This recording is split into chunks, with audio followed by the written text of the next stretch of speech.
Іван Багряний, Тигролови. Роман. Епіграф. Цього рассудком не обнять, аршином не измерить. Даль-лаг, бам-лаг, сев-лаг, кар-лаг, усть-лаг, мур-лаг, печ-лаг, гулаг по цілім СССРі. Ні, це рассудком не обнять, аршином не измерить оцих от радісних понять в комуністичній сфері. Понять про те, що труд отут зробився ж величавий, став ділом честі і геройства, доблісті і слави. Багнети варти, зуби псів і зуби сталінських дротів, льодові карцери і палки, і емведівські п'ястуки, і матюки, брудні плювки, і власних сліз гірких річки. Іван Багряний із поеми Антон Біда «Герой труда». Частина перша. Розділ перший. Дракон. Вирячивши вогненні очі, дихаючи полум'ям і димом, потрясаючи ревом пустелі і нетра, і вогненним хвостом замітаючи слід, летів дракон. Не з китайських казок і не з пагод Тибету. Він знявся десь з громохкого центру країни чудес, вилетів з чорного пекла землі людоловів і гнав над просторами, над безмежжям Уралу, через хащі Сибіру, через грізний понурий Байкал, через дикі кряжі Забайкалля, через становий хребет, звивався над ним межі скелі шпилів, високо в небі сіючи іскри й сморід, летів і летів у безмежній ночі. Палахкотів над проваллями, звивався над прірвами, пролітав із свистом спіраллю над диким безкиддям і нагло зникав десь у надрах землі, занурювався, як вогняноокий хробак зі скреготом і хряском у груди скелястих гір, свердлив їх з блискавичною швидкістю, розсипаючи іскри, зникав. І раптом вилітав з-під землі далеко, мов пекельна потвора, потрясаючи реготом ніч, пряв вогненними очима, зойкав несамовито і, вихаючи хвостом, як комета, летів і летів. І розступалися скелі, маючи тінями, і розбігалися злякано сосни й смереки, кидаючись у розтіч. Заскочений нагло сохатий лось прикипав на галявині, спаралізований жахом, а далі зривався й, ламаючи ноги та обдираючи шкіру, гнав скільки духу у безвість. І гнали у безвість луни, мов духи гірські, розлітались по горах, стрибали в провалля, ховалися в нетрях, за ними летів дракон. То не фіктивна потвора з наївних китайських казок і не легендарний дракон Далай-лами, ні. То реальний, то єдино реальний, справжній дракон, найбільший і найстрашніший з усіх драконів. Ані Микита Кожум'яка, ані сам Юрій Переможець не в силі б його подолати. На сталевих лапах, з вогненним черевом, з залізною пащею жахкотів він, немов щойно вилетів з пекла. 60 коробок вагонів, 60 суглобів у дракона. Спереду вогнеока голова, велетенський двоокий циклоп, надпотужний паротяг Й.С. Йосиф Сталін. Ззаду такий же надпотужний паротяг Ф.Д. Фелікс Дзержинський. На тендері прожектор, довгий вогненний хвіст. Біля кожного вагона щетина багнетів, наїжився ними дракон, мов їжак, ні, мов дракон, і гнався зі скреготом. 60 суглобів у дракона – то 60 рудих домовин, і в кожній з них повно проглинених жертв, повно живих мертвяків.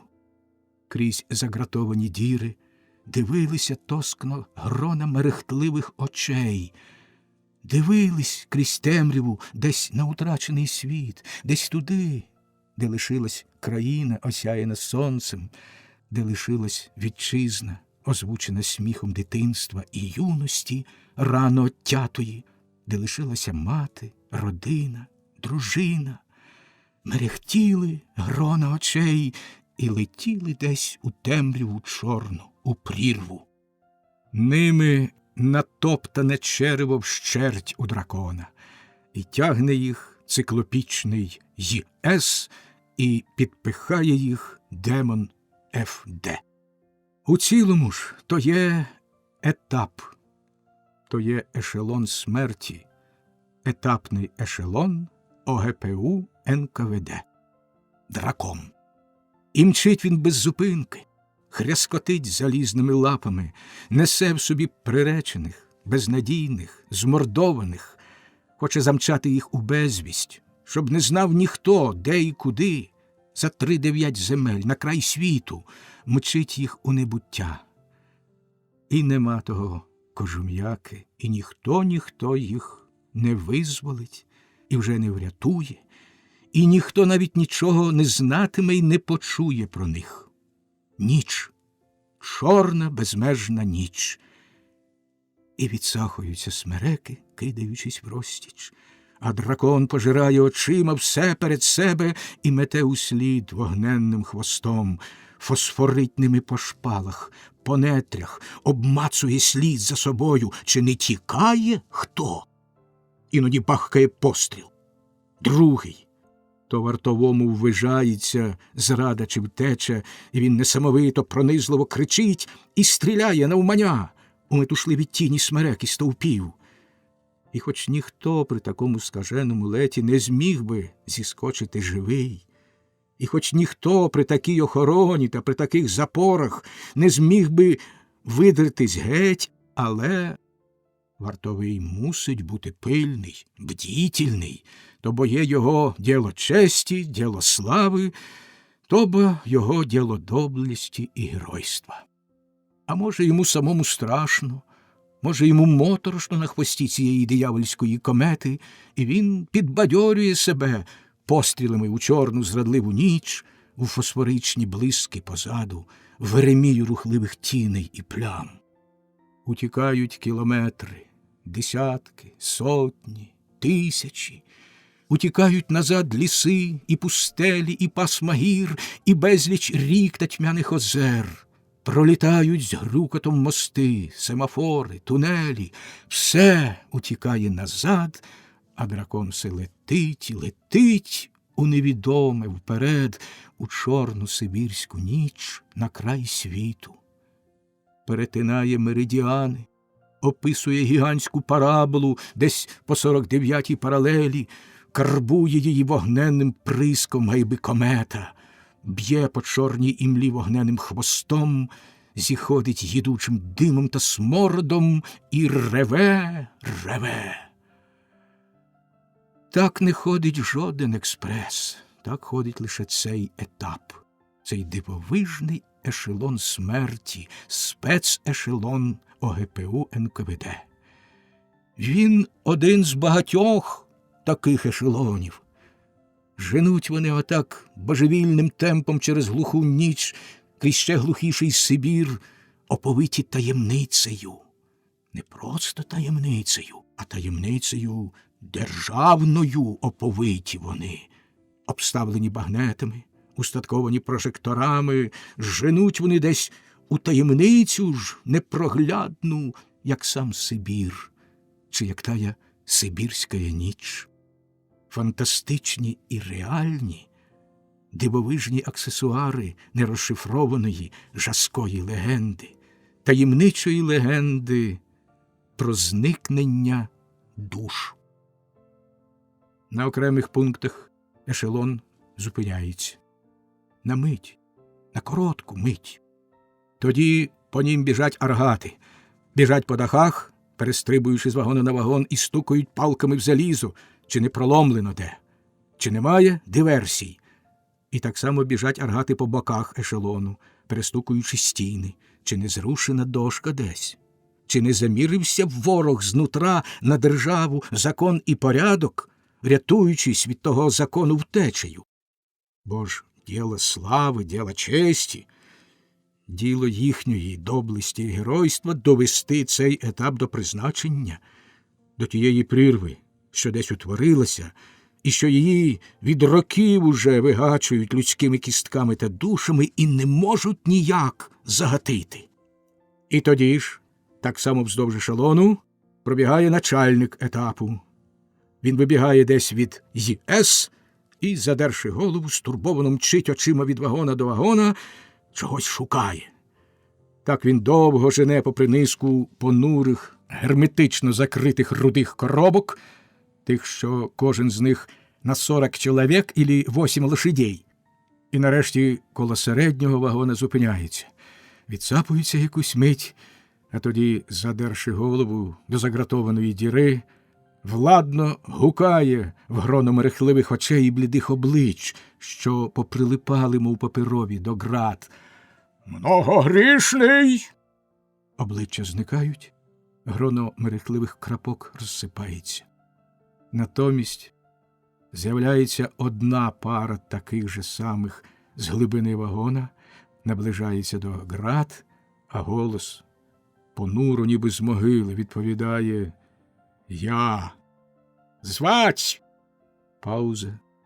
І повільно, тяжко і так само понуро: «Григорій!» Начальник якусь мить мовчки вдивляється в дві мерехтливі цятки, потім заспокоєний обертається і йде назад. Дві цятки наближаються до град і миготять, проводжаючи. Бліде обличчя прикипає до заліза, а голос, виходячи десь знутра, десь з пекельного клекоту серця, вибухає крізь сціплені зуби: «Бережеш, собака!» І знову люто, розпачливо: «Бережеш!» Другий голос, десь з глибини вагона, глухо, насмішкувато: «Отак, ти, браток, як генерал, великої честі доскочив. Сам великий начальник не їсть і не спить, все прибігає з поклоном». Третій понурий голос, потішаючи: «Нічого, от будеш всі свої 25, станеш маршалом». Ех! І раптом вибухає зливою страшних, нестерпних прокльонів в закон, в світ, пекло і в самісіньке небо. Ешелон зривається і летить далі. В грюкоті коліс зринає пісня, важка, бурлацька, і наростає, наростає. Вона починається з одного голосу, з того голосу, що говорив «Я, Григорій». Понурий і глибокий, він починає пісню, ніби б віддираючи стяжку від серця. Та забіліли сніжки, забіліли білі, ще й дібровонька. Кінчаючи рядок, мелодія завмирає, губиться в грохоті коліс, ось-ось загубиться, тоді другий голос, як побратим, враз підхоплює її, міцно, дерзко, ще й дібровонька, і разом з першим на повні груди, та й заболіло тіло бурлацьке й біле, ще й голівонька. Два голоси, два друзі. До них долучається третій. Пісня б'ється, як птах у домовині. А далі, вириваючись геть з тієї домовини, з того черева драконового, покриваючи грюкіти вищання коліс, тая пісня в три голоси здіймається на крила, вилітає назовні і летить слідом, шугає і б'є крильми над спиною дракона. Вартовий оскаженіло б'є кольбою в стіну вагона. «Отставіть песні!» І гатить кольбою рушниці щосили, пересипає грюкіт фантастичною лайкою. «Отставіть!» Ще й голівонька, та ніхто не заплаче по білому тілу. Вартовий перестає бити в стінку, не в силі обірвати пісню. Мелодія все більше стає потужною, кипить, вирує. Поїзд летить зі скреготом і гулом. І, може, то не пісня вже? Може, то йому в цім вирі скреготу й шалу мерещиться вже колись чуте, а може, колись і самим співане? Може, то поїзд свистить і гуде? Може, грюкотять і кликочуть колеса? Може, то вітер сибірський гуде стоголосо? Вартовий обійняв рушницю і так стоїть, важко спершись спиною об стінку. Та тільки заплаче, тільки заридає товариш його. Хмари їдучого диму лоскочуть ніздрі, душить за горло, диявольським реготом реве й-ес. Ой, брате мій, брате, товаришу рідний, може, я й умру, Повінь незміряної туги чи гніву, а чи понурого смутку. В'ється та пісня над драконом, стелиться над горами, б'є крилом під колесами, а він її ріже, він її чавить, він її роздирає на шмаття, замітає рештки вогненним хвостом і летить, а за ним тягнуться дві криваві, дві безконечні смужки, миготять, вилискують, дві жилки висотані з пісні, ні, серця висотані. Простяглися, аж ген-ген, і тягнуться слідом. З вітчизни втраченої тягнуться слідом за тим серцем, висотуються з нього, набряклі кров'ю, напнулись до безкраю і ніяк не можуть урватись. Може, я й умру, та зроби ж мені, брате, товаришу рідний, з клен дерева труну. Поїзд вривався в тунелі і скаженно просовгувався крізь них, як набій крізь люфу гармати, намагаючись зітерти пісню і кривавий слід за собою. Та не отставала пісня, і не уривалися криваві жилки. Миготіли силуети гір, приморські нетрі, сопки і кряжі малого Хінгану, роз'їзди, блокпости й станції. Заповігливі семафори ще здалеку підіймали руки і злякано брали на караул. Йде етап, і ще здалеку дзеленчали попередливі сигнали в блокпостах. Йде етап. Все розступалося, і він пролітав зі свистом і ревом, цей привид.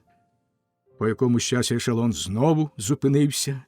Знову бігли аргати по дахах вагонів, і знову біг начальник етапу і спинявся біля середнього вагона, задерши голову.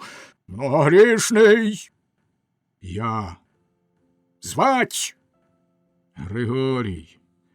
Начальник вертався назад, а його проваджали дві мерехтливі цятки і здушене, що далі то розпучливішим гнівом наснажене. «Бережеш, собака!» Так повторювалося на кожній черговій зупинці. І після кожної нової зупинки в начальника було все менше хапливості, а в його тоні все менше тривоги. Він уже запитував насмішкувато, а наостанку ще й додавав глузливо «Молодець!». Ешелон бо доходив своєї мети. І так само з кожною новою зупинкою все більше було розпуки і гніву, втім «бережеш» і все більше сарказму та пекельної ненависті, втім «собака». Все більше було туги і безоглядної рішеності на щось надзвичайне у власника того понурого голосу і тих мерехтливих очей. Клекіт зборканої, але не зламаної і неупокореної волі, що проривався зі стіснених щелеп, не віщував нічого доброго. Тим часом ешелон доходив своєї мети. Він уже мчав по інших широтах, круто повернувши на південь і прогримівши над широченним Амуром. Він ішов туди, де кінчається земля, пролітав через кряжі інших гір, полохав інші, ще не бачені нетрі, проходив останні безконечні тунелі. Днями було видно, як красувалась і цвіла земля, розливаючись морем квітів. По них блукали розпучливо очі тих, що мали щастя припасти до град. Обрії були заставлені сизими, фіалковими, синіми пасмами гір та гребенястих лісів. Блакитні широкі долини розстелялись і крутились казково, вкриті буйними травами, квітами, свічадами озер. Дивна якась, небезпечна, фантастична країна. Та не сюди, не в цю дивну країну мчав їх дракон. Пориваючись до волі, приречені крізь грати, просовували руки, пхали в них очі й лиця, втискались в залізо. Тоді вздовж ешелону лунали постріли, та ніхто на них не зважав. Лише поїзд припускав ще дужче, ще скаженіше. Не сюди, не сюди везе він вантаж, він його мчить до іншої мети. Вночі мерехтіли зорі, мільйони зір, змішуючись з іскрами від скаженого поїзда, а від насипу розбігались дерева й квіти, і збігалися знову в химернім танку за драконом, і вогненні віяла прожектори крутили з них веремію. Потім ландшафт ставав ще дивніший. Потім нагло земля обірвалась. На 15-й добі шаленого гону раптом земля обірвалась. Ешелон вилетів до синього моря і зі скреготом став.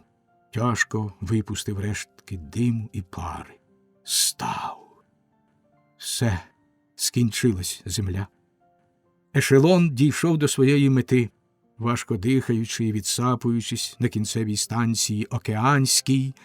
Він став, витрушуючи з себе вантаж, викидати з черева те, що привіз, з усіх своїх 60 суглобів.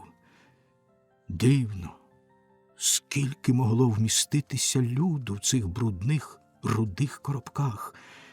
І як вони б витримали, як вони не розпалися. Тисячі обірваних, брудних, зарослих, як пращури, і худих, як скелети людей. І все старих, згорблених. І хоч серед них багатьом по 20-25 років лише, але всі вони гейби-діди. Тисячі завинених в дранті й коци, і так напівголих, викинених з вітчизни, з родини, з спільноти, погноблених, безправних, приречених. Так, приречених на загин, десь там, куди ще вони не дійшли. Ешелон дійшов до своєї мети, та не дійшов ще мети етап, оці тисячі мучеників. Вони купчились отарами, зігнані в великі купи, мов вівці, і, оточені шпалерами варти, тупо дивилися вперед, на сиву пустелю, взаткане легким туманом безмежжя. Туди стелився їм шлях, через те море японське, та й через той океан тихий, безмежний. Етап іде на Магадан десь. Це ще 1000 кілометрів водяною пустелею до понурої невідомої Колими, а чи й далі. Та ніщо їх не зворушувало, і ніщо їх не лякало. Вони були тупі й байдужі, виснажені, дивились просто себе на воду. Кияни, полтавчани, кубанці, херсонці, діти іншої сонячної землі і іншого сонячного моря. Варта розігнала всіх цивільних зі станції і оточила місцевість. Пильнувала, тримаючи рушниці і псів-вовчурів напоготові. А з вагонів вилазили все нові й нові арештанти. Інших тримали попід руки, вони вже не годні були йти, і їх друзі тримали попід руки, апатично і байдуже, допомагаючи пройти останній пруг землі, може, взагалі, останній шмат життєвого шляху. І ось тут нагло щинився алярм. На самім краєчку землі нагло щинився алярм.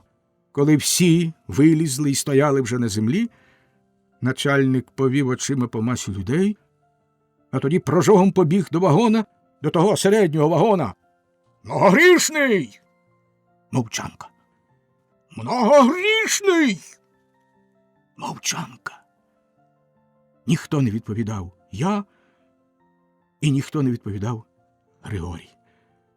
Мов ужалений, начальник підскочив, вихопив пістоля і стрибнув до вагона. Порожньо. Вибіг перед велетенський людський натовп і зарепетував «Ложись!» і закипів брудною скаженою лайкою. Юрба апатично лягла в пилюку ниць. «Многогрішний!» Начальників крик звучав люто і водночас благально. Не то він погрожував, не то він кликав, просив. Нема. На команду варта заметушилась навколо порожнього ешелону і по всій території. Зі станції дзвонили телефони. Стрільці та їхні пси обшукали всі кутки, всі діри й закапелки на станції та навколо. Нема. Собаки нишпорили разом із своїми сотрудниками, накидаючись на випадкових людей. Нема. Нарешті було знайдено секрет, та не знайдено самого збігця. Всіх лежачих перерахували, всі є, нема лише одного. А виявлений секрет був такий. У вагоні, у тім середнім, 32-м, знайдено сліди диверсії. 4 дошки були двічі перерізані ножем упоперек над буфером. Саме там, де того найменше можна було сподіватися. Тільки арештант, тільки той, хто має надлюдське терпіння і незвичайну волю, може проробити таку роботу. Тож на те пішло багато ночей. Тож різно, либонь, від самого Уралу і пильно масковано вдень. Потім вийнято. Ясно, той божевільний, той маніяк вистрибнув. Так, вистрибнув на ходу поїзда. Стрибнув у певну смерть, але не здався. 99 шансів проти одного було за те, що від нього залишаться самі шматки. Але стрибнув. Диявол! Диявол! Кипів начальник етапу. Беріг він і не вберіг, пильнував, як ока, і марно. І душило його скаженна лють. Ще одно йому було зрозуміло.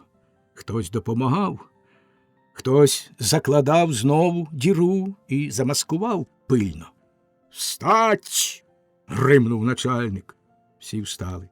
Всі стояли, похиливши голови, намагаючись не дивитися на начальство, щоб не показати очей, так раптом і так дивно змінених. «Хто допомагав?» Мовчанка. «32-й вагон!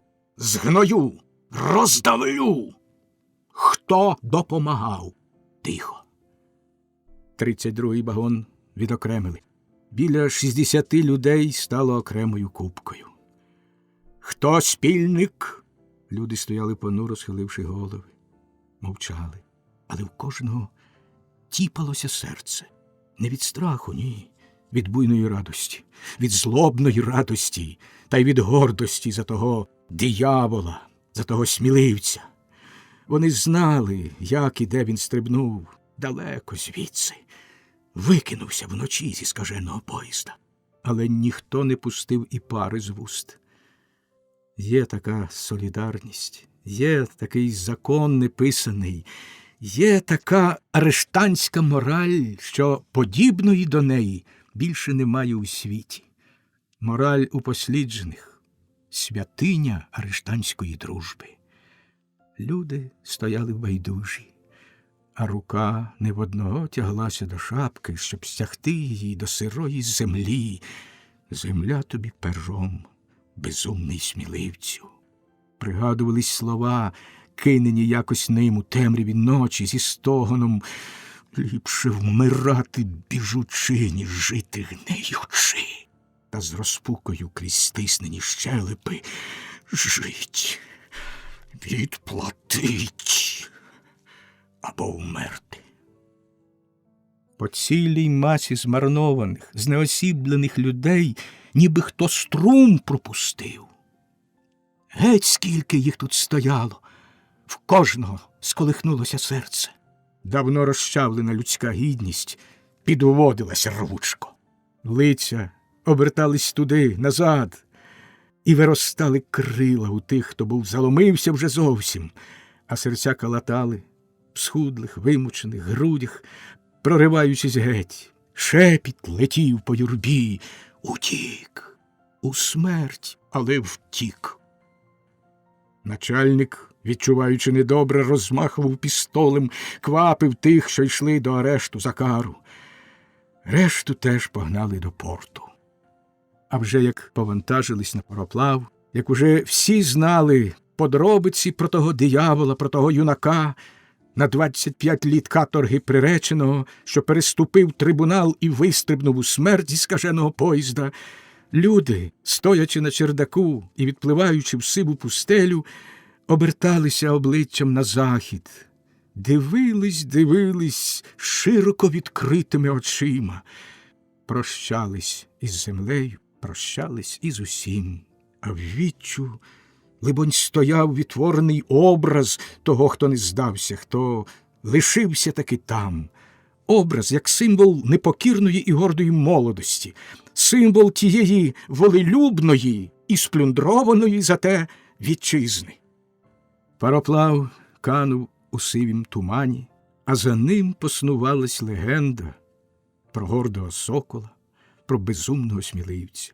Недосказана легенда про нікому невідомого, гордого нащадка першого каторжанина Сибіру, про правнука гетьмана Дем'яна Многогрішного. Тим часом по всій Транссибірській магістралі і по всіх прикордонних заставах летіла телеграма-блискавка про втечу і розшук страшного державного злочинця з підкресленням важливих прикмет: юнак, 25 літ, русявий, атлет, авіатор, ТЧК, суджений на 25 років, ТЧК, наймення Григорій Многогрішний. Розділ 2. Світ на колесах. Поблискуючи нікельованими ручками м'яких купе, сяючи яскраво освітленими вікнами, тим же маршрутом по Транссибірській магістралі йшов інший експрес, так званий Тихоокеанський експрес номер 1. М'яко погойдуючись, як у мрійному вальсі, пишаючись шовком фіранок на вікнах, мерехтячи люстрами, котився він, ніби разок блискучих коралів, і миготів емалевими девізами на боках вагонів: «Не горелає Владивосток». Віз, заколисуючи екзальтованих пасажирів десь в невідомий і вимріяний казковий край, в дивне золоте Ельдорадо. Межи пасмами блакитних гір, повз легендарний Байкал, проходячи ген-ген в нічному небі через височенні перевали Станового хребта, він пролітав, мов би жмут метеорів, блискотів межі зір, спускався в долини і знову підносився, вився над стінами урвищ, крутився, як блискуча спіраль, чудом тримаючись на скелястій мозаїці. Це найліпший і наймодерніший експрес в СССР, найкомфортабельніший експрес у так званій робітничо-селянській державі. Мавши маршрут майже на пів земної кулі, маршрут Негорелая Владивосток, тобто від понурої Прибалтики і до берегів Японського моря, маршрут на 12 тисяч кілометрів і стільки ж назад, він був до того відповідно пристосований і устаткований. До комфорту і вигод в безперервній 10-денній мандрівці. Чудо цивілізації, вершок людської вибагливості і фантазії. Радісний і святковий, сповнений вщерть життям і дзвоном, цей першокласний люксусовий експрес плив ніби окремий світ між світами. Дріботів, вихиляючись, прицокував, мов би панна в танку за каблуками, і мерехтів. У м'яких купе мрійно й затишно, заставлені квітами, набиті валізами і патефонами, осяяні світлом різнокольорових абажурів, вони були заселені експансивними і горластими мешканцями різного віку і статі. Цілий експрес був набитий ними, творячи окремий світ, світ на колесах, і в той же час відтворюючи копію тієї фантастичної шостої частини світу, копію в мініатюрі, лише трохи причепурену і розгальмовану.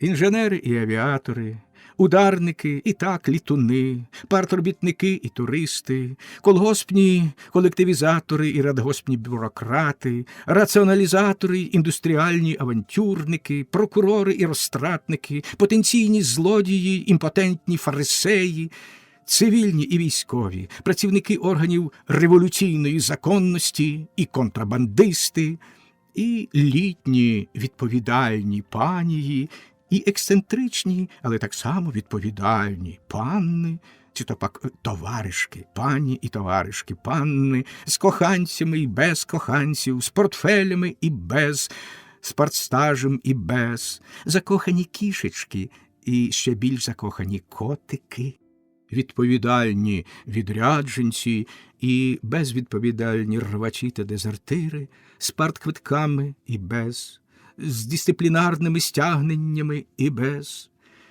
експансивні відкривателі давно відкритого і зухвалі рекордсмени давно перейденого, шукачі карколомних пригод, а ще більше карколомних кар'єр, шукачі щастя і довгих карбованців, аматори довгих відряджень і ще довших чисел в банкових чеках, передбачених ГЗОТом, Кодекс законів о труді, аматори красного письменства в межах ГЗОТ, колдоговору та карного кодексу, знавці прикладної географії, теплих посад, курортів і залізничних мап, аматори Дунаєвського, Маркса і преферансу. Словом, цвіт робітничо-селянської імперії у всій його величі і багатогранності. Все те різне віком, фахом, статтю і уподобаннями, але все тут має спільну рису. Рису шукачів чогось і збігців кудись. Рису шукачів щастя і збігців у невідоме. Все те вирвалось з однієї остогидлої дійсності, з одного кінця світу і мчить на зламання карку в інший, утікаючи від всього й женучись за всім, утікаючи від прикрого вже, а може й проклятого, і женучись за благословенним, за ще незнаним, небаченим, неспізнаним, але прекрасним, привабливим. Рису б ту можна назвати лихоманкою.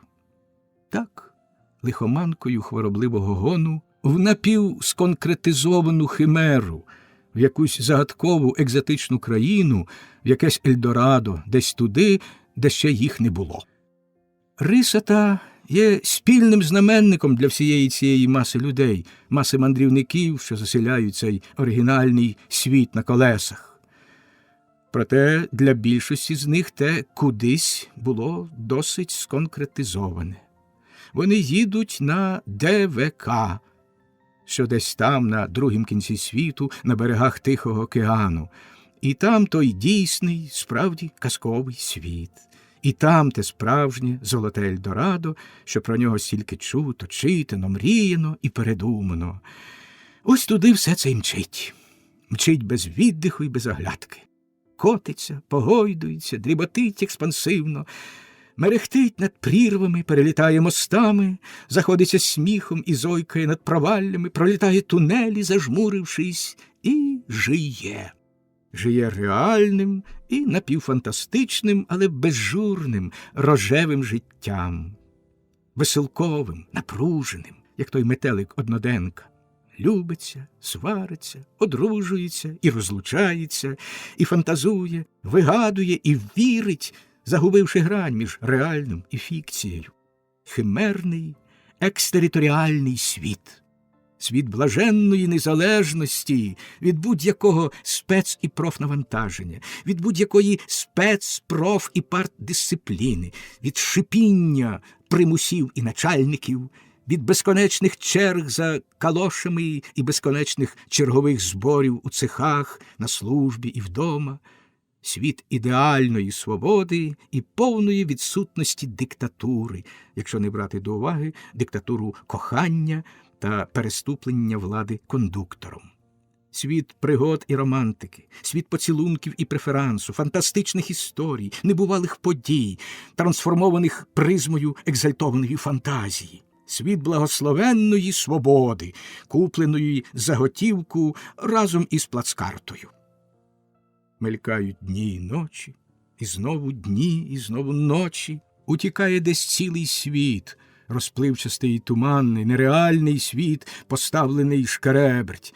Повз нього пливе цей конкретний, напружений і намагнетизований, осяяний блакитним, рожевим, зеленим сяйвом вибагливих абажурів, заслонений газовими фіранками, наснажений коханням і поривами, озвучений патефонними фокстротами і румбами, а над усім Арсеньєв. Ах, Арсеньєв!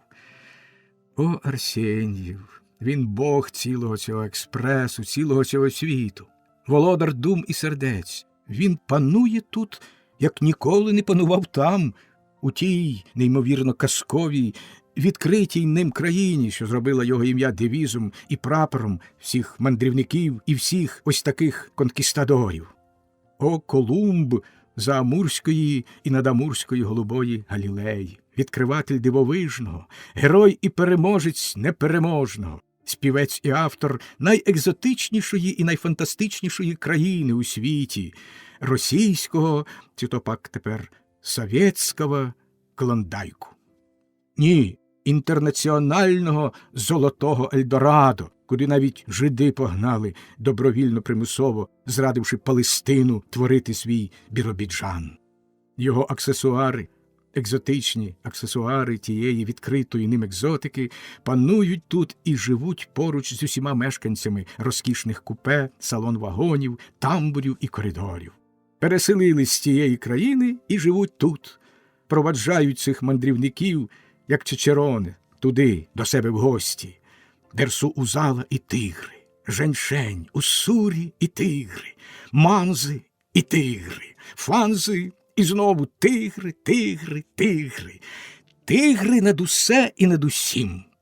З усіх дивогідних аксесуарів тієї дивогідної країни, що володіють серцями цих більших і менших пржевальських, більших і менших Колумбів та Нансенів, тигри – найдивоглядніший і найфантастичніший аксесуар.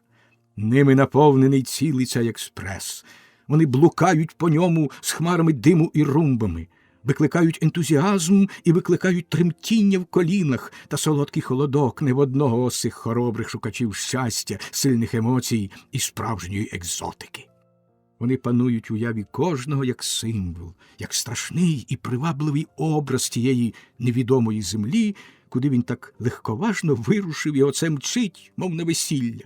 Тигри. З них починаються всі розмови, і на них всі розмови кінчаються. Вони беруть участь у преферансі і в пиятиках, у плітках і навіть у коханні.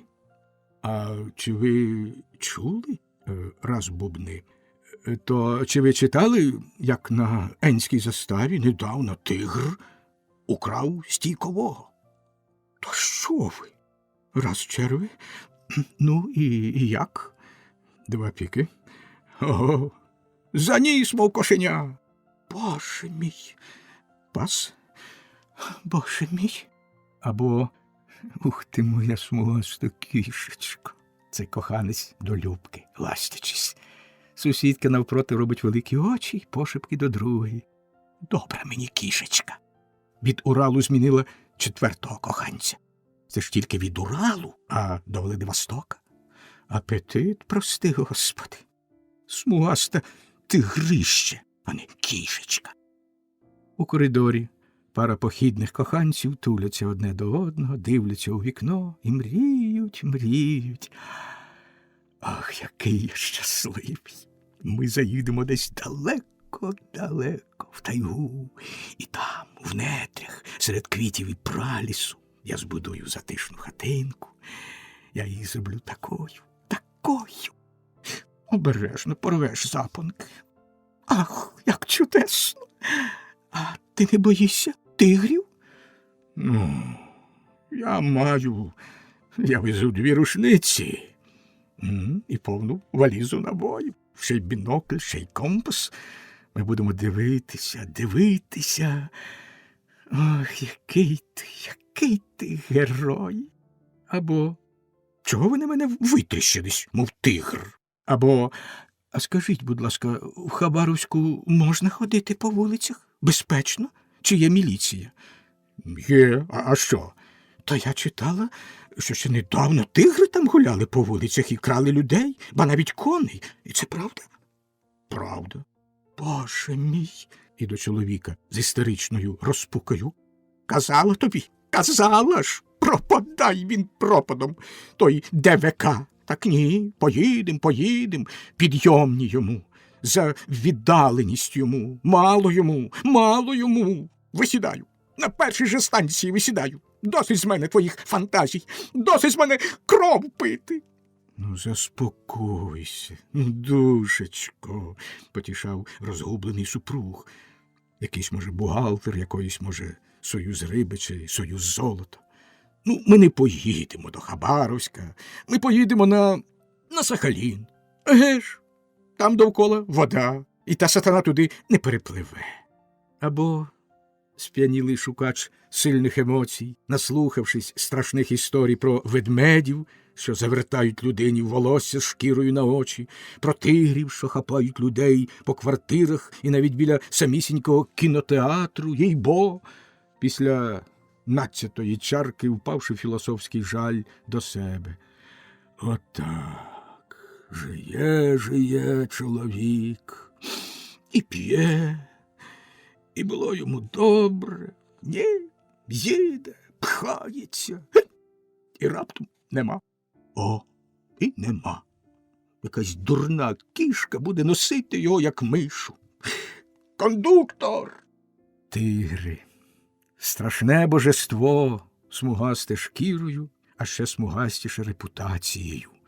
Всемогутній Амба, славніший за самого Арсеньєва і екзотичніший за все на світі, володар дум і об'єкт молитовного екстазу та жаху не тільки в того наївного Дерсу-Узала, а й в цілого цього екстериторіального світу. З тиграми міг змагатися хіба лише тільки Женьшень. З-поміж усіх тих надзвичайних аксесуарів потрясаючої екзотики, з тиграми міг змагатися тільки Женьшень, чудесний корінець, могутній талісман, міфічний і, одначе, реальний плід уссурійського Ельдорадо, оточений ореолом всеазійської, ні, всесоюзної, якщо не всесвітньої слави. Навіть папороть, що цвіте в ніч проти Івана Купала по цілій європейській літературі, з усіма скарбами, що вона їх береже, з усім комплексом легенди казок, блідне перед тим магічним Женьшенем. Сама його назва, саме те двоскладове слово не було магічної сили і вже відмолоджує стариків, зроджуючи у них надію, що ще не все втрачено. Змушує хвилюватись старечі серця, які вже давно одвикли реагувати на такі собі опуклі бюсти і інші принади, на малиновий дзвін острогів і, далебі, юнацькі біцепси, провокує старих кавалерів на хлоп'ячі вибрики і донжуанські пози, а молодих доводить до гарячки, Виснажені надужиттям по тамбурах і півтемних закапелках, вони гарячково маячать тією хвилиною, коли той чародійний женьшень буде вже нарешті до їхніх послуг, і не в силі дочекатись цієї благословенної хвилини, тягнуть свою кішечку, свою ципочку, уявивши, бо навіть відчувши досить виразно, що той женьшень уже в них вступив і зараз буде робити чудеса. О, Арсенію! Чи думав ти, що станеш отаким могутнім промотором, таким рушієм отакої маси людей, підіймаючи і пориваючи їх на надзвичайні діла, та ще й женучи їх уперед в ту химерну казкову країну? Ось туди, де ти пообморожував ноги й легені, де ти врешті в біді та злиднях, серед страхітливих пригод і азіатських турбот, дочасно склав свої бурлацькі ревматичні кості. Чи думав ти, що після смерті станеш таким промотором, таким володарем дум і сердець, прекраснооких панянок і їхніх мамунь та папунь, і отчайдушних шибайголів, і навіть п'яниць, і навіть бухгалтерів, і навіть старих геморроїдальних кооператорів?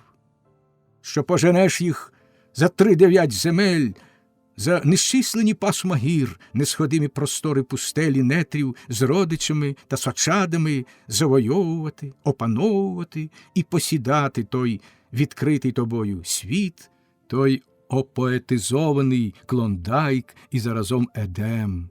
Так, Едем, де росте виноград і клюква, коркове дерево, і, якщо вірити тобі, полярна береза, живе субтропічний барс і гімалайський ведмідь, ще й полярний Урсус Арктос на придачу, шляхетний олень і сніжний горал, тендітний єнот і сестра гієни Росомаха тощо.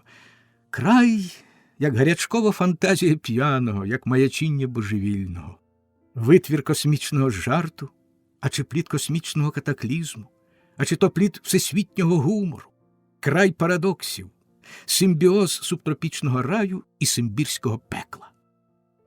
А експрес летів і летів, поспішаючи, приспівуючи, пританцьовуючи на гладенькій дорозі. І летіли, переганяючи його серця і думи всіх тих екзальтованих конкістадорів, вирушивши з місця десь з Таганки чи Сухарьовки, з надхарківської Лопані, з київської Шулявки, з ленінградських, одеських та інших всесоюзних баюр, видершись з нудьги і прози всесоюзних буднів і соцзмагання, та, оттявши все те одним махом біля двірця, вони сіли до поїзда найдальшого рейсу і ніби наново почали жити. Наново жити, наново любити і наново прагнути. Гнані геть з метою і без мети, вони кинулись, як у вир, головою, туди, вперед, у невідоме. І те невідоме почало вдиратись в їхню свідомість вже з перших же днів, далі більше, стверджуючи, що вони таки їдуть, і таки туди, де все не так, де все інакше, де зовсім інший світ. Мінялись краєвиди, мінялись настрої, мінялась флора, люди, обрії. Все вражало новиною, щораз то чудовішою. За Уралом вони спостерігали сніг на вершинах гір, у Вятці спостерігали в натурі той фольклор, що звикли його бачити в столичних крамницях народної творчості, і купували його скільки хотіли тепер. Купували гармонійки і гармонії, свистілки і сопілки, купували вибагливі дрібнички, дерев'яні, паперові, глиняні, ликові, розмальовані, випалені, різьблені генієм вятської російської цивілізації. І ті дрібнички, і ті гармонійки та свистілки одразу змінили декоративний і вокальний стиль цілого, можна сказати, експресу. Стиль європейський зазнав цілковитої поразки, переможений стилем вятським. Все в нім цвіло і пишалося істинно народним мистецтвом, шедеврами всіх вятських кустпромів, кошиками, капцями, валізами, ведмедиками і паяцами, гребінцями із баночками, сопілками і півниками, балалайками і найхимернішими іграшками. вокальному європейському стилеві повелося ще гірше. Заткнувся увесь найкласичніший репертуар, експрес засвистів, запищав, зачергикав, як навіжений. Всі ті коники і сопілки, і півники, і чортики – все те почало діяти, ніби виповідаючи оте знамените «догнать і перегнать». А гармонії і гармонійки ревли так, що витиснули геть румбу і навіть рідного Данаєвського, роздираючи вуха і душу не тільки пасажирам, а й станційним диспетчерам та кочегарам. Але ніхто тим не переймався. Все те нове, небачене, прекрасне своєю новиною і екзотикою. На кожній станції, де тільки експрес зупинявся, щось було нове, таке, що ще ніхто не бачив з них.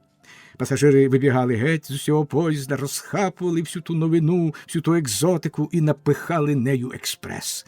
Сідали і мчали далі. Зі сміхом і жартами, з частушками та широка страна моя родная, а ще більше просто з виском і галасом. Біля Іркутська вони пнулися в вікна і співали давні каторжанської пісні, тієї знаменитої, що її знали всі, як гімн колишньої царської імперії, далеко в стране Іркутській. Біля Байкалу вони купували омулі, не менш давні і не менш легендарні омулі, що стали одною з перлин всеросійських гордощів, і що купувати їх тут стало священною традицією. Поїзд спеціально зупинявся, і все висипало геть. Зупинка та була не на станції, а так, на самісінькому березі справді химерного моря. Колія проходила під скелястими урвищами попри саму воду, роблячи дугу навколо Байкалу в кількадесят кілометрів. Велетенське озеро, обставлене крутими горами, стелилося геть на десятки миль, як фантастичне люстро в блакитній оправі лісистих кряжів. Як завжди, експрес зупинявся тут, щоб дати пасажирам розривку, змогу не тільки подивитися на цей національний скарб, а й вмочити пальці в нього, в те священне море та пошпурляти в нього камінці. Мешканці експресу метушились, як сарана на озимені, все те вдихало емоції, ойкало, айкало, плюскотілось у воді і розкуповувало шпарко омулі, вуджені, варені й солені, що їх нанесло сюди тубільне жіноче населення, либонь з цілої округи, з усіх 4 берегів Байкалу. Омулі були свіжі, омулі були і смердючі, але всіх їх розкуповувано, бо це ж були не звичайні собі риби-омулі, а священні риби-омулі тієї омулевої бочки, либонь, що про неї від століття співала ціла Романівська імперія, а тепер співає ціла широка страна родная, словом, екзотичні омулі. Кондуктор свистів, і все те разом з омулями пхалося назад до купе, чіплялося за поручні. Експрес не рушав доти, доки не чіплявся останній пасажир. Провідники всіх своїх знали в обличчя і могли здалеку точно устійнити, чи вештається ще котрийсь по юрбі, а чи сіли всі. Рушили від Байкалу.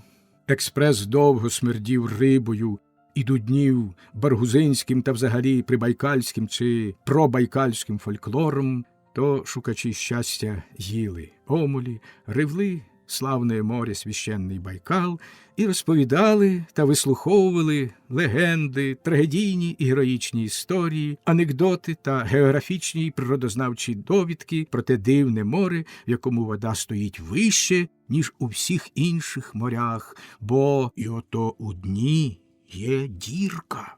І йде та дірка аж до Льодового океану. А там, як відомо, лід. Лід тисне на воду, вода й випирає в дірку, і пре в Байкал, і підіймається в морі тім у Байкалі. І коли б не височенні гори, що стоять, бачите, як височенний казан, то море б те геть розілялося, і була б біда. А в дірку ту плавають риби і звірі морські. Так, діркою, та й у Байкал. Доказів? Прошу. Звідки тут у цім казані взявся Сивуч або Нерпа? Ага, отож, Байкал межи лісами непрохідними, межи горами неприступними і від найближчого моря за мільйони кілометрів. Тільки дірка.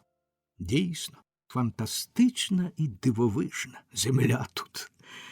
Разом із змінами у зовнішнім видимім світі дають себе знати і зміни у світі внутрішнім, зумовлені змінами в часі. Поїзд йде по паралелях із заходу на схід, назустріч сонцю, і з кожним днем, з кожним географічним градусом довготи пересуваються ранок, вечір, ніч на годину, на 2, на 4. Біля Байкалу різниця в часі вже на 4 години проти звичного. Здезорієнтовані пасажири відчувають, що щось негаразд, що щось у світі чудне діється, щось з ними коїться. Вдень хочеться спати, а вночі їсти. В обід нерви стають мляві, а вночі нападає ентузіазм. Призвичайні до певного укладу, вони відчувають, що зійшли з рейок, створився хаос.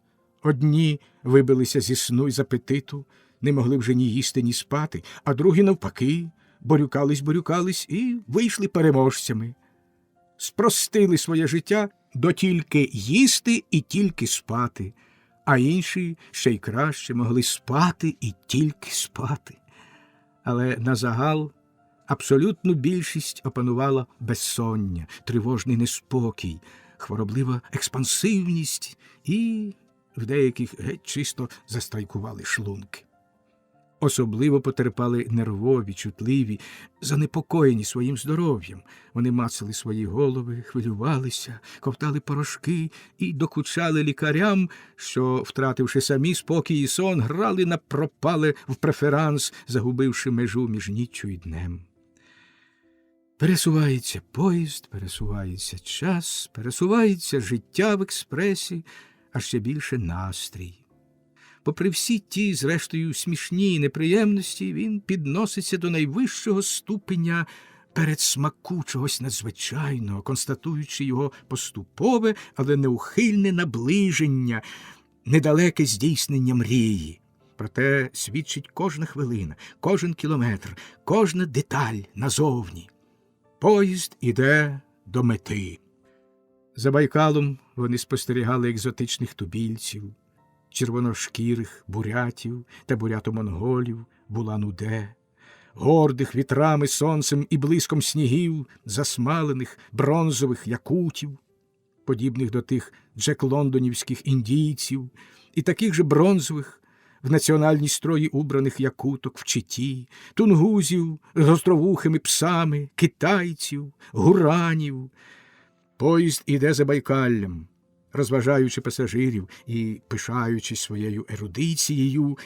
Якийсь професор історії, кругленьке пусце, окуляри над волосатою бородавкою і розчепирені перед носом карти, викладав як легенду історичну довідку про перших каторжників Сибіру, про найперших політичних засланців, що склали тут свої кості, і саме в цім Забайкаллі, в цім найсуворішим і найпонурішим закутку Східного Сибіру. І було їх двоє, тих піонерів. Навіжений протопоп Авакум, але цей розкольник був другим, а першим був бунтар і ізменник малоросійський, гетьман наймення Дем'ян Многогрішний. Це вони були відкривателями і зачинателями тієї жахливої сторінки, першої сторінки в епопеї невимовних людських страждань на цій землі. За ними пішли чередою безліч інших, більших і менших, відомих і безіменних каторжників, серед них багато славних, оспіваних до того, особливо після того, національних героїв цілої низки народів. Брязкаючи кайданами, вони вимощували кістками це гробовище, цю понуру юдоль розпачу і сліз людських. Професор розповідав повільно, помежи вістами, але ерудитно і барвисто, як справжній професор історії взагалі, а Сибіру зокрема. Він розповідав, власне, про те, про що всі знали бодай з тих тягучих і грізних, безнадійних і розпучливих каторжанських пісень, які становили колись чи не половину всеросійського національного пісенного репертуару, та становлять ще й тепер, і що їх співано кожним колись і тепер. Не знали тільки хіба про того першого піонера, про того патріарха каторжанського, того прапракаторжанина, про того гетьмана малоросійського, з химерним, але таким підходящим до ролі каторжанського патріарха прізвищем. Поза цим багато було відоме. Ті бо кайдани у кожного з них дінькали й бомкали з дитинства, розповідаючи про той Сибір і про це Забайкалля. Лекція професора справила враження. Ніхто тільки не замислився над тим, як той ізменник, той патріарх каторжанський так міцно і так широко проторував шлях на Сибір для всіх своїх онуків і правнуків, і тим воістину заслуговує на пам'ятник десь тут, серед цих голих кряжів, серед цих забайкальських пустель. У вікнах миготів, обертаючись, понурий ландшафт, перерізаний пасмами скелястих гір. Він пропливав обабіч експресу, відстрашуючи своєю жаскою історичною репутацією. І ось, ніби зумисна ілюстрація до професорової історичної екскурсії, ніби марево, викликане ним з небуття, з'явився додаток до того ландшафту. Либонь, вони встали з-під землі, цілі ті покоління каторжників, армії їх. Вони вишикувалися обабіч колії, вздовж насипу безконечною хмарою, і стояли, спершись на кайла, на лопати, на тачки, по коліна у воді і в болоті, у ровах і ямах. «Ребята, смотри! Бамлак!» Все кинулося до вікон. Боже ж мій, так ось вони, справжні, реальні, невигадані і нещасливі, як розгадка болючої і жаскої таємниці, як сама таємниця, на яку страшно було дивитись.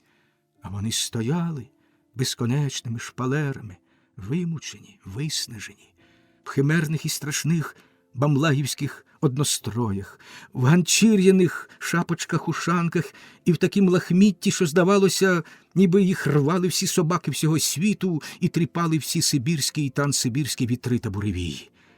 Стояли і дивились, проводжали експрес, мерехтливе чудо небаченого чи давно забутого світу. Неголені, забрьохані, з хворобливо запаленими очима, безконечні лави людей, списаних геть з життєвого реєстру, обтикані патрулями з рушницями і псами. Одні махали руками, інші дивились байдуже, тупо, чекаючи, поки він пройде. І не було їм кінця, і не було їм краю. Прокладали шлях, прокладали нову магістраль, вимощуючи її своєю розпукою, гатили собою прірви, баюри, провалля. А тепер ось стояли, як на параді, полтавці, чернігівці, херсонці, кубанці, нащадки многогрішного і нащадки того авакума вільнодумного, каторжники. Ті, що про них потім будуть розповідати легенди і співати тягучі, понурі пісні, такі тягучі, як забайкальські вітри узимку.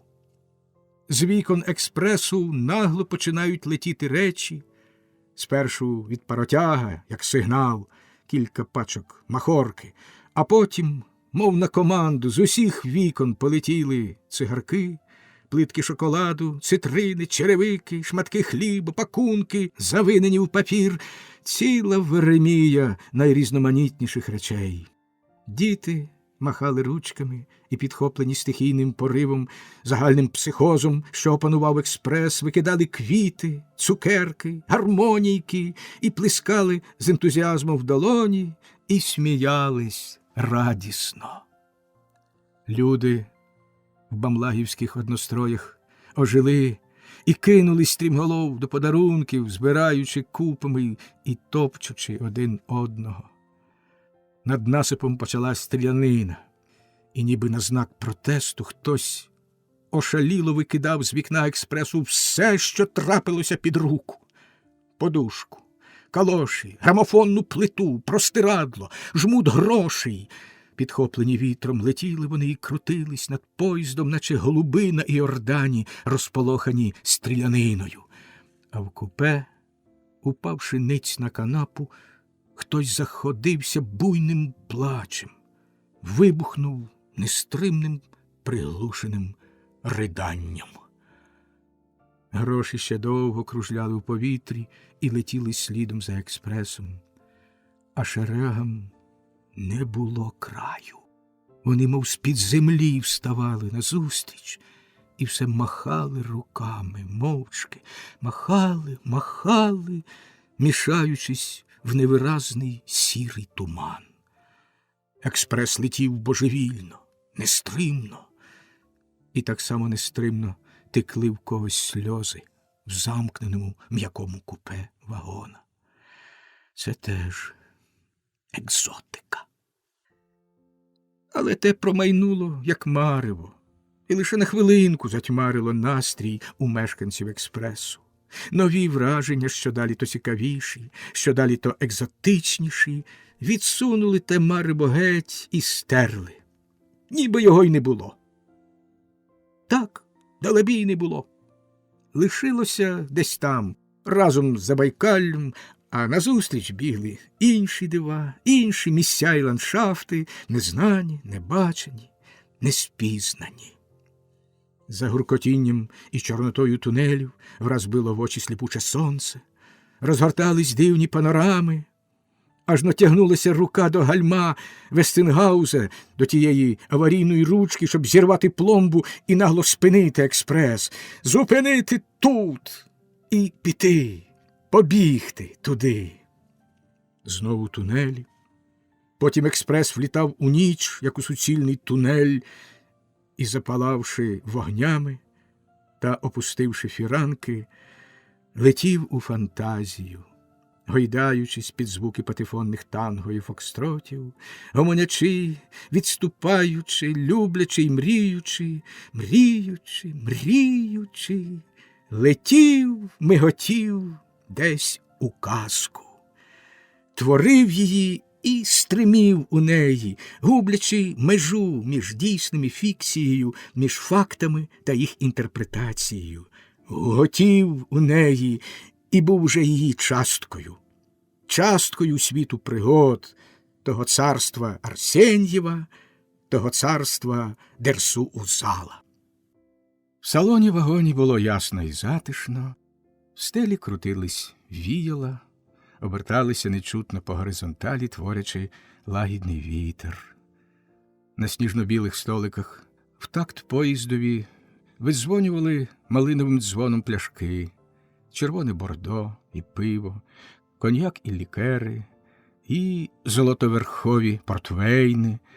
Стоять вони кубками, невідкорковані посередині білих обрусів і гомонять срібно, перегукуються з колесами, ваблять до себе, чарують, вклоняються ніжно одна до одної і до гостей. Розкрийте нас, беріть, і сміються, гомонять, пританцьовують. Обабіч пляшок стоять скляні вази з помаранчами, цукерками, плитками шоколаду, пастилою, тістечками, мерехтять, випромінюючи з боків веселку і снопи проміння. Запопадливі кельнери в чорних убраннях з білими рушниками через руку стоять на чаті, готові кинутися на один порух брови, угадуючи наперед кожне бажання клієнта. Скільки вигод, скільки трунків, скільки розкошів. Далебі, це єдине місце у цілій тій фантастичній шостій частині світу, де можна зустріти щось подібне. Стільки фасону, стільки шляхетства і багатств, і стільки піклування про людину. У цій екстериторіальній державі, у цім експресі.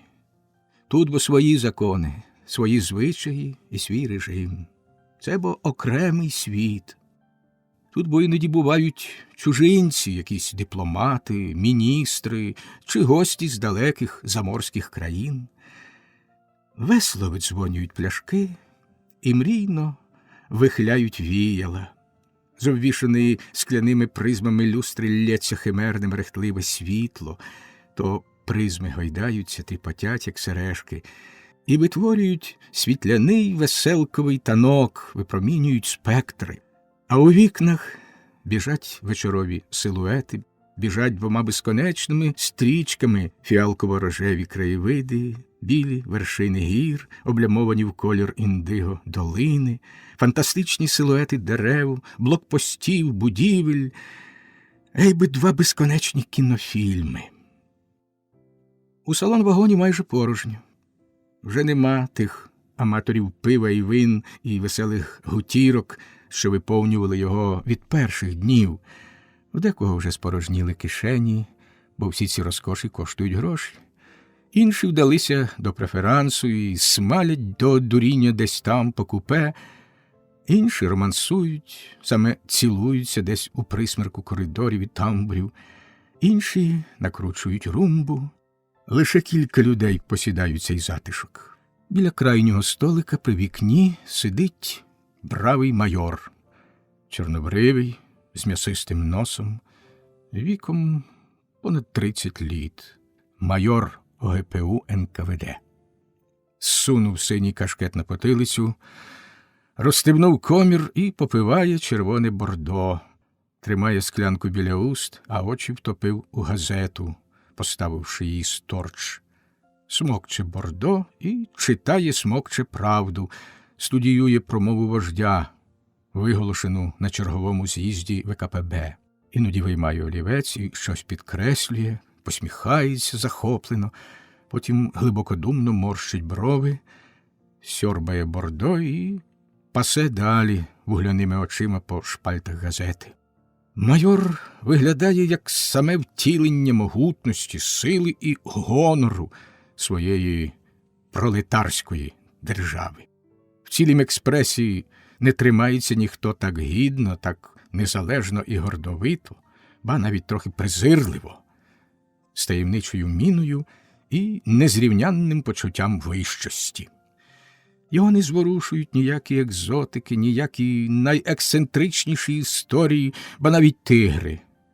Він не те бачив, не те знає і не те може. Такого полювання, якого він сам є і був майстром, не зрівняти ні з яким іншим.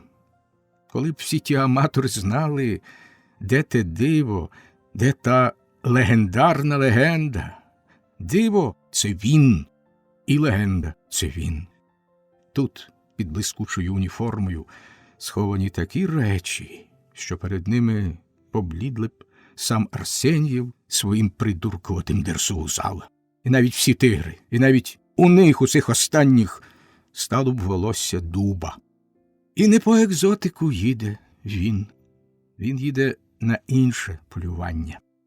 Діставши нове призначення, високу посаду, десь там, у чорта на запічку, він їде перебирати її, як звичайний обов'язок.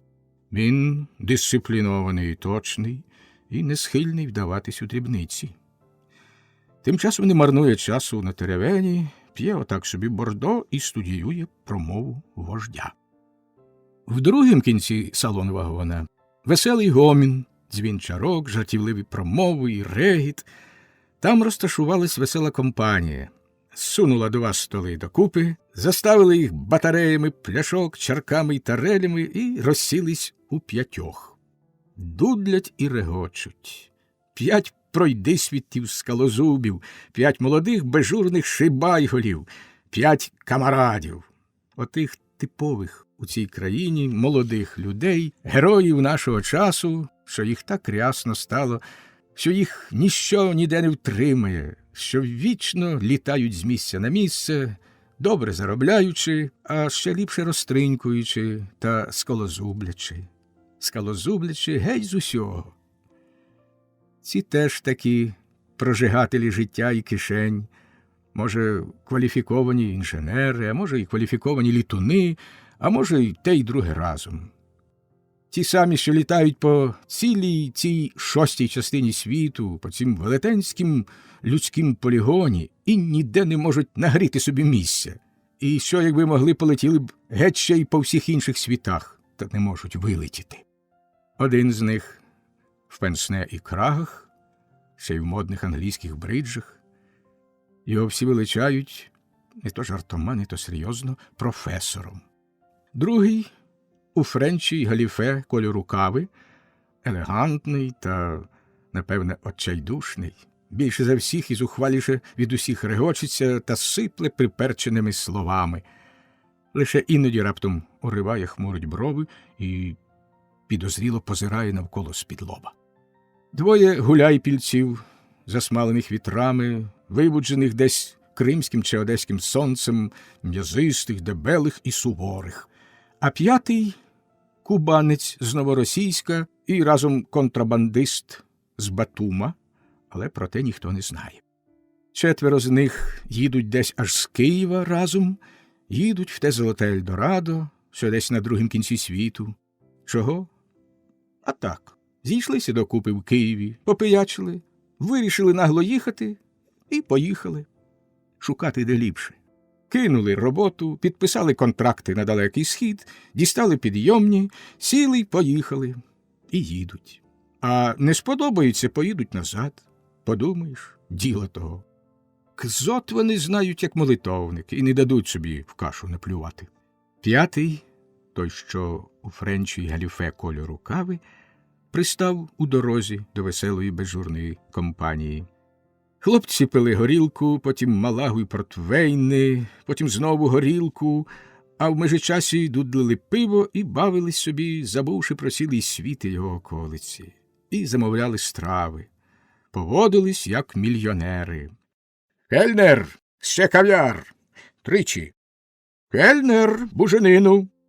Кельнер мотається, зберігаючи індиферентний вигляд. Він бачив багато, але ці хлопці бачили ще більше, і нічим же їх не здивуєш, ані зворушиш.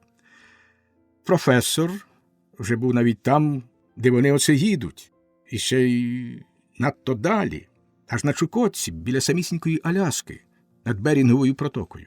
Це він звабив і своїх колег, та й розважав їх тепер веселими розмовами про смішні пригоди та різні дивацькі речі. Розмови й дотипи кружляли навколо того ж, що й в цілім експресі. Кельнер подає буженину, професор бере виделку і ніж і починає її пиляти. Пиляє довго, наполегливо, терпляче, пиляє зосереджено, але ніяк не може її розтяти. «О, Еврика!» – виголошує нарешті він захоплено, а далі урочисто і глибокодумно, немов з кафедри. «Еврика! Я з цього шматка зроблю собі підметки і наб'ю їх на чоботи, і напишу на них ім'я своє, рік народження і повну адресу. І піду по тій благословенній землі, і от з'їсть мене тигр, а з'їсть неодмінно, з'їсть з кісточками, але цих підметок не подужає. Не втне, о, цих підметок не втне. Тоді ви їх, друзі, знайдете і поховайте мене, чи то пак підметки, і вип'єте за моє, чи пак за їхнє здоров'я. Кельнер, зубровки!» Компанія голосно регоче. Розгублений кельнер подає зубровку і нишком хоче забрати сакраментальну буженину, посміхаючись з-під насуплених брів, але професор чемно і воднораз гаряче й цілком щиро протестує. «Ні-ні, що ви, я заплатив гроші і так злегка не поступлюсь. Це ж матеріал, скажу я вам. А патент? Прошу я вас, ні-ні». Майор з-під лоба позирає на компанію, але на нього вже ніхто не зважає, так ніби його й нема. Він кладе газету на стіл і дивиться у вікно. «Хлопці, а бачили сьогодні бамлах?» Урвавши сміх і стрільнувши на майора оком, запитує котрийсь значуще. Бачили, озивається один з гуляйпільців понуро і мов з бочки. Навіть бували, то пак присутствували на параді сьогодні. Хто-то виконув подушку, ото буде хлопцям тепло спати. Чорт візьмі, а хтось викинув грамофонну плиту, навіщо вона і кому вона знадобиться? А чого ж, й знадобиться, якщо там той... Далі шепіт, пауза і раптом вибух сміху. Майор совгається, дивиться у вікно, хмурить брови і не витримує, посміхається, ледве опановуючи той мовчазний сміх. Нехай скалозублять, прахвости. Все одно то ті, що або вже там бували, або кандидати. Професор міняє тему. «Увага, увага! Говорить!» Зачинає він, як з радіовисільні. «Говорить Одеса мама!» – вставляє Френч кольору кави. «Так, Одеса мама. А Владивосток – помийна яма. А от доїдемо, подивимось. Увага! Хто з вас учив географію? А історію? Добре, виходить, що всі вчили. А не вчили, то ще вивчите. Ще й боком вилізе. Так от, порядком, так би мовити, вишколу, порядком самоосвіти, розповім я вам, як Бог сотворив той край, куди ми їдемо. Кельнер, пива! І, розливаючи пиво в склянки, веселий професор авторитетно починає виклад на природничу, географічну, а разом і на релігійну тему про те, як Бог сотворив той химерний край, те золоте Ельдорадо, куди вони їдуть, і що в нім сам чорт ногу зломить, поки розшолопає що й до чого. Отже, відомо, що там усе є. Все, що існує у цілім світі, є й там, як у музеї, скажімо. І тварини, і рослини, і все. Нема тільки бананів та мавп, якщо не числитися з дослідами Дарвіна, та крокодилів, якщо вважати за крокодилів лише те, що плаває у воді десь там поблизу Хеопської піраміди, а решта все є. А було так, бачите, як творив Бог світ, хоча Владивостоцький турок, що оце розповідав, приписував цей подвиг Аллахові. Але так уже на цім світі ведеться, що кожен до себе гне і свого генія попирає. Тож за турком чудо те сотворив Аллах.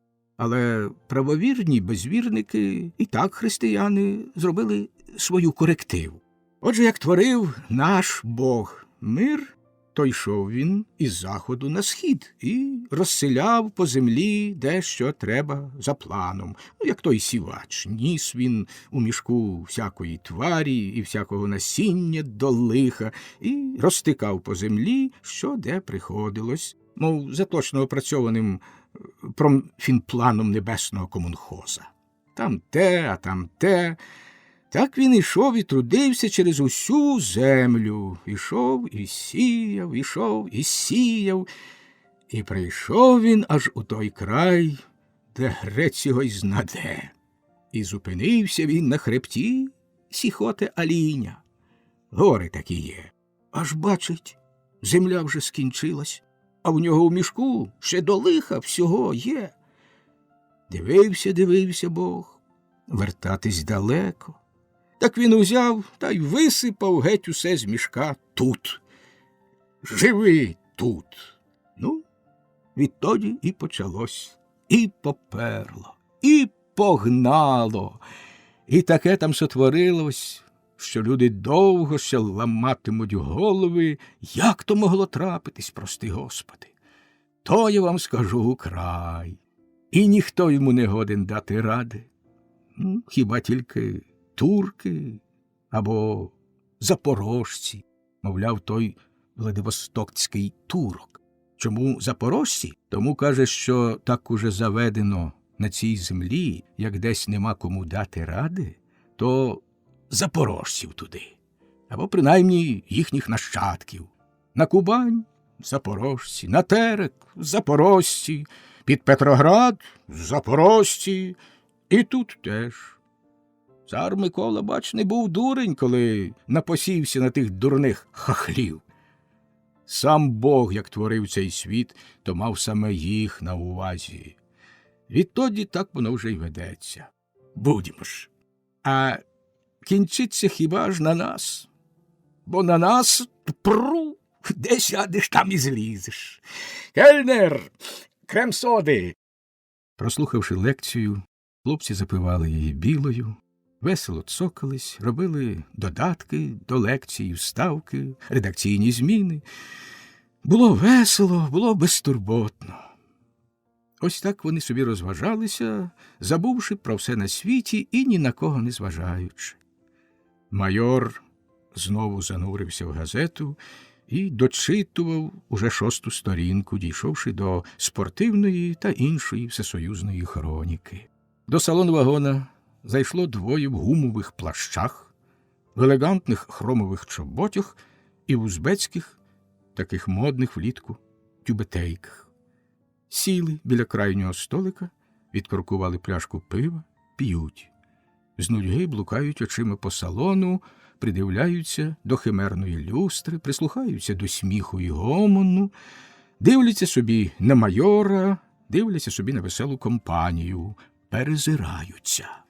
Потім один встає і підходить до хлопців. Спиняється навпроти того, що в френчі галіфе кольору кави.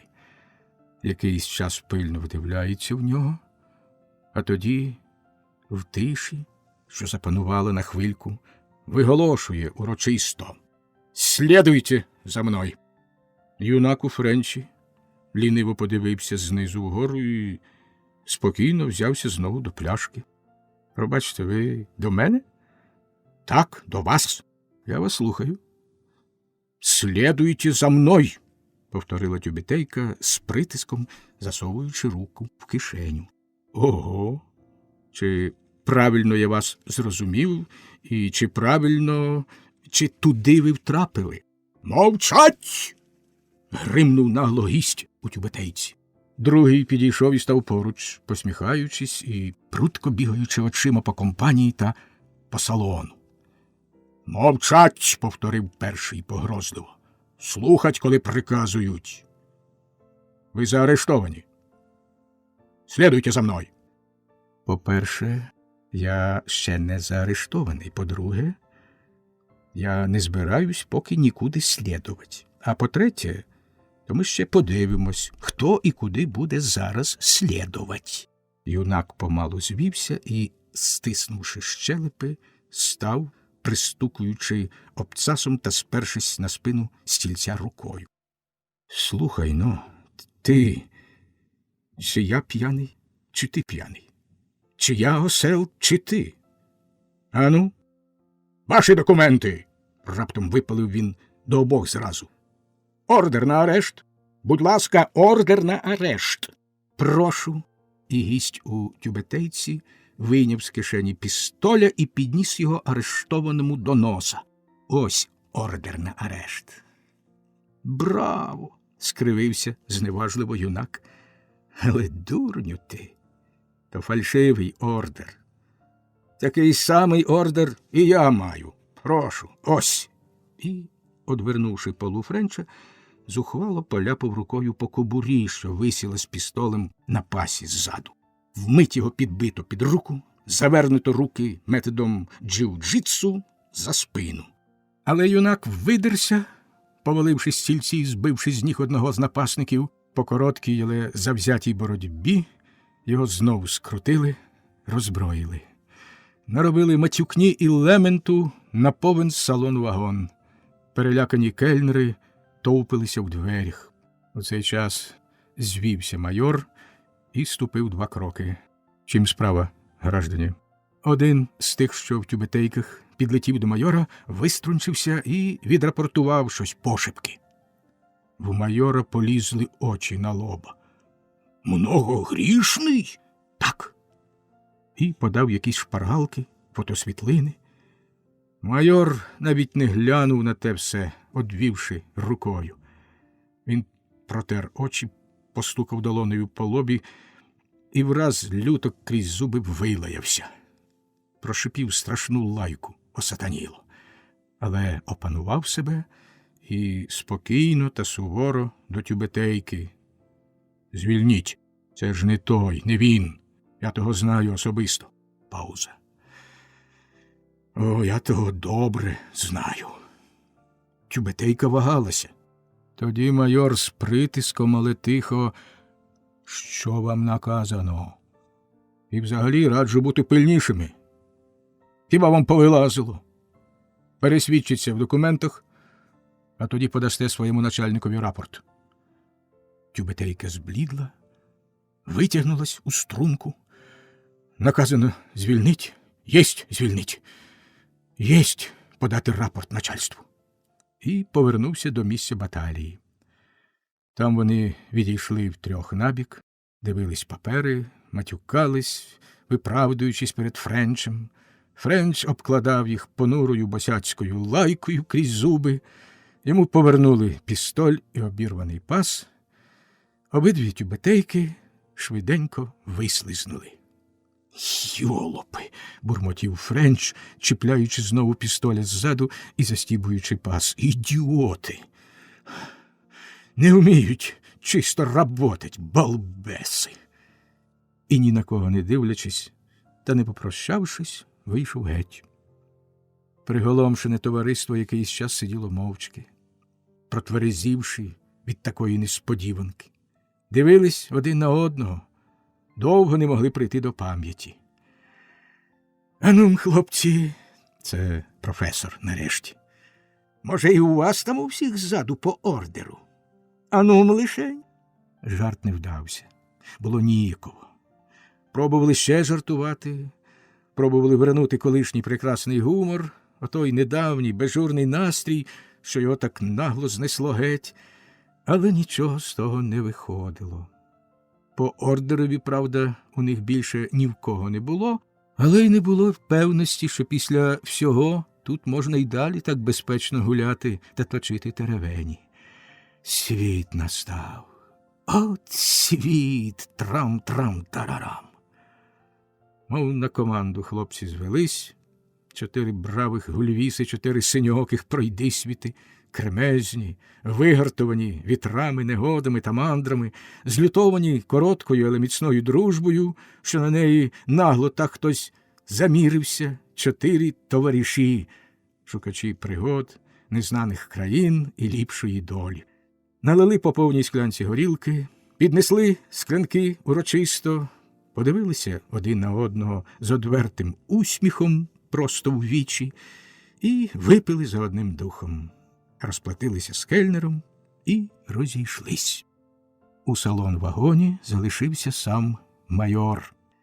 Він ще довго сидів і пив уже не бордо, пив коньяк. Тер свого чуба, тер скроні і ніяк не міг загальмувати навали тривожних спогадів, що враз завирували в ньому, зв'язані з тим проклятим іменем. Це ж той диявол. Це ж той, що він з ним не годен був дати ради, і що стоятиме йому в віччю все життя, либонь. Він пригадує ту виняткову епопею перед 2 роками, епопею веденого ним слідства над одним бортмеханіком та авіаконструктором, приятелем літуна Чухновського, над тим зоологічним націоналістом, над тим дияволом в образі людини. Бррр! Ті очі з кривавими росинками на віях. Вони стоятимуть перед ним вічно. Що він з ним не робив? Він йому виламував ребра в скаженій люті. Він йому повертав суглоби. Він уже домагався не зізнань. Ні, він добивався, щоб той чорт хоч заскавчав і почав ридати та благати його, як то роблять всі. А вже ж! Дивиться виряченими очима. І тільки. Як каменюка. Спершу зухвало й скажено відбивався, вибухав прокльонами й сарказмом, плював в обличчя йому, слідчому, а потім лише хекав крізь зуби І мовчав, розчавлений, але завзятий. Мовчав презирливо. Його вже носили на рядні, бо не годен був ходити. Він уже конав, але ні пари з уст. А ті очі, вони йому отруїли спокій і сон. Вони йому отруїли далебі все життя. З краплинами крові на віях вони горять на смертельно блідому обличчі хворобливим вогнем невимовленої, безмежної, тваринячої зненависті і дивляться просто в саму душу. Пломеніють, не кліпаючи. Розп'яли б, роздерли б. Прокляття! Оката гремуча змія. Він бив межі ті очі, намагаючись їх геть повибивати. Він вже хотів був їх повиштрикувати, та не подужав сам, бо той диявол мав голіафську силу. Навіть підпливлий кров'ю, навіть в рядні ношений. Перше вони могли повалити його лише в 4, але виштрикувати очі при свідках, та й не вистачало у нього на те нервів. Ні, таки треба було їх повиштрикувати, бо ось так дивитимуться все життя. Дивитимуться.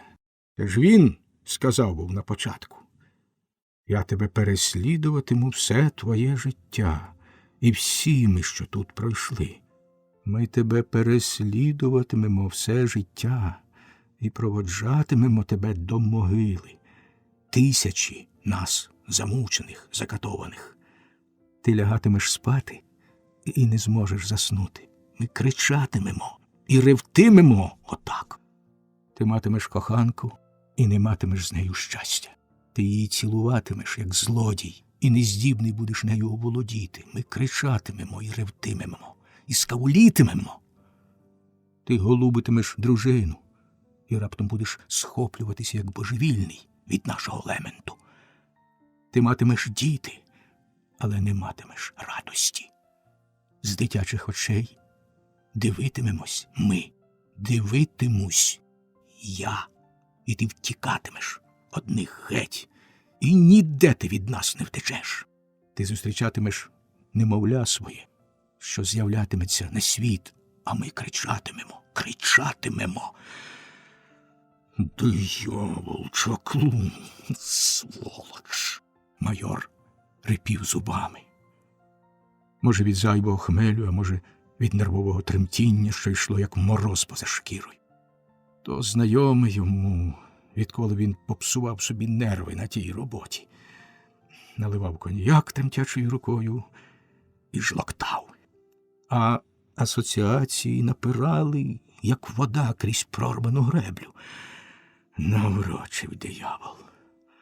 Після того мов би наврочив. Він пригадує ті задушливі безсонні ночі, що тільки йому одному відомі, і маячіння в них. Це в нього, що мав нерву, як мотузки, і маячіння. Він боявся нарешті сам спати і одружився. А одружившись, утікав геть на люди, боявся ночувати вдома. А особливо, як той маніяк утік з божевільні, куди його було запроторено внаслідок доконаного над ним слідства. Не дочекався й трибуналу, збожеволів. І то було приємно. То був би кінець. І він, майор, а тодішній слідчий, мав би собі спокій. Збожевільні, бо є лише один вихід – у могилу. Так ні. Втік. Той маніяк втік. Він був зовсім не божевільний. Потім його спіймано. І знову він, майор уже, вів слідство. Сам напросився.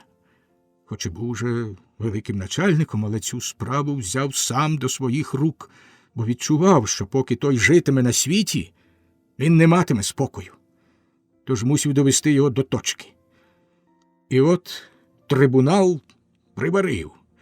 Нарешті приварив, припечатав. Здавалось, тепер уже крапка. І на тобі маєш.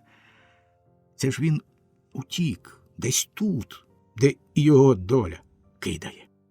Майор наливав і пив, і повертався думками знову і знову до тих перших днів знайомства з цим маніяком. В голові і без того захмелілій гуло, а з чарки на нього позирало вже не червоне бордо і не коньяк. Раз йому здалось, що то кров. Він вилив її геть за вікно і поставив чарку. Дивився в неї, мов би в очі. В очі, що, загораючи все більше, наближались до нього з краплинами крові на віях, запалені страшною, невгасимою, нелюдською ненавистю. Очі замордованої, розчавленої, але непереможеної жертви. Майор струснув стіл і звівся, похитуючись. «Рахунок!» Експрес мчав і мчав. М'яко погойдуючись, віз екзальтованих шукачів щастя, віз нетерплячих своїх пасажирів туди, в невідомий, але недалекий вже омріяний край, в царство Дерсу-Узала, десь в те дивне золоте Ельдорадо. Розділ 3. Навзаводи зі смертю. Височенна, 4-ярусна тайга, буйна й непролазна, як африканський праліс, стояла навколо зачарована. Не шелесне лист, не ворухнеться гілка. 40-метрові кедри, випередивши всіх у змаганні до сонця, вигнились рудими голими стовбурами з долішнього хаосу геть десь під небо і заступили його коронами. Там по них ходило сонце, і пливли над ними білі хмари. Слідком за кедрами пнулися велетенські осики та інші листаті гіганти, що, бувши нижчі за кедри, творили другий ярус. Потім височенна ліщина колючого горіха, ялини, де-не-де берізки, берестина, черемха, перевиті ліанами дикого винограду та в'юнків, ішли вгору 3-м ярусом, а внизу, в 4-му ярусі, суцільний хаос. Місцями густа, мов щітка, звичайна ліщина, височенні трави і бур'яни, повалені вздовж і впоперек дерева, мов велетні на полі бою, потрухлі і ще не потрухлі, одні з крізними дірами-дуплами, як жерла небувалих гармат, другі вивернуті з усією системою коріння, що тримали його руба, як стіни або як велетенські пригорщі зі стіснутими межи пальцями камінням і землею.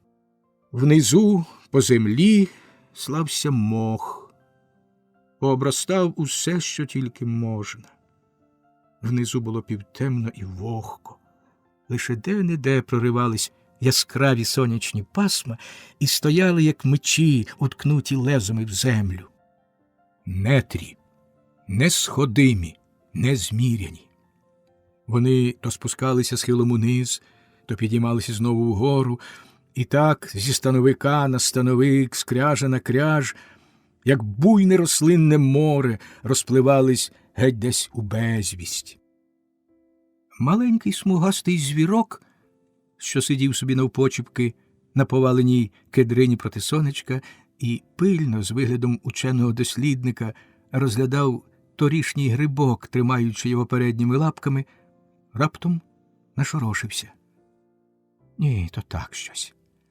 В нетрях панує надзвичайна тиша, як у дивному храмі дивного Бога. Лише рябок, засвістівши, прилетів з однієї височенної кедри на іншу і завмер на гілці, мов сучок, нерухомо, опустивши чубату голівку вниз і витягши шию. Тиша. На поваленій кедрині тремтіли сонячні зайчики. Смугастий звірок, бурундук, почав бавитися з ними, задравши хвостика, як той драгун султана, перестрибував через них, присідав і дивився вниз.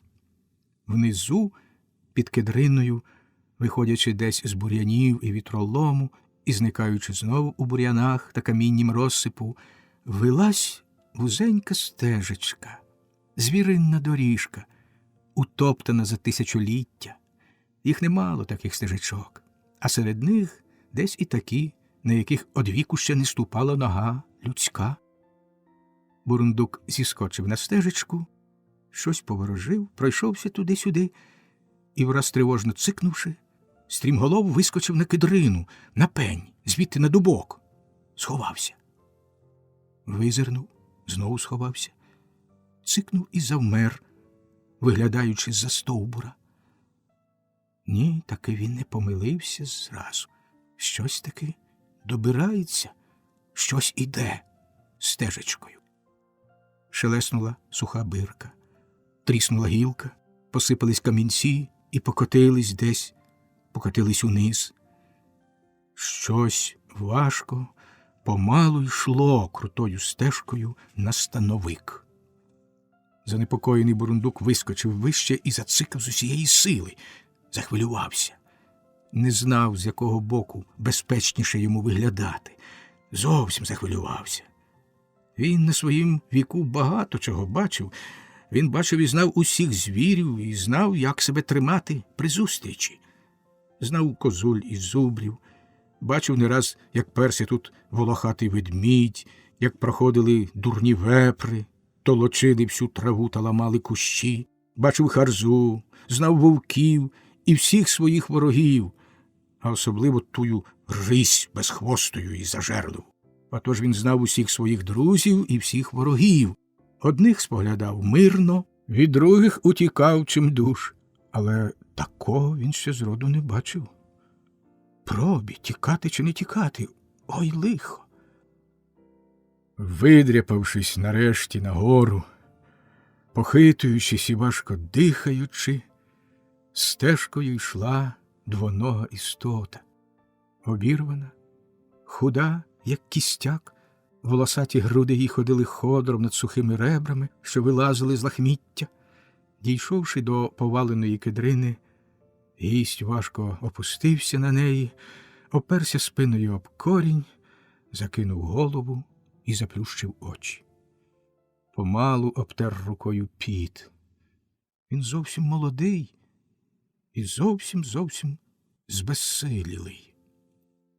Почерніле обличчя з міцно стиснутими щелепами заросло щетиною, на крутому лобі дві глибокі зморшки, сторч між крилами брів, а в зморшках сіль від поту. Одна брова тремтить, і від того таке враження, ніби брови ті пориваються полетіти. Якусь мить він сидів нерухомо, либонь сплючи. Враз широко і тривожно розплющив очі і тихенько відхилився від кореня, слухав. Тоді знову заплющив очі і притулився до кореня. По якомусь часі він облизав спраглі порепані губи і, не розплющуючи очей, покрутив головою. Пропаду.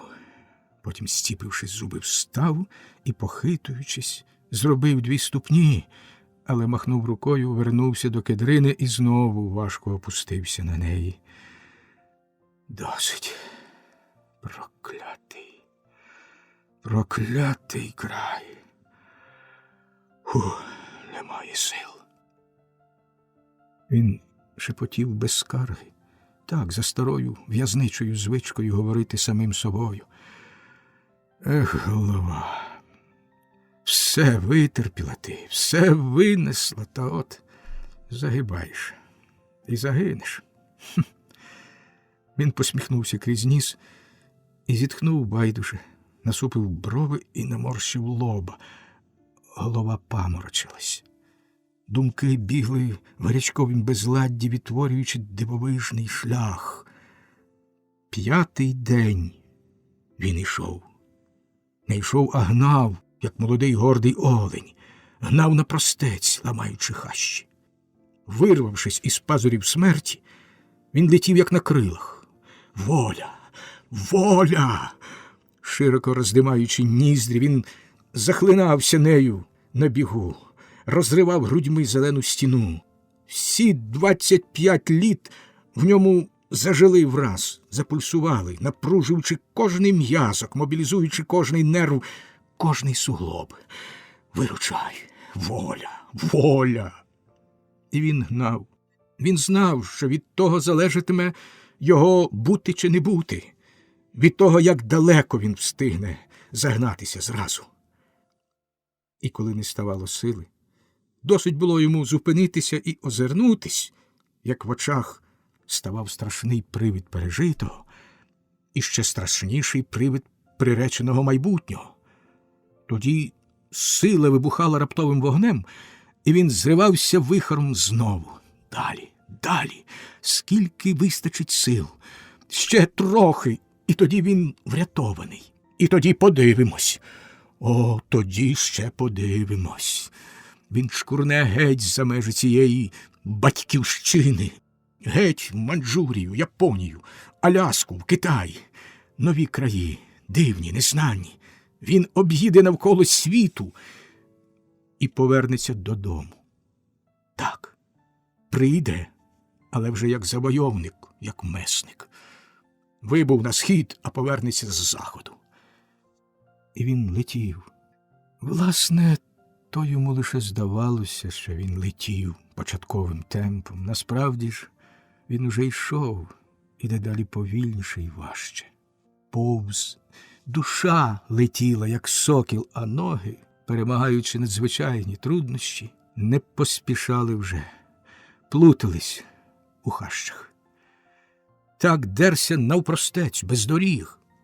І коли траплялись стежечки, уникав, а йшов просто, як цькований звір, боявся зустрічі з людьми. Забрьохувався в росі по самі вуха ранками і був мокрий, як хлющ, але не зупинявся. Сонце і швидкий рух осушували його. Він забивав ноги об пеньки й каміння, але не зважав, не відчував болю.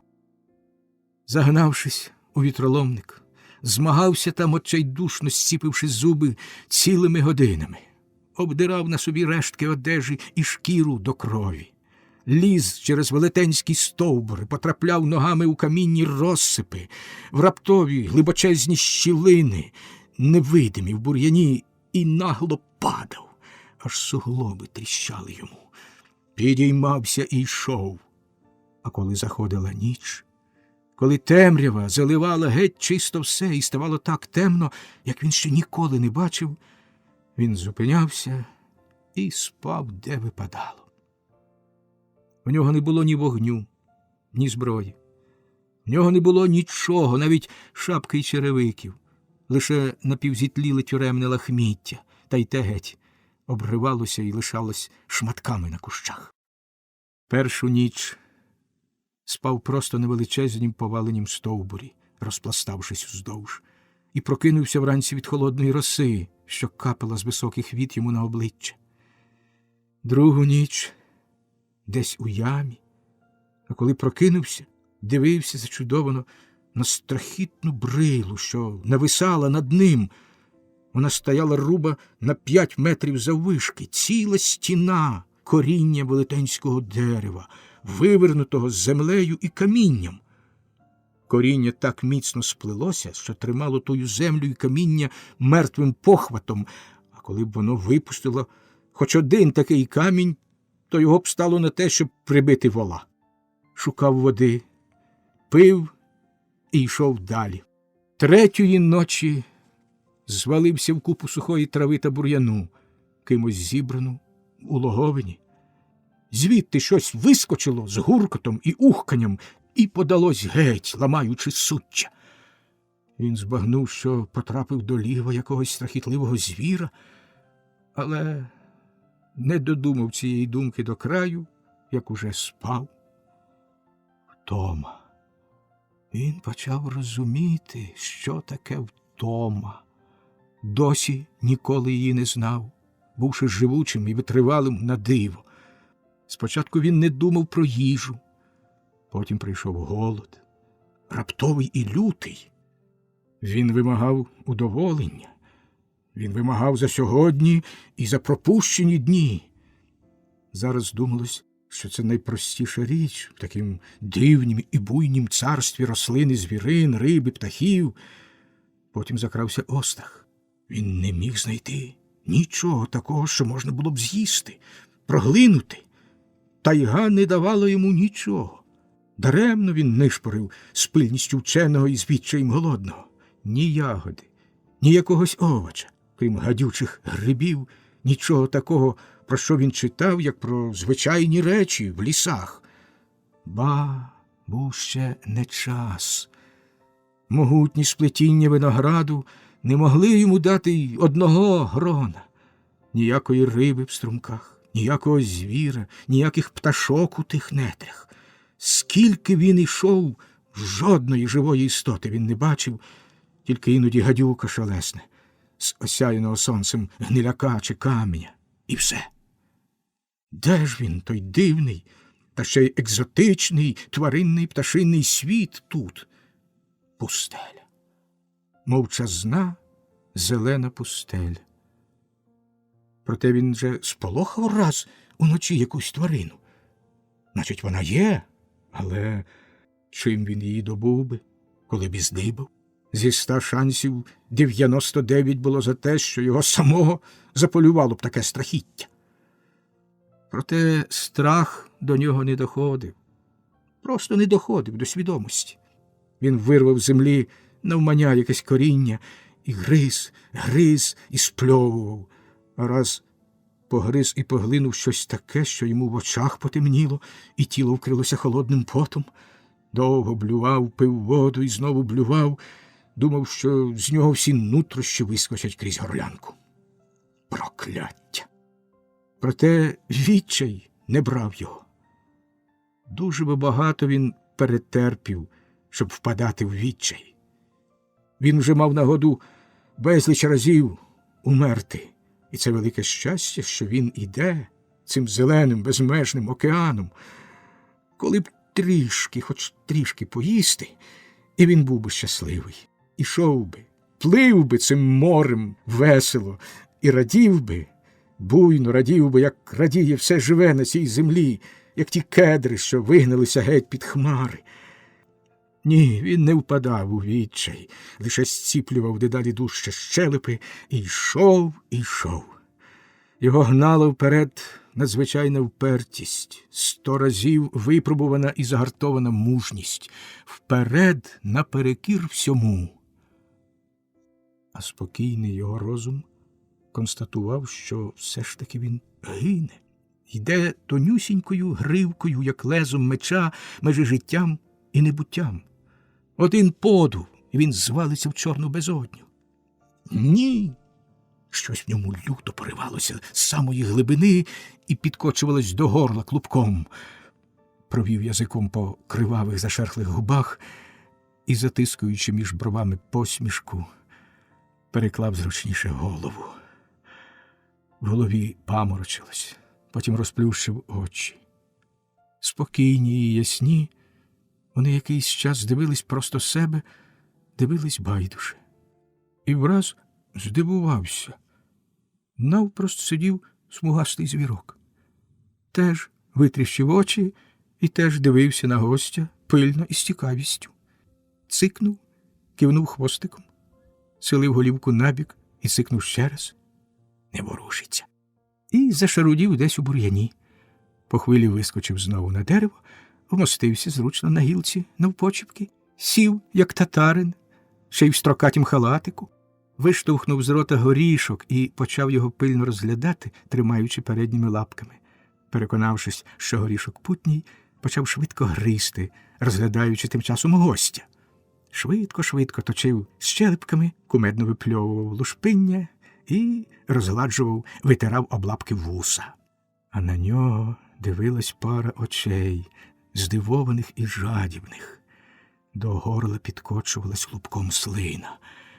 Диви, їсть стерово.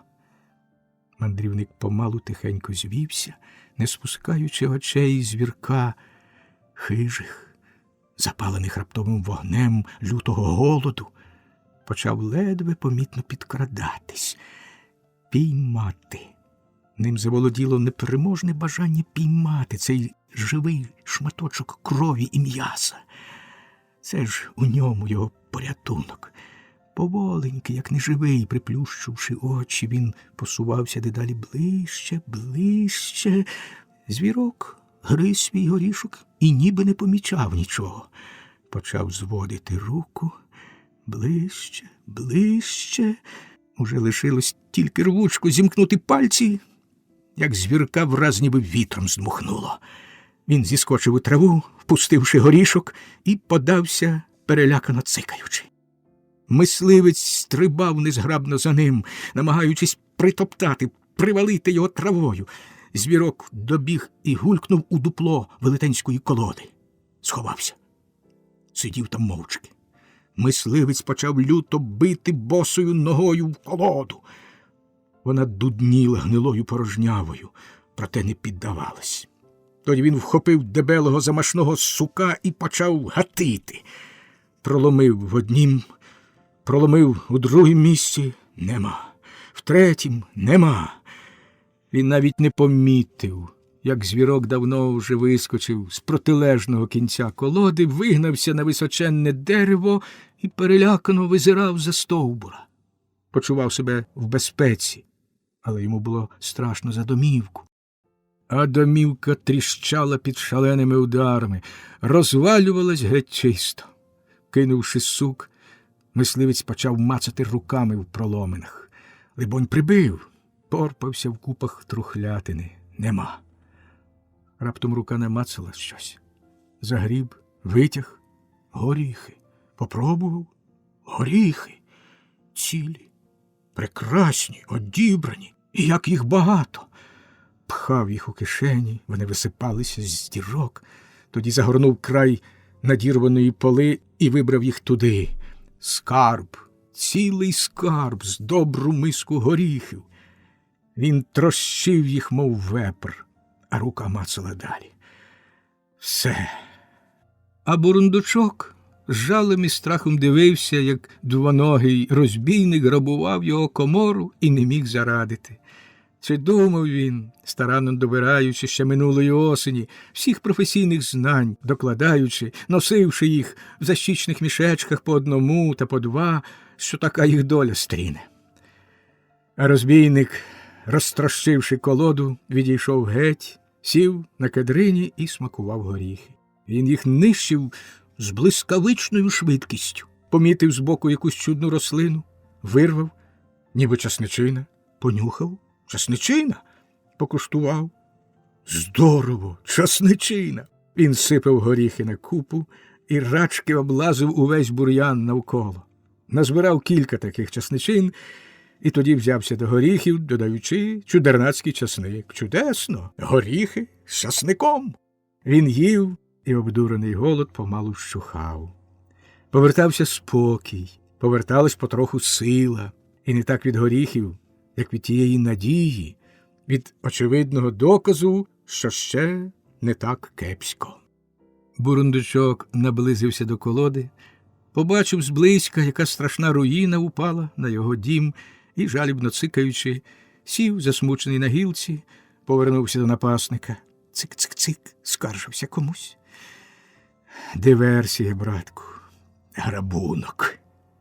Мандрівникові повернувся його добрий гумор, і він, дивлячись на пограбованого, співчував йому. Грабунок, братку, каюсь. Але що зробиш? Могло бути гірше, адже правда? Але знай, з усіх злочинів, сотворених мною за життя, це найбільший. І за це варто приліпити мені 25 років. А то мені приліпили, лихо його знає за що. Але це, я тобі скажу, було цікаво. Вони мене везли, берегли як, а я взяв та й утік. На край світу завезли, а я взяв та й утік. Ха-ха! Стрибнув у чорну ніч, у смерть із скаженого поїзда. Це там начальник лютує. Як він піклувався про мене, беріг. Тільки-но зупинимося де.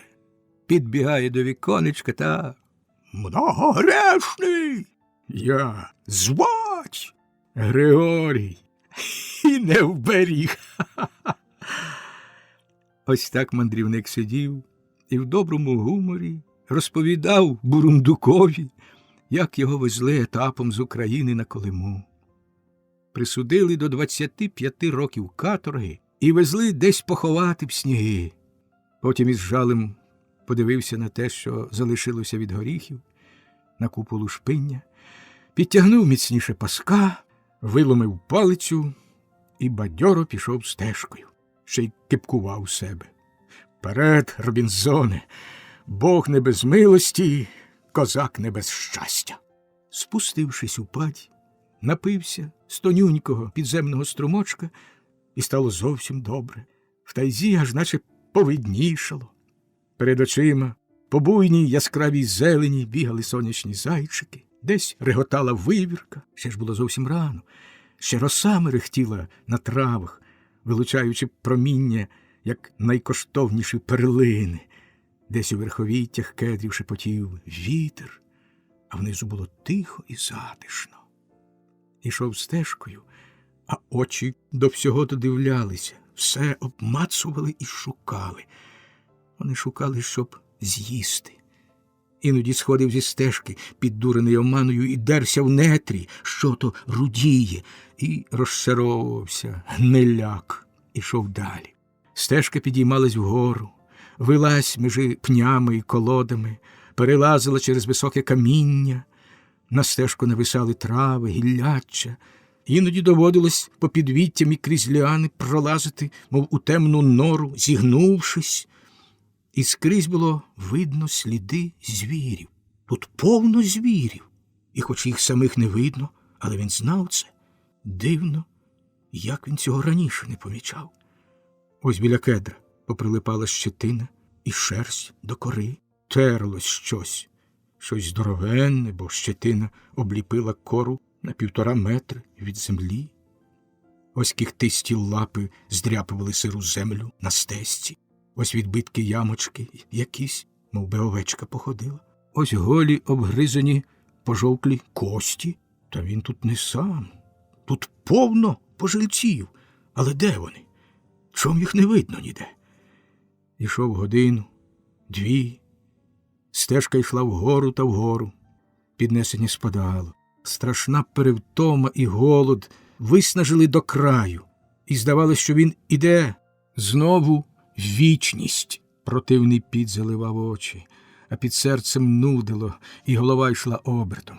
Часто зупинявся, ставав біля дерева і стояв, заплющивши очі. Слухав, як у вухах дзвонило, і ніби молоти били по черепу. Здавалося, що він ніколи не добереться до перевалу, до вершини. Там, за цією горою, там, де либі кінець усім стражданням. Ну, іди ж. Ще раз перемагав себе і йшов. Нарешті вибрався на гору. Тут ліс поступився, і гора височила гола, вся вкрита квітами, а за нею дивний краєвид відкрився його гарячковим очам. Скільки оком сягнеш, розпростерся хвилястий зелений океан, збрижений велетенськими химерними хвилями, що йшли одна за одною. То ліс підіймався по кряжі гір, опускався і знову підіймався. Найближчий гребінь сизо-зелений, зубчастий. За ним сизофіалковий, ліворуч, скільки оком сягнеш, і праворуч тягся ламаний контур. Потім сизо-голубий, і все вище й вище. Фантастична, дивовижна панорама, могутня в своїй красі і страшна. Його ніколи не перейти і не подужати, не випливти з цього жахливого океану. Мандрівник сів просто на землю. Стежечка збігала з гори кудись у нетрі, але він сів. Тер рукою чоло, міцно стискав набряклі жили на скивицях. Може, перестане стукати в череп? Це, далебі, пропасниця. Боже, якби йому рушниця, і якби хоч пара сірників. Навколо гудуть бджоли.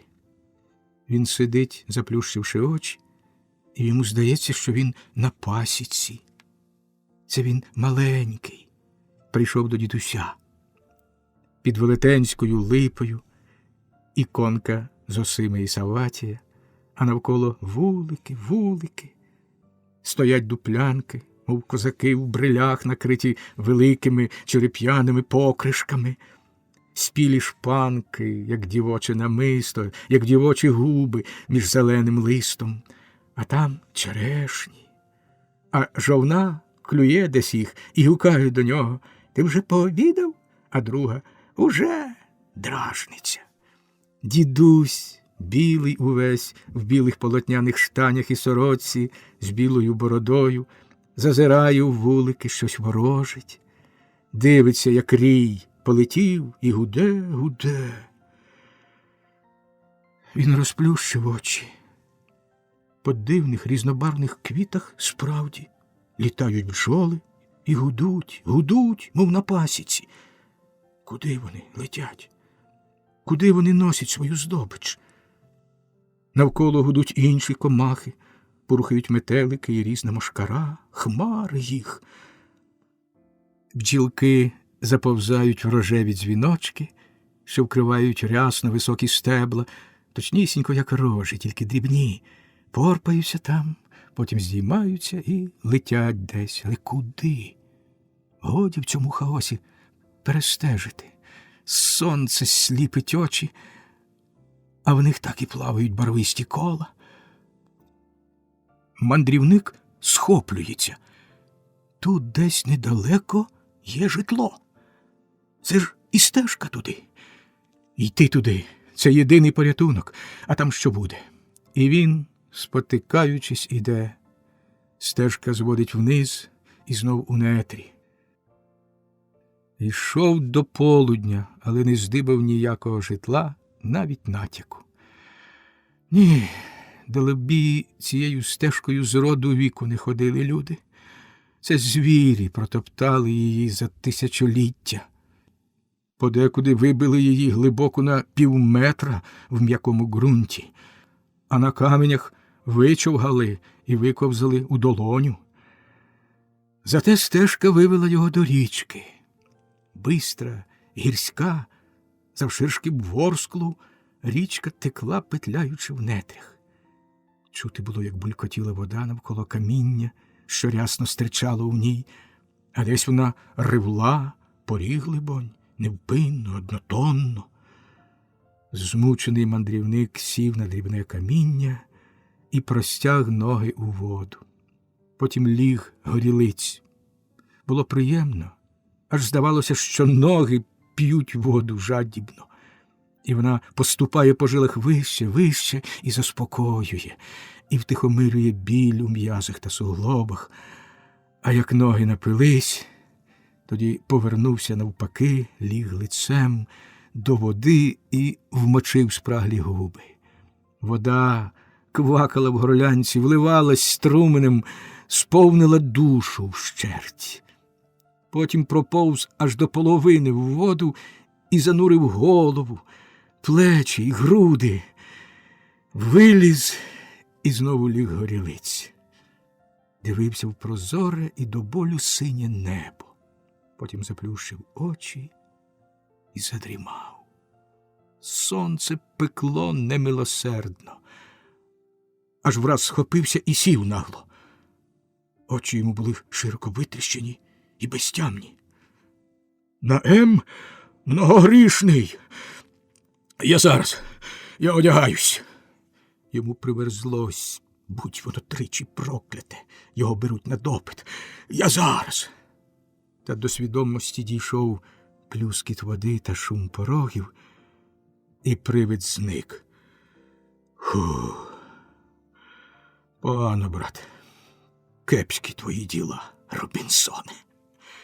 Почав зводитись, і враз очі упали на щось межи камінням. Боже мій! Сквапно простяг руку і вхопив дивну знахідку. Ніж. Мисливський ніж. Власне, піхви, з яких стирчало іржаве руків'я ножа. Піхви напівзітлілі, і руків'я аж позеленіло, але, Боже мій, це ж, може, рятунок. Проте видобути ножа було не так легко. Не піддавався і сидів у піхвах, мов приріс. Потер руків'я в пісок, обмив, потер полою, руків'я засяяло мідяними, олив'яними та костяними кільцями, що були нагнані одне на одного. Добре. Далі взявся до піхов, злегка стукав об камінь, розхитував, мочив у воді і кінець кінцем видобув ножа. Ніж був зовсім іржавий, аж чорний, але то пусте. Це ж бо чудесний ніж, важкий і загонистий. 20 хвилин і ніж блищав. І хоч був рябий, мов віспою побитий, та проте добрий ще, дебелий. Таких ножів ніде немає більше, як ці мисливські ножі. Це не просто собі ніж, це зброя, і неабияка. Для того й руків'я в нього зроблене з тяжкого металу та кості, щоб був важкий і не схибив у слушний час. Мандрівник радів, мов дитина. Це хтось загубив його тут, давно. Це він тут лежав місяці, а може й роки, чекаючи на нього, чекаючи свого призначення, і дочекався. Тепер мандрівник не квапився. Найперше, ніж мусить бути гострий. Тож сидів і гострив його об камінь, пробував на волос і далі гострив, аж поки ніж став, мов бритва. Гаразд. По цьому направив піхви, почистив, підстругав, полагодив каблучку і ланцюжок, щоб чіпляти до пояса, тоді засунув ножа в піхви, надів на мотузку, що була замість паса, і підперезався. Зовсім добре. Відтак, озброївшись, пішов через річку по камінню. Може, той бік буде гостинніший? За річкою, продираючись на стежку, сік ножем верболіз, стинав гілки, що заважали просто йти, шукав ножеві застосування. А ніж гострий же, як бритва. Надибавши зразу за верболозом тиху ковбаньку, глянув у нею, мов у люстро. О, ніж мусить діяти. На нього дивилось чуже, заросле щетиною почорніле обличчя. Боже мій, і мати б не впізнала. Тим-то й доля його цурається. Голитись. Примостившись на камені і перемагаючи біль у суглобах та у всьому тілі, він почав голитись. Може, життя покращає? Дивився у воду, як у люстро, і шкріб ножем намочену щетину. Бере. Ліпше, аніж було голитись склом у в'язниці. Потім умився і глянув у люстро. От, зовсім молодий юнак. Боже, скільки змін відтоді, як бачив себе востаннє голеним. Аж самому стало себе шкода. Шкода того безжурного, молодого, веселого обличчя, що колись зводило дівчат з розуму. Шкода молодості, шкода втраченого безповоротно, того, що вже ніколи не повернеться. З води дивилося суворе, металеве обличчя, ще молоде, але і ті прямовисні зморшки між бровами, і ті крилаті брови, заломлені уперто, великі очі горіли, мов у божевільного. Так, мандрівнику, з такою пикою тільки в нетрях і жити, та живих і мертвих полохати. При таких літах і така у вас, прости Господи, мордяка, як у Мефістофеля. Ну ж, засмійся, будь веселіший, життя переміниться. Але життя не змінилось. Довго ще йшов тайгою. Йому здавалось, що швидко йде, але насправді посувався, мов тінь, хитаючись, аби не лежачи помирати. Ніж більше не ставав у пригоді, ніяк не ставав. Спершу він стинав ним гілочки з нічев'я, Потім засунув у піхви і не виймав. У руці не вистачало сили. А надвечір сили зовсім покинули його. Край. Ліг голічерева під височенними кедрами, тягуче, важко й глибоко зітхнув, ніби випустив дух, поклавши голову на корінь, і так лежав. Згодом витяг помалу ножа і поклав коло себе. По хвилі намацав і переклав ножа зручніше. Ще зітхнув глибоко, глибоко. Так, кінець. Думки плуталися в голові, що була немов гарячим оливом налята. Який пак сьогодні день? 6. Ну, це ще здорово. Коняка б уже здохла. А якби я й був конякою, було б ліпше? 6, так. Але Бог за 6 день світу весь сотворив. І ці нетрі теж. А тож чорна пауза. І знову 6 день. Оце і є він. Останній, уже зовсім останній день мого життя. А ще б трохи. Про це вже така собі млява думка. Не хотілося рухати ні рукою, ні ногою. Не хотілося думати. Хотілося лежати і лежати. Вічність лежати так.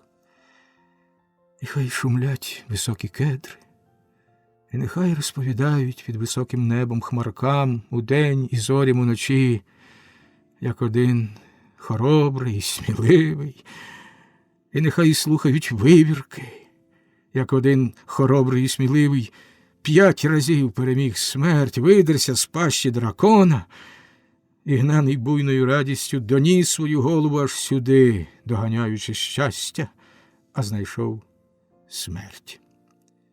Чужинець, далекий чужинець, чужак. Пробив нетрі грудьми і ліг тут між корчами. Доніс свою голову аж сюди за кілька тисяч кілометрів, аж на край землі. І дзвенять кедри. Ні, то не кедри дзвенять. То золоте дитинство дзвонить дзвіночками в гаях, синіми волошками зоріє в полях, бризкає водою на Ворсклі, на Дніпрі. Ген. І сміються дзвінкі дівочі голоси, і скачуть луни лугом, горою. Поїхали. Пахне терпкий чебрець під бором.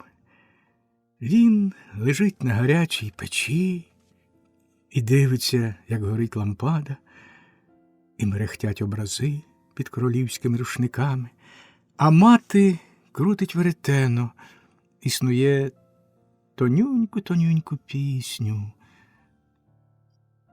Мати ж моя пава, тепер я пропала, що ж ти мене туди дала, де я й не була? Мати ж моя вишня, мати ж моя вишня. Хтось у ньому непокірний і бунтівливий хоче підвести йому голову, але вона не підводиться. То її держить йому тутешній волохатий Бог, лютий, скупий і ненажерливий, насідає на груди і не дає вже йому дихати. А мати схилилась близенько. Раптом що це? Він розплющив очі. Стукіт? Постріл! Він зводиться на руках. Млосно йому й запаморочливо, але хтось непокірний у нім підводить його. В вухах дзвенить. Знову постріл. Постріл, як грім. І враз крик. Жахливий, нелюдський крик. Дитячий чи дівочий. Грицьку! Жахливий крик молодості, що її вхопила зубами смерть. Грицьку! Грицьку! Він шпарко схоплюється на ноги. А Боже мій, мерщій! Кидається чимдуж. Точачись, плутаючись в бур'яні, поспішає. Знову крик. Близько. Напружуючи рештки сил, він виламується на галявину. Ось!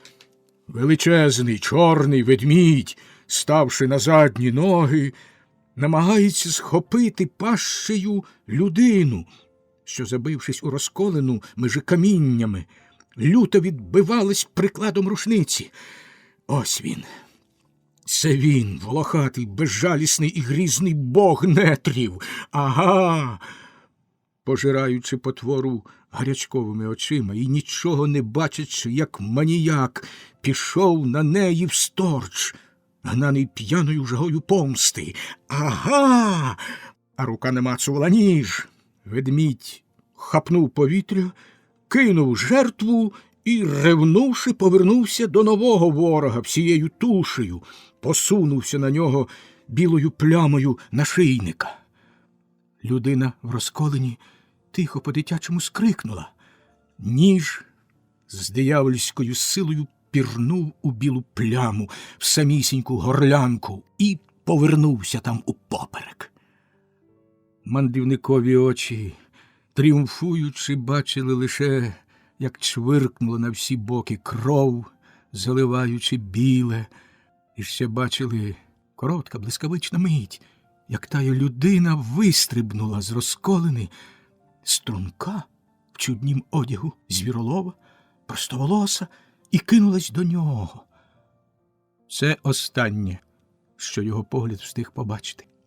Мить, і сили враз залишили його, в очах потемніло, і він повалився на землю під волохатою чорною масою, як ніч накрила його.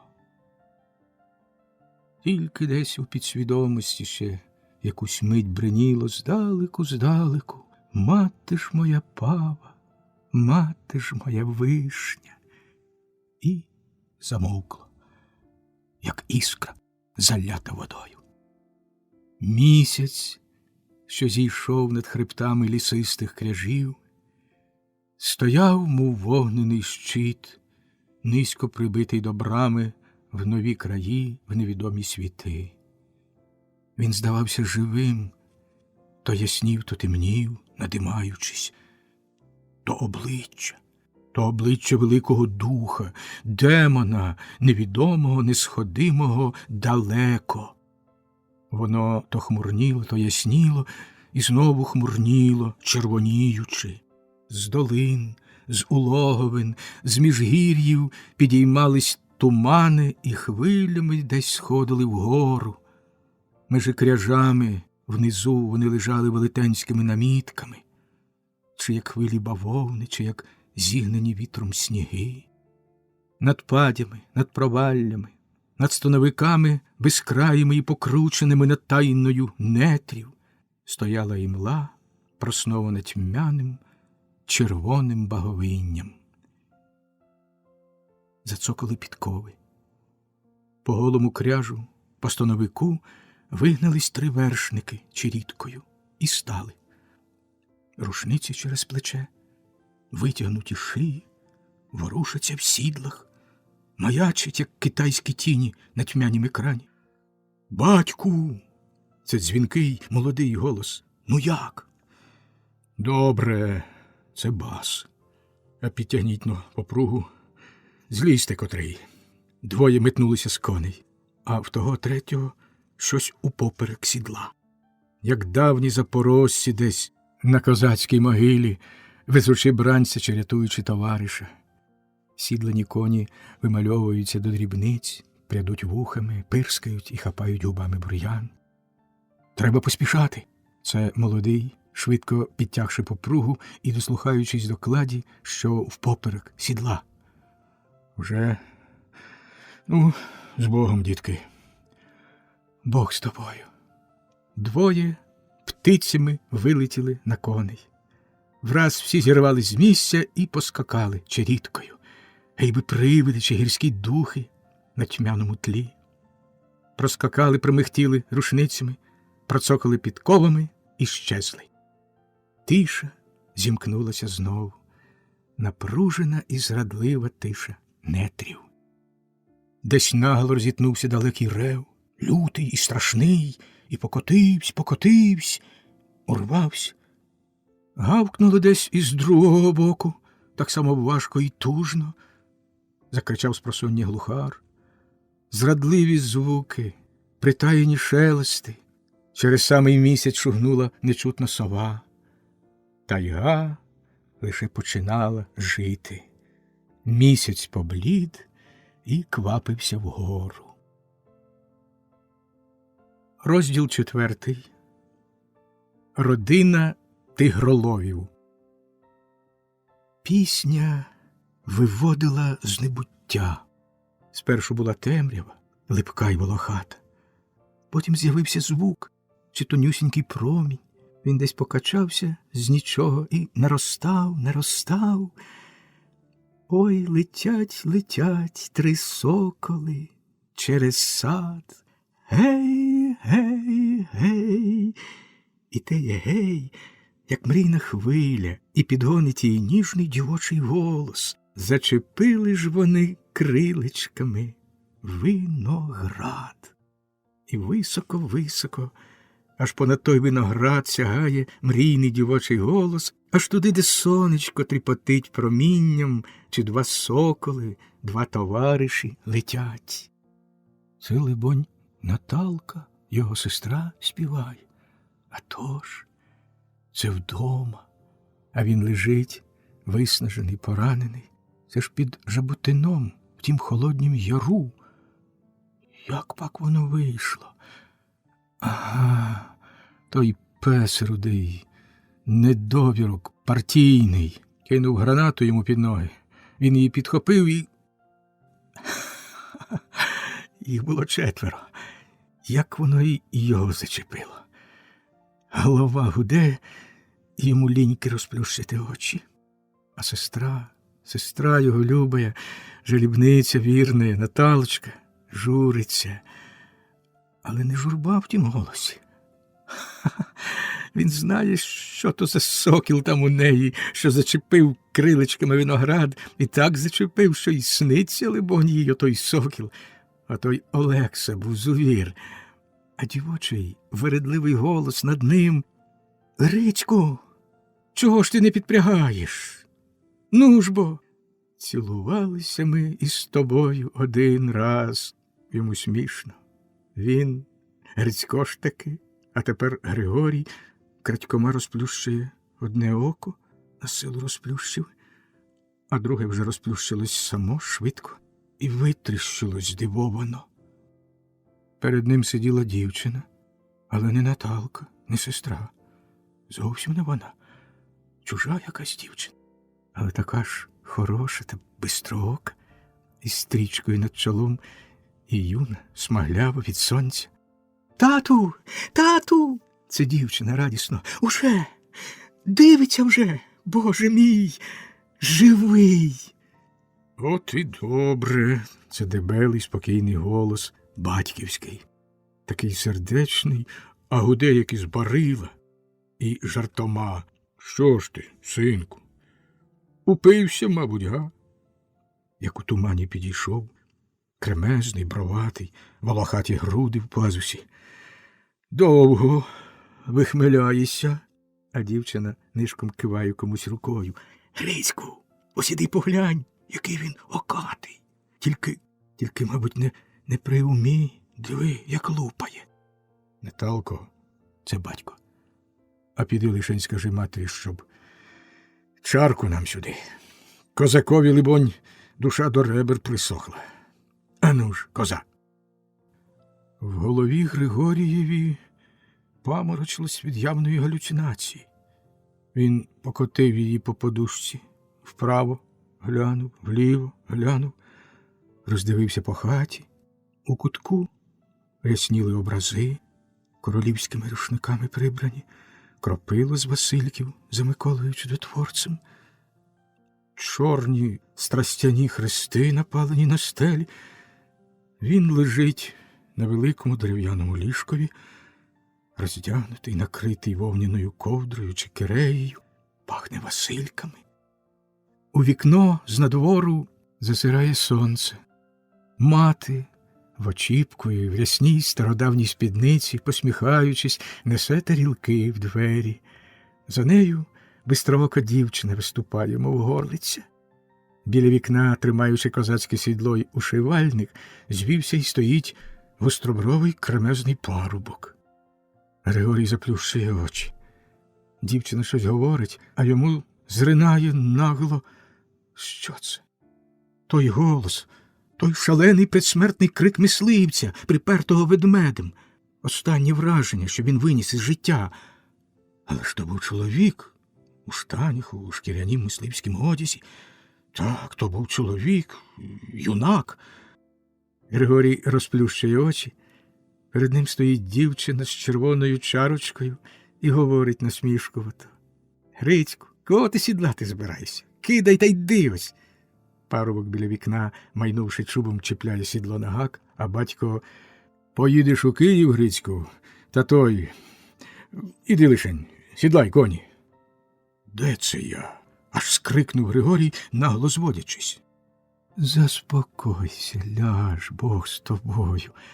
Це матінка, це стара, поклала руку на голову і схилила її назад на подушку. Лежи, лежи, серце. Ач, який, мов з хреста знятий. А ви і не тюл на вас, лоботряси. Добре, що самі ні в року, як воли, а хлопцеві не до розмов. Старий. Ото, це хлопець із наших. Скільки я його потовку поперек сідла, непритомного, при смерті, скільки днів тут зі смертю воює. І диви, живий. Спасибі Богу, синку, що все добре. Тепер уже все добре. А то я хотів уже одвести тебе до Києва. Це ж тут недалечко. Там би ти вмер, і я так і не знав би, хто ти. Де це я? Прошепотів Григорій розгублено. Злякався за свій розум. Та в нас же, в нас дома, сину. На стіні рясно карток, дівчата у вишиваних сорочках, у намисті, парубки в шапках і киреях. Який це район? Та київський же. Це дівчина. І так вона сказала те київський, проворкотіла, аж за серце взяла. Григорій звівся, витріщивши очі. В них і радість, і жах. А батько: може, ти тамтешній? Може, тобі краще б додому? Ні-ні, злякався, відчув, як у нього мороз пішов поза спиною. Ні-ні. В пам'яті зринула Лук'янівська в'язниця. Київське ОПУ НКВД. Отак, утікав і потрапив назад. Як же це? Ні-ні, він поривається йти. Пустіть, я не хочу. Я піду собі. То я так, то я навмисне. Його силою вдержали. Тоді він швидко і покірно ліг, нацупив ковдру аж до носа, по тілу виступив піт. Змилив. Стара перехрестилась нишком і шепотіла сльозою. Боже мій, Боже, бідолашний, не сповнів же. Що те лихо з людьми робить? Тікати, поривається в нім усе, але він удає спокійно, байдужо. А далеко до міста? Батько: та ні, це близько, верстов 400. Ми ж Київського району. А ти хіба звідки? Сказати чи не сказати? Я теж Київського району. Ова! А з села? Та з Трипілля ж. Боже мій! Аж скрикнула і сплеснула руками матінка. Дитино моя! Та це ти не з того Київського. Це ж ти з України. Мати моя теж із Трипілля. Земляк, а Боже мій! І враз, так ніби хто попустив страшне гальмо, Чорна гора сунулась, Стало легко і радісно, і дивно. Біля нього стояли рідні близькі люди. На далекім краєчку землі, після всього жаху, близькі й рідні люди, стурбовані за нього, упадають біля нього, як мати, як батько, як сестра і брат. І Київ ще тут є десь один. Григорій потер чоло і засміявся. А всередині йому гей би хлоп'я танцювало і било в долоні. Жив, житимеш. І хотілося сказати щось хороше. Мамо. І затнувся, дивлячись на матір. Дозвольте вас так називати, бо ви ж така, як і моя мати. Нічого, дитино, заметушилась мати, витираючи нишком сльозу. А Григорієві вернувся його спокій, його мужність гартована, його давній гумор. Так кажете, я дома, мамо, дома, синку. Чудесно. Привіт вам із Трипілля. Спасибі, синку, спасибі. А як там? Як воно там, на тій Україні? Чи давно звідти? І як це сюди? Григорій засміявся. Ну, годі, втрутився господар. Знайшли час до розмови. Видужувати треба. Ану лиш вивірко, це до дочки. Дівчина подала Григорієві червону чарочку. А бери, синку, бери, це таке зілля, що й мертвих підіймає. Стривай, дай же й мені щось, дочко. Дочка метнулась і принесла батькові таку ж чарочку, але вже білу. Це однакове, синку, тільки в тебе приготовлене для тебе, а в мене звичайне. Там його цілий туєць, і ми його з тобою вип'ємо десь. Еге ж? Що це ти, старий, розгомонівся? То все мовчиш, як пеня, це... Швидше вже, у хлопця рука заболіла. Пий, синку, та лягай. Хай йому, чому дідові. Стривай, бабо. Геройське діло не кожен зробить, і за це, від'їжджаючи, я хочу для годиця випити. Грицьку, коні готові? Чорнявий високий Грицько стояв поруч і з посмішкою дивився на нього. Готові, батьку. Добре, ми поїдемо, а ти будеш лежати собі. Як тебе звати? Григорій. Чув? Це до сина. Добре, зовсім добре. Я б тебе й не питав, та таке, бач, діло трапилось. Ну, мож, сину, підніс руку, цокнулись, будьмо. Григорій пожартував. А завіщо ж пити? Пий. Випив Григорій спирт. Вогненний та чомусь гіркий. По жилах потік вогонь. Випив дід, витер вуса, а тоді... Оце, синку, за дочку, що ти її мені вирятував, і за тебе, що тебе вона вирятувала. Будь же здоров. Григорій витріщив очі, переводячи їх то на одного, то на другого. За дочку, що врятував? За яку? Де? Мати подала рибу на тарелі. Їж, синку. Риба тая біла та сита. Ну, а нам пора, обізвався дід до сина, закусивши. Устав із-за столу, перехрестився, надів шапку. Дивися ж мені, стара. Простояв ще біля порога, подумав. Подивився ще раз під волохатих брів на хворого і сказав: ти тут вдома. Зрозумів? На багато верстов кругом тут тільки праліс та звірі, а людей нема. Чи втямки? Я ще не знаю, хто ти, але моя хата – твоя хата. Лежиш собі. Такий тут закон, наш закон. Навіть коли б ти був не християнська душа, а якийсь гольд чи навіть кореєць, то й тоді цей закон по твоїй стороні. Будь же веселий і щасливий. Гайда! Відтак вийшов із хати, за ним син. Десь у дворі зацокали підковами коні, заскавуліли радісно собаки. Нерпа, заливай, вражі діти! Добувався з надвору дідів голос. Вже їдемо. Тупіт зірвався з місця, пройшов поза хатою і швидко затих, віддаляючись. Григорій хотів розпитувати, він хотів про все довідатися, але міцна горілка і те зілля, що в ній, і риба та, що він з'їв, якась чудна та сита. І всі ті нервові стусани, що пережив сьогодні, все це його обтяжило, зробило млявим. Думки ще вовтузились, але важка втома, непереможний сон і спокій підступили і збороли його. По короткій боротьбі він здався. Змикаючи очі, бачив лиш, як дівчина ходила по хаті, мов пливла, ставна та горда, і заразом насмішкувата. Сонце заляло стіл і ткало золоті прошви на білій скатертині. На столі сиділо ведмежа і кумедно хапало себе передніми лапами за писок. Ловило бджолу, що хоробро вилась навколо, намагалась на той писок сісти.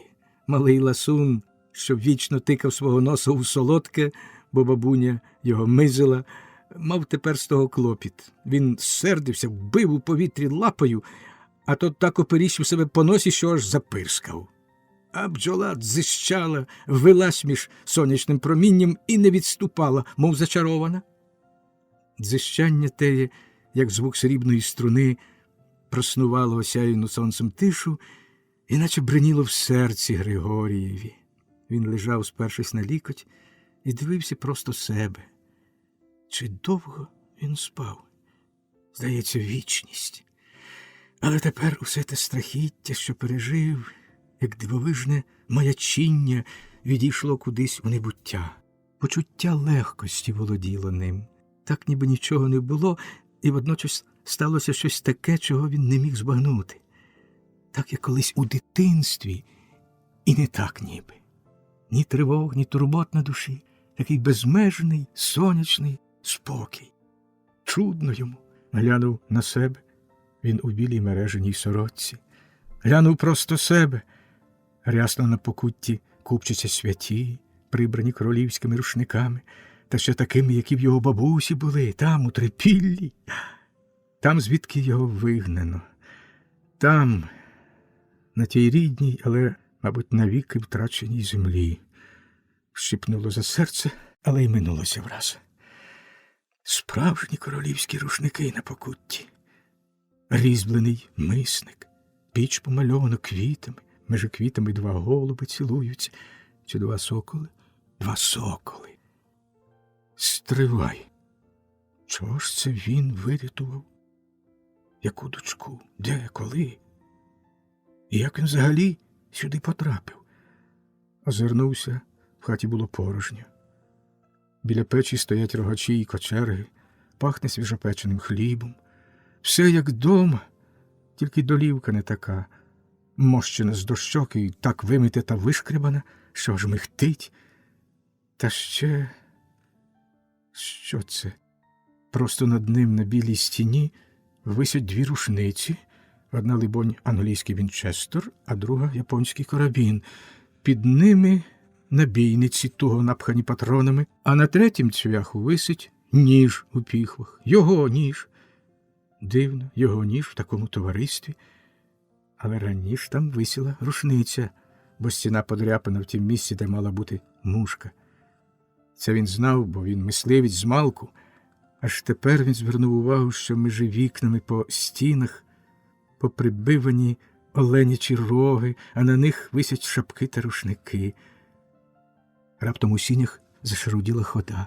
Григорій натягнув ковдру і прикинувся, що спить. В хату щось увійшло, підійшло до нього і нависло над ним, чути, як дихає.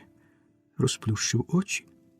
Над ним, витягнувшись, як вуж, і випнувши груди, перехилилась дівчина, чіпляла на стіну ще одну рушницю, і так витяглася, аж матерія тріщала на грудях. Йому запаморочилось у голові, і він заплющив очі, але не витерпів і знову розплющив. Дівчина глянула згори вниз. «О, я тебе розбудила!» Відхилилась від стіни і стала, обсмикуючи блузку на грудях. Так ніби байдуже, але помітно зашарілась і, щоб відвести очі, спитала: «Ну, як, козаче?» Григорій посміхнувся. «Гарна». Дівчина насупилась, набурмосилась і від того ще покращила. Яка вона хороша, такої він далебі ще не бачив. Якесь дивне поєднання надзвичайної дівочої краси і суворості. Гнучка, як пантера, і така ж метка, мабуть, строга, як царівна. Він дивився на дівчину і почував себе ніяково, як школяр. Їй найбільше 18 років, а таке сердите. «Гарна, кажу, моя пригода», – мовив журливо, кліпаючи очима. «Так як же, чорнява, тебе звуть?» Дівчина зовсім почервоніла, але не відвела очей, дивилась під насуплених брів, наче націлялась з рушниці. «А так, звуть, та й покличуть. А ти звідки такий о?» «Який це такий о?» Засміялись. «Та такий, чудний. Звідки ти?» Це так далеко, що ти й не мрієш. Знаю, що ти з України, це я знаю, ба більше, знаю навіть, що в тебе там є Любка, і що звуть її Наталка». «Дурна», – бовкнув Григорій. «Чого ж ти лаєшся? Що є Наталка, то правда, але то не Любка, а сестра. А звідки ти все знаєш?» Дівчина зніяковіла. «Ти б послухав, що ти молов тут 5 днів, кидаючись, як божевільний. Думали, що ти й дуба даси. Скажи спасибі матері та батькові, та ще братові, що тебе підхопили. Коли б не вони, ніякі лікарі тебе б не врятували. А батько знають такі ліки. Та не зводься і не витріщай дуже очей, бо тобі ще не можна. От. Лежи і слухай, бо як знову таке трапиться». «То що ж я молов?» «Боже мій, аж страшно. Батько все бурчали, що нема попа тебе висповідати. Може, кажуть, полегшало б, бо в тебе гріхів, мабуть. І якісь карцери, і трибунали, і смертники, і розстріли». І тут вона змінила тон на смутний, насмішкуватий. «Наталочко, любая». Григорій насупився. «Дурниці, то я так. Колись багато книжок читав страшних». Наталка дивилась на нього із зле прихованою недовірою, острахом і співчуттям. «Ой, чи так воно?» «Так». Дівчина знизала плечима. «Ну, якщо ти так багато начитався страшних книжок, то розкажеш мені колись. Це цікаво. Все страшне, цікаве. Гаразд?» А очі дивляться прижмурено, насмішкувато. Вона не вірить, це ясно. «Гаразд. Ти і в наш край загнався, то теж, може, скажеш, що це так у книжках написано, а не насправді?» Дівчина загнала його на слизьке, але розповісти правду? Навіщо? По паузі, суплячись стурбовано: «Слухай, Наталко». «Так, мене звуть Наталка», – посміхнулась дівчина. «А по батькові?» «Денисівна. Але ж ви просто Наталкою. У нас не звикли». «Добре. Може, скажеш, і прізвище?» «В мене прізвище не цікаве для тебе, старовинне. Як кажуть русаки, хохлацьке. А все ж таки». «Сірківна», – вимовила дівчина з гордістю. «Мій батько – Сірко, і дід теж Сірко, і прадід. Всі Сірки. І тут уже розвелося до лиха. А знаєш, що про тебе батько казали?» «Ну?» «Ти щось хотів ще питати? Питай, бо піду». Роздумала враз і додала строго: «Ти вже їсти хочеш, ажи?» «Слухай, Наталко», – завагався. «Так, я знаю, що ви всі думаєте про мене хто знає що, але запевняю вас, але слухай, що я скажу. Що б ви не думали, і як би не думали, я хочу лише сказати, що я чесна людина. От. Потім сама побачиш. Ну, як би це тобі сказати?» «Ніяк», – обрізала дівчина насмішкувато. Знаєш, що батько сказали? Сказали, що відколи ти в цій хаті, вони відповідають за тебе, як за сина, і нічого не хочуть знати. Все. А батько в нас, та ото поживеш, побачиш. І Грицько теж. Ого, і жартома. Бог тобі братика дав, і ти не будеш шкодувати. Підожди. А кого то я вирятував? І де? Яку таку дочку? Що за нісенітниця? Чи не тебе? Пожартував Григорій. На серці йому знову ясно і легко. Чи не тебе? Мене. Ні, будемо говорити серйозно. Ніколи у світі я тебе не бачив і не рятував, так що не мороч голови. І чого це ви змовились, чи що? Я пам'ятаю, це було недавно. Я й не рятував, а так вийшло. Якийсь дивак розмахував прикладом рушниці у щілині. Але ж я не п'яний був і роздивився, що то був якийсь бузовір у штанях. Дівчина почервоніла, супилась, а далі як зарегочеться. Чого ти? Так кажеш, бузовір? Чудне слово. А вже ж, на нього насідає сатана чорна та здоровенна, а він її товче прикладом. Наталка раптом перемінила розмову. Ой, ти ж глянь, що воно робить. А що б тобі? Ведмежаті набридло сидіти на столі, воно перелізло на ослін, сп'ялось до стіни і почало порядкувати. Поздирало лапою, скільки дістало всі фотографії, і пробує на зуб, лиже їх, пирскає, несмачні. А далі давай змітати їх додолу. Дівчина схопила ведмежа за карк і пошпурила геть. Ведмежа забилось у куток і заскімлило, мов дитина. Ах ти ж чортеня! Добре, що не потовкло. Шибеник ти такий? Цікаво, що там за народ? То все ваш рід? А то ж. Подала всі жужмом, і ще кілька взяла зі стіни, а заразом говорила до ведмежати. Заскімлило. Ах ти ж дурненька. Ну, йди сюди. Дурне маля. А ведмежа хлипала, мов дитина. Григорій тим часом розглядав фотографії. Дівчина взяла ведмежа на руки, підсунула стільця до ліжка і сіла, посадивши ведмежа на коліна. Пестила його. Ведмежа притихло і цікаво пряло очима, пхало носа й собі до фотографій. Цікаві світлини. Дівчата у вишиваних сорочках та в намисті, у чоботях якихось чудних, хутрових. Ось дружки весільні, молодиці групами і по одній, а ось ціла родина, величезна родина, діди, батьки, онуки й правнуки, чоловіка з 40, цілий рід, дід з бабою посередині, решта, згідно з родинним станом, розташувались обабіч ззаду, діти рядочками стояли обабіч діда й баби у парадних кашкетиках і чобітках, і все це на тлі гір. Українська степова родина на гірському тлі, як десь на Закарпатті. Чудне. Ось хлопці верхи, чоловік з 12, цілий загін з рушницями через плечі, в папахах, оточені зграєю здоровенних островухих собак. Коли б не ці мисливські собаки, можна було б подумати, що це козацький загін, а таки козацький, бо це ж уссурійські козаки.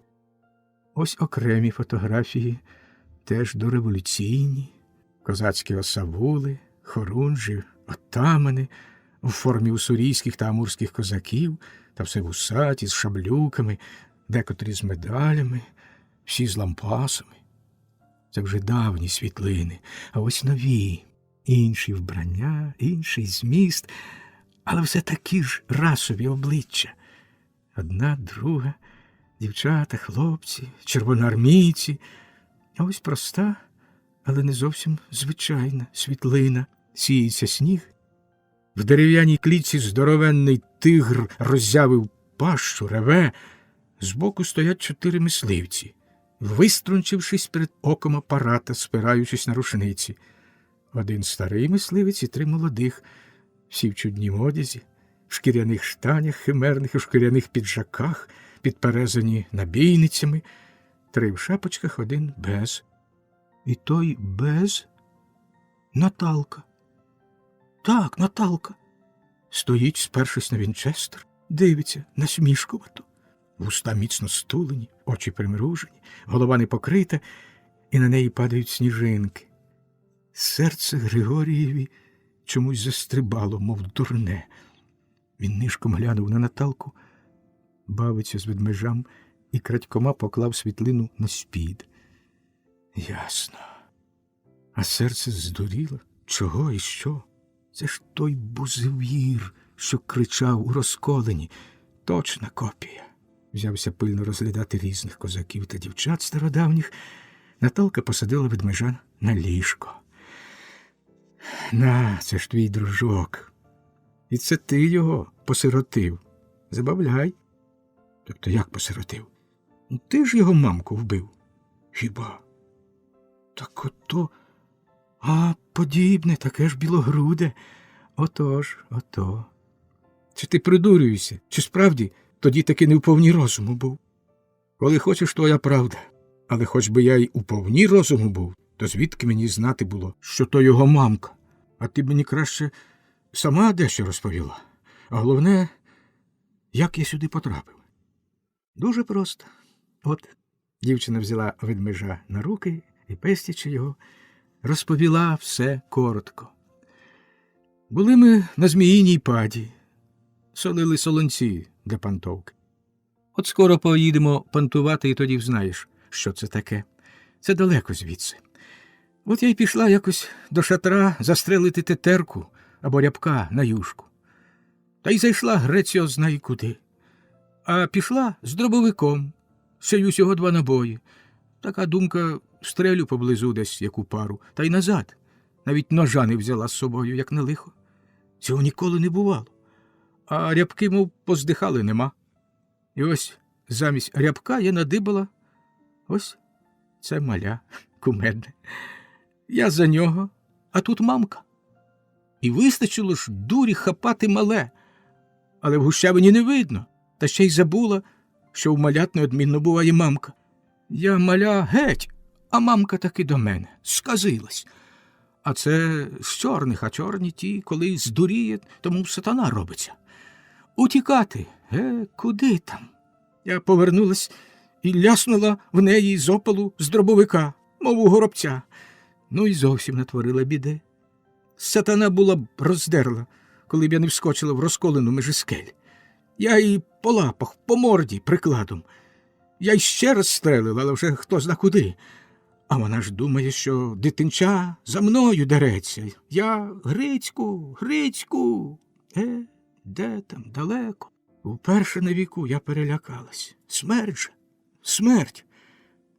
Аж тут щось як виломиться з кущів. Якийсь звір, бо на людину не схоже. Боже мій, я думала, другий ведмідь.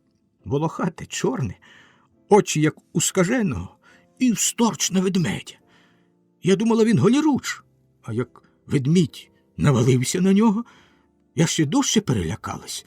Скочила та давай відтягати, коли ведмідь мертвий. Одвернула трохи, а під ним хлопець, і теж мертвий. Обідраний, худий, аж чорний, із ножиком. Ніщо не поламане, руки, ноги, голова цілі, а мертвий. Ну, потім ми забрали всіх. Ведмежа само прийшло до мами, мамину шкуру і тебе. Зразу думали отходити там, на Зміїній, але батько глянули, послухали, а вони тямущі. Кажуть, пропаде тут гарячка. Додому мерщій, додому, бо пропаде. А вдома є чим рятувати в них. Цілу ніч їхали, летіли, а ти маячив та кричав усяку нісенітницю та кликав матір і Наталку свою. Батько послухають, це, кажуть, наш. Наш, кажуть, бо говорить по-нашому. І по конях. Ну і все. Отже, тепер все знаєш. Тепер розумію. От і ведмежа привезли. Тобі на забавку. Закінчила глузливо. Посадили ведмежа на ліжко, і, і швидко зібрала фотокартки. «Стривай», – спинив Григорій. Він вибрав зі споду світлину з тигром і подав Наталці. А це що таке? Як що? Це ми з кішкою, промовила байдуже. А чого це ви? З кішкою? Та піймали ж. Та возили в Хабаровськ на базу здавати. Там якісь диваки з газети та з кіна приходили здіймати. Апарат такий чудний. Дійсно, тільки тепер Григорій звернув увагу, що світлина не така, як роблять звичайні фотографи, а оте відоме всюди фотокіно. Як же це вам пощастило? І чого це ти тут? Дівчина зневажливо випнула спідню губу, пішла, зняла зі стіни ще кілька світлин і подала. Тигри. На інших по одному, а на одній аж два, в клітках і мисливці. На деяких і Наталка теж. То вона стоїть в гурті, то поправляє на нозі лижву, то заслонилась від сонця рукою, а ось сама насупила брови і дивиться насмішкувато. Мисливець? Як же це вам пощастило? Та й карток же ви наробили з нього. Як з нього? Та з кішки ж. Дівчина насупилась, точнісінько так, як на картці, зневажливо, і пальцем по картках не дбала. Оце торік піймали, це позаторік, і оце, а це ще позаторік, а це давніш. Це батько з Миколою та з дядьками. Микола – брат, що загинув. А оце давні. Якби їх усіх познімав, що ще батько з дядьками та з дідом половили, то й ліпити ніде було б. Це ж тільки кішки, а рисів та росомах. І це не ми здіймали, ми собі здаємо на базу за умовою. А це вже ті пани нас здіймають. Диво, бач, хохли тигрів живцем ловлять, перекривила угідливо та зневажливо тих панів, тих, що звуть Наталку з її родом хохлами.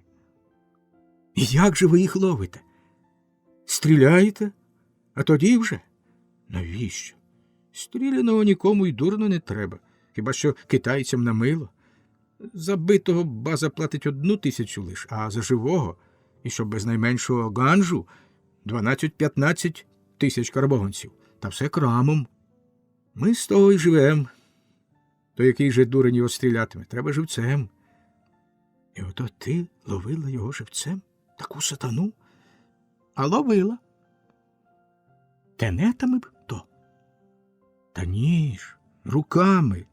Сама? Ні, 4. З батьком, з Грицьком та з Миколою. І як? Піймали, як бачиш. Григорій ніяк не міг приховати свого здивування перед неймовірним, але ж далебі незаперечним фактом. Отака от дівчина і отакі от діла. Це вона правду говорить, це без сумніву, але це не містилось у голові. Або ж тут кішки ці домашні, або тут люди незвичайні. Так як ви їх ловите? От, може, поживеш тут та побачиш. Може, батько візьмуть і тебе. Тоді я й подивлюся, який ти герой, і чи не покличеш ти на поміч. І по хвилині журно. Торік брат загинув на такім ділі. Микола. Орел був. Та навіщо ж ви їх чіпаєте, хай їм чорт? От, ти, я бачу, такий герой. А як же ти думав? І як же інакше? Тут всюди однаково чигає смерть. Навіть не печі. Тож виходь перший. Бог не без милості, козак не без щастя, казав наш дідусь, а ми його онуки. Ось вона, козача кров. І ось вона, найвищий вияв не тільки жінки, а й взагалі людини його крові. Така юна й квітуча, і така сувора, гартована і гонориста. Та він думав одне, милувався нею з дивним почуттям, а язик вимовляв інше. Дражнив, либонь, як звик дражнити дівчат, та й охота погомоніти з цим дивом. А навіщо ж так важити життям? Ви б сіяли хліб, годували свиней, курчат, адже сіють інші. А сіють. А сіяти – то не ризикувати хіба? Сіють, але в одного хліба не проживеш, тож і ті, що сіють, мусять ще й промишляти. Ми ж хліба не сіємо зовсім, лише овес та гречку для коней. Хліб вродить чи ні, а звіра в нетрях повно, навіть свиней та курчат. Ми так увесь вік промишляємо, бо так і вигідніше, та й цікавіше. Та ще тепер. Але кішок оцих тільки ми ловимо. Та ще там одні, інші бояться. Я думаю. Григорій дивився на дівчину і думав трохи не з острахом, пригадавши ведмедя. Отак цю красу звір розметає десь нагло. Аж шкода було, а язик промовляв насмішкувато, як до малої. Десь тебе отака кішка з'їсть. Дівчина, що до цього говорила щиро, враз насупилась, розгнівалась, замкнула вуста і так глянула, стрельнула очима, аж шпигнула наче. Чуйна з біса, як не знати що. Її образила ця мова, як до дитини, тон зверхності. Це бо було горде створіння, як той дикий кінь, що ладен забити на смерть того, хто посміє доторкнутись до нього рукою. Насупилась, але нічого не сказала. Чемність для неї така ж вроджена риса, як і краса. Мовчки взяла ведмежа і садила додолу, потім забрала світлини, а, збираючи, промовила по довгій паузі, незадоволена з себе, ніби з каяттям. От так. Я сьогодні набалакалася, аж язик мені спух з незвички. Ніколи так багато не говорила. А чи не пора вже обідати? Почулось з другої половини хати. Пора, мамо. І суворість дівчині, мов вітром, здмухнуло. Безтурботна, моторна, схопила картки. Давно пора, ой, час і пора, буде мене мати бити. Приспівуючи, насмішкувато розвішала картки на стіні і подалась на другу половину до хатини. По хвилі двері широко відчинились, тримаючи перед собою табурет з наставленими тарілками і незмінною червоною чарочкою, увійшла мати і поставила табурет перед ліжком. Їж на здоров'я, синку. Спасибі, мамо. Богу дякуватимеш. Видужуй лиш. Ось привезуть наші солі, то поїдете на промисел. На тій Україні такого не бува, як у нас. Зраділа ведмежа, вхопившись зубами за пілку спідниці, сіпало її з радісним бурчанням, ластилось, як мала дитина, і теж просило їсти. Бабуся його любила і мизила, як дитину. Перед хатою цвітуть гвоздики. Насаджені дбайливою дівочою рукою, вони змагаються з пишними тубільними саранками, червоними, жовтими, фіалковими, що розбіглися ген скрізь по схилу до річки аж у ліс і перегукуються пишними кольорами серед безлічі інших квітів в морі яскравої зелені, буйної і соковитої. Великими суцільними масивами рожевіє плакун, а з-за хати повиходили черемхи, повтікали з тайги і стоять, як дівчата, запишались, заквітчані, стережуть невеличкий город і пасіку, десятків зо два вуликів. Кругом хати снують бджоли, бо кругом хати квіти, всюди квіти, на землі і вгорі, і всюди є діло для робочих золотих працівничок, для цих соняшних комах. І над річкою он цвітуть черемхи, видивляються у бистру воду, слухають, як булькає вода по камінцях. Це там унизу. Перед хатою плай, двір не двір, вибитий плай, не обгороджений ніяким тином і без ніяких воріт. Бо тут усе це двір і все це господа, всі ці нетрі, що розділялись навколо ген сизого високого пасма гір, яке обійшло здалеку хату дугою. Стара, але дебела ще хата, рублена з доброго дерева, з різьбленим ганком і такими ж наличниками коло вікон. Крита гонтом, стоїть на схилі сопки і дивиться всіма 4 вікнами на річечку, що тече внизу, а далі на синє безкеття сіхоте аліня. Праворуч дебела комора з омшаником, повітка для коней, корівник, стіжок сіна, обгороджений латами, ще якісь будівлі. Ліворуч город, теж обгороджений в одну лату, ще й глечик стерчить на ближнім стовпці. В городі картопля і соняшники, а просто над самою річечкою якась комірчина, то лазня по-чорному. Оце і вся господа. І вона одна тут, на великому просторі. До найближчого селища, що зветься Копитонівка, і складається з кількох таких хат понад 50 кілометрів. Григорій це вже знав, і це його тішило. Небезпека від людей була тут найменша, а ці люди, що в них він жив, навіть охороняли його. Дома тепер були він, мати і Наталка, а батько з Грицьком, як поїхали, так ось уже 2 тижні їздять. Як сподівалась мати, вони мали прибути ще вчора, а як учора не було, то, значить, сьогодні. Чекаючи їх, Григорій нікуди не ходив, а сидів з самого ранку на призбі і виглядав. І хвилювався. Так, хвилювався, як то вони поставляться до нього. Може, вже не так, як перше, коли він був хворий. З нічев'я бавився з ведмежам, спостерігав навколишній світ. От зараз його увагою заволодів праник, підкидуваний засмаглою дівочою рукою, там, над річкою.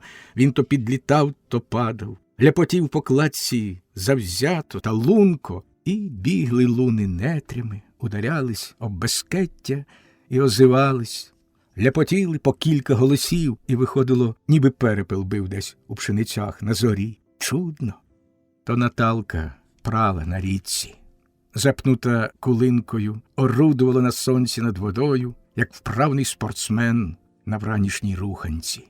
Воркотіла якоїсь пісні, полоскала її в воді і прибивала праником до кладки, періщила з усієї сили. Дивна вона, ця дівчина Наталка. Григорій чомусь тепер навіть боявся її. Боявся при зустрічах дивитися їй в обличчя. Вона ніби сердилася, коли він на неї витріщав очі. Не знав тепер, як до неї приступитись, як з нею поводитись, і почувався як хлоп'як. Смішно, але ж так. Сказати б, недоторкана панна? Ні. Дурна? Ні. Горда? Ні. Вона навіть не розуміла, яка вона чарівна. Безперечно, не розуміла. А от така, як ота рослина дивна, що ти її торкнеш рукою, а вона аж повернеться і напустить тонюсіньких колючок у руку. І це дівчина-звіроловка, це переможниця з страхіть усяких. Уперше йому було на віку таке, щоб на його мову дівчина заломлювала брови. Так, як та дика коза, що боїться, щоб її не впіймали, і не дається навіть підступити. А може, в неї така відраза до нього?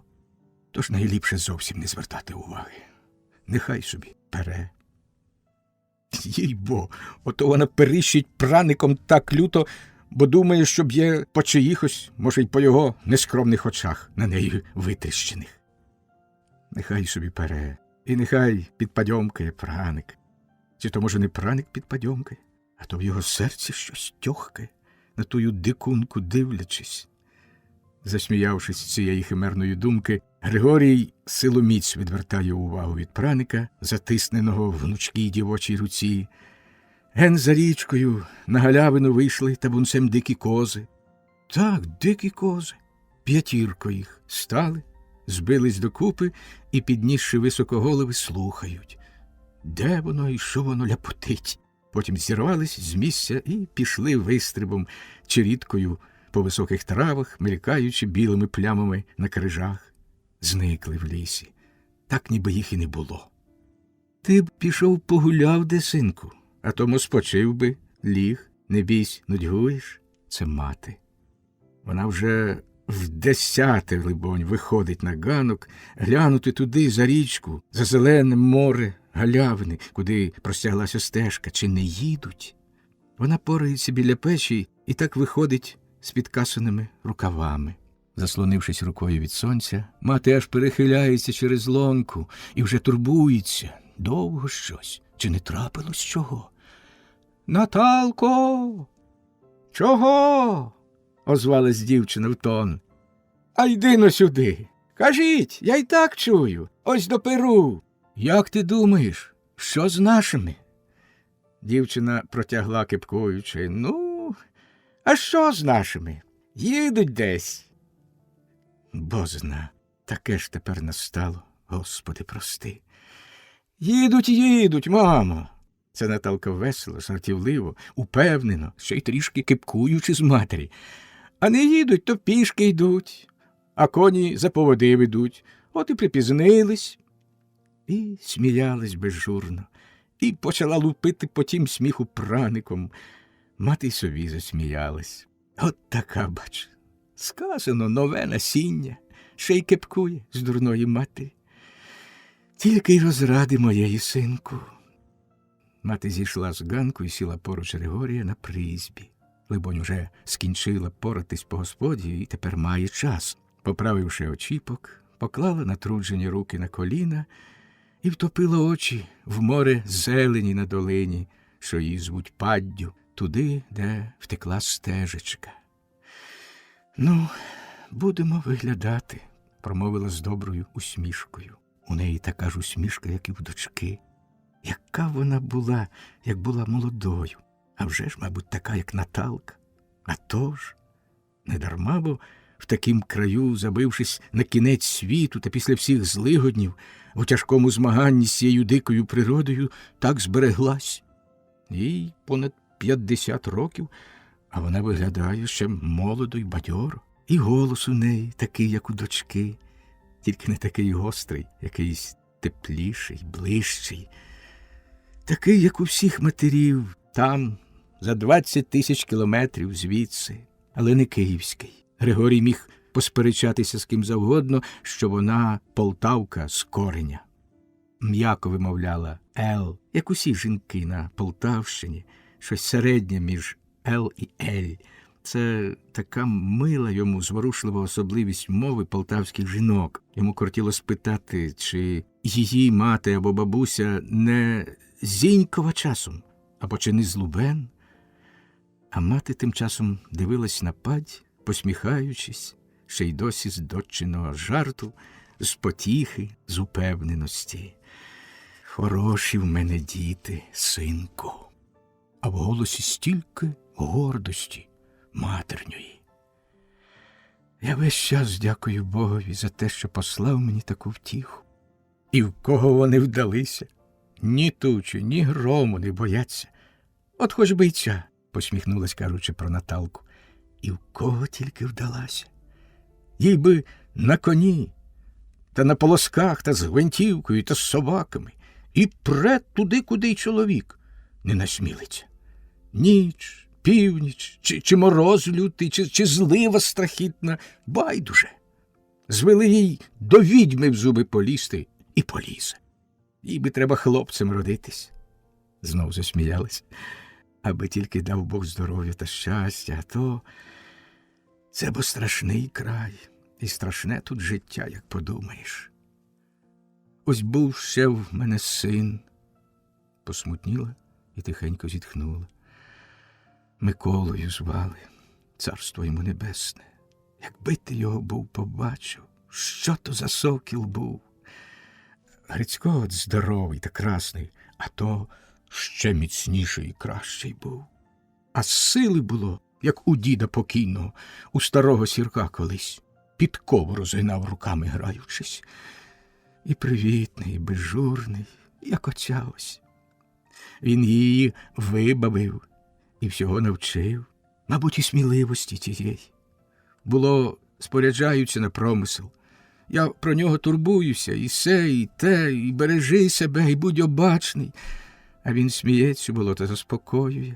Я вам, мамо, ведмедя живого на мотузку привезу. І він усі то ведмежата, то рисята живі приносив. І велось йому добре, сміливий та щасливий був. А от спіткало лихо. Подумаю, скрізь люди мруть, скрізь на людей чигає лихо, і на печі від долі не втечеш. Та материне серце таке вже. Твоя ж мати за тобою теж, мабуть, неабияк журиться. Помовчала, а тоді знов. Не журися, синку, вір у своє щастя, а воно в тебе є. О, я хоч і стара, і дурна, але дещо знаю. У сміливих щастя завжди є. Григорієві хотілося враз по-дитячому обійняти її і поцілувати, так, як це, напевне, зробила б Наталка. І він ледве утримався від цього. А стара з непідробним глибоким переконанням казала далі. В сміливих щастя завжди є. От хоч би й ми приїхали сюди. Боже, яка страшна і дика пуща була, і нудьга смертельна, і лихо скрізь навколо, і злигодні, і смерть, чужа чужина. А бач, оббулися, і дивись, зажили ж, як потім. І пущі здолали, і край скорили, ще й залюднили, і звикли, полюбили. А нові діти народились, це вже їхня батьківщина тут.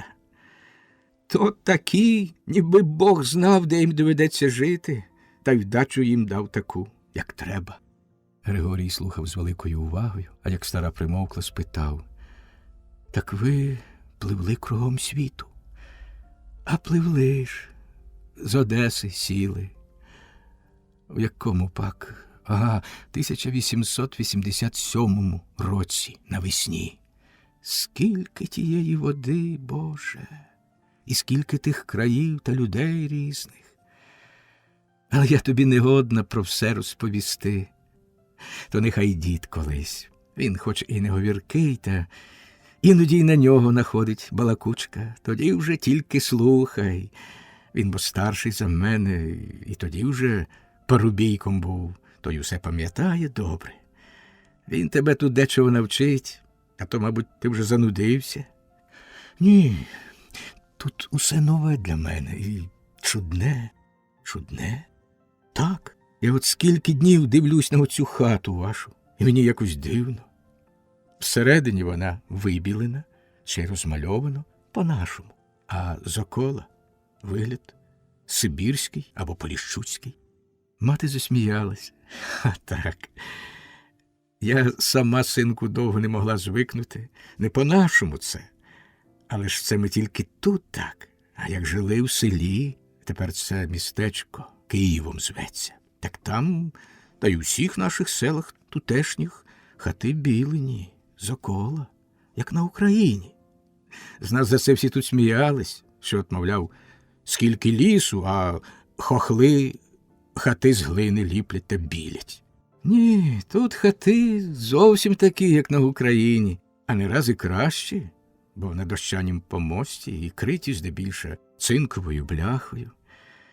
Колись до революції здорово жили тут наші люди. Довго борюкались із злиднями, але ж потім і жили добре.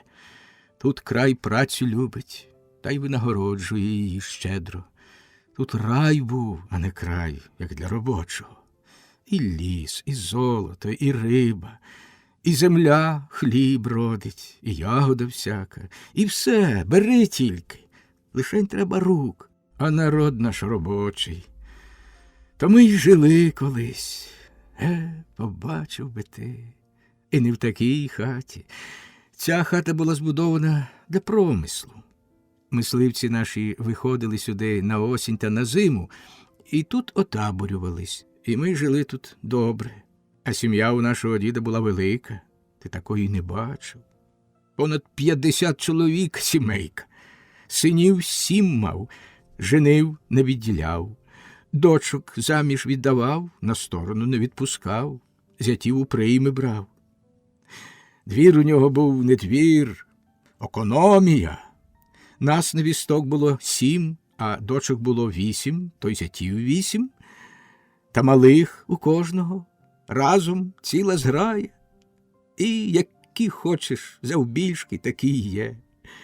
Чоловіків та парубків, громада, сірків куток, то ціле село. весело жилося. Коней мав старий Сірко, він їм ліку не знав, і корів, і свиней, та, Боже мій, пасіка була вуликів з 200.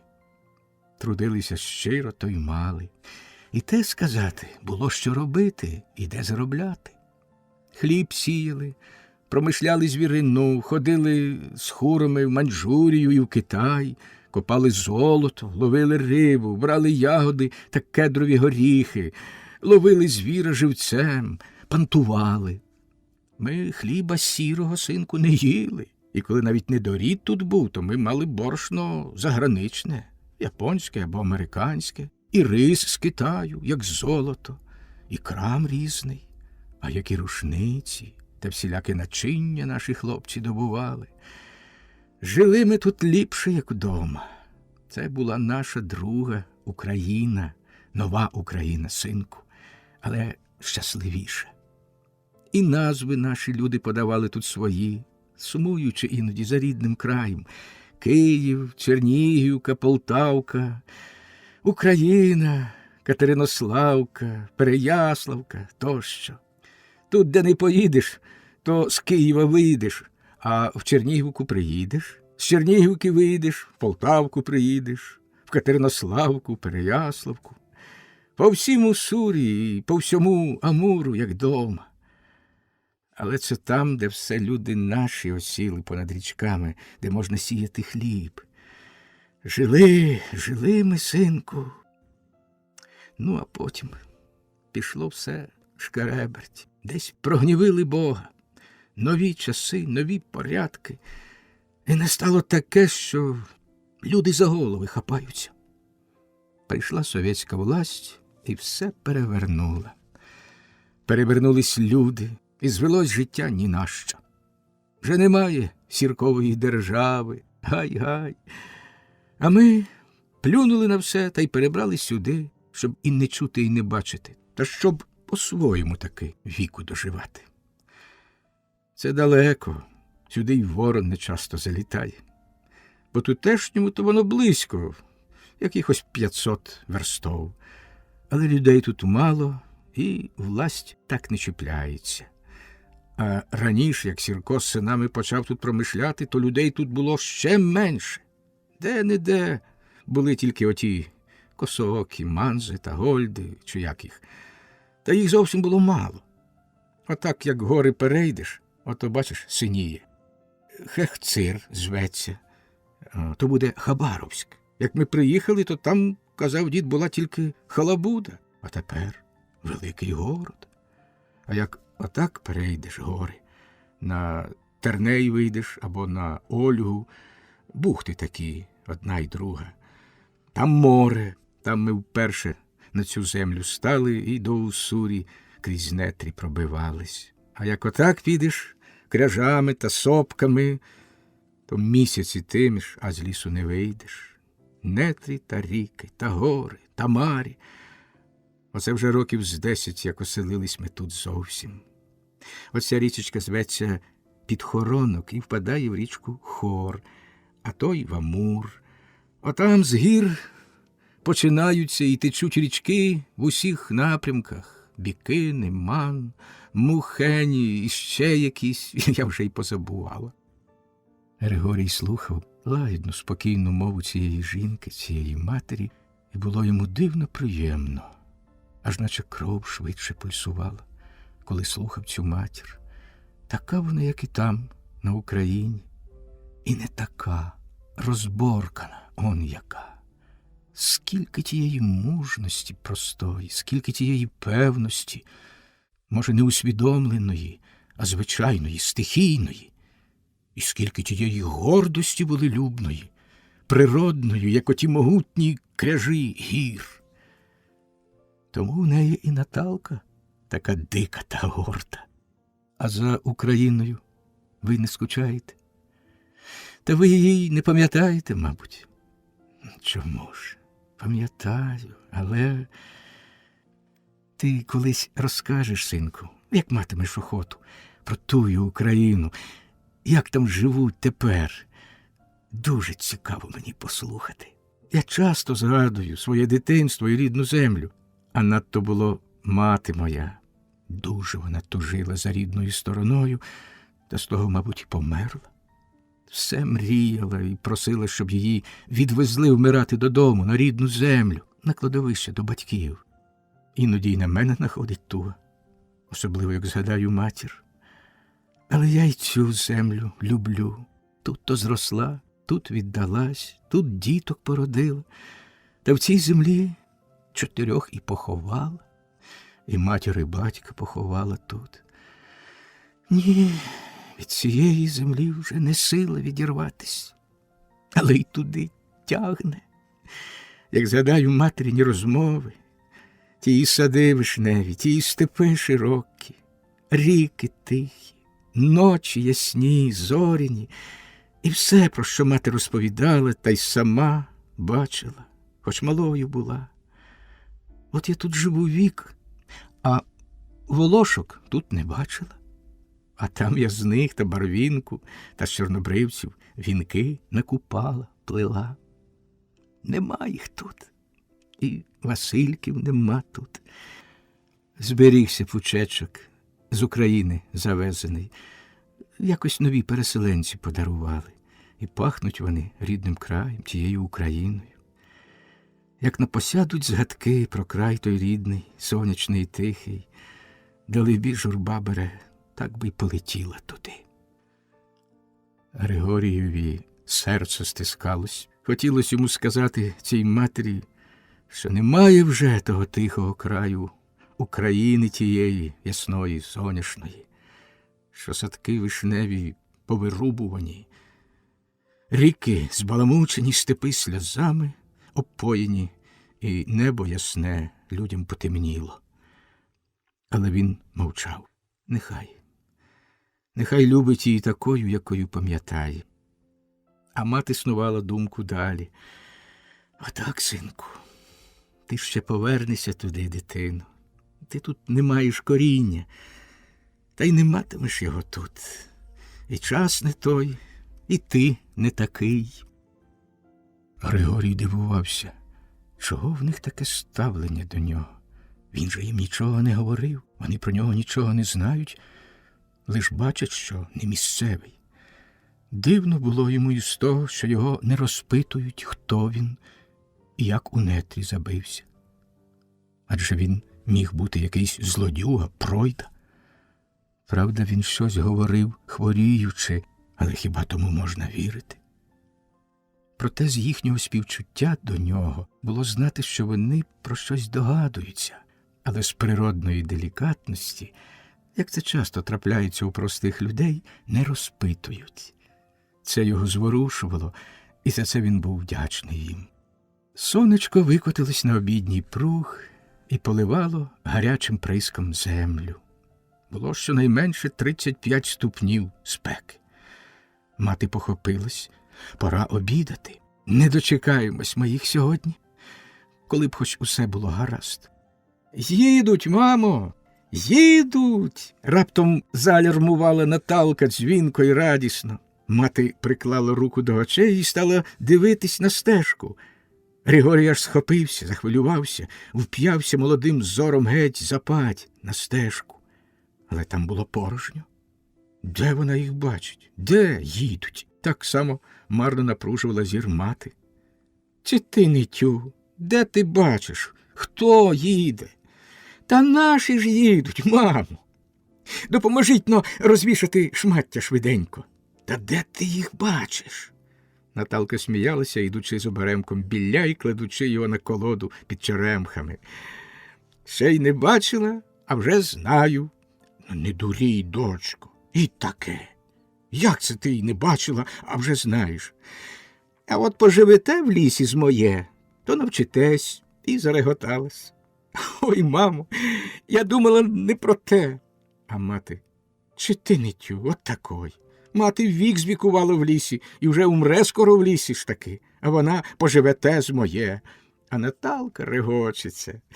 Та я, мамо, не про те. Ні, їбо їдуть.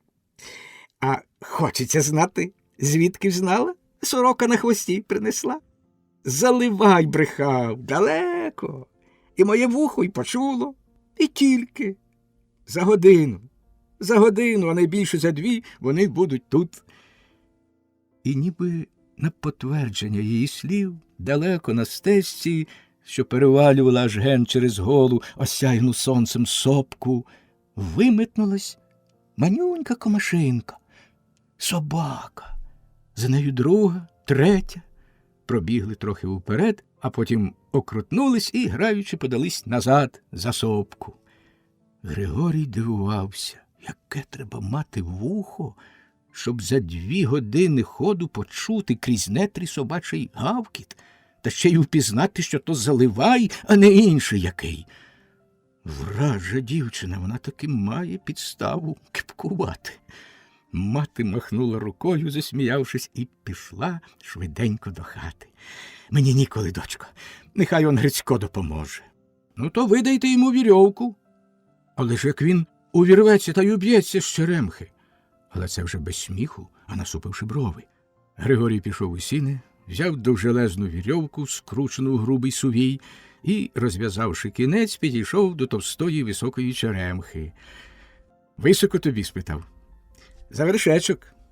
Григорій прив'язав кінець не за вершок, а все-таки повище, для чого підтягся на руках від гілки до гілки. Потім узяв другий кінець і озирнувся, де прив'язати. «Куди тобі?» – спитав. «За он ту сопку», – кивнула, не глядячи, у бік синіх гір. Григорій потяг вірьовку до комори. Вража дівчина. Вірьовка була трохи покоротка.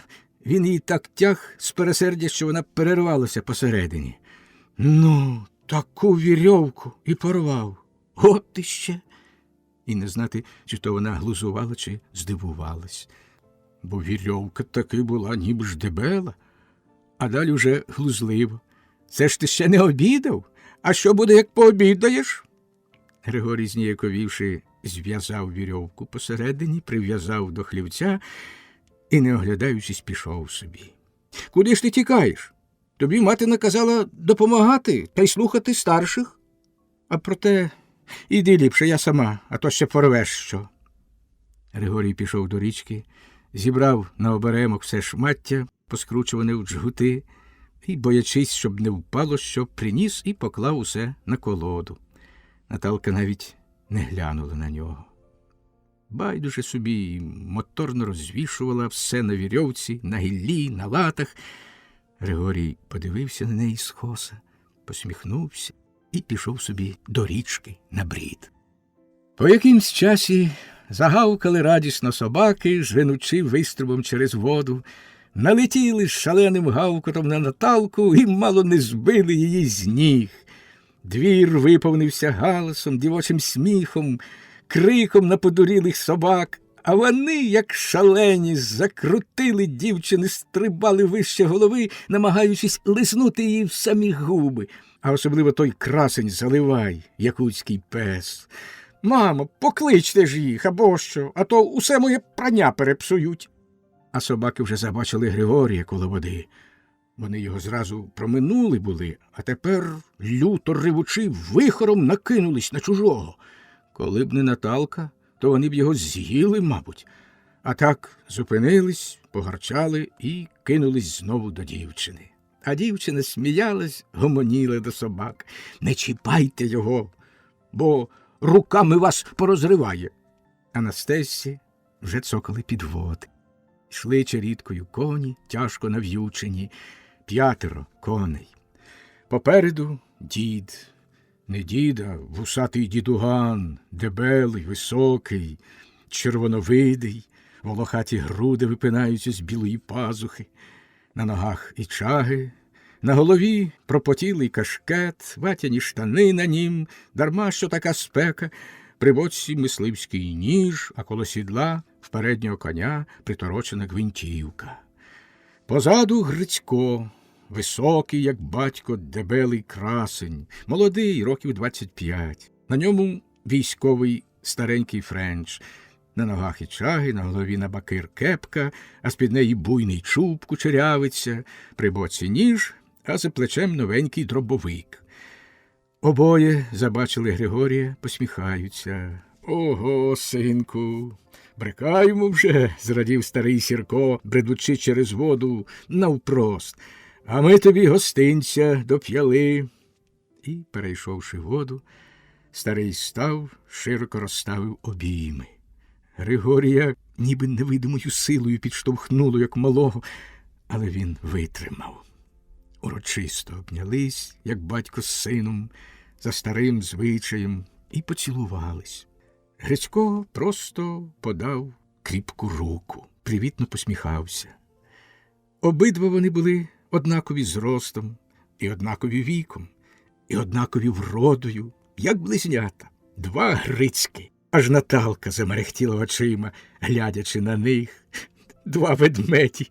Ось гляньте, мамо. Та мати вже бачила і так. Вийшла швиденько з хати назустріч. Подивимось, який ти стрілець, синку. На ось, це тобі. І дід подав гостинець. В руках у Григорія була новенька трилінійна гвинтівка. А вже як розв'ючували коней, гуртом старий Сірко додав: і коня матимеш, синку, оцього ось гнідого. Ану лиш, стара, обідати, та в старої вже все було готове. Розділ 5. П'ятнування. Другого дня зранку чистили зброю, весело лаштувалися в далеку дорогу, на промисел, виконуючи Сірків наказ: як на промисел рушати, то найперше треба зброю в порядку мати. Тож не в жарт готувалися до поважного діла, як на війну ідучи. Посідали на призбі напроти сонечка, порозкладали причандалля перед собою на траві, і закипіла робота. Кожен чистив свою. Наталка – Вінчестера, старий Сірко – теж Вінчестера, Гриць – свою японку, а Григорій – трилінійку. Гвинтівка була новесенька, але Григорій розібрав її до шрубика, хотів перевірити, чи все в ній в порядку, та й для вправи, чи не забув, як те все робиться. Старий Сірко поглядав якийсь час збоку пильно, чи в добрі руки потрапила іграшка, а потім посміхнувся задоволено і почав розповідати межиділом, як то він тую іграшку дістав. Ти, синку, не думай, що то так собі. Ти знаєш, що то за гвинтівка? Ну ж, то від самого, можна сказати, найбільшого генерала, від самого Блюхера гвинтівка. Еж? І розповів дід про те, як вони підписували оце контракт з ОК-2 на м'ясо оленяче, вепряче тощо, як він зустрівся з Блюхером, і як той Блюхер, що з ним вони зналися ще від громадянської війни, відтоді, як били разом всю білу контрреволюцію та япошків. Отже, той Блюхер, зрадівши несподіваній зустрічі з старим ветераном революції, подарував йому, ветеранові, тобто, оцю гвинтівку. Звелів якомусь великому начальникові принести її зі склепу на гостинець від нього ветеранові революції та й знаменитому мисливцеві на цілий СССР. А передаючи власноручно та урочисто гостинець, ще пак і рече: «Візьми та не підкачай, даю в надійні руки цю геройську зброю». Дід заскалив око і враз весело зареготався чомусь. А по якимсь часі мовчанки закінчив: «Вгадав, вражої мами, хороший він чоловік, їй-бо, свій чоловік, той Блюхер». Он як. Григорій не втерпів, щоб і собі не засміятись, але з іншої причини. А може, і з тої самої, що й дід. Власне, засміявся при думці, як часто само життя створює каламбури, такі, яких і не вигадаєш. Дійсно, гвинтівка це непроста і дійсно потрапила в надійні руки. Чи справдить же він надії? Він підіймав її вгору і дивився крізь люфу на сонце, дивився на блискучу спіраль всередині, офарблену в спектральні кольори, клав на руку, чи добре збалансована, бавився, як іграшкою. Наталка поглядала скоса, закопиливши скептично губу. Хіба так з рушницею поводяться? Чого він заглядає в неї, як сорока в кістку? Сама вона орудувала з вінчестером, мов досвідчений вояк, швидко розібрала до дрібничок, вправно все перевірила та вичистила, змазала і вже збирала докупи. Григорій перевірив гвинтівку і дійшов висновку, що має добру рушницю. Добру тим, що була вона старого випуску, точно і чисто зроблена, і не була ще в ділі, от тільки не пристріляна ним. Але то ще буде час. А тим часом охота була побавити Наталку. Бач, як задрала губу насмішкувато. Він воськався закривкою і ніяк не міг дати їй ради. І так її тикав, і сюди завертав, а вона все розпадалася, не трималася купи. Аж на Наталка почервоніла, далебі від сорому за нього. Та старого не проведеш. Ворушив усміхнено вусом, мовляв, дурій, дурій, не бачу я. Проте не втерпів і запитав: а чи ти ж стріляв коли? Чи вмієш, га? Чи вмієш? Григорій почухав голову. Не пробував. Може, й умію. Не святі ж, горшки ліплять. І то правда. Прочистили і позбирали. Погримали трішки закривками, потім перевірили набійниці, понабивали їх, кожен до своєї рушниці, бойовими патронами повні. Набійниці були добре приладновані проти дощу і роси, та й до щедрого полювання. Насаджувані на ремінь по 4 і по 5, вони вміщали велику кількість набоїв. А як все вже було пороблено і прилаштовано до вимаршу, хоч зараз, старий Сірко подивився з-під долоні через падь та... «А катнино, Грицю, он туди», – махнув рукою, – «ген на той бік під синю сопку. Та візьми крейду не забудь». Гриць вже знав, про що йде, метнувся до комори, а тоді скочив на Буланого і подався через падь, туди, де ген під синьою сопкою, зіходячи на неї по сонячній галявині, стояли рядком старі високі кедри. Туди було щонайменше 600 метрів. Там зіскочив з коня і став щось ворожити. По якимсь часі веселий примчав назад. «Поп'ятнуємо трохи», – пояснив Григорієві. «Не знаєш, що це таке?» «То наші стрілецькі вправи. В п'ятно стріляти, значить, в пляму. Попробуємо, а то, може, позабували». Згадав щось старий. «Бач, а ще одно провірити». Пішов до хати і виніс щось в новенькім чохлі, подав Григорієві. «А глянь-но, синку, це Наталчине. Але чи то щось путнє?» В чохлі був цейсівський семикратний військовий бінокль. Григорій витяг його. І не вражий тобі, дід, тож не бінокля він хоче провірити. Оглянув, покрутив, подивився на падь. На кедрах було крейдою понамальовано звірячі голови. Правий бік бінокля темнив. Добрий бінокль, лише одна лінза попсована. А що то таке лінза? Це дід.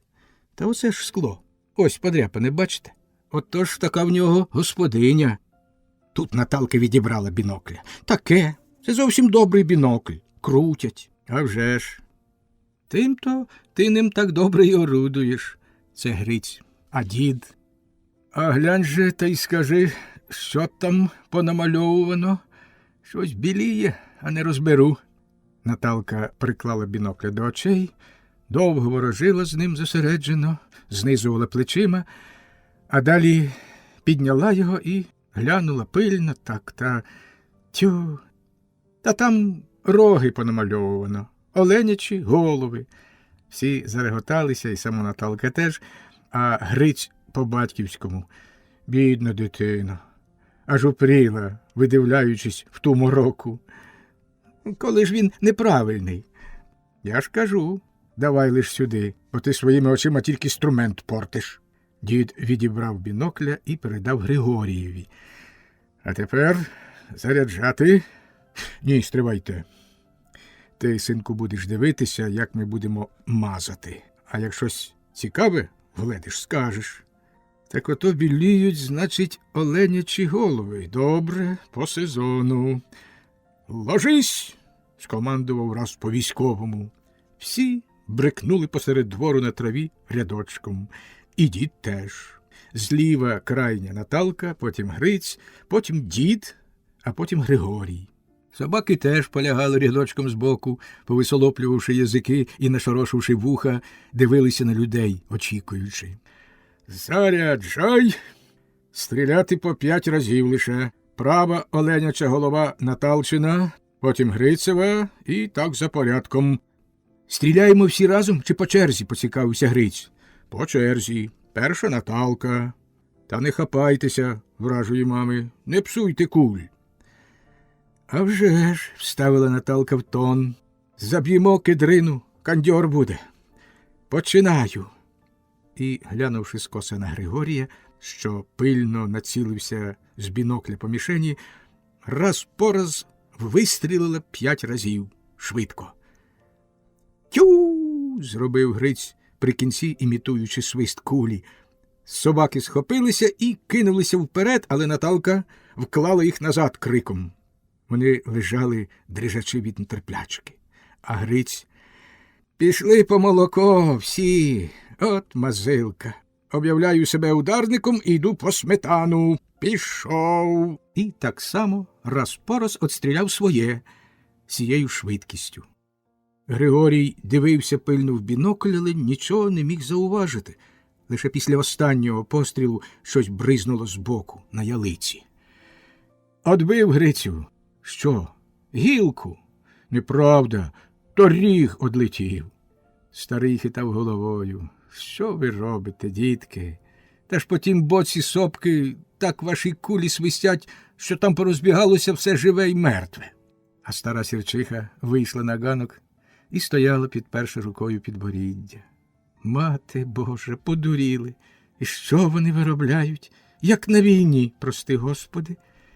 Після Гриця стріляв старий Сірко. Він добре вмостився і, не кваплячись, випустив своїх 5 куль, після кожної примовляючи: «Пішла, мила!» Наталка, що пильно дивилась, як стріляв батько, в кінці серйозно зауважила: «Таке, спортили ви дерево, тату. Воно б ще росло. Смійся, смійся, а воно, може, і не спортив, дочко». Останній стріляв Григорій. Доправди, він хвилювався. Бував він на різних стрільбищах і не був новаком в стрілецькім ділі. На всякій зброї, мисливській і немисливській, як кажуть, зуби з'їв. Мав навіть колись ворошиловські значки і на всяких змаганнях стрілецьких пописувався знаменито. Але тут, на цім іспиті, на цім виїмковім змаганні хвилювався. І рушниця нова, невивірена. І іспит складати треба незвичайний, змагатися з стрільцями, яких далебі ще не зустрічав у житті. Коли б йому хтось колись запропонував змагатися з дівчиною в стрілецтві, він посміявся б і взяв би те за злий жарт, але тут бачив, що може бути побитий, і то саме дівчиною. А що як гвинтівка мотає або забирає вбік, аж піт йому на долонях виступив. Ну. Поставив рамку на 600, прицілився пробно. Раз, вдруге. Наталка серйозна: «От, бач, як треба». Це, власне, і врятувало справу, наладувавши враз його на тугий лук. Раз по раз він вистрілив 5 разів. Так же швидко, як перед тим Наталка і Гриць. За останнім пострілом всі враз схопились, стрільці й собаки, і подалися стрімголов через падь. Старий Сірко ледве поспівав верхи. Наталка летіла попереду, перестрибуючи пеньки й колоди, як та дика коза. Спершу вона була за Грицьком, але обдурила. «Грицю, постривай, щось скажу!» Гриць загаявся, і Наталка зі сміхом пролетіла мимо, а за нею Заливай, голосно гавкаючи: «А тепер доганяй! Не будь дурний!» Старий Сірко тюпав верхи на Буланому. «Бісової віри! Ну, чисто тобі, гурани!» І сміявся задоволено. То є плем'я Сіркове. Наталка була вже біля кедрів. Перша, обдивилася всіх оленів, намальованих на товстих кедрах, і стояла, надувши губи та длубаючи пальцем в батьковій мішені. «Я ж казала, тату, що ви спортили дерево, гляньте!» В оленячій голові було 5 дірок, одна біля одної майже.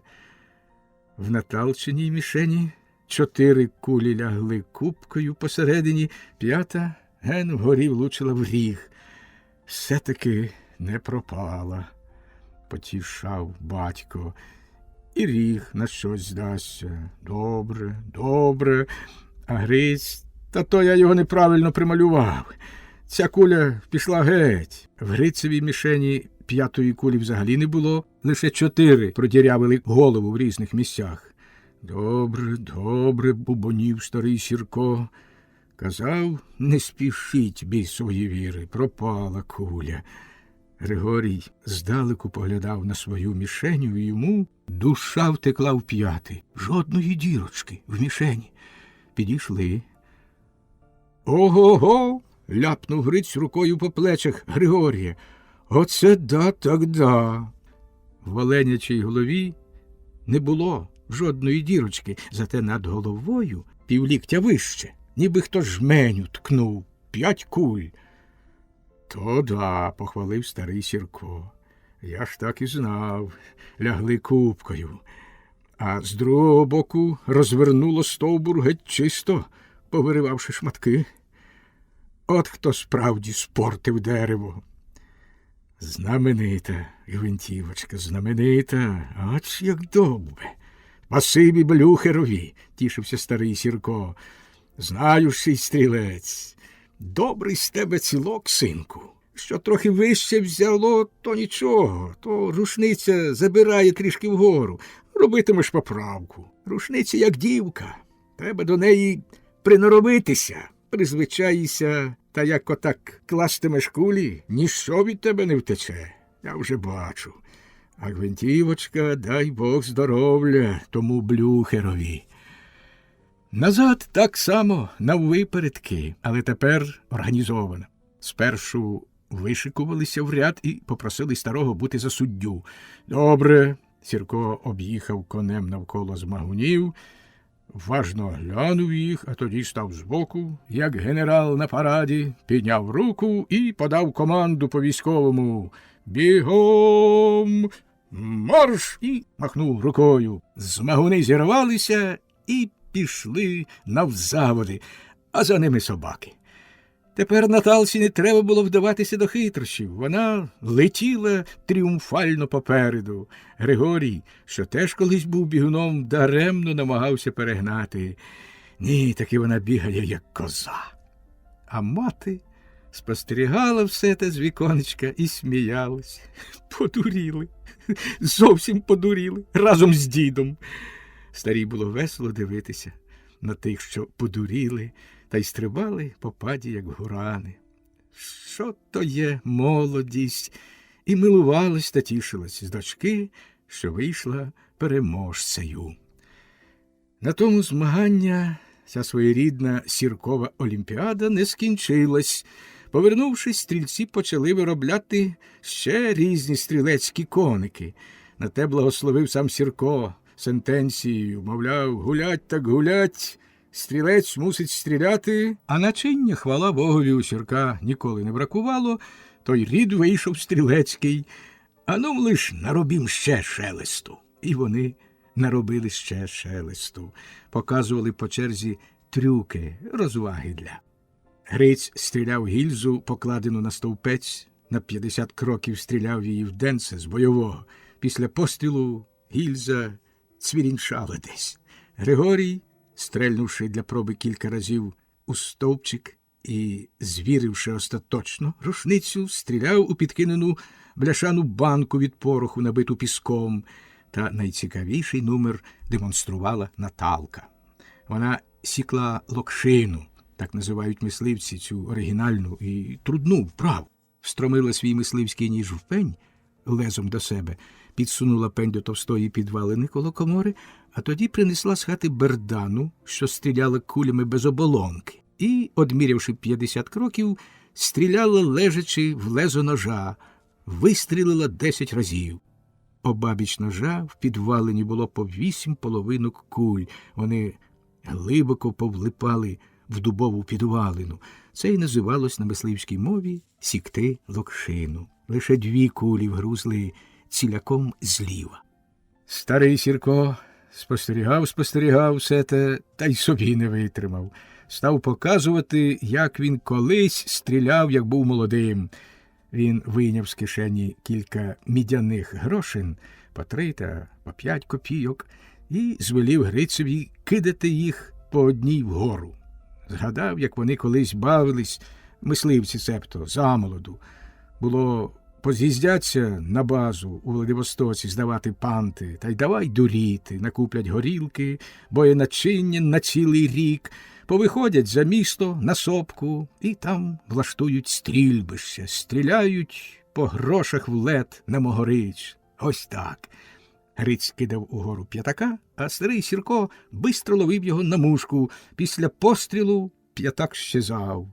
Лише чути було, як він десь сюрчав після удару з кулею. То було весело. Регіт стояв на подвір'ї, коли старий Сірко після кожного пострілу примовляв, зітхаючи: «Ось так колись і я стріляв, як був молодим». Ось так сірки бавились собі з нічев'я. Ні, відбували муштру на весело, перед тим, як вирушити на довгий час в тайгу, в далеку дорогу, на суворий і тяжкий промисел. П'ятнували. На те, мовляв старий Сірко, щоб око було метке, а рука тверда, а рушниця, щоб була вірная. Розділ 6. В пралісах Сіхоти Аліня. На марші. День лишень перепочили коні, і старий Сірко загадав збиратися в дорогу. На промисел, на пантування. Сам він тільки погейкував та загадував, а все робилось якось само собою. Мати з Наталкою наготовляли всього, чого треба було. Збирали і пакували в мішки, торбинки і торбиночки, борошно, свічки, оселедці, хліб свіжий, цукор, кирпичний чай. Наливали в баклажки та в сулії олію, спирт, газ, мед. Клали, де треба, сірники, кресало, голки, нитки. Мати все приказувала Наталці: «Ти ж дивись, те буде там, а те там. Добре, добре, мамо, там розберем. А забудемо де чай, то горіхом заваримо. Скільки того й діла». Переглядали намет, вирізували онучі, ремонтували і чаги, одягу промислову, чистили солдатські манірки, саперні лопати. До голки й нитки запакували ще й марлю. Навіщо то вона буде потрібна пантівникам? Григорій теж мав їхати і чим міг допомагав. Старий Сірко, правда, бурчав: «Та оближ, синку, то не чоловічське діло. На промислі то вже так, а тут є кому». Але Григорієві було б приємно брати участь у загальному клопоті, в такому незвичайному готуванні. Збори, як у якусь довготривалу експедицію. Тут тобі і борошно, і цинки з набоями, і рушниці, і вухналі, і якісь накомарники, і саженки, і сокира, і пилка, ножівка, і багато таких речей, що він їх уперше бачив і не розумів, що воно й до чого. Ходив разом з матір'ю то в погрібник, то в комору, пересипали сіль, овес, борошно, наливали з великого дзбана спирт, цідили мед, розстеляли брезенти, перепорожнювали і знову наповнювали сакви, різали шкіру. За день усього наготували, а наступного дня вже мали вирушати в дорогу.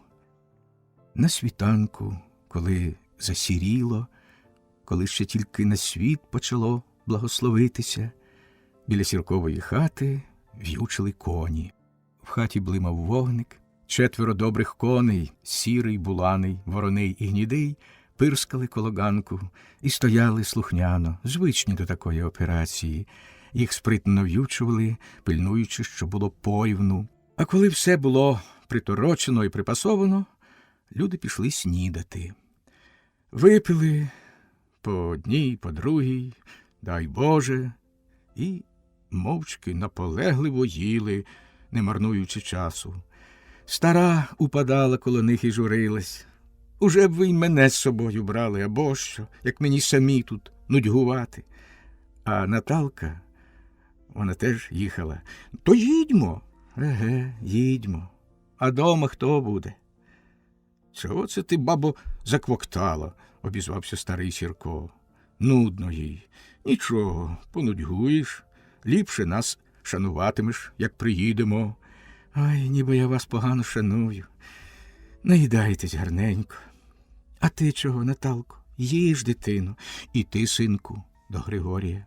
Ти не дивися на них, їж добре. Там, як поїдете, цього вже не буде. Там кат зна що їстимете. Таке, що його тут і собаки б не їли. Грицько засміявся, а Григорій, щоб догодити матері, їв за трьох. Та й усі їли ні в року. Стіл був застелений скатертиною і заставлений, як на Великдень. Пили наливку і їли оселедці з оцтом, потім гарячий борщ, локшину з білими пирогами, сите м'ясо з картоплею, далі пироги з рижем, з м'ясом, з квасолею, а на закуску солодке, мед і солодку брусничну. Потім повставали, перехрестились до ікон і стали збиратись. Старий давав жінці накази, при якій нагоді, як їй треба повестись та що треба зробити вдома. На відході посиділи урочисту хвилину, поскидавши шапки. Ну, з Богом. Весело попрощались з матір'ю. Небо тільки трохи розживіло, як із Сіркового подвір'я рушив похід. Попереду собаки вистрибом, 3 здоровенні звірові пси, потім 2 грицьки з рушницями за плечима, обидва в добрих ічагах, закоченими вниз халявами, це поки не вступили в росу, в легкім, але добрім мисливськім одязі. Потім 2 нав'ючених коней, Сірий і Вороний, потім Наталка в уніформі, подібній до літунського комбінезона, зробленій з чортової шкіри, але з непокритою головою. Вона несе свою шкіряну динамівку в руці. Потім ще 2 коней, Буланий і Гнідий. Всі йдуть черідкою. А позаду старий Сірко. Йде, підпираючись саджанками, як костором. Він, як і всі, в ічагах. На нім засмальцьовані штани, така ж старенька куцина, а на голові той самий старомодний кашкет, що йому, мабуть, стільки літ, скільки й самому Сіркові. Перейшовши річку, повернулись на схід і пішли нагору стежечкою, підіймаючись помалу навскіз схилами на сіхоте алінь. А на ганку стояла Сірчиха і нишком хрестила їх. Проводжала очима, поки видно було. Перед тим, як пірнути в нетрі, Наталка обернулась і помахала здалеку уже невидимій матері рукою. В повітрі було свіжо, навіть холоднувато, як узагалі в цих місцевостях улітку. Над паддю, над річкою, що вилась внизу, і в ущелинах гір ворушились тумани, підіймаючись помал-помалу, ніби з просоння. Небо, заставлене химерними мурами сіхоти аліня, рожевіло. «Буде ясний, гарячий день», – обізвався Грицько, але на це ніхто не відгукнувся. Хилило на сон, а в кущах десь прокинулась і, либонь, перемерши, намагалась зігрітись мрійноголоса пташка. Віщувала ранок. Співала якось чудно, не то зяблик, не то соловей. Невидимо перелітала десь між кущами слідом, проводжала. Григорієві спало на думку подібне, з дитинства знане. Ідеш степами, а дзвінка жовтобрюшка прилітає поруч з билини на билину, гойдається на верхівках полиню і дзвонить. Тінь-тінь, тінь-тінь, тінь. І це точнісінько так. Григорій посміхнувся на згадку. А пташка супроводила їх одиноко в мертвій прохолодній тиші, все повторюючи свій нескладний, але мелодійний ніжний мотив. І бадьорий такий, задирикуватий, ніби бажала успіху, приказувала щось, навчала. «Це, щоб ти знав, тутешній соловей», – пояснив Грицько, ідучи попереду. «А знаєш, що вона співає? Ось слухай. Чи пить, чи не пить, чи так погулять?» Григорій засміявся. А й справді. Пташка ж, ніби глузуючи з Грицька, повторила те саме зовсім близько. Чи пить, чи не пить, чи так погулять? Тільки ніжно, мелодійно, а останніх два слова виспівувала одним духом і на додаток аж клацала срібним язичком, ставлячи знак запитання.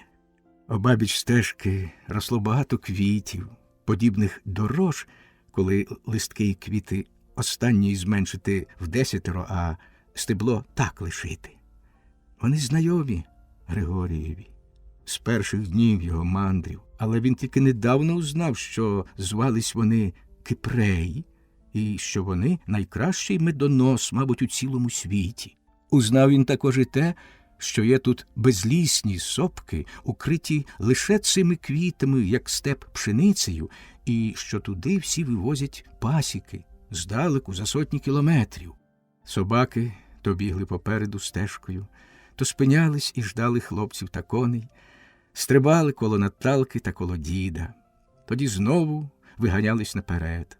Гостровухі, широкогруді і страшні на вигляд, як вовки. Два сірої масті з рудими остинками, а одна руда з чорним загривком. Хвости у всіх, мов поліняки. «Ти тямиш щось у собаках?» – спитав Грицько, коли собаки знов вибігли і почали гасати по плаю, перекидатись, хапаючи жартома одна одну страшними пащами. «В путніх дещо тямлю». «У яких це путніх?» «Ну, в мисливських, у вижлах, у хортах». Грицько посміхнувся. «Тих я не знаю, а от таких, як це, ти бачив?» «Ні, це якісь страховища, арештантів водити». «Так от знаєш, що цим псам і ціни немає. Перше, таких собак, як оці, то, мабуть, і в цілім краї немає. Мисливці, звичайно, мають псів, особливо гольди, тунгузи чи якути. Там на них навіть їздять, і, мабуть, би й орали, якби вміли, та було де хліборобити. Але таких, як оце, немає ніде. Оті два сірі, Заливай та Рушай, то якутські лайки. А оцей рудий – це нерпа, гойдачка. Лайка теж. Але не в тім сила, а в тім, що це звірові собаки. Вони тобі візьмуть гуртом вепра за штани і триматимуть, поки ти прийдеш і доріжеш його ножем. Та й ще не в тім сила. Звірових собак знов-таки не бракує. А от ціна оцим, головне в тім, що вони тигрятники. Взагалі, як правило, немає в світі собаки, щоб від одного духу тигрячого не кидався зі скаволінням під ноги людині від жаху. А ці, навпаки, вони, мабуть, би й диявола задавили. Батько їх з цуценят вимуштрував. От у цім їхня й ціна. Без них ми ніщо, а з ними хоч до дідька в зуби. А розумні стерви. Ти ж глянь, вони розуміють, що це ми про них говоримо. Аж як скіряться. «Заливай!» – покликав Грицько. І страшний, широкогрудий якут підбіг, зазираючи в очі. Усе в нього, як в німецької вівчарки, але на масивних лапах груди, як у вепра. А очі іскряться й мерехтять, повні буйної сили, безоглядної сміливості і вірності. Грицько поплескав його по страхітній морді. «Це Наталчин дружок». При слові Наталка пес зупинився і пропустив хлопців, очікуючи господиню. За неї він задавить усякого, як кошеня. А раз я хотів її одлупити, а вона крикнула «Чужий!» То було. І ти скажи, яка твар. Колись його підідрав вепр. Ти бачиш, одна нога в нього трохи крива, переломлена була. І черево було розпороте. Батько махнули вже рукою, але Наталка виходила. Бабрилась із ним та панькалась, як із людиною. От він і звик до неї. І кажу тобі, він доки й живий, цього не забуде. Багацько було охочих його купити. Давали по 15 тисяч.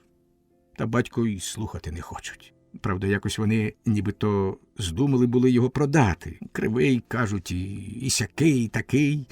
Тільки ж батька іноді не розбереш. Жартують вони чи насправді кажуть. Боже, що то було? Наталка каже, віддавайте й мене на придачу. Заливай вибіг наперед. На гострі вуха йому був надітий Наталчин динамівський шолом, застебнутий під підборіддям. Пес виступав поважно та гордо. От, починаються штуки. Але це жарт. А то пошле його в тайгу додому, і він однесе, що треба, а звідтам принесе, що дадуть. І ніколи не було, щоб загубив або хто відняв. А Наталчиної речі нікому, особливо з чужих, не дозволить узяти. А вчили його на тигра, як? Наталка було покладе під тигрячу шкуру свій черевик або хустку, тільки щоб не бачив. А тоді, ой, Боже мій, заливай, рятуй, шукай. Страшно було на нього дивитися. А з тієї шкури клоччя летить на всі боки. Чудосія! Ті теж добре вивчені, але цей, він у них ватаг. Без нього вони, як москалі без генерала. Нетрі дедалі густішали. Стежка вже йшла густющими та височенними травами, бур'янами, крізь непрохідні стіни, віття та ліан. Буйна роса лялась на одіж і на голови, мов хто хлюпав крізь решето. Поки видряпались на перевал, були всі мокрі. Хлопці підождали решту. Сонце сліпуче било в очі, виринаючи за далеких сизих гребенястих пасом, розмальовувала стрімке безкеття і всю панораму різноманітними фарбами, як геніальний маляр. Григорієві перехоплювало дух від подиву. По нетрях реготали вивірки, десь на вершечках кедрів, зустрічаючи сонце, і сміхотливі луни стрибали наввипередки по урвищах, по нетрях, гуляли в палички-стукалочки. У Наталки голова була мокра, на носі і на віях мерехтіли росинки, а в очах мерехтіли сонячні, щасливі іскорки. Стояла і дивилась на сонце, а обличчя розживіло, цвіло, як рожа, таке ж дивне і таке ж незнайоме, як ці нетрі й сонце, вивірки і радісні луни. «Ну що, може, перепочинемо?» – запропонував Грицько, дивлячись, як із ічага з дірочки чвиркала вода. «Ні, вже як купатись, то купатись», – сказав старий Сірко. «Поки нема паута, будемо йти, путь далека». Стежечка розходилась на два боки. «Беріть ліворуч», – звелів старий. «Ага, це на Голубу», – зрадів Грицько, повернувши наліво. Ішов знову попереду й поясняв. Голуба – то така падь, долина одна. Ми її звемо Голуба. Далеченько. Там наші найкращі солонці. Там найліпше пантувати. Ти ліпше поясни, що то таке солонці і з чим його їдять, попросив Григорій. А ти хіба не знаєш? Щиро здивувався Грицько. Хоча правда, солонці – то така солона земля, а її так і їдять без нічого. Ізюбри їдять. А що таке ізюбри? То ізюбри ж. Ті, що на них панти. А що таке панти? Грицько засміявся недовірливо. Стежка йшла становиком. Тут було вільніше, просторіше, не було такої буйної трави і не так густо дерев та кущів. Було добре видно обабіч, заляті сонцем галявини. Іти було далеко. Два Грицьки, як і раніше, попереду, на чистих місцях ішли поруч. Та ти не смійся і не дивуйся так. Бачиш, я на своїм біку полював качок, гусей, зайців, вовків, лисиць, кроншнипів, валюшнів і дудаків, але а що таке валюшні та дудаки? І оті, як їх, кроншни чи що? От бач, засміявся й собі Григорій. А то ж не кепкуй, а розповідай мені все до ладу, щоб я знав. Добре, Солонці – це такі місця на гарях та марях. Ну, гарі – це вигорілі нетрі, а марі – багна, по-вашому, тільки гірські. От часто проходять в нетрях пожежі і вигорають величезні клини, іноді на 100 верстов. Отож на марях та біля них, на схилах сопок, часто буває природна солона земля. Це і є солонець. Отож звір, і зюбр, та й коза, та й сохаті люблять ту землю їсти, особливо тоді, коли в них ростуть нові роги, що звуться панти. І найбільше ходять ізюбри на ті солонці, що на гарях, бо там просторіше і безпечніше. Видно все навколо. І ходять тільки вночі, і то влітку, саме тоді, як ті панти ростуть. Ну, панти ці дуже цінні, тільки ж панти ізюбрині або плямистого оленя. Та плямистого оленя вже майже немає, а ізюбр – це не плямистий олень, лише рудувато-сірий. Їх тут ще дуже багато. А вигляд має він, та от побачиш сам. І все-таки я не розшолопав, що то таке панти. От їй-бо. Ну ось, ізюбр-самець щороку змінює роги. В лютому-березні збиває геть старі і стає безрогий, а за літо виростають нові. І вже восени, на час реву або парування, у нього знову великі, красиві роги. От тоді самці б'ються за самиць. Поки роги молоді і ще м'які, вони мають у собі якусь велику силу, як ліки проти усіх хвороб. Дуже добре на цьому знаються китайці. Туди в Китай їх і збувають за золото, ці роги молоді. Це і є панти, ними й цінний ізюбр. І стріляти ізюбрів абияк тепер заборонено. Ні на м'ясо, ні на шкіру, тільки на панти. І то це лише 1 місяць. Та й не кожному можна пантувати, а лише хто вміє це робити та має дозвіл. Раніше, розповідають батько, стріляли цього звіра всі, хто здумав, куди здумав і як умів. Перепсували силу. Але ж і було його. Ну, тепер уторопав. Бачиш, так просто цього всього не розповіси, щоб було ясно. Потроху сам побачиш і все узнаєш. Стривай.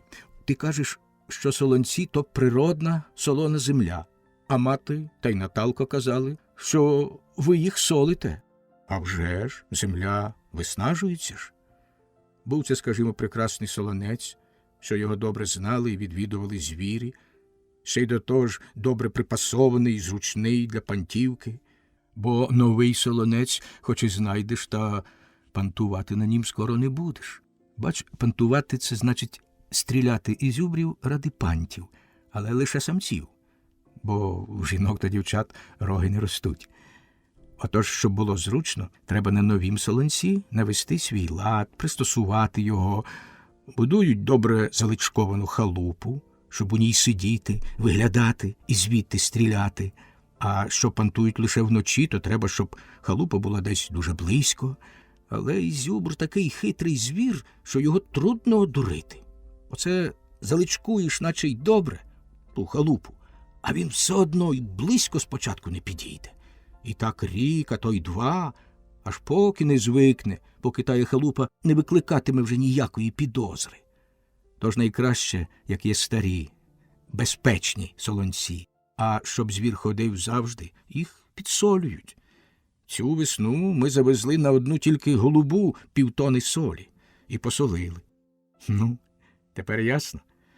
Ясно. Бо воно таке, що не зразу його й зрозумієш. Ми тут звикли, повиростали ж, і все нам здається таким звичайним і простим, а тобі, мабуть, тут багато чого невтямки. Та я й сам іноді дивуюсь. От, скажімо, мар. Вода ж тече згори вниз, а от маєш високо в сопках і багно. То яке багно? Буває по 20 верстов завдовжки. І таке, прости Господи, що не знавши, як шурхнеш, то вже назад до віку не вилізеш. Раз ціла експедиція загинула. Загналася вночі на мар. Лихий її поніс. А от Чого вона буває?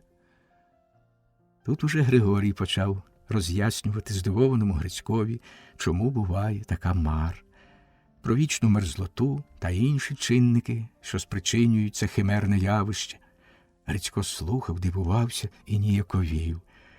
От бач, та ти мене, виходить, дуриш? Сам знаєш, а розпитуєш? Ні, ти ж сам сказав, що мені багато чого не втямки, і таки не втямки, мов китайська грамота. Так хлопці йшли і гомоніли собі. Григорій про все розпитував, а Грицько охоче розповідав, виказуючи величезну, своєрідну обізнаність мисливця-натураліста в усіх питаннях – топографії, географії, рістні й звірні, техніки мисливської і рибальства, стрілецької справи і траперства.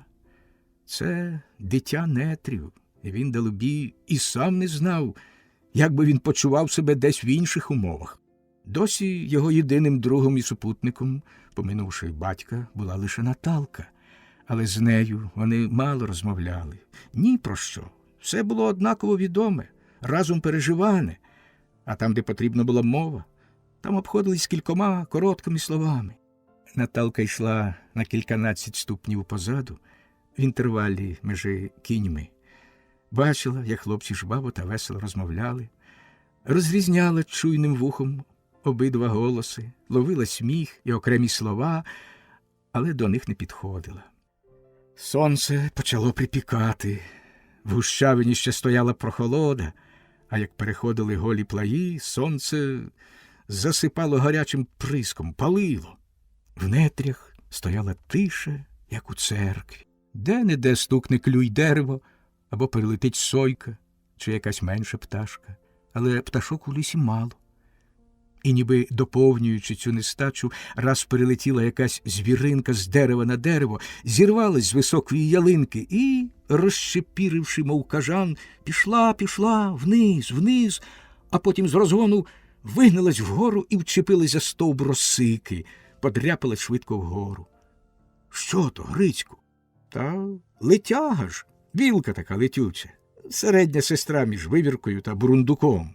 А раз Григорій бачив, як на осяяній сонцем галявині, між деревами по буйній і росяній траві гуляли високі граційні тварини, поглядали на похід і не полохались. Аж чудно, ніби в зоопарку. Глянь, що то?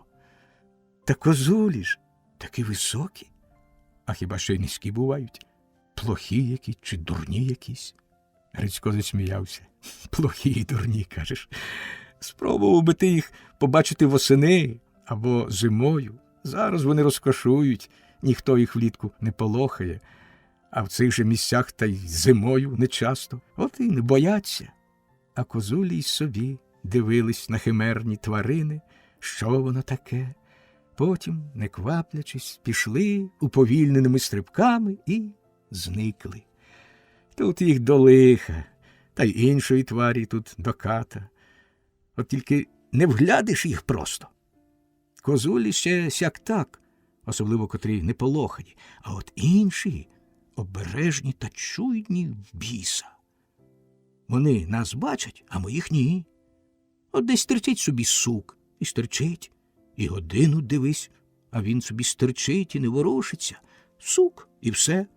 А воно роги сохатині або ізюбрені. А сама звірина стоїть стерва за пнями або за колодами і визирає одним оком. І щезає, мов тінь, не вглядиш де й коли. Треба терпіння та хисту та й відваги, щоб тут щось заполювати. У повітрі десь почало дзищати, що далі то більше. Назустріч полетіли комахи, подібні до гедзя, тільки сизі. Григорій оглянувся. Над кіньми вони, комахи тії, велись уже, як бджоли, і то звідти чути таке гудіння. Наталка ламала клечення і обвішувала ним коні. «Паут пішов», – сказав Грицько з досадою. «От ти ще, зараза, скажите! Не дає животині ходу вдень. Це лихо, це чума. І для всієї тварі в лісі. а до зупинки ще ж далеко, до джерела. Починається війна. Хлопці зупинились і почекали на коні. Коні шалено хвиськали хвостами, били ногами, пирскали, мотали головами. Собаки ляпотіли вухами, люто клацали зубами, а Паут вився хмарами. Так ніби хтось рій випустив з вулика, і він хоче отут сісти. Комахи хоробро нападали на коней та собак, з льоту падали на них і впивалися в шкіру.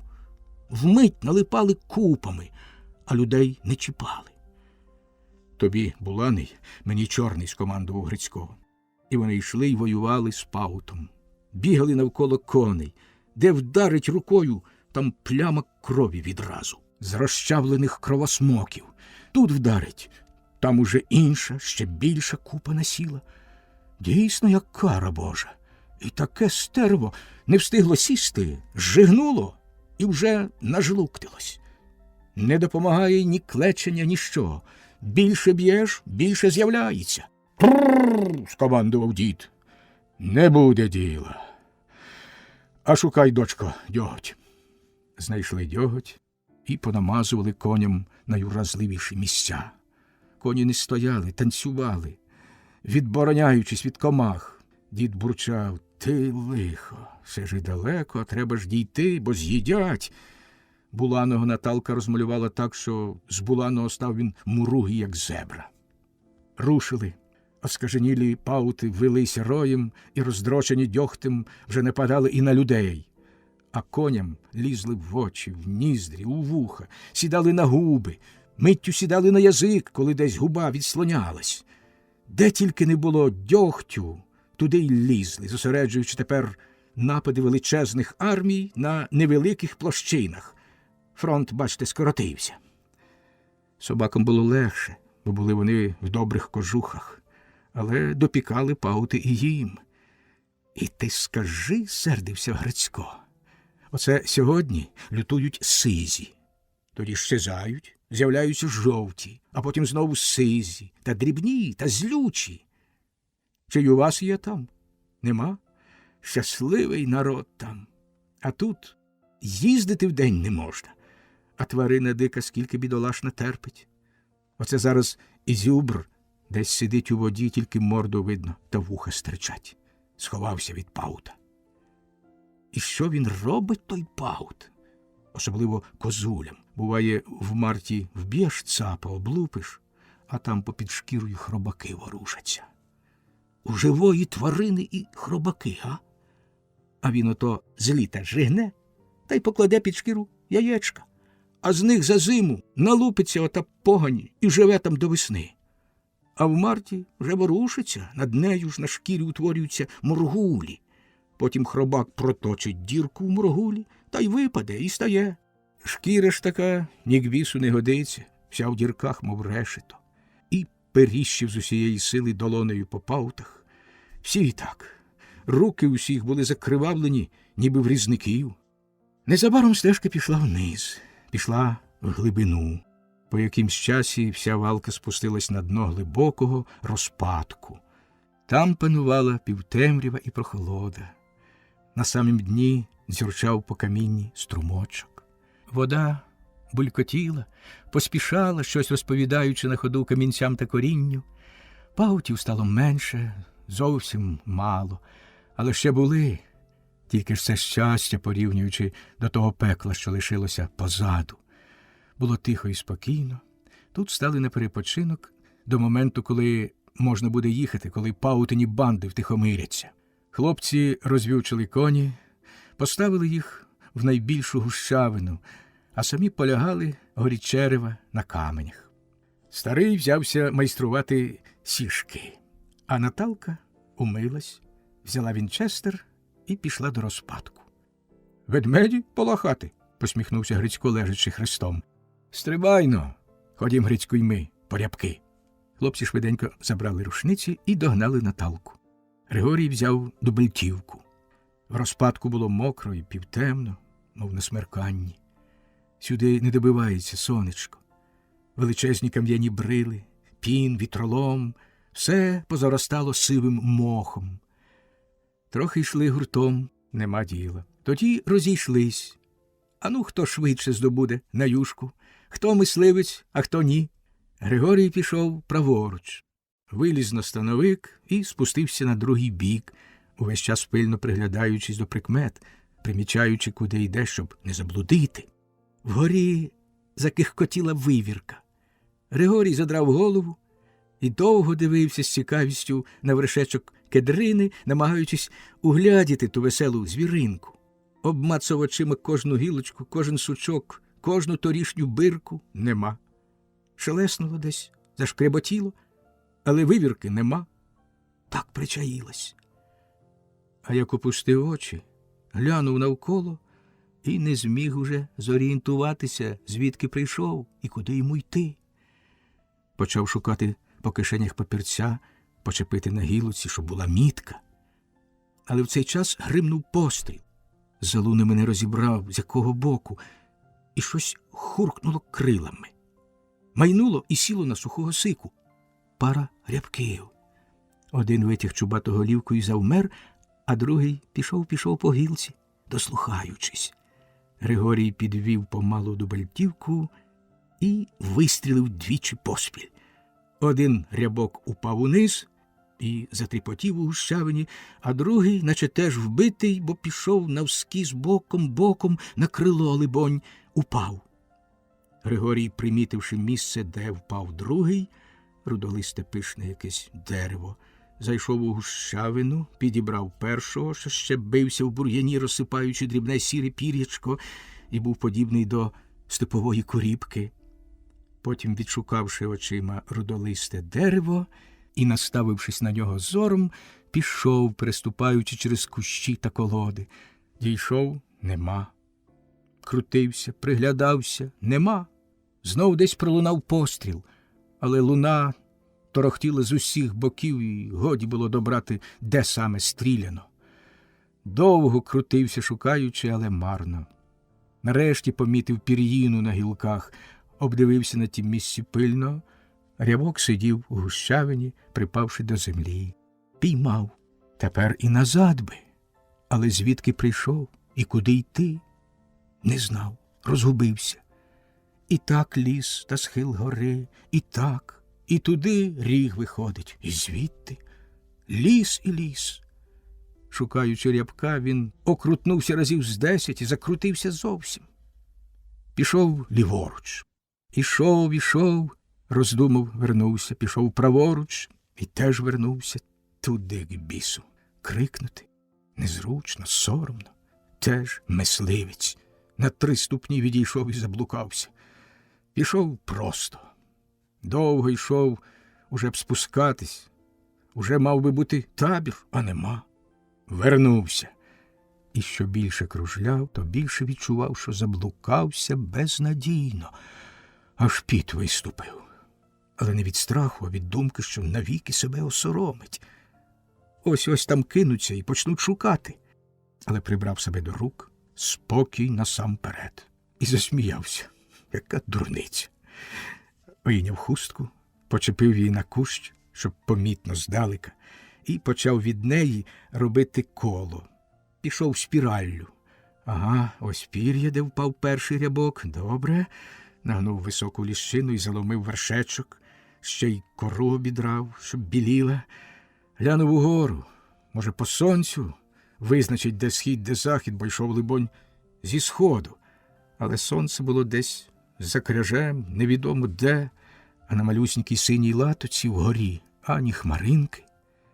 Тоді від ліщини почав розкручувати нову спіраль, а далі пішов просто на становик. Тьху! Ось тут же він ішов, траву упрям'яв, мох порушив.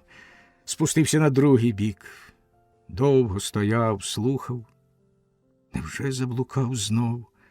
Коли щось трісь, заливай. Понизу, принюхуючись до сліду, біг пес його старим слідом. Григорій постояв тихенько, поки пес зник, а тоді пішов швидко в протилежний бік. Саме туди, звідки біг пес. Це ж вона шукати послала, майнуло в голові. Добре, що розминулись. Коли це? Близько гомін. Зупинився, завмер, чути, як тріщить вогонь, пахне димом, чутно голоси. Дівчина. Ясно, заблудив. А в голосі така щирість, аж серце Григорієві тьохнуло. Грицько. І таке, це й заблуде. Дід. Не скажи, я он в 40 літ заблудив. Я і коло самісінької хати, та й мало не пропав. Дівчина. Ходім, Грицьку, пошукаєм. Або стрельни лишень. То ж твій дружок. Ти ж із ним так гомонів сьогодні. Грицько. Та ти ж послала Заливає. Він знайде його і приведе як арештанта. Але дівчина дістала вінчестер і стрельнула. Ого! Це Григорій, спокійно йдучи кущами, ніби й не він. Ого! Аж 2 зразу впало. Хто це так стрельнув? Вийшов до вогню, а в руці 2 рябки. Всі засміялись. Ми вже своїх ось поскубли, давай і твої сюди. Григорій сів з дідом скубти здобич. А де ж Заливай? Здивувалась Наталка. Який Заливай? Він же з вами був. Через хвилину прибіг Заливай і приніс у зубах Григорієву хустку. Дівчина намняла йому вуха, сміючись. Обдурили нас. Потім байдуже взяла хустку і повісила на кущі. От кого це наш мисливець так утікав, що й хустку загубив? Григорій почервонів. Поки обід варився, всі пороззувались, помили ноги, порозвішувавши і чаги, попрали онучі, кожен свої, і теж порозвішували сушитись, понапували коней і задали їм вівса, почистили рушниці, а по обіді якийсь час відпочивали. От бач, ніби згадав дід, щось лежачи на в'юках та дивлячись угору. Вас 2 Грицьки, і нам треба якось вас так звати, щоб не плутати. Таке хоч нумеруй. Як би ж зробити? Довго жартували, вигадували всякі нісенітниці, та нічого не могли вигадати. Особливо смішив усіх Грицько, пропонуючи всілякі найнеможливіші назви. Мовчала тільки Наталка. Сіла собі коло води на камені і, спершись спиною об дерево та вмочивши ноги в струмочок, дивилась задумано на хвильки, слухала, як плюскотить вода, обминаючи перепону. Кінець кінцем вирішили чужого називати Григорієм, а свого, як і перше, Грицьком. Потім нав'ючили коні і рушили далі. Надвечір, перейшовши величезну мар, вийшли на новий кряж, на становик, і йшли довго ним на північ. Ішли швидко, поспішали, щоб до смерку дійти, до знайомого джерела і там стати табором. Від довгої швидкої ходи по сопках всі втомились. Григорієві піт заливав очі, мучила спрага, і всіх так. Та ще по доброму обіді повипивали всю воду в баклажках, а спрага не меншала.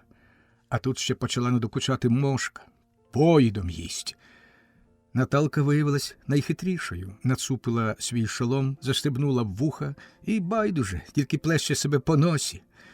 Одежину на ній ніякий комар не прокусить. Та й звичні вони. Дід той тільки відмахувався і йшов попереду. Тепер він уже йшов попереду, бо смеркалось і треба було знати дорогу. Григорія ніби хто кропивою жалив. Він шалено тер то в однім місці, то в другім, і відчував, як набігали пухирі. Уже їх було рясно, ніби віспа вкрила лице, муляло під пальцями.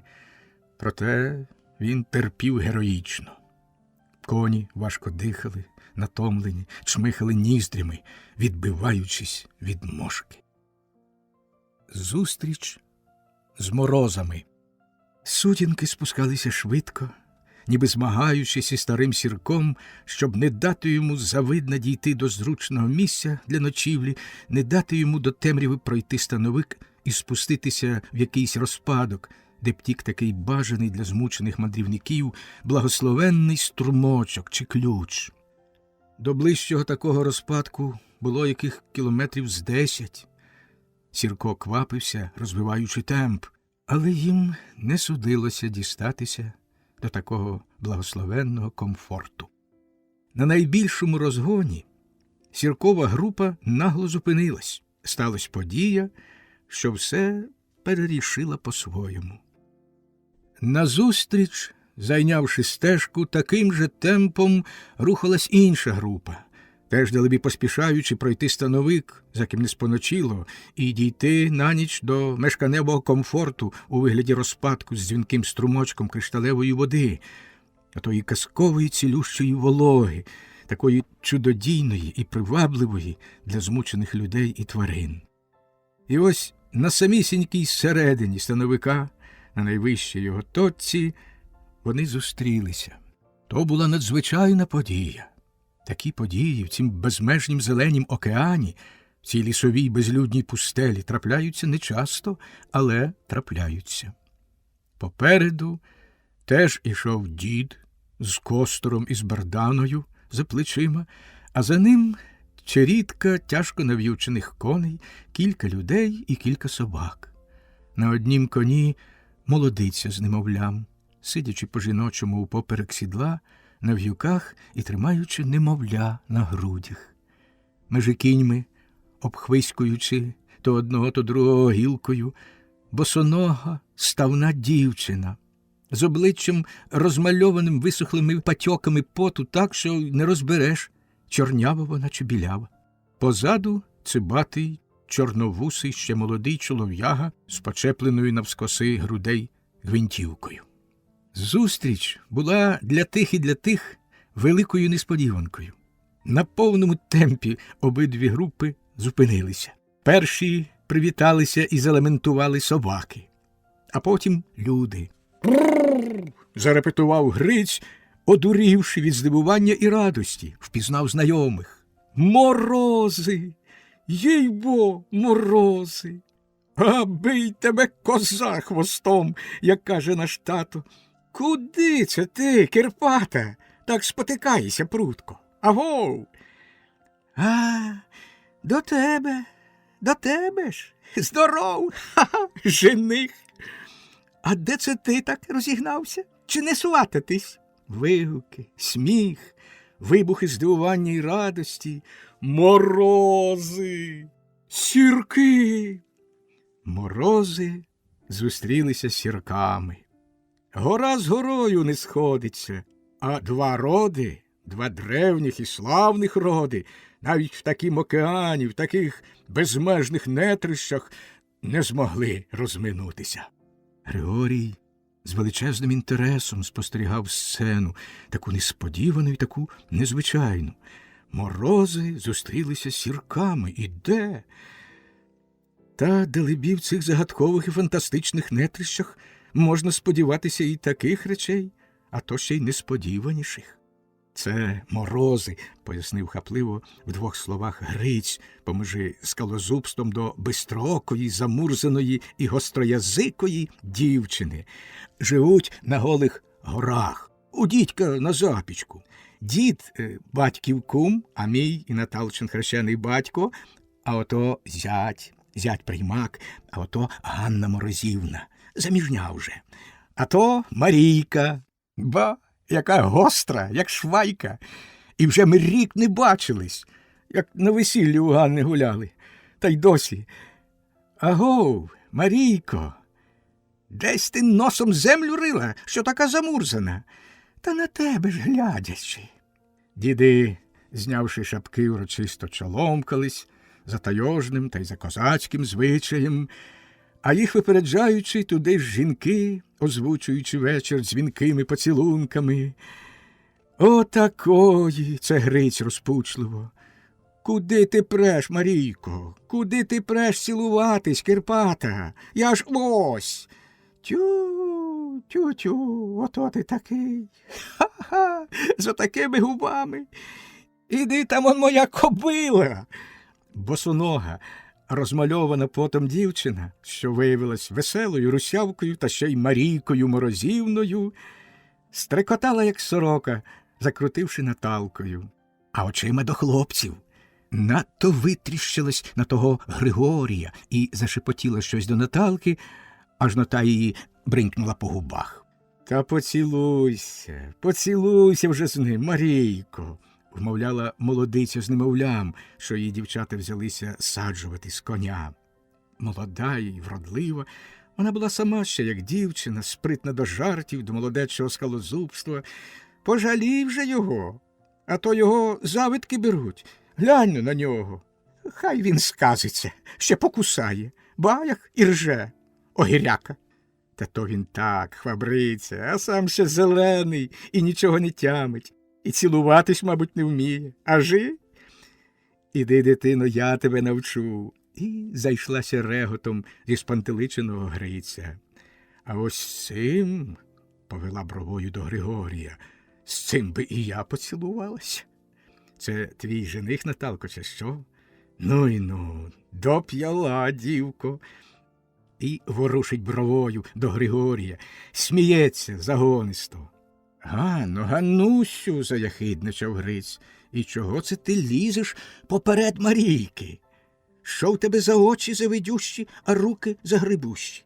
Не роби, дівчаті, збитків, а собі лиха та й нам страху. То я така страшна? Та ні. Тільки ж як ми поліземо до тебе цілуватися, то перше Марійка піде та й втопиться, а друге... Дурню, хто з тобою таким губатим ще цілуватись буде?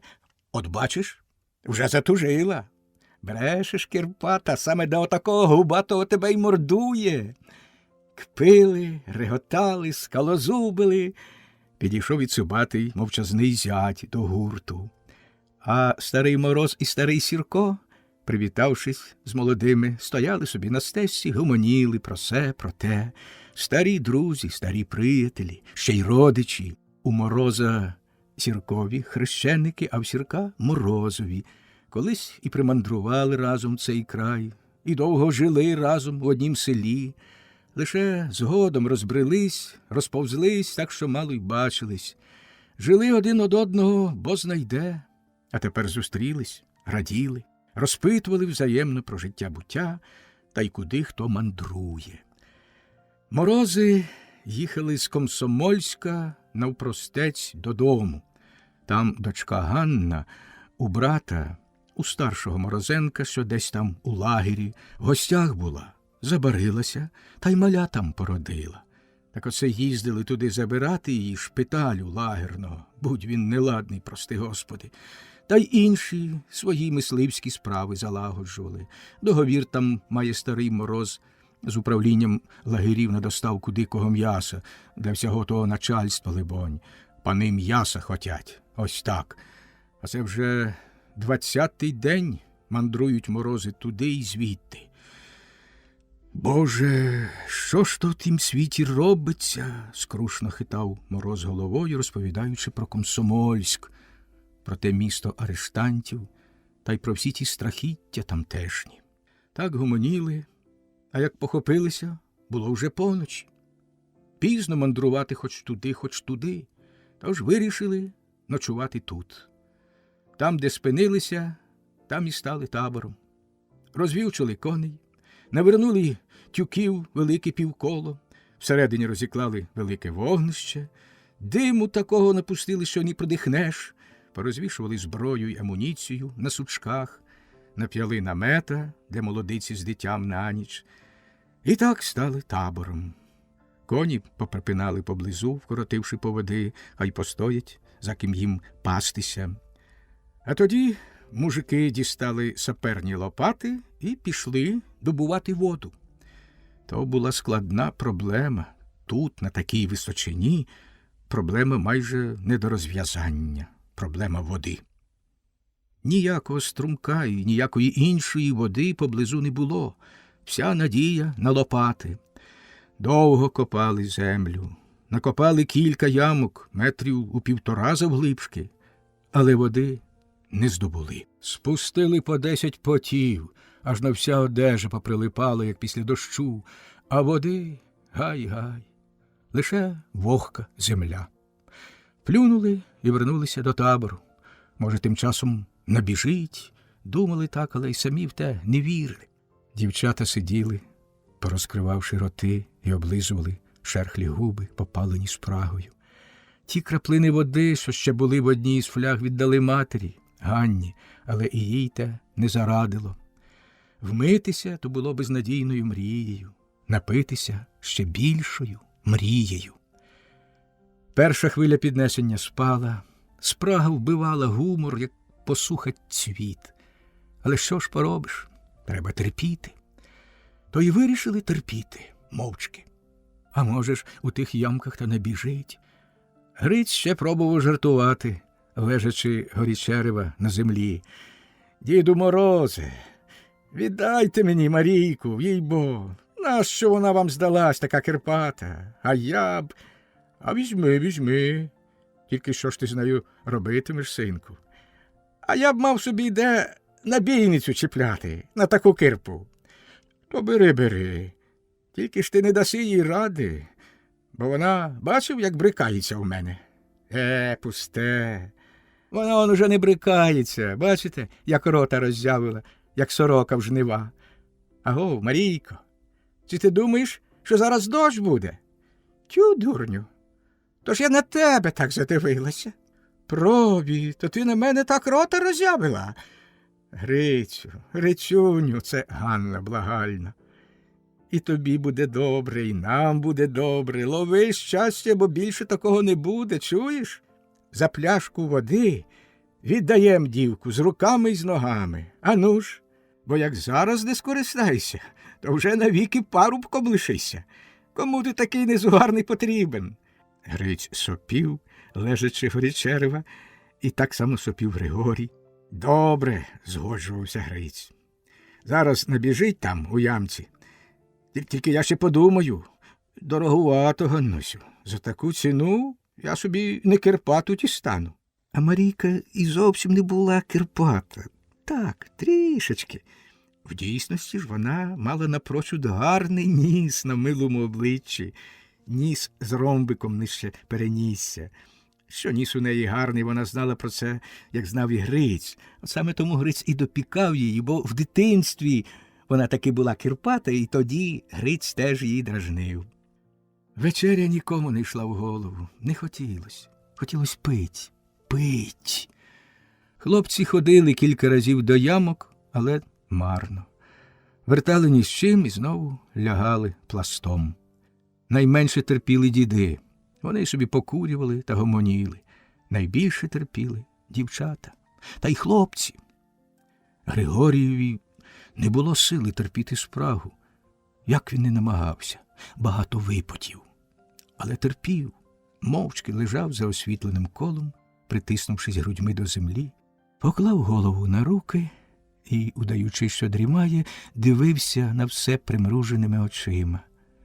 Слухав, як розмовляли діди, але не міг зосередитись слухом і думками. Думки, як порвані хмаринки в небі, на гарячому, на степовому вітрі. Думав про різне. Подивляв все, що відбулося за кілька хвилин. А ще подивляв витривалість дідівську. Так, ніби їм зовсім байдуже. Інші, здається, теж не особливо переймались нестачею. Нема, ну то й нема. Примирились. Лише Наталка раз по раз облизувала набряклі губи, що з них нижня репнула посередині. Але й тільки, нагнувшись усміхненим лицем над немовлям, що лежало в матері на колінах, бавилась з ним. Та ще Марійка дійсно розкрила уста, як галка в спеку. Молодиця сиділа задумана, тримаючи дитинча. Була вона з ним до того хороша, що, здається, отак би взяв та й намалював її. Отак, як є, на цьому всьому тлі. І вже тим самим перевершив би все, що було досі сказано про Мадонну. А вона, тая Мадонна з диких нетрищ, забула про весь світ і навіть грудей не затуляє. До правди божественних. Чи не соромиться, бо знає, що прекрасна? А чи забула за хлопців? А чи глузує з них? А чи то спрагу хоче напоїти прохолодою ночі? Немовля, щось гулюкає до Наталки, а вона бринькає йому пальцем по губах. Безподібний малюнок, в яскраво осяяному колі на тлі чорної дикої пущі. За ватрою, в нетрах, було тихо і поночі, хоч в око стрель. Де-не-де вихвачувалась купка листу, гілка, освітлений шмат стовбура. Григорій мовчки встав і почав збирати баклажки, чужі й свої. Назбирав цілий оберемок. «Куди це ти? Чи не на торг, сину?» – посміхнувся старий Сірко. Григорій і собі посміхнувся. Та таке. А Грицько витріщив очі. «Ні, справді? Що це ти надумав?» А Григорій просто: «Піду по воду». «Тю!» – Грицько аж схопився. «Чи ти не той? Та ти що? Бог з тобою!» «А чого ж? Тут води, можна Дніпрогес рухати. І отак мучитись».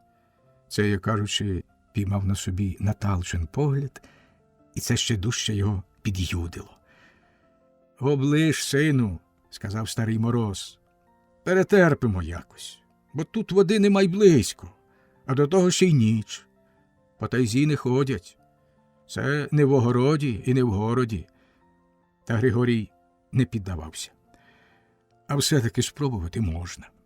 Подивився на Сірка, що сидів, посміхаючись в вуса, і нічого не говорив. Почепив гвинтівку на шию і ступнув у темряву. «Ну, то підожди й мене!» – крикнув Грицько. Моментально назбирав пляшок, штуки з 5, в тім числі 3 великих літрових, марійчиних. Почепив карабін на плечі. «Нерпа! За мною!» І пірнув у темряву за Григорієм.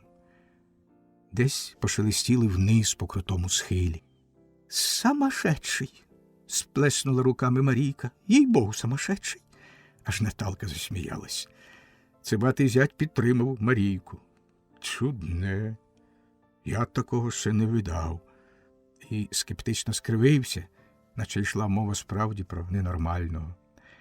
Старий Мороз знизав плечима в тім же дусі, а старий Сірко мовчки пихкав люлькою і посміхався в вуса. А вже ж не видав. І тільки юна та чорнява мати з немовлям, ніби виголошуючи його думки, прорекла переконано, з щирою надією, співчуттям, упертістю: «Дістане! О, то видать!» І покрутила головою, та, не дібравши більш відповідного слова, закінчила несподівано: «Ідол, видать! Тільки глянути на нього!» Але то без найменшої нотки осуду, а навпаки, включаючи туди все захоплення і надію на втишення пекельної спраги і злість на чоловіка. «От теж, макоцвітно!» – буркнув цибатий зять Морозенко. А хлопці десь як у воду канули. Проглинули їх темрява, і ні слуху, ні духу, ані шелесне ніде, ані гукне. Чекали, ходили ще раз до ямок, чи не набігла, немає. А хлопці пішли і мов запалися. Час минав тягуче й повільно. Година, 2, ні слуху, ні духу. Збайдужілі, втомлені люди подумували, чи не вкладатися спати. Про вечерю не заікнувся ніхто. Наталка поклала під голови сідло і лягла під рясним дубом. Лежала так і дивилася приплющеними очима на вогонь. Біля неї ліг Заливай, поклав голову на лапи і теж дивився на вогонь, пряв очима, як круглими люстерками. Марійка вмостилася на в'юках горі Черева. Було пізно, та сон не брав нікого. Діди і цибатий зять сиділи коло вогню, зрідка перекидаючись словом. Спрага і втома і їм теж відбила охоту до розмови, та вже, далебі, і не спрага володіла думками кожного. Молодиця тривожно позирала на всіх, але мовчала. А чай вже перейшло за північ. Втому заступила тривога. Старий Мороз сердито сплюнув.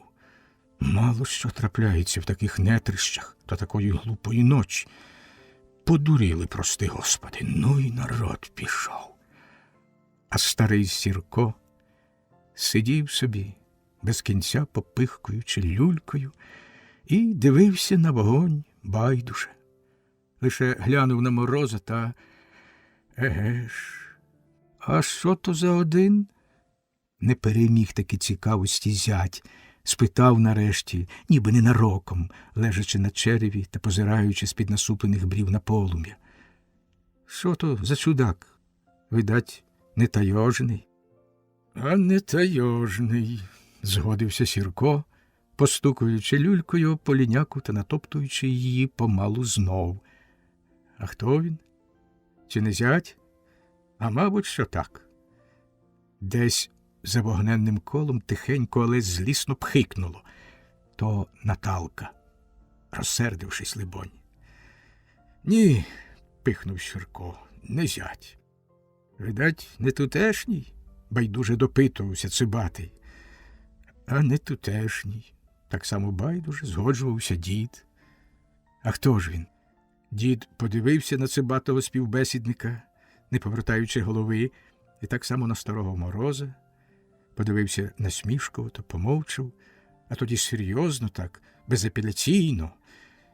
Кривняк один, з центру, і партійний, може. Тож, видать, Сірко помовчав, подовбав пальцем у люльці та «Ні, бери вище», подумав хвильку і додав гордо і трохи заголосно, з притиском: «Інженер! О!» «Оуа!» Зайшла пауза. Цибатий відчепився, збитий з пантелику, чутим не раз уже, але завжди незрозумілим до кінця грізним словом. Те чуже і таємниче, як чаклунське замовляння, грізне своєю таємничістю слово, всіх приголомшило.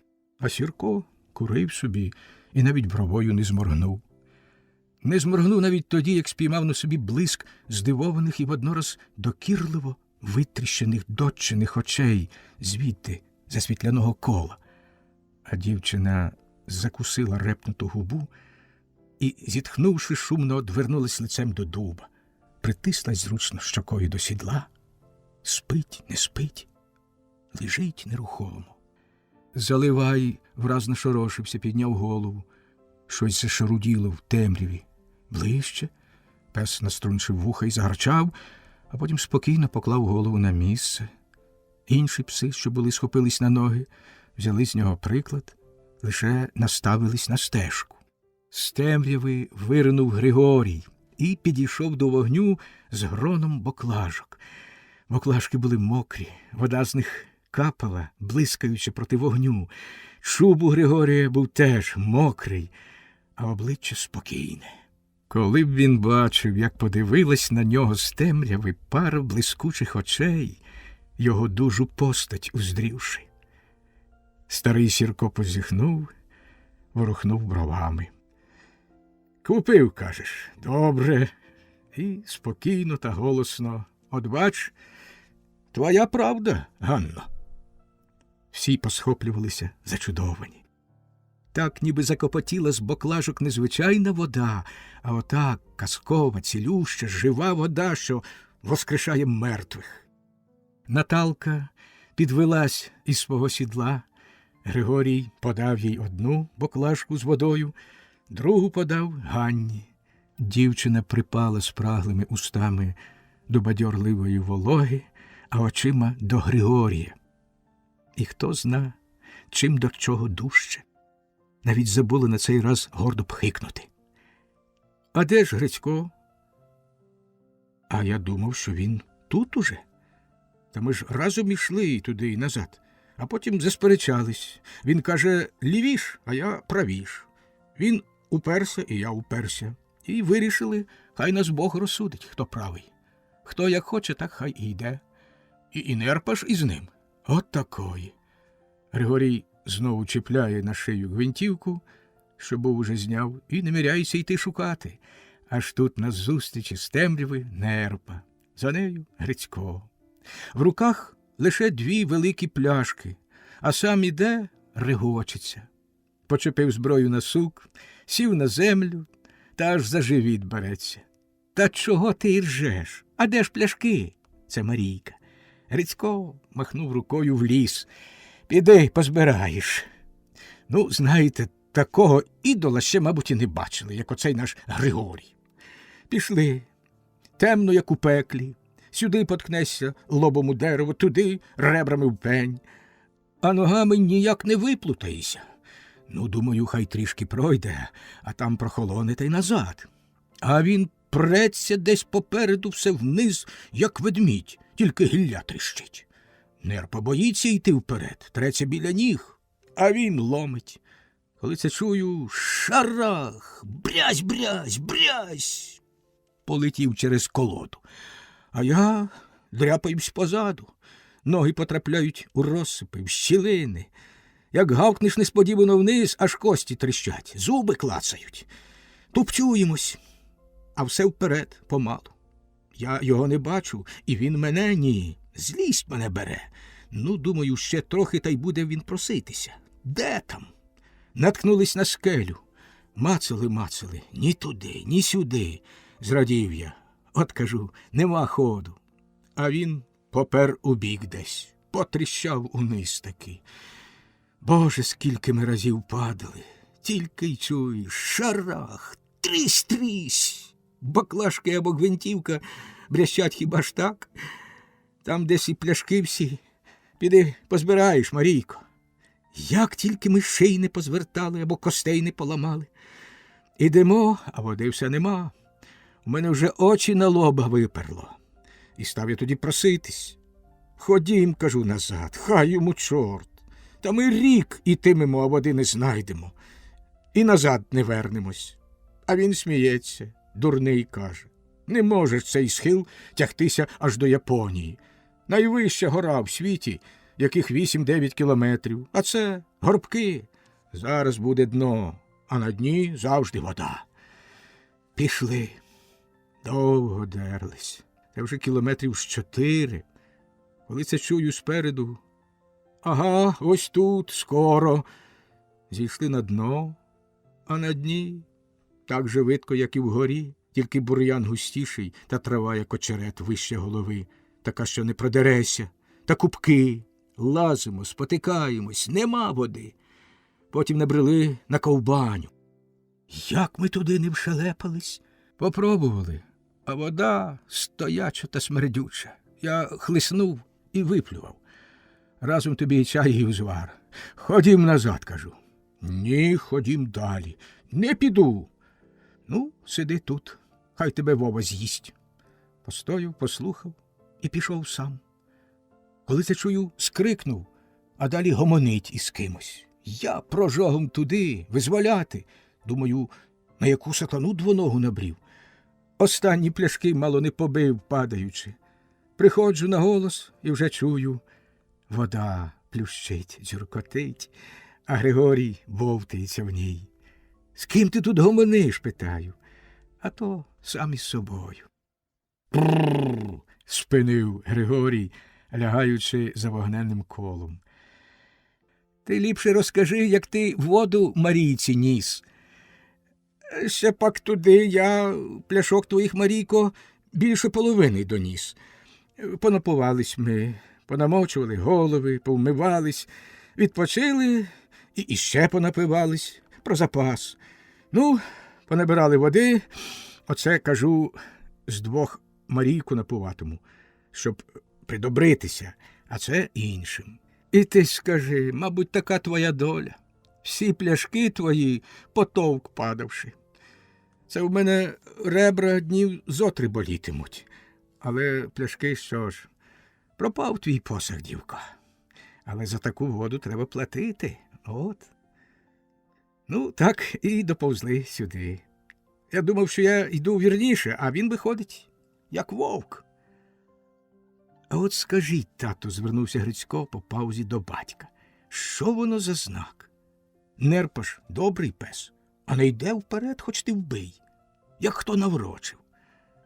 Батько, позіхнувши скептично, де ж ти бачив, щоб хоч який собак такої ночі та в таких нетрях сам ходив?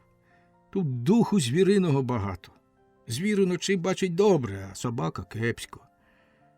А ми з Григорієм зовсім нічого не бачимо, а кілометрів з 8 відчухрали. Поки Грицько розповідав, Наталка з Марійкою почепили казанки і чайник над вогнем і заходились готувати вечерю. Всі ожили, заворушились, загомоніли. Морози дістали спирту, оселедців, копченого сала, сірки теж не залишились позаду, розтрясаючи сакви. І ось на розстеленім брезенті опівночі забенкетували сірки з морозами. Загуляли за всіма звичаями-обичаями. Пили за тих, що тут, пили за тих, що дома, за стару морозиху сірчихою. Хай брикають. Пили за тих, що померли, хай царствують, земля їм пером. І за тих, що ще не народилися, але неодмінно народяться, з такими от дівчатами та з такими соколами-хлопцями. Пили за усіх, за щасливу дорогу вперед і за щасливий поворот назад. Пили, примовляли, пригублювали. Ганна пригублювала до Григорія, рухаючи бровою, а Наталка пригублювала до старого Мороза, прикусюючи репнуту губу, бо не могла дзвінко зареготатись. Весело пили, за традицією, за козацьким звичаєм, і орудували ножами, за стрілецьким мисливським звичаєм, кожен своїм, краяли, кромсали м'ясо, хліб, рибу. І орудували щелепами так, як тільки в тайзі можуть орудувати, при вовчих зубах і при вовчому хижому апетитові. Їли, не їли, молотили, стирали все, як на жорнах. Григорій сидів насупроти Ганни, що так лукаво ворушила бровою, і, дивлячись на її знаменитий, такий типовий полтавецький профіль в золотих арабесках полум'я, слухав примовок, приговірок і ніяк не міг відпекатись від враження, що це вже з ним було десь.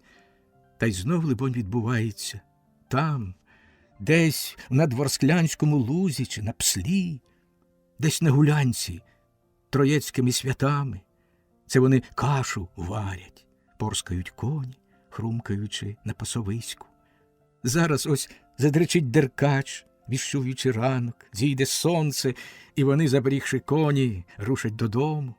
Ватра палахкотить, мечучи іскри вгору. На освітлених деревах, що обступили півколом, розвішана зброя, гвинтівки, вінчестери, набійниці, рюкзаки, бінокль, на землі розкидані сідла, саперні лопати, в'юки. Лежать і никають гостровухі страшні вовчури, напнуто військовий намет. Ні, це не в Слобожанському лузі, це зовсім на другім кінці землі, а люди ті самі і не ті самі.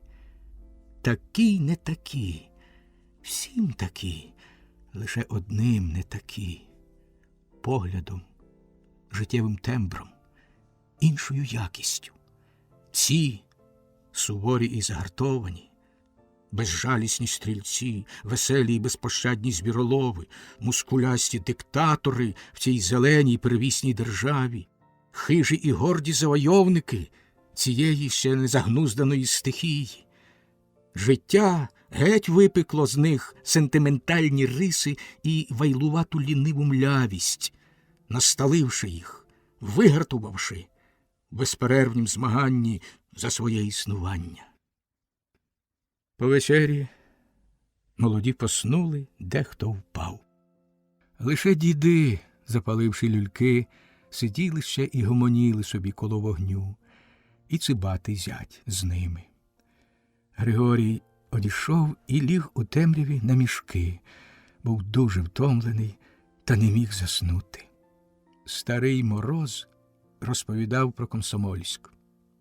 Спершу Григорій не дослухався туди, бо був серцем де-інде, там, під рясним дубом.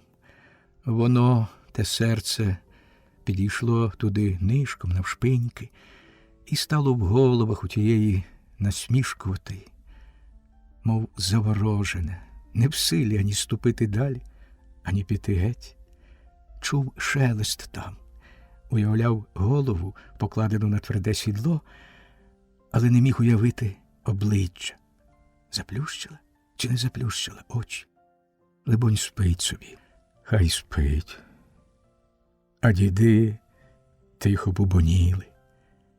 І лише помалу дійшов до Григорія жаский зміст тієї розмови, полохаючи сон, що почав був підкрадатись.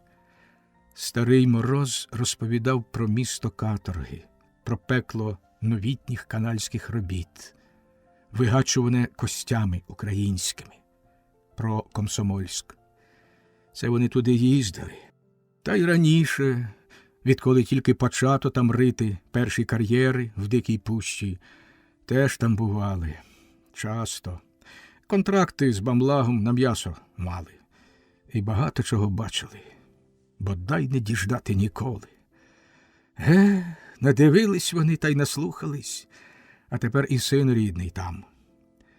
І розгортав старий Мороз страхітливі картини, підгледені образки жаскої каторжанської епопеї, про колони виснажених арештантів на лютім морозі, про безліч стероризованого на повільну смерть приреченого люду, а надто про силу силенну своїх людей, земляків з далекої тієї України нещасливої, про голоди цингу, про надлюдське терпіння і труд каторжний, а надто взимку при 50-ступневому морозі напівголих, напівбосих людей, чесних трударів, полтавських та катеринославських та херсонських куркулів, державних злодіїв, суджених за колоски та й всяких ворогів, вчених, вчителів, селян-робітників, бородатих дідів і таких же бородатих юнаків, що не розбереш, скільки людині віку, про жорстоку смерть без похоронів, як худоби,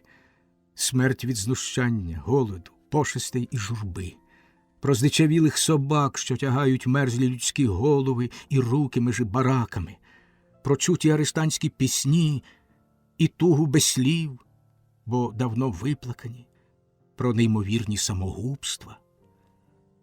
Григорій слухав, зціпивши зуби понуро, і сон тікав від нього.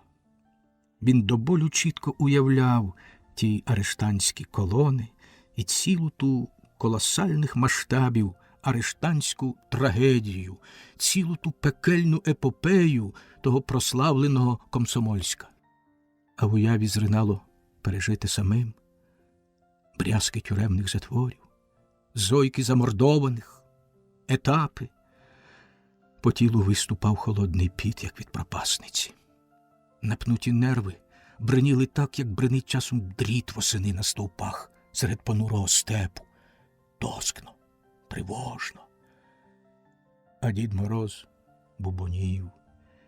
Він ще розповідав і про те, як останні місяці почало вже те НКВД добиратись і в тайгу, про розкуркулювання та обезброєння старовірів, про висилку десь цілого селища старовірського, про арешти, яких досі не чувати було, про закон щодо зброї, про заборону користатись нею та й тримати її без дозволу спеціального. І кляв, на чому світ стоїть. Аж зять цикнув і показав очима туди десь, де лежав Григорій. Сірко, димлячи люлькою, махнув рукою, мовляв, не бійся, дурню, то свій чоловік, то інженер. А Мороз кляв: зброї їм, хазяї теж. Та ми вік тут прожили, їх не бачили, та їх не питали. Де вони були тоді, як тут і нога людська, християнська не ступала, га? Іроди. І хитав головою скрушно, і зітхав: пропав світ. Не дадуть віку спокійно дожити. Ой, не дадуть. А Цибатий понуро: трясся їхній матері. Ще не в одного очі на лоба вилізуть. То ще подивимось. Та й розповідав про те, як у них на Голих горах брали братів Кирпиченків. 5 років пошукували і не могли дати ради. А вони в 4 мали штаб, там, де сам дідько не дістанеться. І цілий цехавус зброї та припасів усяких. Аж поки їх не вистежили та не оточили. Це минулої зими. 3 дні билися, але не взяли ні одного. Билися, як на позиції. А тоді Кирпиченки з боєм перейшли в Китай. У Григорія все переплуталось в голові. Лише одно не могло заплутатись ніде і не загубитись – гостре відчуття, що доля його не відстає від нього, що то вона женеться за ним. Вона вже давно тут, чигає та й готовить йому і на цій землі всякі несподіванки. І так ніби хтось зрушив шар попелу над купою пригаслого жару, звільнив його та й почав роздмухувати той пекельний, всепожираючий вогонь в його серці, що тут був притух в цім едемі зеленім. Вогонь всесокрушаючого, але і безсилого гніву. Отого гніву, що стискав п'ястуки до хруску і змушував серце скиглити, як мала дитина. Ні, як в'язень на тортурах, якому насіли на руки й на ноги і заткнули уста ганчіркою. Так лежав Григорій і думав свої думки. А вони то летіли вихором, то пливли, як чорні понурі хмари. Пливли по опалому небі над тривожною землею, над м'ятежною землею, освітлювані мовчазними загравами. Пливли. Так не щувся, коли й заснув. Сон таки взяв своє, налігши всією силою. А як розплющив очі, вже світало. Ватра давно погасла, стояла тиша, лише порскали коні. Тихенько повернув голову під столітнім дубом, лицем угору лежала Наталка. В головах сідло, дівчина лежала нерухомо і дивилась широко розплющеними очима просто себе вгору, і лише зрідка кліпала. Звід падала роса. Ще сонечко не позолотило вершини найвищих дерев, як сірки розпрощалися з морозами. Швидко зібрались і рушили, кожен за своїм маршрутом. Морози пішли на південь, сірки – на північ. Квапились кожен по своє. Люди нетрищ такі ж діловиті, як і всі інші.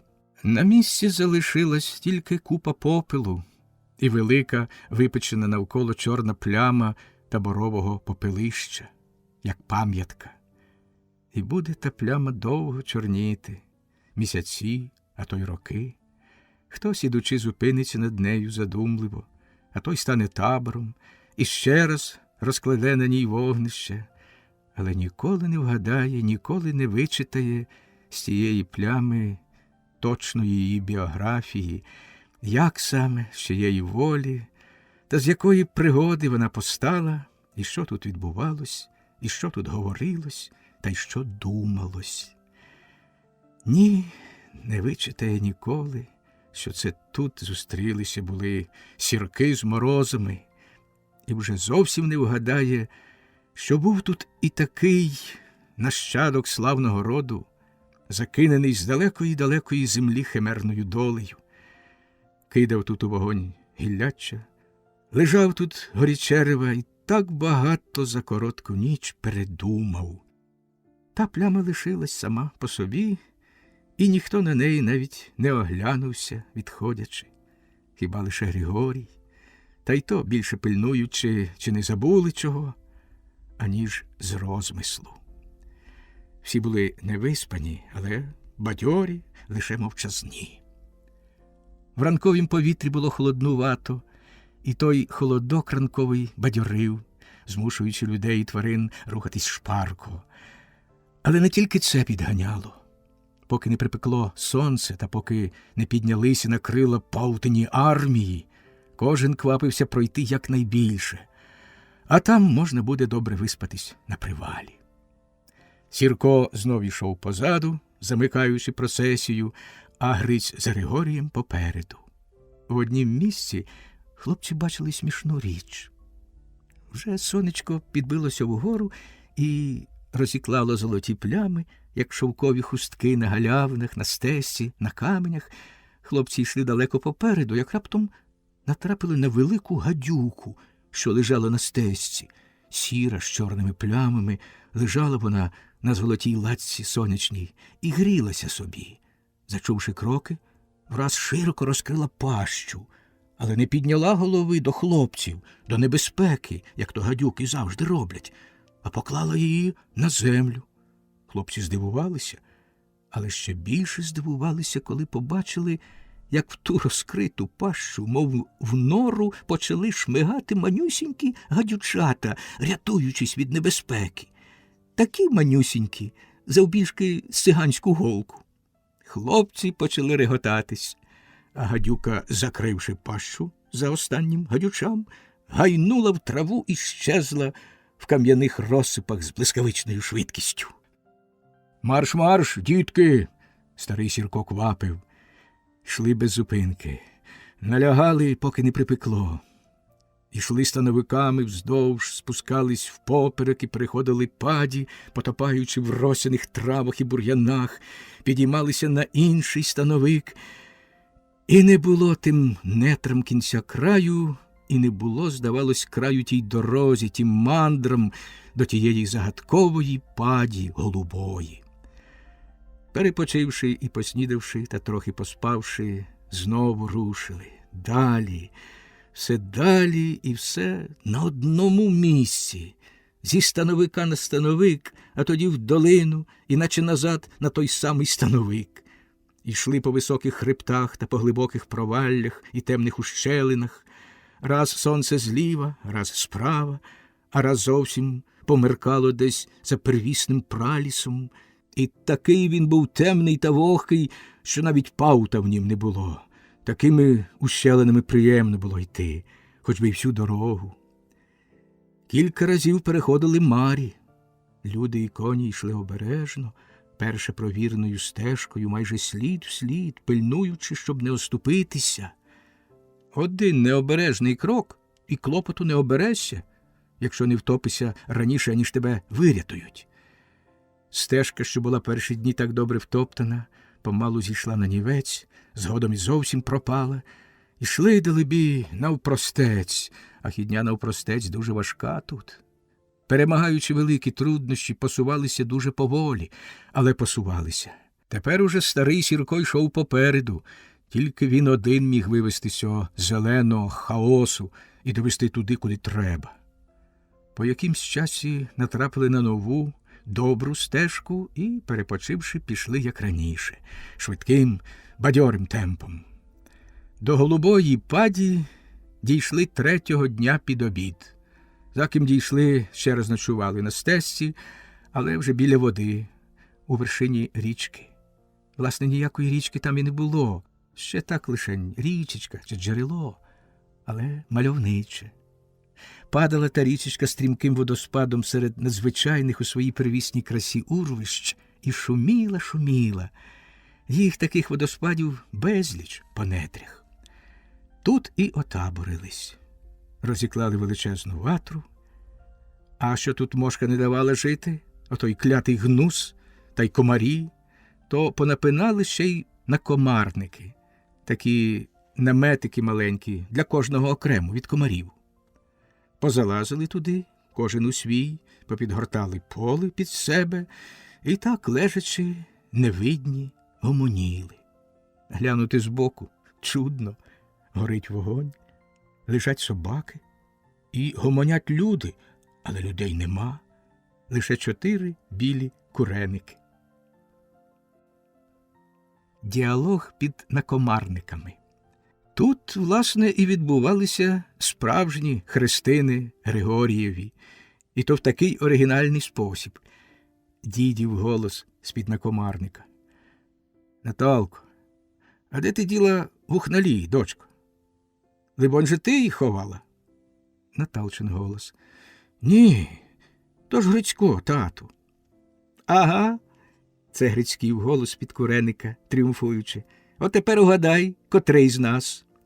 Сірків голос. «Котрий, дочко?» «Так», із смішинкою. «Інженер же, чи що?» Під Григорієвим куреником здивоване О, Сірків голос. Що ти верзеш там, мала? Хіба то я верзу, тату? Ви ж учора хвалилися морозом. Інженер, мов. Сірків голос ніяково. А далі, розсердившись та й посміхаючись воднораз, от дурна сорока. Під Григорієвим куреником сміх. Дід, чого ти смієшся, сину? Що дід такий дурний? Таке, бач, трапилось. Наталка сердито. То він, тату, сміється од радості, що потрапив у такі великі пани. Ні, озвався Григорій серйозно. Я сміюся, я, батьку, що ви таки, мабуть, угадали. Як то? А так. Я таки справді інженер. О, аж виліз дід з-під куреника. А ви кажете, дід дурний. Го-го. Але, не бачачи нікого зі співбесідників і заатакований гнусом, заліз під куренник знову. А ви кажете, дід дурний. Не знати чому саме, але старий Сірко радів надзвичайно. Бач, воно ж зразу видно, що щось не так. І по якій же ти, сину, часті? Пауза. Авіаконструктор. Нарешті почулося з-під Григорієвого куреника. Не то з зітханням, не то з нерішучістю. Чи сказать, чи не сказать. Незрозуміле і несподіване слово спричинило мовчанку, чути, як гула мошкара. Нарешті Наталчин голос, вагаючись, але не в силі перемогти зацікавлення і здивування тим чудним словом. А що то таке? Як пак? Конструктор. Чи так? Боже, язик можна звихнути. А сама десь делебі аж почервоніла, що така дурна. Так, підбадьорив Григорій і пояснив.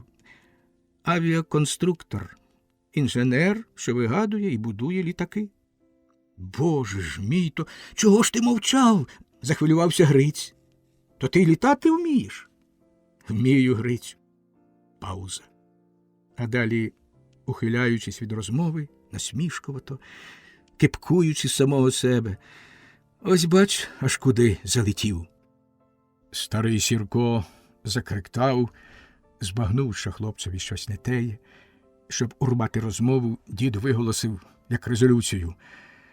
Здорово, їй-бо, здорово. Хотів раз дід збрехати, і не вдалось. Всі засміялись. Ну, гаразд, синку, раз уже так, що моя вигадка вийшла на правду, то ми тебе так і зватимем. Інженером. Добре? Резолюція була ухвалена одностайно. Титул всім сподобався, за винятком хіба самого Григорія, але його не питали. Він мусив підкоритись для загального добра, інакше буде плутанина. Інженер, повторила Наталка кілька разів про себе, щоб не забути. Заливай! Їй, певне, хотілося пожартувати, а чи ввести в курс справи вірного свого друга, але роздумалась. Ні, нехай завтра. То, брат, для тебе тяжка річ, промовила дрімливо до камарада, що підбіг до куреника і стояв, торкаючи лапою отстовбурчене ворухливе полотнище. А інженер, тобто Григорій, лежав під куренником горілиць і, зажмуривши очі, дослухався до ноток в тім голосі. Кепкує дівчисько, сорок, конструктор. І посміхався, як вона розгублено тягла те слово, що язик можна звихнути. А ще посміхався на думку, а що якби це дівчисько та отак узяв і переніс в той інший світ. Світ лабораторій, наукових кабінетів, рохітняву з заводу, в рев моторів, в мерехтіння пропелерів, в шум тисяч літаків у повітрі. Тільки уявити її здивування, а то ще й піднести її ген і замчати у небо, за хмари. В вуха гула мошкара, вже на комарнику їла поїдом. Оце серед гудіння зовні відокремлюється тонюсінький голосок, гострий, як шило. Дзінь! дзінь. Ближче, ближче, вже в'ється над носом, а чи біля вуха. Манюньке, а викликає тривогу, мов велетенський літак. Мотор гуде зі дзвоном дзі, і враз пропелер встромлюється в шкіру. Сатана! Де вона знаходить дірку в новісінькім накомарнику?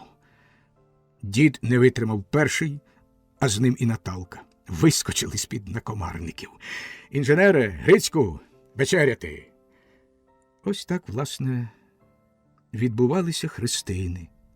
Відтоді Григорія здебільша звано інженером і тільки зрідка Григорієм. Падь голуба. Другого дня к обіду, після, здавалось, безконечних спусків та петляння по становиках, прийшли нарешті на голубу. Під сопкою, над широченькою бистрою річечкою стояла споруда, комора, не комора, хата, крита березовою корою.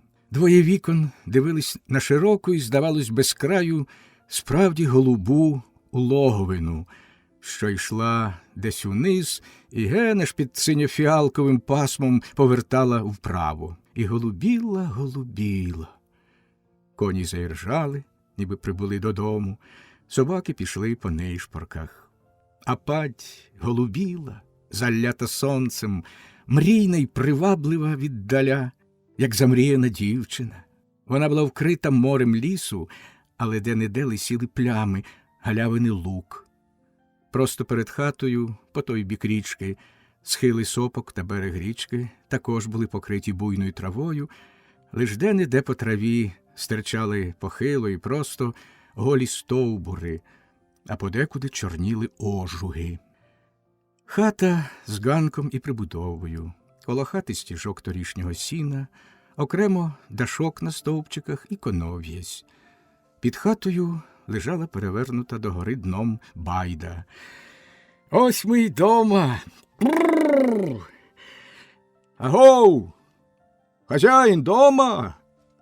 У відповідь з-під байди вискочив хвостатий звірок з добру кішку і з усіх ніг кинувся навтьоки. «Харза! Ха-ха!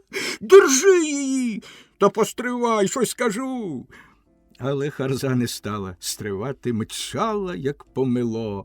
Собаки з лящанням подались навздогін, та харзу, мов вітром піддало, метнулось на дерево і подалась верхами. Собаки, задоволені, що так добре налякали непроханого сторожа, повернулись назад. Тут уже мисливці розташувались як дома, бо таки це й була справжня їхня господа. В хаті була добра селянська піч, складена з дикого каменю, дощана підлога, широкий піл. Перепочили, і закипіла робота. За годину навели такий лад, немов тут увесь час жили. Помили, почистили, упорядкували все. В вікнах уже стояли квіти. Пишні, різнобарвні, яскраві дикунки. Це вже Наталка. Поки хлопці порались з в'юками, вона збігла на річку, на луку. Пишні саранки, дикі ромашки і мак, в'юнки і плакун, і ще. Всі, які трапились, прибули в гості. Зброю і весь вантаж склали до комірчини, а звідти повикочували великі кадовби. Грубі й дебелі вони порозсихались без діла, їх виставили до річки і поналивали водою. З того, що в комірчині був деякий бондарський інструмент, Григорій виснував, що кадовбиці зроблено тут, на місці. Але його здивувало не це, а те, що такий цінний інструмент та й інші, ще цінніші речі, які тут були, як от поперечна пилка, колій, відра, великий вмазаний казан на дворі, та й байда, так тут лежали, і ніхто їх не забрав. І вікна цілі, ніхто їх не повибивав, і піч не зруйнована, хоч хата й не заперта була. Диво дивне, як на європейця. Він про це сказав. Старий Сірко своєю чергою здивувався. А як же інакше? Ще що вигадай курям насміх. Синку, тут такий закон неписаний. Тут раніше було хоч рушницю залишив у шатрі, хоч хутрину, хоч що хоч. Лежатиме місяць, ніхто не візьме. Бувало, й зайде хто, переспить, чи дощ перебуде, та й піде. Було. Та й тепер ще, слава Богу, поки без великих змін. Так же колись і на Україні було. Чому й тепер? А вже ж, там із шатром занесуть, з живого шапку знімуть, а то й з головою разом. Он як. Дійшли науки, значить. Затопили піч, перевірили, чи не завалилась де. А впоравшись з усім, старий заходився на дворі варити обід. Наталка повела коні, а хлопці пішли десь на широке купатись. А те є широке, велике бурхливе плесо під водоспадом. Водоспад же хоч під Дніпрогес. З 3-метрової височини стрімголов падала прозора стіна. Вода гнала наввипередки, аж наче зі сміхом. Дійшовши донизу, вона кипіла й гула, а далі розходилась на всі боки, поспішаючи десь до нової, чергової такої забавки. Хлопці пірнали, дуріли. Вода була холодна, і це було приємно. — Оцей водоспад знаєш, як зветься? — спитав Грицько. — Ніколи не вгадаєш. — Дивлячись, хто давав назву. Скажем, який-небудь Анюй або Улахеза, якщо хрестили китайці, або ще водоспад імені Дерибаса, як по-новому. Ні, не так. Він зветься Дівчина. Чомусь всі мисливці так звуть. А гарно? Гарно. А сам подумав, дійсно, грайливий і сердитий, буйний і лагідний, ніжний і звабливий у своїй дикій красі. Ще б добавити дівчина Наталка. Є така байка, розповідав Грицько, тільки хто її вигадав, не знати. От була дівчина удегейка, красуня, мавочка, і любила одного чужинця. Любила, мовчала, нічого не сказала, а як він пішов десь, геть, і не вернувся, вона пішла в ліс і, заплакавши, впала навколішки, свого Бога благала, щоб завернув. І ждала, і плакала, та так і лишилась ждати далі. Та й став тоді на цім місці водоспад оцей. Дівчина тужить, все плаче. Так розповідають. Брешуть, звичайно. Григорієві було шкода руйнувати прекрасну легенду, і він промовчав. Потім підтримав. Чому ж? Мабуть, правда. Коли повернулись, обід був готовий. Діди з Наталкою теж після купання посвіжіли і в доброму настрої чекали їх. Сьогодні вже шабаш, оголосив дід по обіді. До завтра свято, а завтра підемо на розглядини. Хлопці ходили ще до річки вкосити трави і носили її оберемками, щоб вистачило коням на ніч. Наталка блукала з Заливаєм і з біноклем. Все кудись видивлялась. То стояла в гущавині і дивилась, як хлопці косять, то цілу годину спостерігала вивірку, а то дивилась у воду, лігши на березі, дивилась пильно туди, в бінокль, ніби там хто знає що побачила. В біноклі мерехтіла веселка. Заливай насторожно дивився теж у воду, лежачи поруч і нашорошивши вуха. Аж Наталка засміялась і турнула його в річку. Потім вони бігали разом наввипередки по урвищах, стрибали через каміння, ловили колонка, якого застукали на голім березі коло річки. Довго стрибали за ним, а він, як в'юн, рятувався героїчно.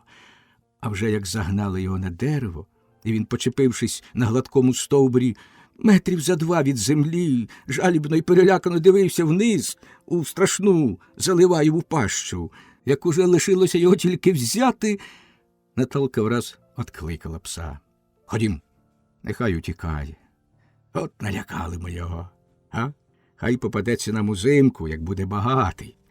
На нічліг хлопці влаштували собі окрему квартиру під стіжком, бо ж у хаті душно, інше діло стіжок.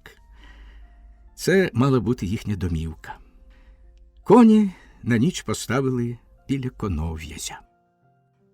Пантовка. Другого дня, як сонце оббило трохи росу, і як увесь звір, мовляв, старий Сірко, уже заднював, посідлали коней, і всі четверо виїхали на оглядини. Перед тим пильно помили коней від решток дьогтю. Почистились самі. Григорій хотів наквацювати і чаги дьогтем, але Наталка суворо заборонила. А батько пояснив, звір полохається. Треба, щоб менше непевних запахів.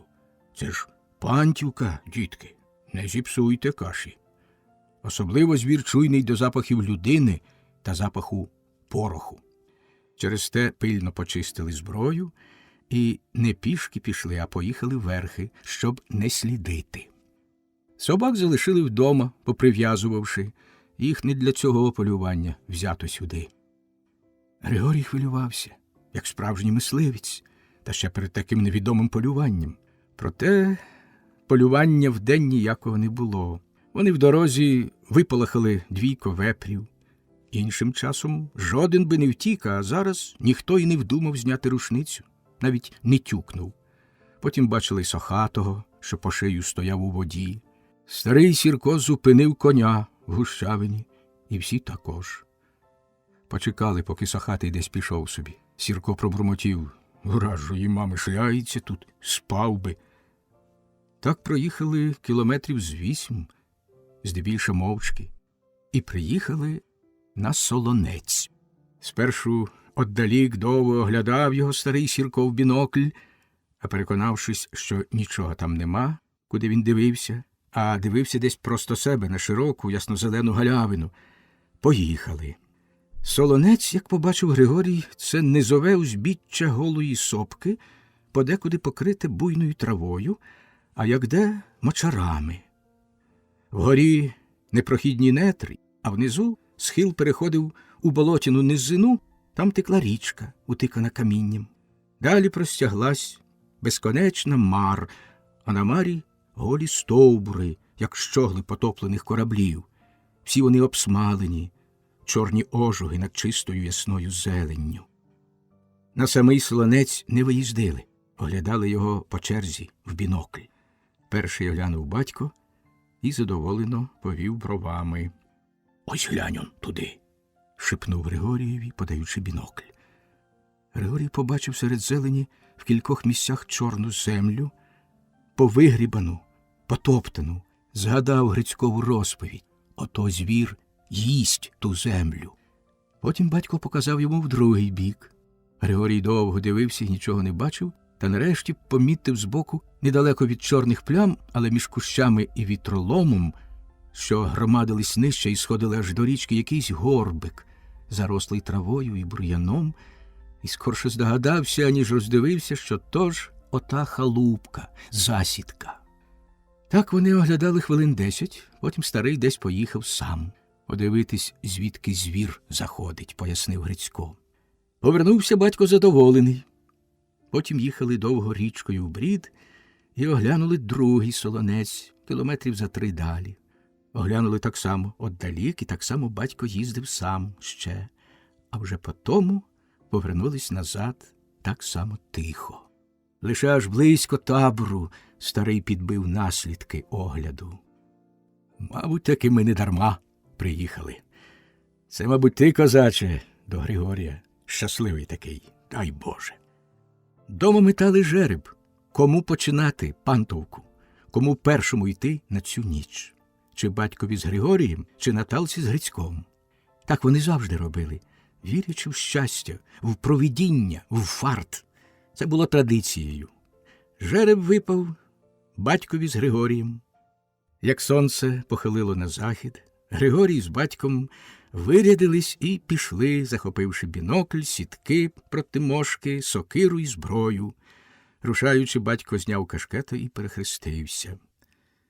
Перші кілометри батько читав наукові інструкцію щодо пантовки. Сидіти тихо, хоч би навіть блохи з'їли зовсім. Не чхати, не кашляти. І іншого нічого не робити, хоч би й цілу ніч довелось. Дивитись у віконечко, не спускаючи очей з Солонця. дивитись обома. Стріляти йому, цебто Григорієві, першому, без заперечень, перевірити щастя. Але стріляти тоді, коли він йому натисне тихенько ногу. Одні звірі будуть безрогі, то самиці, боронь Боже, стрелити, бо тоді пропаде солонець. Тоді вже скоро не буде діла, як закривавиш місце. Будуть і рогаті, але то можуть бути не ізюбри, а сохаті або цапи.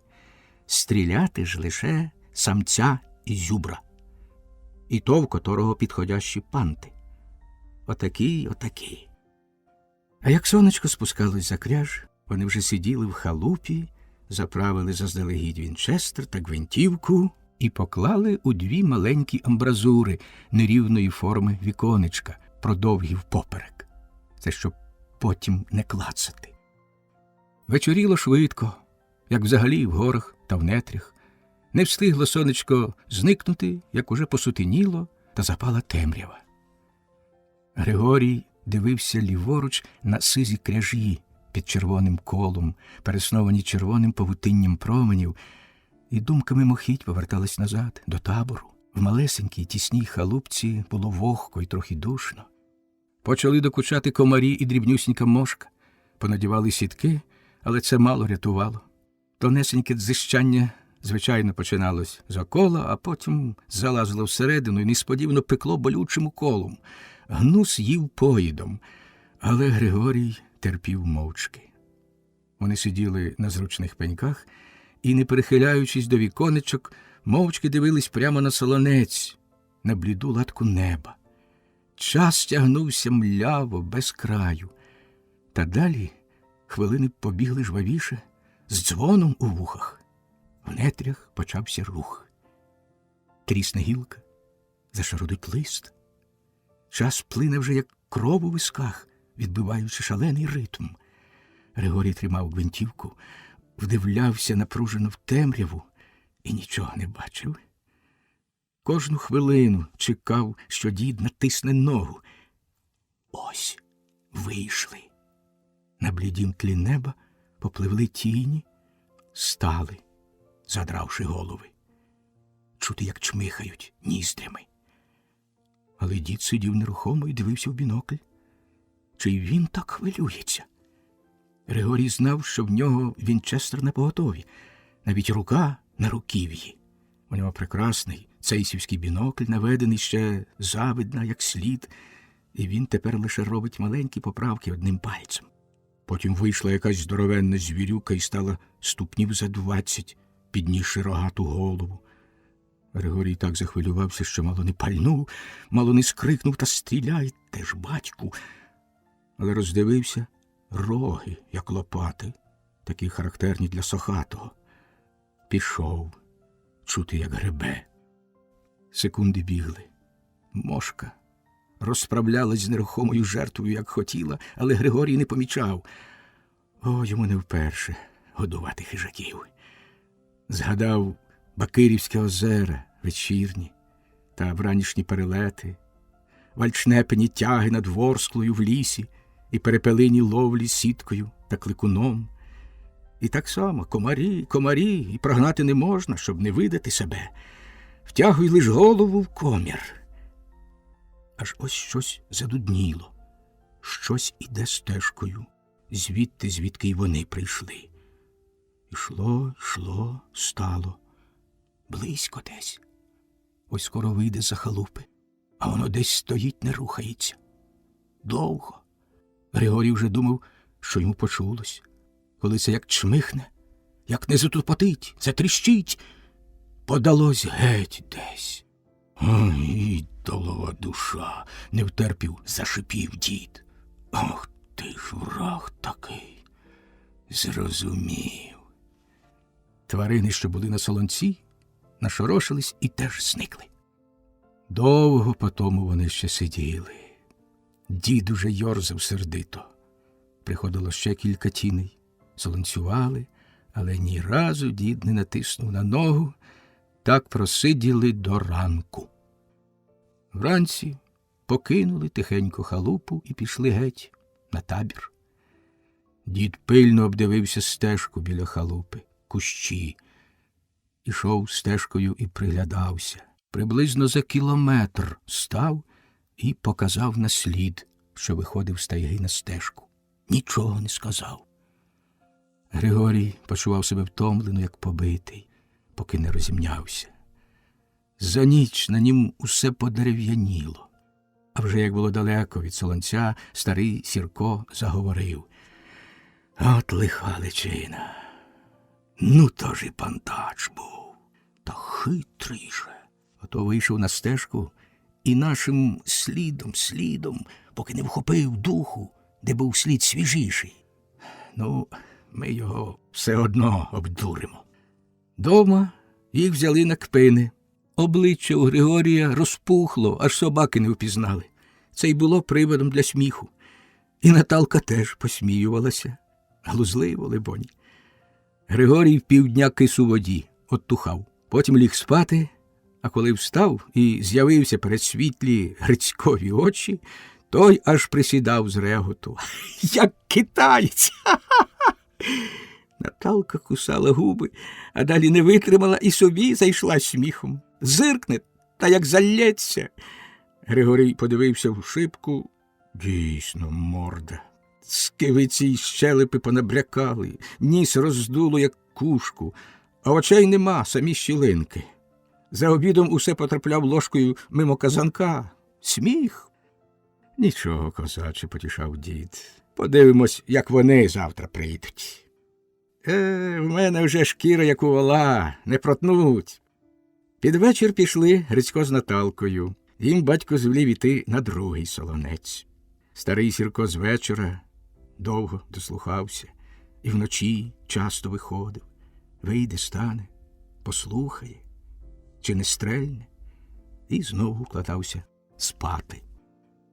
Вранці повернулись мисливці і теж ні з чим.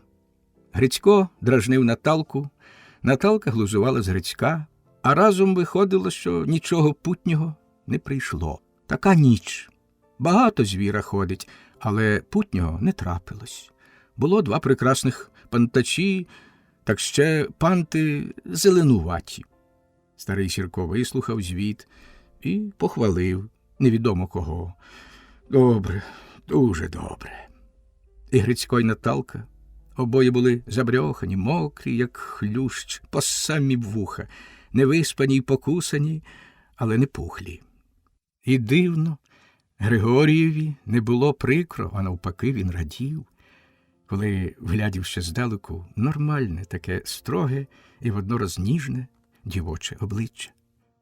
У самого в нього за ніч пухлина майже зникла, лише нестерпно свербіло. Знову була їхня черга з старим. Тепер вони повелись хитро. Не дійшовши за 3 кілометри до місця, зупинились, пороззувались і пішли брідма річкою. Аж до самої халупи, а потім, не взуваючись, зайшли збоку і забрались у халупу. «От тепер подивимось», – бурчав Сірко, – «хто хитріший». Повзувались, налаштувались і стали чекати знову, як і перше. Знову були кози, потім ще якісь тіні, але далеко, не видно. Але то було щось цікаве. Дід нетерпляче почав йорзати. Коли десь опівночі затупало знову. На стежці і водночас десь збоку ще. Не одно. Те, що на стежці зупинилось. А збоку повз хату навскіз пройшла самиця. За нею самець. Стали, слухають, гребуть. Григорій чує, як у нього тремтять коліна, напружує зір, а серце стукає, аж у вічу кола плавають. Та дід не дає знаку, не натискає на ногу. Коли це з-за хатки, попри саму стіну, пройшло, вийшло наперед і стало ось тут, ступнів за 15. Видно проти неба, як ворушить головою, чітко вимальовуються роги, можна навіть перелічити кінці на них. Григорій навів мушку під пахву і чекав. Вічність. Аж відчув, що йому з усієї сили давлять на пальці. Тоді він натиснув собачку. Блиснуло, бахнуло, звір стрибнув. В цю мить вистрілив і дід, але кудись у другий бік. А тоді пошепки: «Так, добре, синку. Ну, а тепер давай спати. Тихо лиш. Звір пострілу не боїться. Людей боїться». І вони полягали спати на купі сухого бур'яну. Але яке вже там спання? Григорій повертався з боку на бік. Його пік сором. Він бачив, бо як звір утік. Партач. Прийшов пантач, стріляв партач, і вийшов пшик. А як засіріло, вони вийшли. Отдалік, там, де стрельнув дід, лежала рудувата велика тварина, откинувши горду голову. Спить. Туди не кинулись, а зразу до місця, де стрелив Григорій. Пусто. «Добре, добре», – бурчав дід і пішов уперед, придивляючись до рудих краплинок на траві. В пахву битий, здоровий ірод. Вони пройшли з кілометр. Дід радісно кивнув головою. «Он! Ну, слава Богу!» На березі коло річки лежав боком велетень, красень і зюбр. Хотів напитися води, та так і закляк. Голова у воді. «Добре, о, добре», – радів дід Сірко, умочив панти, мов знарошне, щоб не подряпати, не поламати. Молодець. Григорієві було трохи шкода таку пригарну тварину. Почував себе як убивець, але це мить. Здушив у собі це дурне почуття. Дід урочисто зняв кашкет, перехрестився на схід сонця і взяв сокирку. «А держи, отак». Сперш ножем провів по шкірі, зробивши велике коло круг рогів, а тоді по-мистецькому вирубав їх з черепом. «Ох і ловкий ж! Оце фарт тобі! На, держи!» Григорій узяв. Так оце панти, от такі вони. Роги, не роги, якісь гумові цурпалки, а таки роги, але молоді. По 3 пагінці лише пустили кожен. Не роги, а сама шкіра чимсь налята, а зверху аж мерехтить, вилискує шерсть, густа та коротенька, що нею ті панти покриті. Тим часом старий вправно і швидко обілував тушу, дав усьому лад. М'ясо вже порубане склав на траву і так накрив шкурою, тельбухи пустив за водою. Те саме зробили й з другим. Раніше його підтягли до річки. Це був молодший самець, але панти мав не гірші. Менші, але красивіші, повніші і такі симетричні, як близнята. А це, розповідав Сірко, найбільше ціниться. Упоравшись із другим і так само пустивши тельбухи за водою, стали чекати. Дід гомонів. Колись за такі рівненькі панти китайці платили золотом, удвоє противаги, тоді як за звичайні лише половину, а то й менше. І то за непопсовані, а як попсовані, то бувало й зовсім дешево. А чого так за рівненькі та щоб невеликі добре платили, біс його зна. Бачиш, панти у китайців – це перші ліки проти всяких хвороб.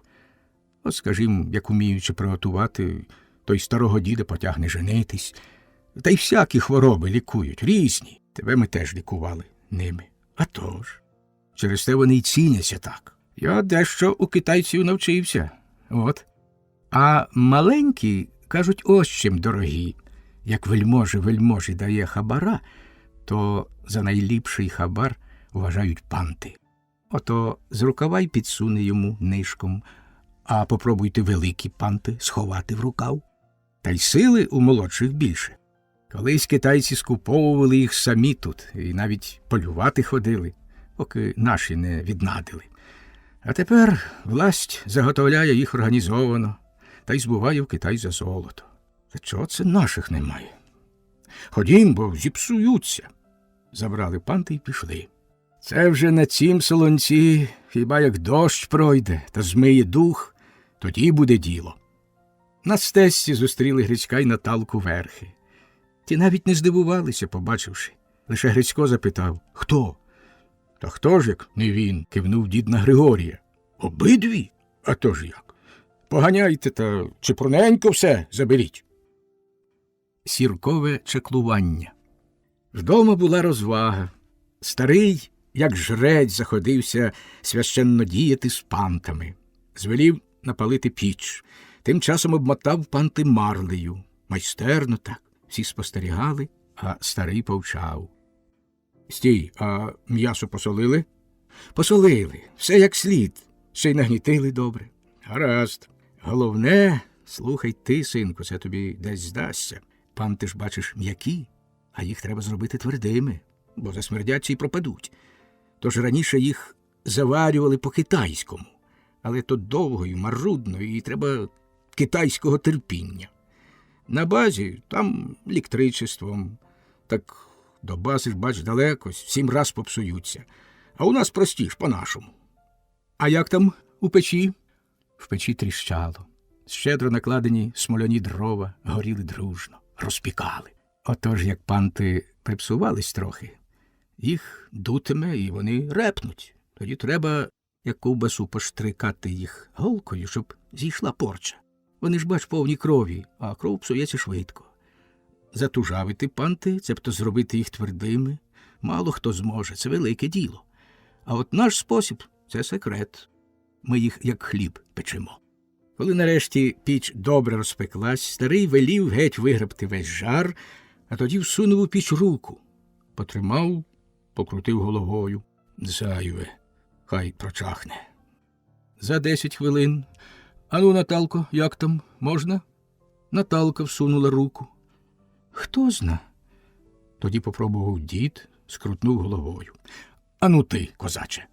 Григорій засміявся. Було б вже термометр взяти. Яку вам температуру треба? Термометр тут ні до чого. Тут які панти, таку й температуру треба. Треба угадати на дух рукою. Нарешті дід уловив момент і посадив панти. Закрив заслінкою і глянув на сонце. Закарбував час. Після того Григорій з Грицьком ходили на мар ховати ізюбрів. Викопали яму з метру завглибшки і дістались до криги. Суцільна крига. Викопали поруч і другу таку, теж крига. Потім допхали туди кадовби і поставили їх в ці природні льодівні. Зверху добре привалили колодами, гіллям, камінням, добре накрили від сонця і від звіра. А Наталка з нічев'я вчиняла батькові допит. Ви, тато, обманюєте, що це Григорій вбив. От маєш. А то чого? А того, що один же битий з гвинтівки, а другий з Вінчестера. Ну як ти така з біса хитра, що й батько вже брехун? Ні, але скажіть. Та я ж сказав. За якийсь час панти урочисто вийняли з печі, розмотали марлю. І аж замилувався старий Сірко. Ні, такий тобі фарт, козаче. Ти взагалі щасливий.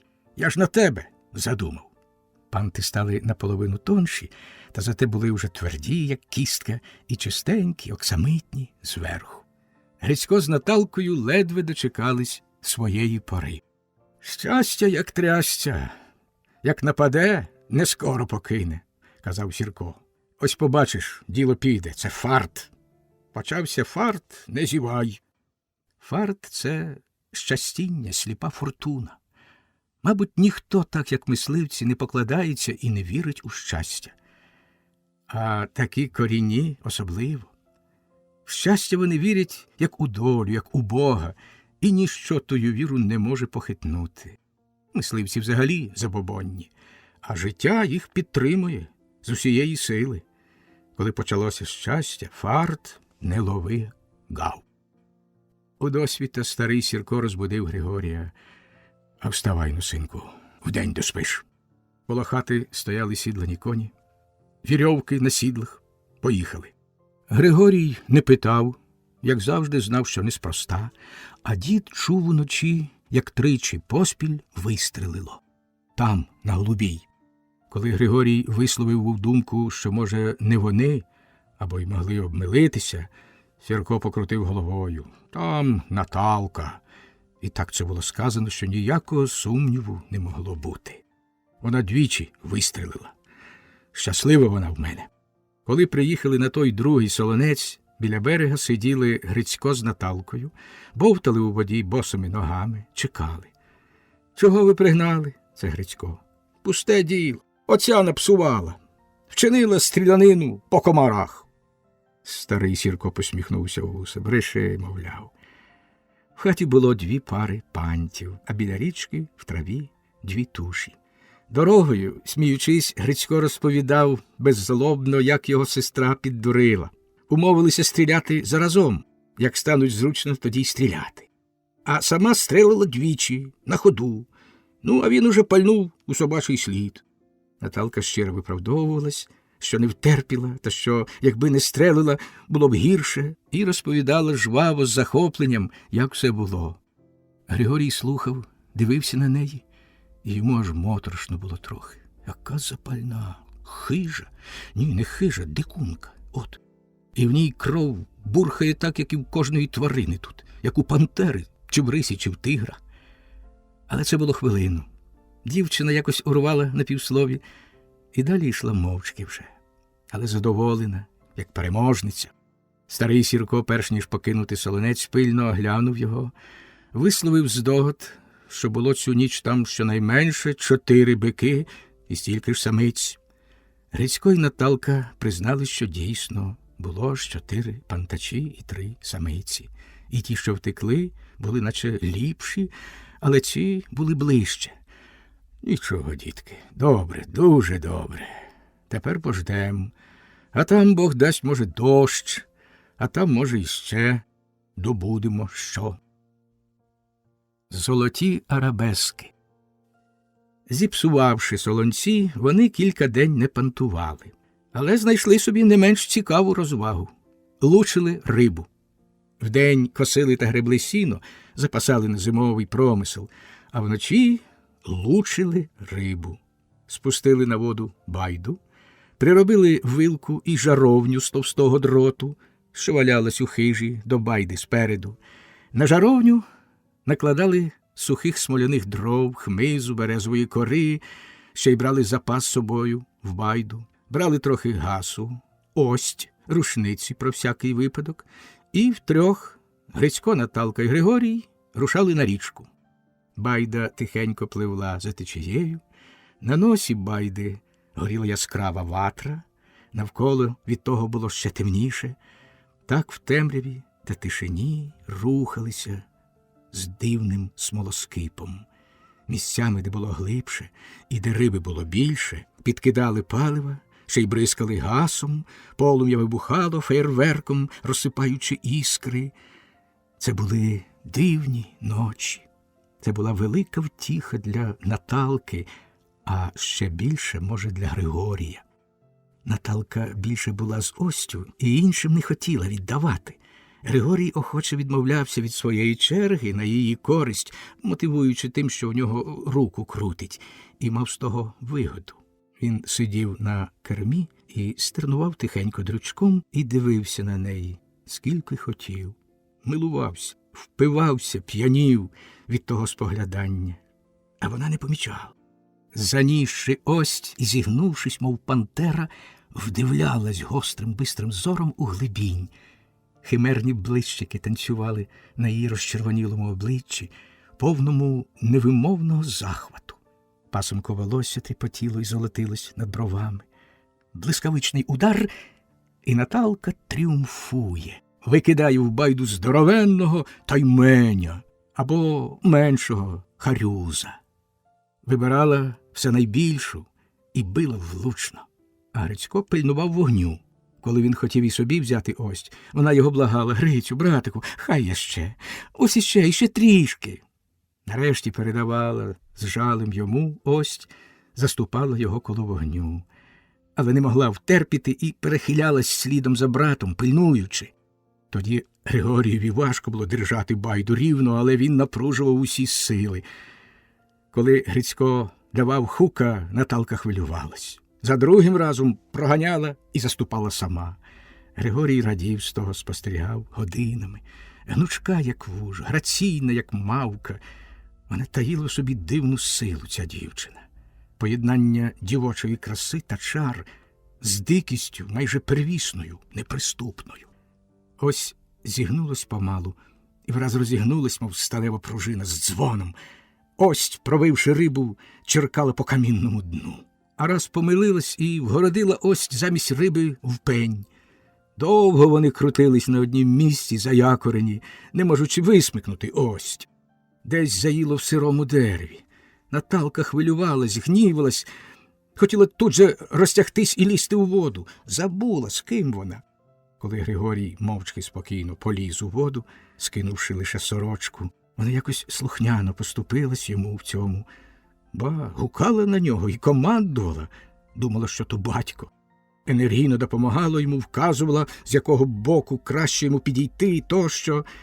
А як Григорій, звільнивши ось, підвівся і зустрівся очима, Наталка вмить спалахнула, здивувалась, почервоніла, зламала брови і відвернулась. Дивовижна, химерна дівчина.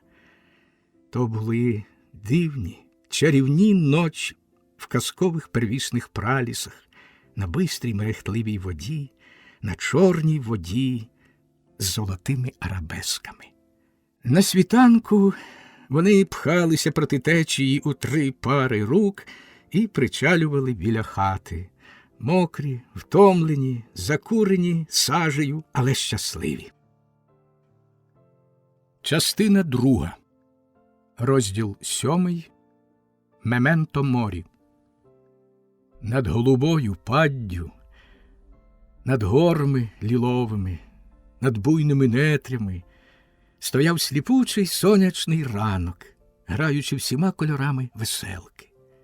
Мільярди перлин мерехтіли на всьому, випромінюючи маленькі сонця, розсипаючи спектри на лопатім листі дубів і ліщини, на травах, на квітах, на тисячолітніх, укритих мохом пнях і колодах, і на вершинах височенних кедрів та осик.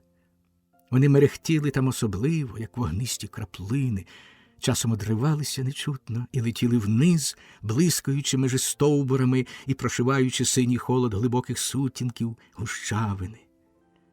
Буйна роса була на всьому, тяжіла гронами, згинаючи стеблини трав та одгортаючи пелюстки квітів.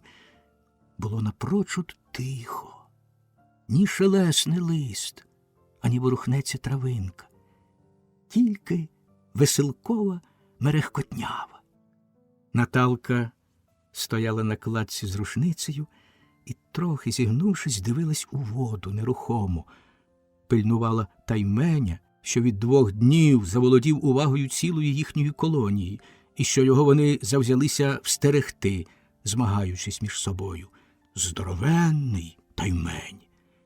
Він жив між великими кам'яними брилами у водяній прірві і лише іноді показувався на чистих мілинах, бентежачи мисливські душі, але не давався ні на які хитрощі. Зникав враз, як тільки тупне хтось на березі, ніби відчував небезпеку. Весь інтерес цього надзвичайного полювання полягав у тім, що тайменя тяжко було підстерегти, а ще тяжче було встрелити в воді. Тільки пущена всторч куля могла досягти мети. Пущена ж під кутом куля тьохкала в воду, робила рикошет і дзищала геть, як несамовита, ніби від болю, що забилася б у воду. Та таймень не давався ані на постріл сторч, ані під кутом. Наталка заповзялась на нього особливо. Така вже вдача. Якщо заволоділо її серцем, то вже вкрай. Тепер ось заволодів її серцем таймень. Стояла, як статуя, як нежива, і дивилась, не моргаючи вглибінь. По обличчю, по очах їй бігали сонячні зайчики, ніби намагаючись її розсмішити або зіпсувати полювання. Сміхотливі зайчики віддзеркалені хвилями. Такій же позі, і теж з рушницею, стояв Гриць на скелі, що випнулась далеко над водою. Григорій, що облишив уже цю розвагу, не тому, що до неї треба було китайського терпіння, а тому, що був такий чудесний, веселковий ранок, а ще, може, тому, що в того дівчиська на очах і обличчі пустували надзвичайні сонячні зайчики, перекочуючись, мов плями живого срібла. Сидів собі отак на перекиненій байді посеред осяяного сонцем подвір'я підставив під сонце розхристані груди і дивився на той цілий світ сліпучий. Тиша була на світі, і тиша була на серці, і мерехтіння, мерехтіння. Чомусь згадувався Врубель з його веселковою палітрою, царівна лебідь, і той розбитий демон з поламаними крилами і печальними очима. Тільки ж ні, нема того генія, що передав ось цю буйну симфонію блиску і спектрального шалу, і тієї радості, буйної радості життя й цвітіння, ані отих невидимих крил у серці, що виростають, а надто ж того воскресіння, отого пришестя людини на цей світ. І вже не в світ нудьги, брутальності і отчаю, то все зосталось позаду, як в тумані, а в світ веселкового сяєва, безмежного радісного спокою і щастя. Дивне почуття володіло ним. Воно ним володіло вже від багатьох днів, відколи він пірнув у цей первісний, незайманий, напівказковий світ і ставав помалу сам його часткою, мимо своєї волі, часткою цього блиску і шалу, і радісного спокою, і цілої цієї симфонії буття, що поза нею, здавалось, немає вже нічого іншого і ніколи не було.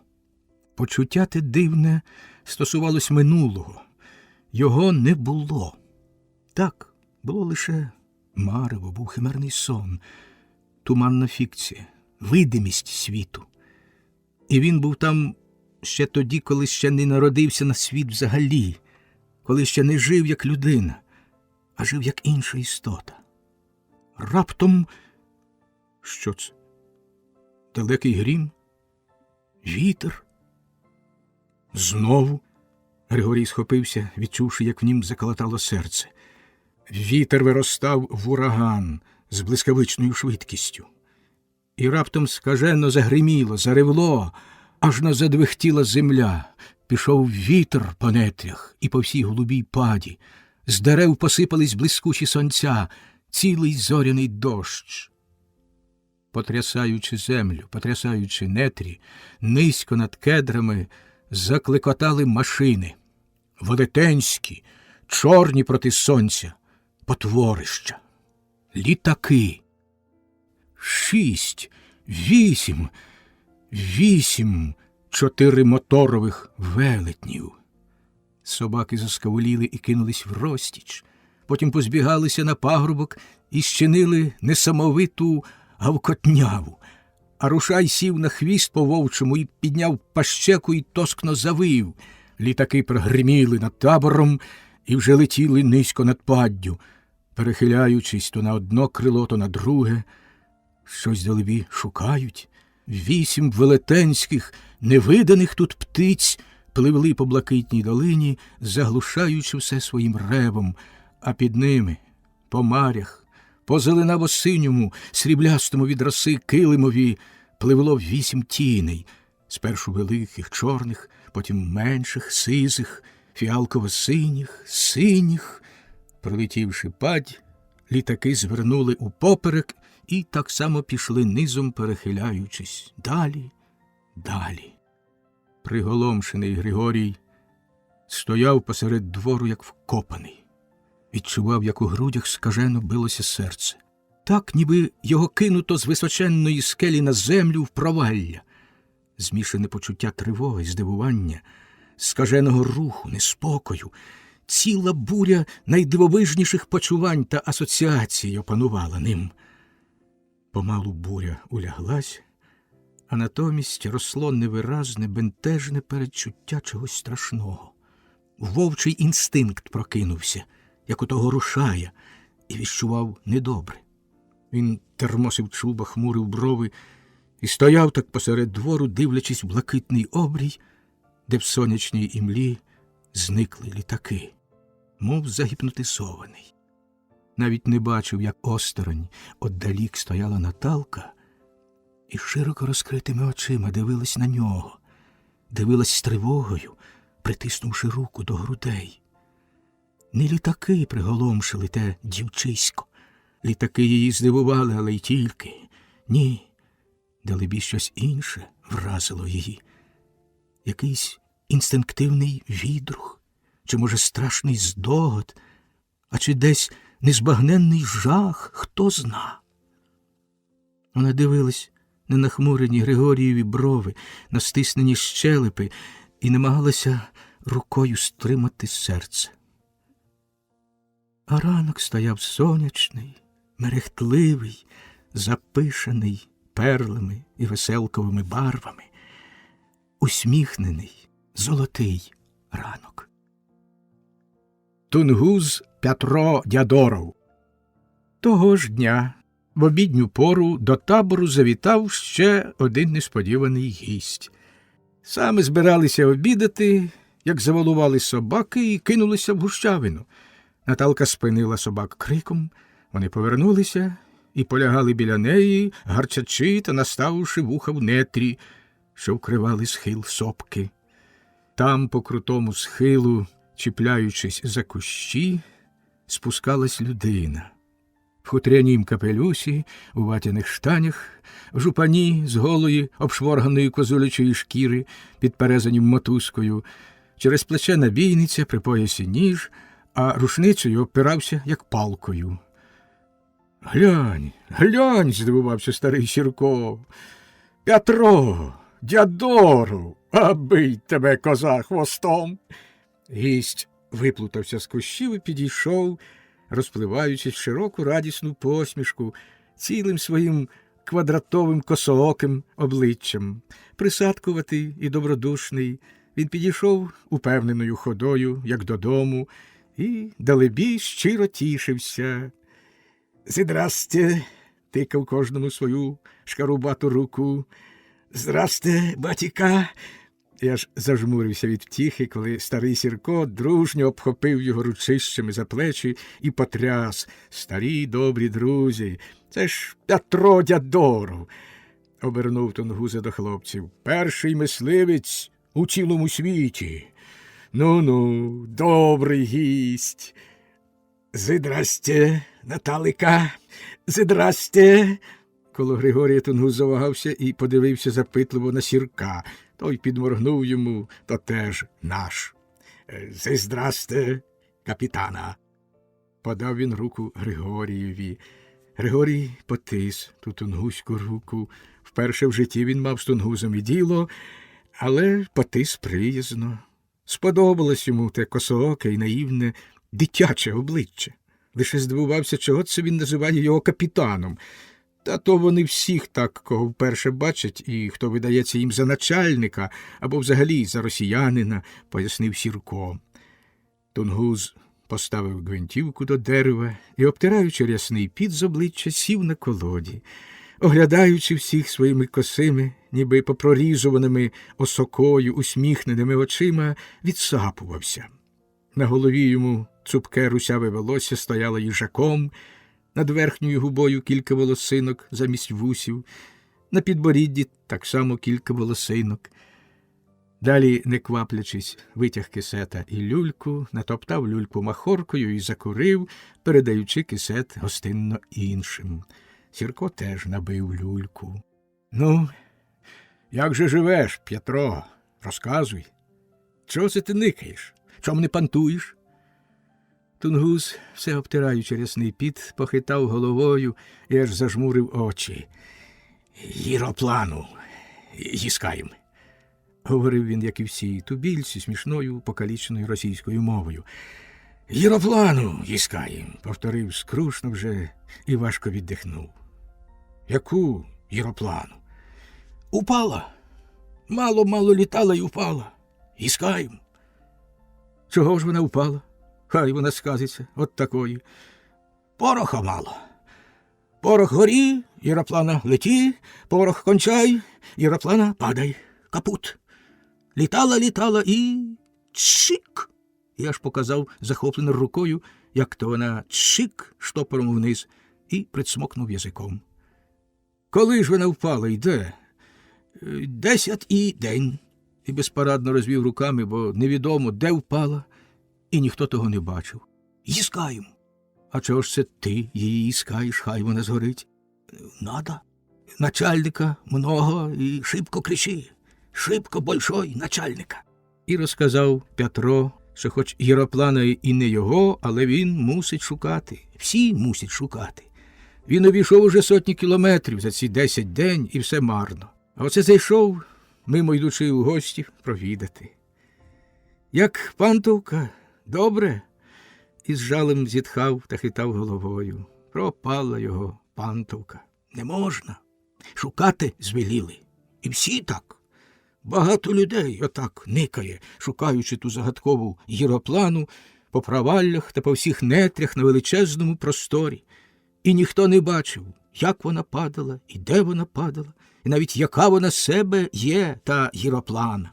Підняли отак людей по всіх тайгових селищах і розігнали їх на всі боки. Шукайте. І, не знайшовши, не веліли вертатись. Так це ти так ніколи й додому не вернешся, покипкував Сірко. Хай їй бістій Єроплані.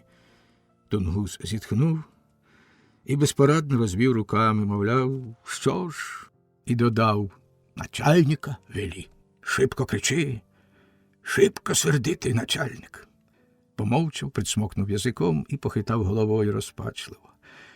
Пропадай, панти. Йому співчували, запрошували обідати, перепочити, заночувати. Тунгус від усього відмовився. Посидів ще трохи, потім попрощався, надів капелюха, взяв гвинтівку і, сховавши люльку, щез, як і прийшов, пошелестів десь нетрями, зник. Отак, Сірко помовчав і сердито сплюнув, чи на ту Єроплану, чи на тих придуркуватих начальників, що шибко кричи, і кивнув у той бік, де поплентався наївний лісовий чоловічок з дитячим обличчям. Золотий чоловік, пантовщик, яких мало. І от такий, можна сказати, хрест несе. Мало що дав Бог жіночку, та ще й Єроплану кинув. Що там за дурна Єроплана і що там за ті дурні начальники? Сірко від усієї душі співчував Тунгусові. Живе тим, що заполює. Купу діток має, та ще й жінку таку от красуню. Московка там одна. Що гарна, то вже гарна, вража дочка. Тільки же не дай Бог. А як же він таку жінку гарну доп'яв, отакий його красень, поцікавився Григорій з Нічев'я, бо сам думав над тим, що то ж і ті літаки вранішні, далебі, теж за тією Єропланою нишпорили, а вже ж. А на серці було якось зле. Відчував, що втікав він, утікав, але все це десь за ним назирці посувається. Як же він ту красуню доп'яв? Питав з Нічев'я, так собі, і навіть і в голову не клав, як не клали й інші, що тая красуня ще десь так вплутається в їхнє життя. А так, і розказав старий Сірко, як доп'яв цей Петро Дядоров найпершу красуню серед усіх старовірів, і скільки він з того лиха має. Бідолашний чоловік-дитина. Була, бач, та дівка, краля розмальована. Фіоною звалась. А піди, Наталко, он буланий заплутався на долині. Та я, тату, і так знаю ту історію, знизала плечима насмішкувато. Одначе встала і пішла собі геть, гукнувши, заливає. Будуть там усякі дурниці говорити, ходім. І подалась геть. Отож крутилась парубками, поки накрутила. А цей помирав за нею, Богу на неї молився. Буває так. Ну, і взяв на себе, не Богу. А вона ж як цариця. А він, бач, який. От і має. Це все одно, як спарувати козла з зозулею. І ні стиду в неї, ні сорому. Петро, бач, Єроплану їскає, а жінка, либонь, десь шибко великого начальника гостить. Тьфу! Слухали, чи не йде ще хто. В нетрях було спокійно і тихо. Хто б подумав, що по тому океану десь відбуваються великі події, що там нишпорить така сила людей, і що десь там якась гіроплана запалась. Думалося, що в зв'язку з цією гіропланою ще хтось завітає на Голубу Падь до їхнього табору, або іще щось трапиться. Григорій був нашорошений, хоч і не подавав виду. Але ніхто не заходив більше, і нічого не траплялось. Так і не трапилось. Врешті і те забулось. Потонуло в зеленому шумі, в сонячній повені. Зітерлось, щезло. Так щезають луни, перекочуючись горами й нетрями, зникають десь там за паддю голубою, замовкають. Так плине місяць вночі по хвилях, плюскотить і втікає десь за водою. Час собі йшов замріяною ходою по безбережному зеленому океану, осяяний сонячним блиском, сповнений буйної веселкової молодості, озвучений гомоном птахів і звірят, і шумом кедрів вгорі, і таємничим шепотом листу, заквічений, закосичений цвітом. Час ішов по нетрях, час ішов по жилах, рухав у них кров, змушував серце тремтіти, так, як тремтить лист під промінням сонця в діамантових росинках. То йшла молодість, і ні до кого їй нема ніякого діла. То йшло життя, тріумфуючи. Життя, як мерехтливий сонячний простір, як безмежна заквітчена падь голуба. Історична довідка. Якось 2 дні поспіль ішов дощ. Не дощ, злива африканська. Старий Сірко був у доброму настрої. Ще 2 дні перед тим він поглядав на небо, нюхав повітря, дослухався, як йому крутить у нозі, і підняв усіх несподівано на гарячу роботу. Лагодити заїздок, попросту сказати, тин через річку впоперек.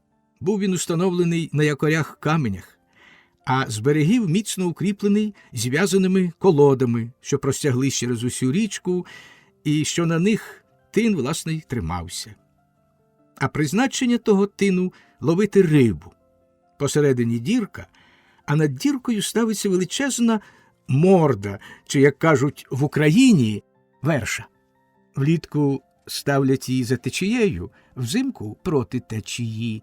Це тому, що влітку риба йде вгору на мілини, взимку спускається вниз на більшу глибінь. На більших річках і заїздки великі, і верші такі, що їх коловоротом викручують. Напхається туди іноді з 10 пудів риби. Це все розповідав уривками старий Сірко, поки лагодили заїздок і приміряли нову морду.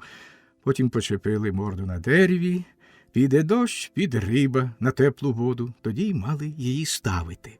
І таки пішов дощ. Отже, точний Сірків барометр не помилився.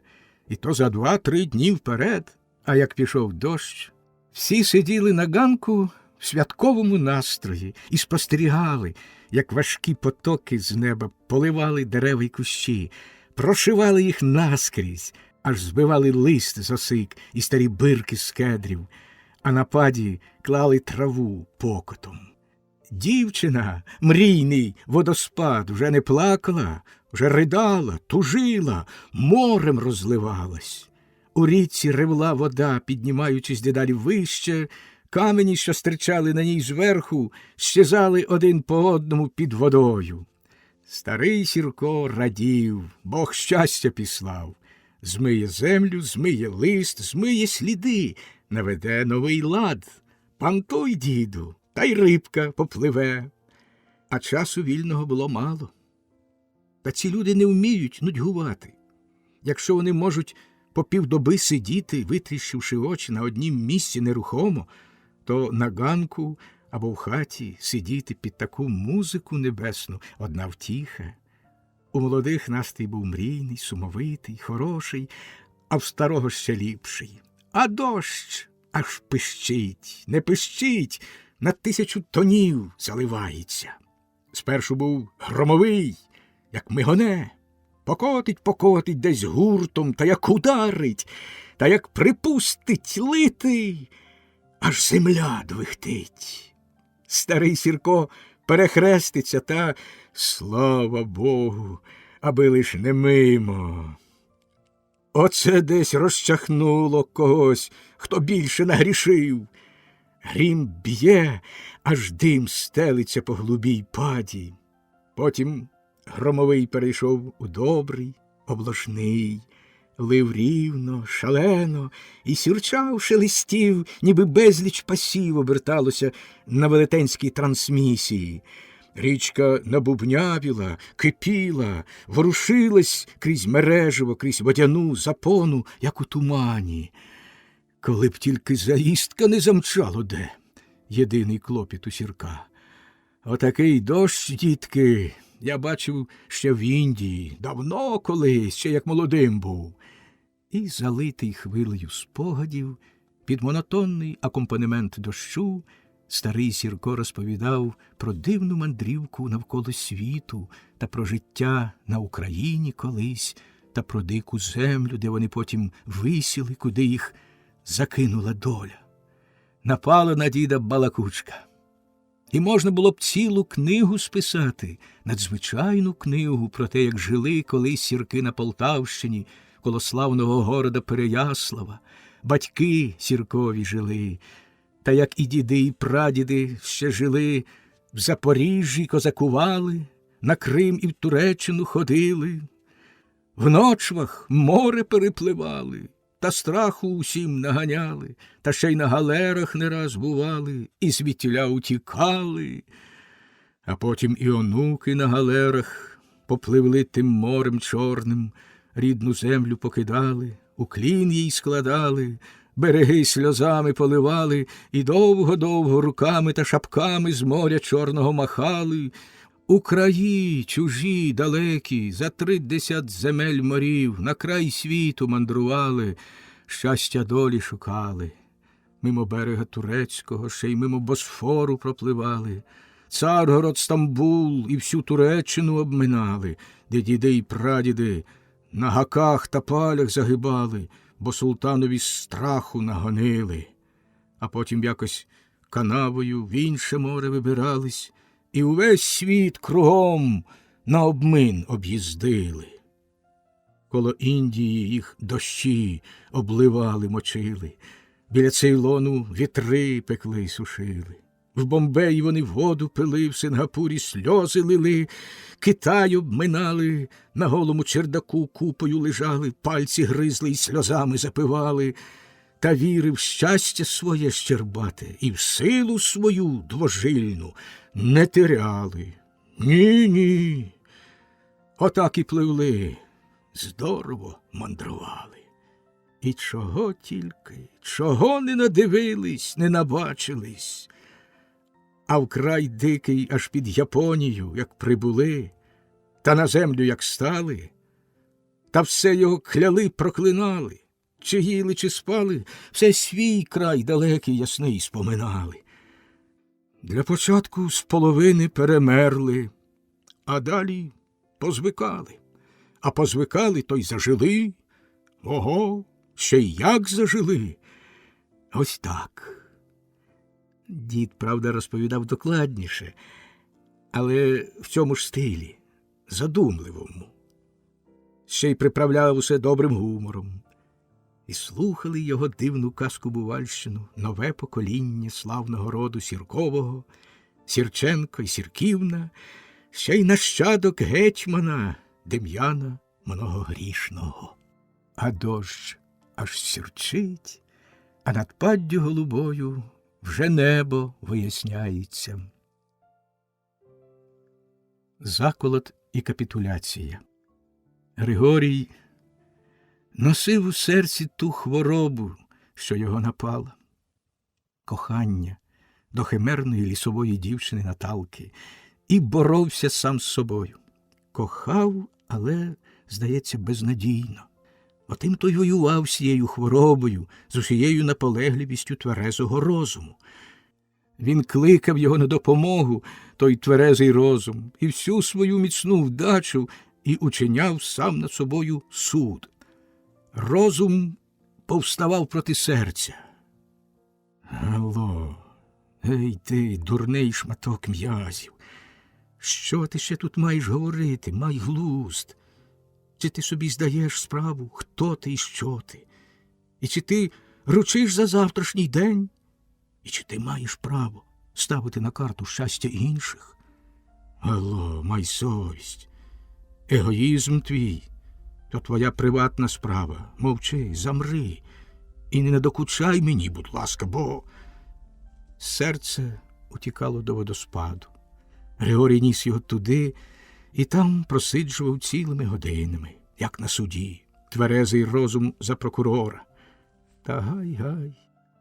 Хоч серце ніби й згоджується з тим, що каже йому розум, скоряється, але від того не перестає, задушене грубою силою, потихеньку квилити.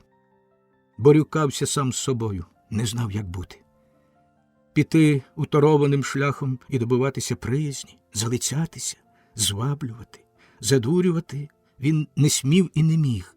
Та й ба, всі засоби з випробуваного запасу всесвітніх залицяльників тут були б безсилі. Це не та людина, це щось інше. Відтоді, як він з першого ж дня опікся, він більше не насмілювався. Вона, так йому здавалось, навіть у голову собі не клала того, що з ним діялося. Вона – дитя ще незайманого спокою. Вона, здавалось, навіть не розуміла, що воно таке, те кохання. Та й потім, що він їй і хто він їй, і навіщо він їй. З його становищем він просто не мав права. Хто він? Вепр, що сховався в хащах від мисливців, без права на життя, без пашпорта. Вепр! Завтра його не слідять, і треба буде кидатись на пропад, ламаючи кущі головою, або йти грудьми на видиму смерть. І якби дівчина відповіла на його почуття, то це було б велике нещастя для обох. Отак він терпів, але коли б йому запропонував хто покинути це все і піти геть, він не схотів би, та й навряд чи зміг би. Ні, свідомо не схотів би, бо він був щасливий біля неї. Він відчував, як у нім кипіла і вирувала кров від самого звучання її голосу. Голос той відгукувався у нім дивним, багатим відгуком, з болем, з мукою. І це було щастя. Болюче, але велике, майже недосяжне для розуму щастя. І розум капітулював. Слухаючи, як шумить водоспад, він пригадував його назву, пригадував чарівну легенду про дівчину Удеєчку і кепкував похмуро сам із себе. Отак би й тобі теж. Тільки якби ти став водоспадом, то не мрійна вода б лялась, а далебі каміння падало б. Мавка. Спостерігаючи зовнішній світ, Григорій втім намагався забутися, особливо в години дозвілля. Мавши вроджений нахил до спостережень, виросши серед природи, він мав втім велику втіху. Рослинний і тваринний світ цей ховав у собі багато такого цікавого, невичерпного. Кожен день вражав все новими несподіванками. Особливо цікаво було спостерігати життя звірят і птахів. Григорій міг лежати, притаївши десь межі колодами, годинами і дивитися, як під крутим берегом в кам'яних розсипах клопочеться горностай, такий смішний в літнім убранні, рудовато-бурий, як старець, порівняно з пишним зимовим своїм строєм. Він вибігав з щілини, десь і шнирив межі камінням, ворожив щось біля купки наритої черв'яком землі, вилазив на коріння і бігав по нім сюди-туди. Щось він там господарював. Григорій пригадував все, що знав колись з зоології, ботаніки та орнітології, і намагався знайти всьому пояснення, підвести під всі явища, а особливо під поведінку звірят та взаємини між ними достатньо законне обґрунтування. Пригадував теорію рефлексів Павлова і шукав у всьому закономірності та смислу. Часом назирці йшов за козулею, сарною, з малим козенятком, стежив за ними геть цілі кілометри, посуваючись, мов тінь, від дерева до дерева, від куща до куща, намагаючись підглядіти, як те козеня почувається на цьому новому для себе світі. Особливо цікаво було, як те козеня натрапило на жабу і стало над нею, розкарячивши ноги. Довго дивилось на неї здивовано, витріщивши свої наївні очі, з довгими віями, такі, як часом бувають у гарної дівчини. Далі не втерпіло і лизнуло жабу язиком, зовсім як мале дитя. Жаба підскочила, мов опечена, а козеня ще дужче. Почало високо стрибати на місці, чи від здивування, чи від шаленого ентузіазму. А раз, никаючи отак далеко від заїмки, понад річкою, натрапив на слід полоза. Про цю велетенську гадюку з сім'ї давунів він багато читав і чув, але не бачив. А тут враз натрапив. Власне, натрапив на суху шкіру, так званий виповзок, що лежав, як величезна панчоха, межи гілляччям. Сам полоз, очевидно, був десь поблизу. Це тут він, линяючи, скинув своє старе убрання, а сам, напевно, десь тут і живе, бо таку операцію він проробив рано по весні біля того місця, де зимував, тобто біля домівки. Зашароділа трава і загойдалася в напрямку до річки. Григорій кинувся назирці, намагаючись обійти. Щось шелеснуло і плюснулось в воду. Завмерло. Обережно, тихесенько, щоб не злякати, розсунув кущі і перехилився, і враз ніби його хто нагло вдарив під серце. Аж дух захопило. Захвилювався, розгубився. На камені, на тім боці, зігнувшись, як лозина, і мерехтячи на сонці голим тілом, стояла мавка і викручувала мокру косу. Вода плюскотіла, збігала срібним струмочком. Наталка, гола і дивна, як мавка лісова. Вигиналась, сяяла блискучими росинками на тілі в сонячній купелі. Григорій враз заплющив очі, круто повернув і геть, геть, швиденько, як злодій, пішов. Ні, втік. Боже мій, як же це він так? А що, як вона бачила? Йолоп, ідіот. І довго блукав по околиці. У висках товклася кров, гуготіла. Блукав і не наважувався йти до табору, аж поки не почали його кликати. Чути було й Наталчин голос. Приклавши руки до уст, вона змагалась з Грицьком. Кричали вдвох, один грубо, друга тоненько, насмішкувато. «Інженере! Аго!» А як снідали, Григорій намагався не дивитись на Наталку. Намагався зосередитись на їжі, але ніяк не міг зосередитись. Дивився на руки, а в очах мавка викручує косу і мерехтить.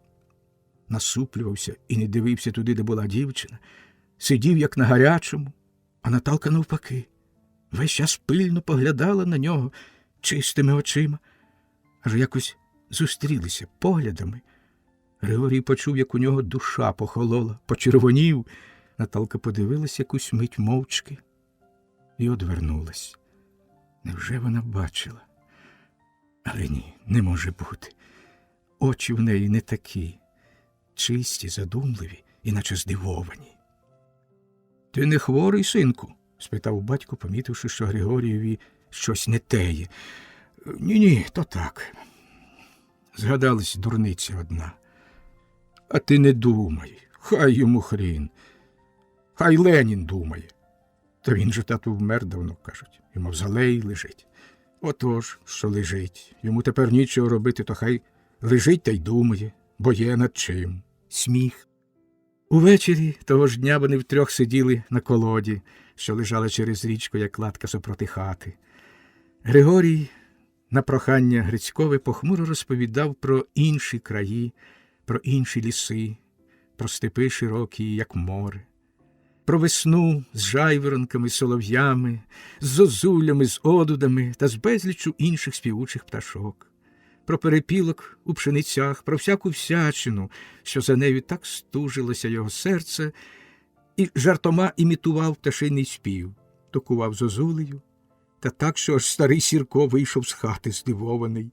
То бив перепелом, то одудом, а то вдавав соловейка. Трохи не так, але дуже подібно. Наталка поглядала збоку, чудувалась, але не вірила, що так птахи співали. То чого ж вони тут не співають так? Лише чи пить, чи не пить? Грицько схопився і подався геть, щось згадавши. Григорій замовк. Враз почув себе безпомічним, залишившись на самоті з дівчиною. Слухав, як йому гуде в висках, а серце стукає, як колись уперше на велелюдній залі перед промовою. А коли обізвався, сам не впізнав свого голосу. «Наталко», – мовив, – «чого ти така?» Дівчина зиркнула з-під лоба, ніби холодною водою облила. «Яка ж я? Ніколи й не обізвайся до мене, все наче сердиться». Відчув, що говорив дурниці. Вона не зразу відгукнулася на це, мовчала, спустивши очі. А потім обізвалась. «Чого вже я сердилась? Ще що вигадай». Сиділа, обіпершись рукою об колоду, і та її рука блукала близько від Григорія. Він обережно, ніби ненавмисне, присунув свою руку. «Ет!» – скинулась дівчина нервово і відсмикнула руку, а потім скочила на ноги і швиденько пішла геть. Коли вона зникла, Григорій пішов понад річкою, так, без мети, потім заліз у воду, занурив голову. Хотів так себе заспокоїти. В гирлі Мухені. Пантовий місяць кінчився. Пролетів, як день, стали збиратись назад. «Прощай, падь голуба, щастило нині, дай Боже й на той рік». Сірко з Наталкою посідлали коні, нав'ючили, впакували панти і, доручивши все останнє хлопцям, поїхали. А Грицько з Григорієм, діставши відповідний наказ, зробили з пліток невеликий пліт, поставили на нього 4 кадовби з солониною, прип'яли ззаду байду, напакували її сіном, напнули зверху намети і попливли вниз річкою Мухенею. По 3 добах безперервної плавби, після безлічі дрібних і більших пригод, дістались до гирла, там, де впадає Мухень в Амур. Стояв там заготівельний пункт, даль заготов хутро. Завідувач, рудий вусатий дядько на прізвище Мокієнко, забачив їх ще здалека, впізнав Грицька і вже скірився назустріч. «А, будь ти турецький! А це хто?» «Брат у других, Григорій», – познайомив Грицько. Більш Мокієнко і не розпитував. Тут не заведено дуже цікавитись, їм бо кінець кінцем байдуже. Будь ти хоч султан турецький, аби путня людина. Мокієнко був з людей старого гарту, гостинний, привітний, з чуттям власної гідності. Сірки були і не його контрагенти, однак Мокієнко, знавши добре сірків, колись дружком був на весіллі, шанував їх і охоче взявся виконати доручення, допомогти. Йому залишили м'ясо, щоб він повантажив його з першим черговим пароплавом угору на Хабаровськ. Кадовби заднили. Мокієнко виніс чорний лотоквач і одразу ж замаркували вантаж, написали куди, кому, що і від кого, потім написали ще й накладну, як належить, і заліпили в пакет, зазначивши в ній те саме, що на кадовбах, ще й інші подробиці. Це вже Мокієнко, він був акуратний, і хоч писав як курка лапою, і не любив взагалі писати, та любив відвантажувати. А тут ще треба було прислужитися приятелеві. Так хлопці виконали батькову умову з Окадеба, відправили м'ясо. «Блюхерові за гвинтівочку», – сміявся Гриць. Мокієнко допильнує. Сам він висуванець з мисливців і більш любив сам промишляти, аніж сидіти на цій факторії. В нього хлопці зночували. Мокієнчиха, літня жінка, привітна і весела, добре шанувала гостей та все розпитувала про домашнє, а їй, бач, нудно. Сини десь на Пантовці, дочка у Владивостоці на курсах хутряного крамознавства. Мати показувала хлопцям, пишаючись, дочині фотокартки. Весела чорнява дівчина в матір удалася, то в мисливськім убранні, то в пишній оленячій досі, виставила ніс і пряде очима, то в городському, панна хоч куди. Мати пишалась, а нишком витирала сльози. Боже, де той Владивосток? Мучиться дитина з тими науками. Бурчала на старого, що задумав занапастити дитину. Крім хлопців, на заготпункті ночували ще два цікавих типи. Цікаві тим, що були п'яні. І все розповідали один одному, бо Мокієнкам давно вже набридло слухати, як вони вчора увечері стріляли і як їх ведмеді мало не поїли. Один з них був голова гольдяцького мисливського колгоспу імені Хатаєвича з ріки Хунгарі, росіянин на прізвище Судаков, другий – з Амуру з річки Анюй, голова якоїсь сільради, Тищенко Макар, українець. Обидва дебелі, міцно збиті, обидва не любили випити, тільки один Судаков низенький, забайкалець з походження, другий здоровенний амурець, лубенець з походження. Вони щирі приятелі, хоч розділяла їхні хати тут територія, на якій могла б вміститись ціла, скажімо, Польща. Приятелі, бо й Судакову серед гольдів нудно, і Тищенкові на Анюї, де його держава, сільрада, простяглась на якихось 400 кілометрів, а в ній лиш 200 чоловік підданців, і розкидані, так що дідько їх знайде, коли, скажімо, треба край випити. Теж не весело. Раді, що зустрілись, вони закубрячили. Але почали не тут. Вони, бач, ходили по нетрях і скрізь шукали літака. Такий наказ вийшов – усім шукати. А як та робота марудна, знайди його, де він упав у цій проклятій гущавині, то вони ходили, і де тільки були добрі люди, там і пили медовуху або спирт. І хоч людей було рідко, зате пили подовгу, пробували в кого міцніше. Отак учора надудлились в Кривого Терешка. Ішли собі на смерканні і шукали літака. Коли гульк, оповідав Тищенко, стоять, чорніють, лишенько, ведмеді. Ми за бардани і давай поливати. Били, таку стрілянину щинили. А далі я й питаю: Судаков, скільки дураков? 2, каже Судаков. Бо ми ж ті пеньки так порешетили. Судаков притакував п'яно головою. Вірно, Макаруша, это і єсть головокруження от успіхів. Стрільньомка. І вони стріляли, черпаючи спирт просто з туязя. Уранці хлопці вирушили назад вгору по Мухені. А діставшись до вершини, уже пішли пішки додому, тією самою стежкою. Григорій прагнув скоріше додому. Розділ 8. Осінь у тайзі. Коли достигає виноград, непомітно минуло літо. Промайнуло, як один погожий день, і надходила осінь. Золота осінь, коли достигає виноград у тайзі, коли набряклі червоним соком грона його обтяжують лози, випромінюючи сонце, увібране в себе і відбите в блискучих росинках. Після пантування хлопці пробули вдома лише 5 днів, то й ті 5 днів косили траву на старій пасіці кілометрів за 10. За харч, мовляв Грицько, кипкуючи. А накосившись до схочу, Грицько з Григорієм вибули вдвох на верхів'я річки Іман. Старий з дочкою порався вдома на пасіці, брали мед, а потім зібрався вести панти та й дещо зробити для осінньої й зимової кампанії, то умови поскладати, то взяти авансом шкіри, чобіт чи там ще чого, а хлопцям звелів з'їздити на Іман та й поробити все, що треба. А що треба, то вже Грицько знає.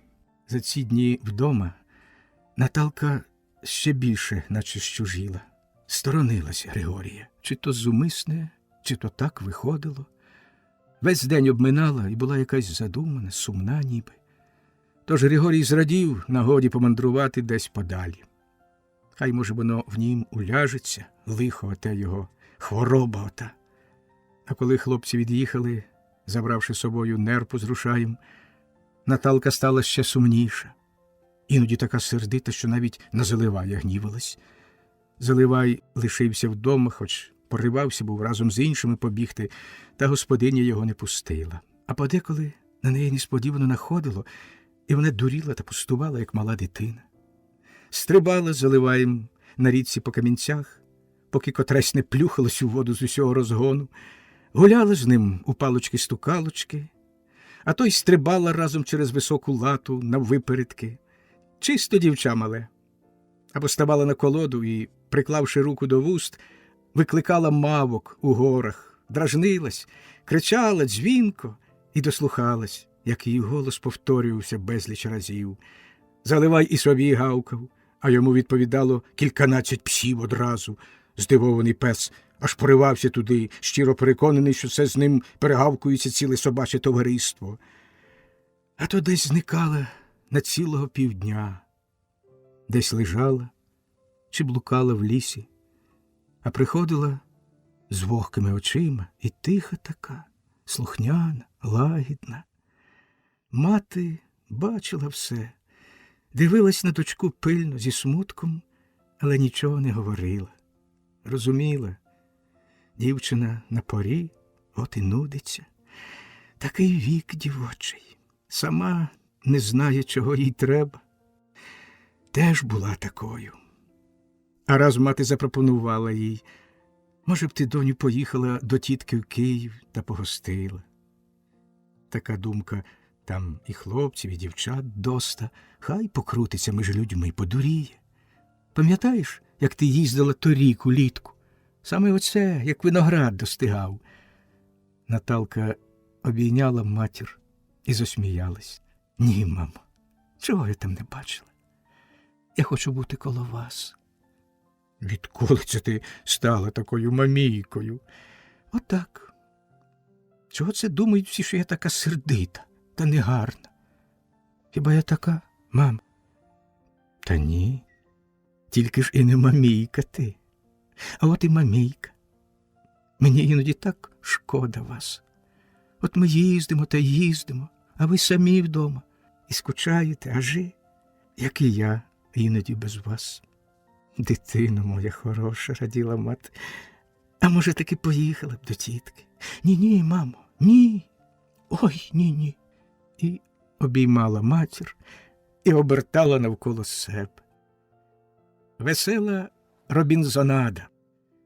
А хлопці їхали собі на південь схилами Сіхоти Аліня. Їхали довго, 4 дні, поки не прибули на місце. Крім рушниць, харчів тощо, мали при собі ще 2 коси примкнуті. Там, де в Іман впадає широка та буйна притока Араму, нижче річок Улахези та Санчихези, стояв на невеликім джерелі невеликий барак. Це давня сіркова заїмка. Тут хлопці й отаборились і жили собі безжурно, весело, як 2 робінзони. В тайзі була пустеля щодо людей. На сотні кілометрів не було ніякого житла. Хіба, може, де живий який манза-звіролов? Лише за 100 кілометрів угору було селище Старовірське, невелике, хат на 10, що звалось Диди. Хто куди, а я в Диди, жартував Грицько. А вниз, до самої залізниці майже, пустеля на цілих 200 кілометрів. Там, нижче на Імані, багато лісозаготівельних бараків, але влітку вони пустують, лише зимою набивається туди люду. Але то там, а тут і взимку пусто. Лісозаготівлі сюди не доходять. Хіба тільки яка експедиція проїде вгору, або старовіри по льоду поїдуть вниз до міста Імана. А нетрі тут первісні і незаймані, як далебі ніби в цілому зеленому клині.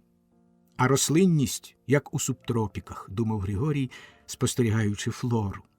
Він пригадував географічну карту, і виходило, що вони десь на рівні Сочі або Севастополя. Отут і жили.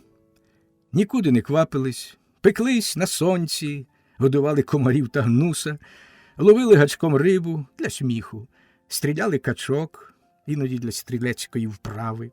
Качок було тут багато. Насідають рядочком на смузці ріні, межи бистрою водою та кущами, і пишаються. Котрі були ближче, хлопці не чіпали, не цікаво. Котрі далеко, метрів за 300-400, стріляли. Особливо цікаво була качка, так звана клоктуша, японська качка, дивна своїм оперенням. Так і жили, тішились. А між цими ділами, так для розваги, виконували батьків наказ, косили сіно по сопках, по галявинах над іманом і заготовляли самолови, пастки такі. А як у них календаря не було і поспішати було нікуди, бо в шию ніхто не гнав, то вони й не квапились. Накосившись або нагрібшись, сиділи вдома проти сонця, голяка і стругали химерні палички з зубчиками та плескаті кілочки з зарізами. В цілому 2 таких кілочки і прутик становили пристрій, так звану тунгуську насторожку. Проста і воднораз так хитро придумана, що аж дивно. Склади 2 кілочки, поклади між ними прутик з вирізами, а тоді підстав під колоду. Колода підперта цим пристроєм, стоїть і стоятиме хоч рік, та досить торкнути за прутик, як кілочки розпадаються і колода падає. Це тунгуська плашка. Зручна тим, що кілочків можна наробити цілий мішок і носити з собою, а колод уже в лісі досить. Яку хоч підіпри, і вже тобі самолов. Знай тільки, де поставити та як і чим наживити. А то ще є кульомки, але їх треба робити на місці. Це все для дрібного, цінного хутряного звіра і такого, що рушницею в цім лісі його не добудеш, як от колонок, солонгой, куниця, харза, сестра куниці, горностай тощо. А заготовляють і кладуть на місце ці всі причандали заздалегідь, ще з літа або з ранньої осені, щоб вони там облежались, щоб набрали місцевого духу, щоб потім звірок не сахався, як самолов наставлять. Це все розповідав Грицько своєму помічникові, щоб знав, що і до чого. Робота була неважка, харчі добрі, тож хлопці жили собі, як на відпочинку. Дні спершу лічили, робили затіски, потім збились і вирішили чинити за дідівським правилом. Врем'я само покаже, та якось то воно буде. Настругавши паличок доста, щодня сідлали коні й їхали непрохідними нетрями, де сам дідько ногу зломить. У відповідних місцях вирубали метрові товсті колодки, розколювали їх і так клали. Зверху клали набір паличок, а на дереві поблизу робили добру затіску. Так помалу зробили рейд кілометрів на 40. І не розстикали таких паличок та наробили затісок до лиха. Затіску від затіски видно. Оце й діло в них. Так і не огледілись, коли минув місяць, надійшла уже справжня осінь з прозорим небом, з ранішніми морозами, з інеєм на травах, з павутинням на всьому. Достиг виноград, і хлопці щодня набивали оскому, так що не могли нічого їсти. Бог кохання. А в нетрях уже ревіли і зюбри. Надійшла золота пора, пора кохання. Могутній дивний Бог вийшов на золотій, осяяні вечірнім сонцем безкеття, і в рожевій імлі надвечір'я оголосив її прихід, просурмив на всі 4 сторони, і стоголосі луни рознесли той клич по всіх усюдах. Любіться, шалійте, божеволійте, бийтеся за неї, за любов. Протинайте один одному груди, ламайте кості, збивайте роги і беріть, беріть тих мрійнооких самиць за правом сильного. Любітесь, множтесь, слава хоробрим, слава сильним. І котились стоголосі луни, реготали потужно в нестямі безкеття, ревли і зюбри. Місячними вечорами, млосними ранками, тьмяними мрійними надвечірками. Шелестіли нетрі, тамували шалені вибухи нестримної жаги, і охороняли бої лицарські та смертельні змагання за право на любов. І лиш рев котився далеко, десь з хряском билися вогненно зорі коханці, і дивилися на них граційні самиці, чекаючи, поки пролється кров, і гордий, нетерпеливий, шалений від пристрасті переможець підійде без заперечень. Чекали й тремтіли, готові, хвилювались. По нетрях, по безкеттях ходив Бог з золотою сурмою, Бог кохання. Затикав Григорій вуха, а Бог сурмив в них. Ранками і вечорами Григорій просиджував цілі години, впиваючись відголосками тієї стихії.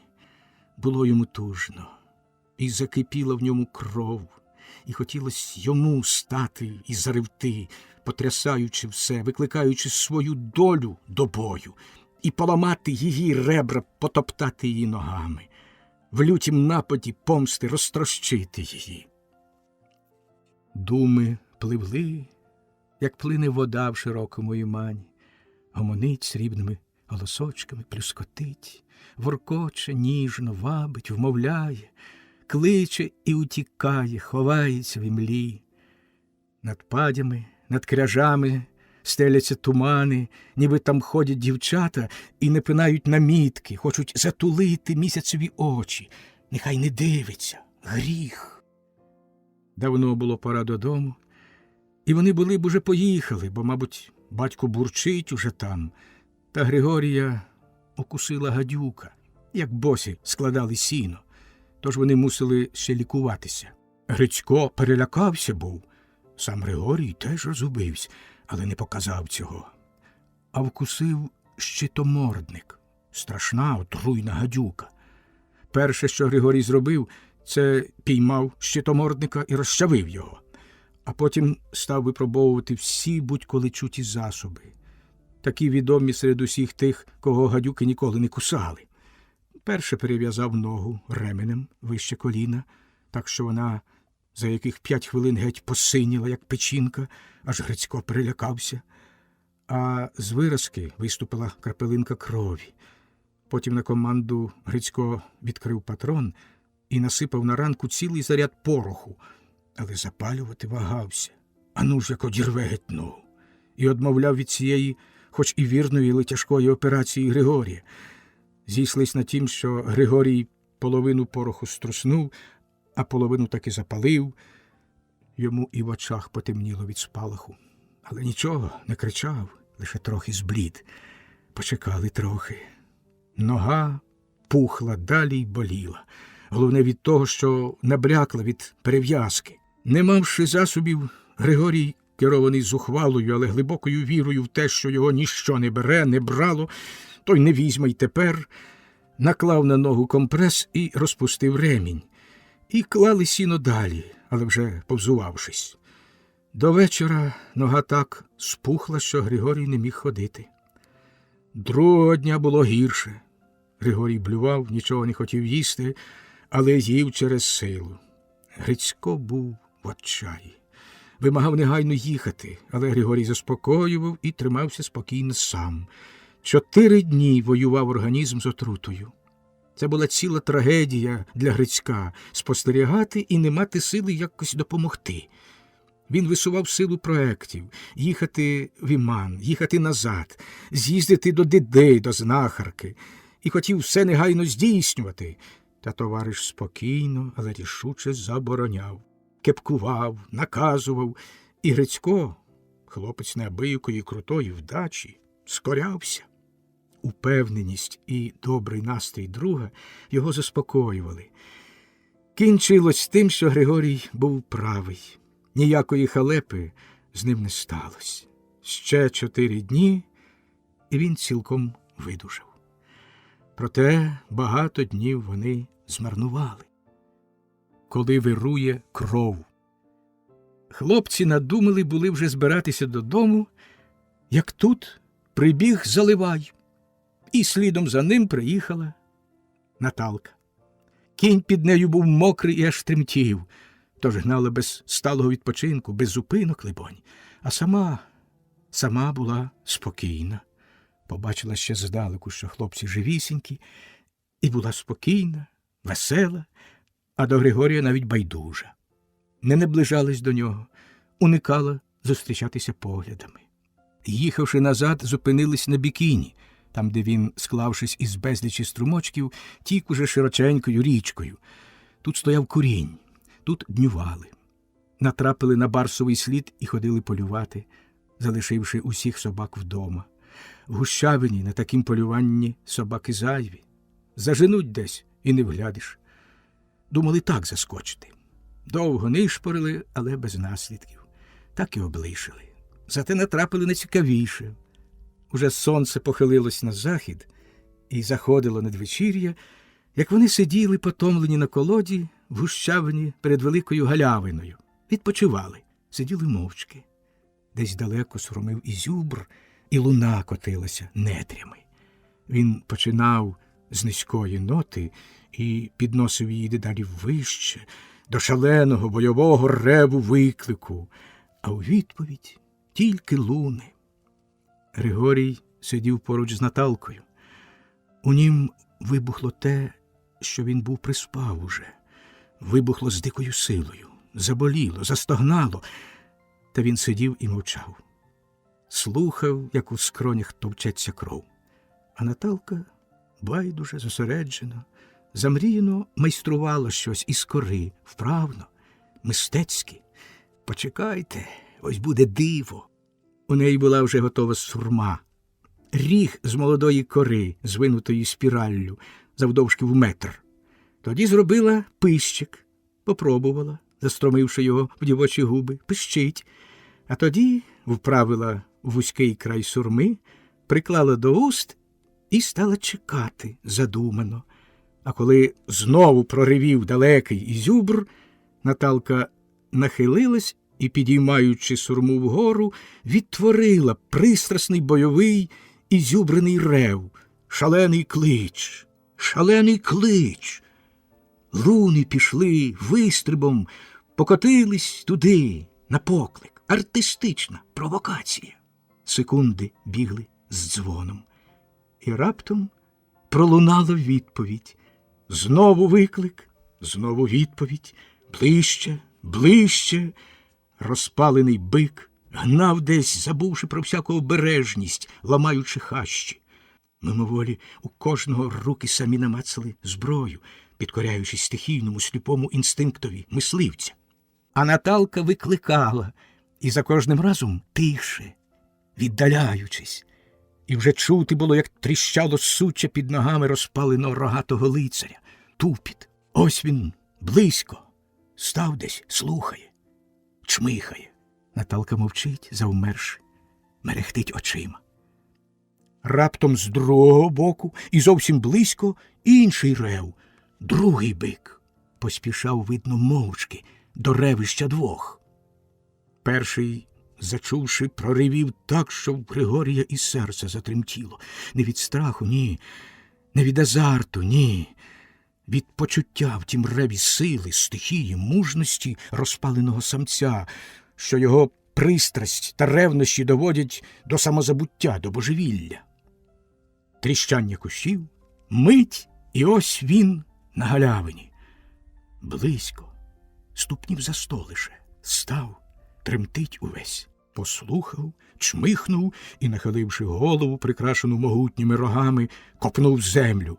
А тоді, видобуваючи десь з звіриного серця спершу низьку ноту, підносить голову на витягнутій шиї і підносить ноту. Вище, вище, доводить її до найвищого напруження, викидаючи в небо все, що в нім вирує і кипить.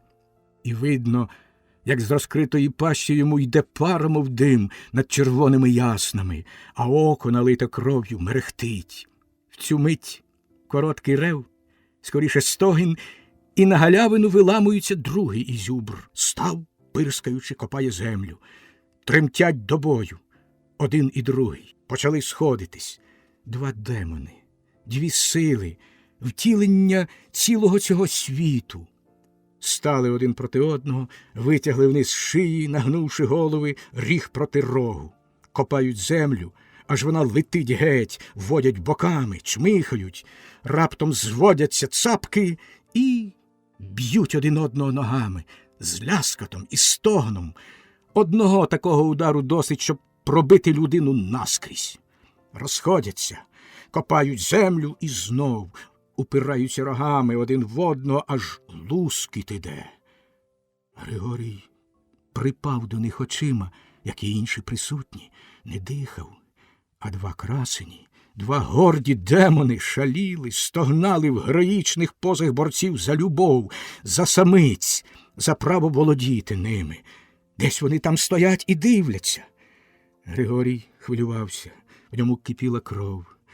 Він зціпив зуби, сидячи біля дівчини, біля свого болю, біля своєї згуби. Тут тремтлива дівоча рука схопила міцно його за лікоть. Його наче вдарило струмом, повернув голову. Але Наталка дивилась не на нього. Вона аж нахилилась вперед, впиваючись блискучими очима в Ізюбрів. А очі. Чи це вона йому звеліла натиском руки? Чи це було нагле шалене почуття ревнощів? Він швидко підкинув рушницю і вистрілив, не здаючи собі справи. Мов ударені блискавкою, Ізюбри кинулись врозтіч. Один щез в хащах, а другий чкурнув просто на них. Влучив, майнуло Григорієві в голові. Ізюбр, мало не потоптавши, пролетів над ними, мов вітер, і подався хащами. Всі втрьох схопились, і як хорти подалися слідом. Гнали, пригинаючись до трави, опановані непереможним диким інстинктом пращурів, на травинках, де-не-де були краплі крові. Довго тропили і догнали. На марі, зав'язши по черево всіма 4 ногами, лежала горда тварина, витягши по траві гарну пишнорогу голову, і зрідка стогнала. Піднімала голову вгору, на витягнутій шиї, хапала ніздрями повітря і знову клала її на траву зі стогоном. І знову Григорія, наче хто враз щеминув ножем у серце. Це ж ти так, зацькований. Ось так. Зацькована, смертельно поранена тварина, не в силі видертися, в останній агонії піднімала голову високо і дивилась здивованими вогкими очима на сонце. З ніздрів разом з повітрям вилітали криваві росинки, а потім клала тую голову на траву із стогоном. Уф! Григорій миттю підняв рушницю і вистрілив. Повернувся круто і пішов. Пішов. Ще не хватало, щоб тебе живцем вовки гризли. Бачив лише, як тварина, немов ударена громом, рвонулась, вихопилась із багна усіма 4 ногами і впала набік нерухомо. «Куди ж ти? Куди ти?» – гукала до нього. Але він, не обертаючись, ішов далі, навпростець, а в очах йому стояли сльози. З того Ізюбра, з ніжок, пізніше Наталка пошила собі унти лапчаті. 4 ніжок було мало, це лише на 1 унт, але вона добавила ще 4 від тих, що були з пантування, і пошила. Розцяцькувала їх горностаєвими сніжинками, оторочила риссю, а наставку шовкову чорну вигаптувала жовтою і червоною заполоччю. Але ці ніжки були замітні серед інших. Глянеш, одразу видно, то літні, а це осінні, ревічні, з тієї пори, коли ізюбри дуріють з пристрасті і гинуть. Розділ 9. Зима. Перед великим полюванням. Пішли сніги, вдарили морози. Тайга вбралась у нові шати. Осінь тут золота, але швидка, коротка. Уже в жовтні почалась зима. Зайшла пора білків'я, гаряча пора для мисливців, пора полювання на вивірку та на всякого хутряного звіра. Коли б йшлося тільки про полювання та про екзотику, ми б тобі, читачу, розповіли, як мисливці наші здобували рисів, ловили колонків та солонгоїв, капканили вовків, розповіли б і про те, як вони стріляли в вепрів, але не про те мова йде. Скажемо тільки, що вони тим і були зайняті. Зразу, як пішла ходова вивірка, пішли за нею по нетрях і наші мисливці, здобуваючи в день по 30-40 штук. Так днів 15 навздогін. Зайшли, грець його знає куди, а ходова вивірка – це та, що мандрує, мігрує цілими арміями, з краю в край, шукаючи ліпших харчових баз, переходить рівнини, перепливає ріки і йде. І от в момент, коли вона дозріла хутром своїм, ідуть по неї мисливці. Але й білкувавши, і іншого звіра здобувавши, вони все чекали на момент, на справжнє полювання, на путнє, на те, що стрясає всіма нервами, але й дає великий заробіток. Відполювавши ходову вивірку, повернулись і кинули жереб, куди кому йти на місцеву та й на іншого звіра. Чи батькові з Наталкою на голубу, а Грицькові з Григорієм на бікін та іман, чи навпаки. Хлопцям випало на бікін та іман. З морозами та снігами і мисливці вбралися у нові шати.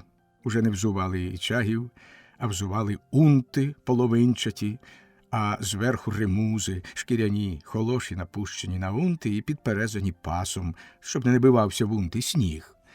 Поза тим одяг у них був майже літній, бо у важкій одежі по нетрях не ходитимеш, зіпрієш, хоч би й на 50-ступневому морозі. Лише возили з собою козляки, про всяк випадок, як де зупинятись, ночувати, то одягати. Григорій у мисливстві намагався забути про все, про свою дурну долю, про невідоме майбутнє, намагався не дивитися вперед, забувши про весь світ. Хай, все одно там нічого не видно.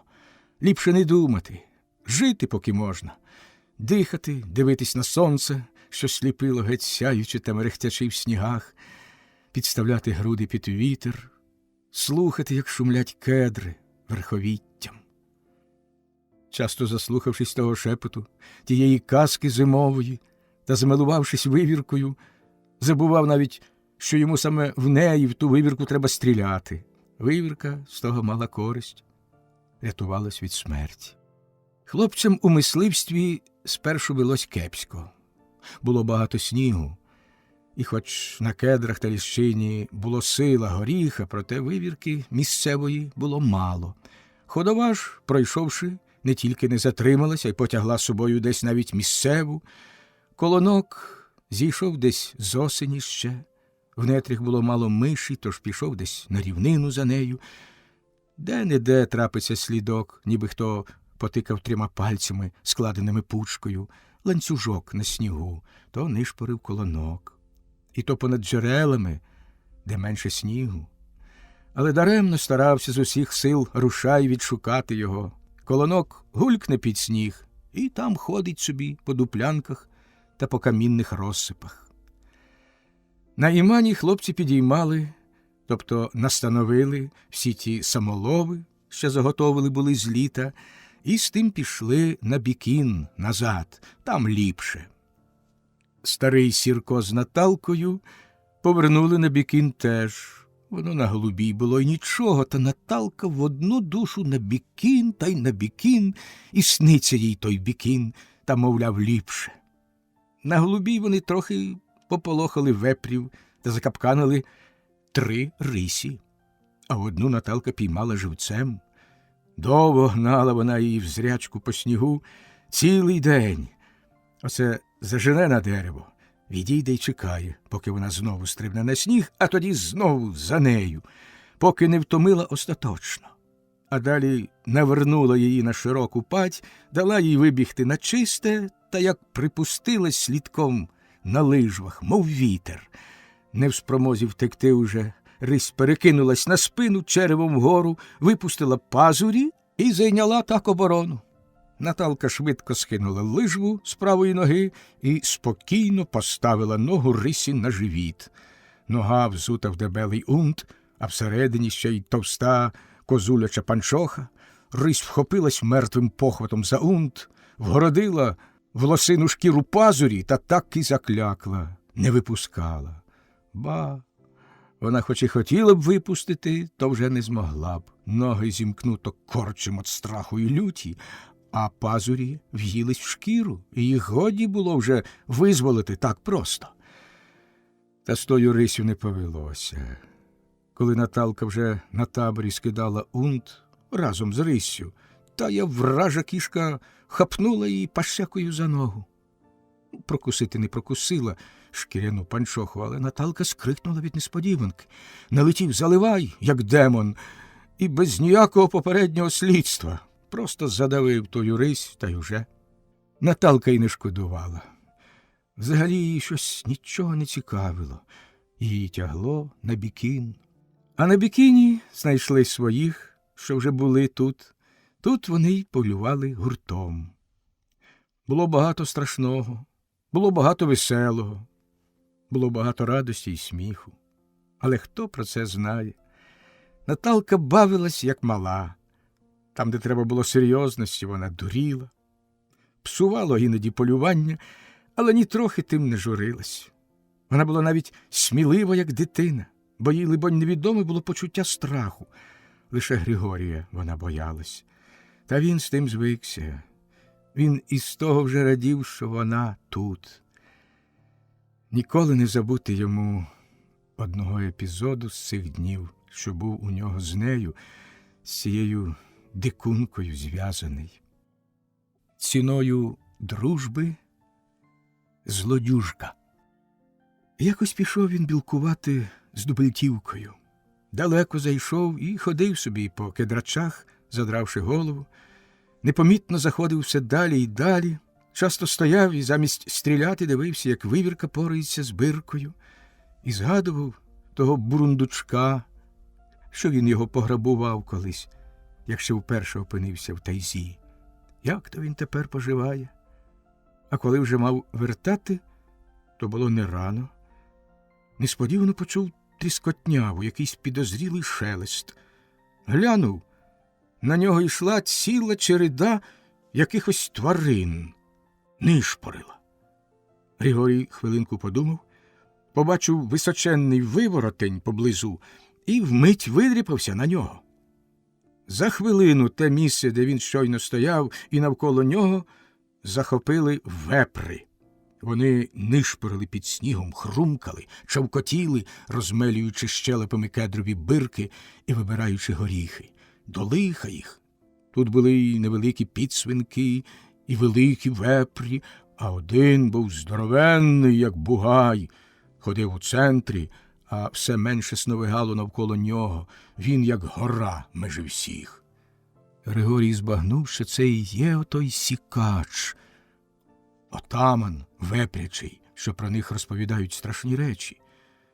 Тут лише він пошкодував, що опинився отак з дробовиком, а не з гвинтівкою. Стрельнути шпротом – це тільки нашкодити. Вепр не вивірка, а Сікач, почувши людський дух, гуркав, злостився.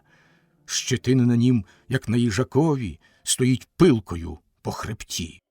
Високий на ногах, грудастий, рилатий і сухозадий. Страшна потвора. Ікла підібгали верхню губу і стирчали, мов ножі. Стрелити, щоб розігнати, не можна, бо Сікача не злякаєш. Навпаки, він розлютиться, то, певно, геть увесь виворотень розтрясе. А вепри не квапились, чавкотіли навколо, напали, бач, на великі поклади їжі. Ех, якби оце гвинтівка та Сірко з сірченятами, було б діло. Сікач кілька разів підходив під виворотень, і Григорій відчув, як той виворотень схитується, чухається сатана.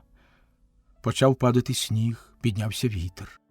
Нарешті Григорієві урвався терпець. Прокляті чушки! Він з пересердя вистрелив. І просто таки Сікачеві в морду.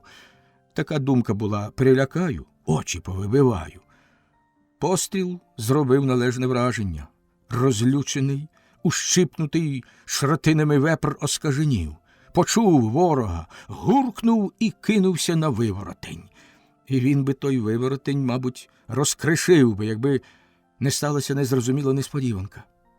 Миттю весь табун і Сікач вкупі кинулись навтіки, затріщали по всім лісі і щезли, мов і не було їх. Тигр! Далебі так! З Грицькових оповідань Григорій знав, що в цих краях, за тутешніми законами, слідом за вепрами неодмінно ходить тигр, пасе їх і з того живе. Така невиключена можливість зустрітися з тигром, мавши дубельтівку в руках, була не зовсім приємною. І хоча знав і те, що кішка ця людини боїться та перша її ніколи не зачепить, але ану ж як він голодний. Проте ніякого тигра не було. Та й хіба тут углядиш що? Смеркало, крутила Веремія. Мавши вибір між можливою смертю в звірячих пазурах і певною смертю на виворотні від холоду, Григорій почекав мить, послухав, а потім рішуче зліз і пішов. Але куди йти? Сніг сипав такий, що нічого не видно. Вітер крутив віхолу, темно. Тут тільки збагнув, яку зробив дурницю. В нього не тільки путньої зброї не було при собі, а й сірників. Отже ніяк було й вогню розкласти. Якийсь час ішов з упертості, але куди йшов, не знав. Опинившись в безнадійному становищі і знаючи, що зайшов далеко та що йому не виблукати вночі, вирішив чекати, поки вщухне віхола. А щоб не замерзнути, вирішив тупцювати навколо товстого дерева. Так він крутився довго. Разів кілька пробував запалити вогонь без сірників, насмикав вати з куцини, понатикав її в патрони і стріляв. Так він розстріляв всі набої, а вогню не розпалив. Пройнята потом вата не тліє клята, покурить, та ясне. Трохи перестало крутити. Тоді він пішов далі, поліз по снігу напропуд, стомився. Веремія тим часом закрутила ще дужче. Тоді сів між кедрами і вирішив чекати ранку. Тримався з усіх сил, щоб не задрімати, бо знав, що тоді навряд чи вже вийде він переможцем в цьому дурному змаганні з стихією. Тримався і задрімав. Власне, не задрімав, а сидів і думав про всяку всячину. Розбудив його сторонній дотик. Схаменувся. Перед ним стояла якась тварина і лиськала його в ніс. «Заливай!» «Заливай!» – радісно загавкав. По хвилі підійшла постать. Вся біла, заліплена снігом, десь брьохалась по пояс у снігах. Наталка. Важко дихала, вибилася із сил. «Живий?» – спитала, відсапуючись. «Живий», – відгукнувся стримано. Довго відсапувалась, потім сказала сердито. «Хто ж так ходить? От ти ще!» Більше вона нічого не сказала. Видно, що пройшла багато, без зупинок, без лижу та в пітьмі, по нетрях, а Веремія крутила. Постояли який час, потім пішли. Довго борсались у снігу і заблукали десь зовсім. Наталка зразу не послухала, заливає, що тяг у свій бік. Вона думала, що ліпше орієнтується, а тепер побачила, що сама збилась. Та сил уже не було. Треба чекати. Натрапивши на якусь скелю в гущавині, Наталка вибрала затишне місце під густим дахом сплетеного і покритого снігом гілля. Тут було сухо і зовсім не було снігу. Сухий густий мох, купа листя, бур'ян. Безсило опустилась на землю і сіла, притулившись спиною до пня. Григорій постояв і сів поруч. Заливай ліг у ногах. Вогню нічим було розпалити, бо у Наталки теж не було сірників, не здумала, як ішла, тож сиділи так. Розвиднялось, времія ущухла, вимучена дівчина спала сидячи. Тож змучилась так. Тільки тут, тільки в нетрях, у цих жорстоких умовах є та справжня людська солідарність, що робить героїчні речі, як звичайні, як свій обов'язок, і ніхто ніколи не здумає назвати їх героїчними. Дівчина у сні, не маючи сили тримати голову, обіперлась об щось. То були Григорієві груди, але звідки їй про те знати? І так спала, як мале дитя у матері. Сонна поворушилась, влаштувалась зручніше, мов на подушці, спала солодко, звівши лице трохи вгору, втягнувши голову в плечі. А Григорій сидів і боявся рухнутись, боявся розбудити. Нехай спить.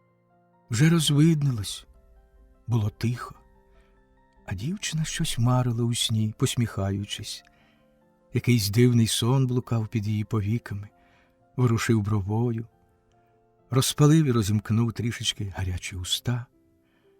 Григорій дивився на ті уста і боровся сам із собою.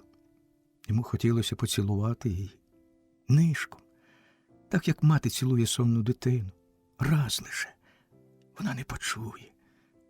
І він, як злодій, дослухаючись до її дихання, тихенько-тихенько поцілував, раз лише. Дівчина розплющила очі, заморгала віями. Здивовано, потім злякано, швидко відхилилась від грудей, смішно, наївно торкнула долонею за уста, що на них ще горів поцілунок, і враз спалахнула до сліз, схопилась, закрила лице руками, а тоді швидко повернулася і пішла. Подалась. Навіть Вінчестер забула. Заливай слідом.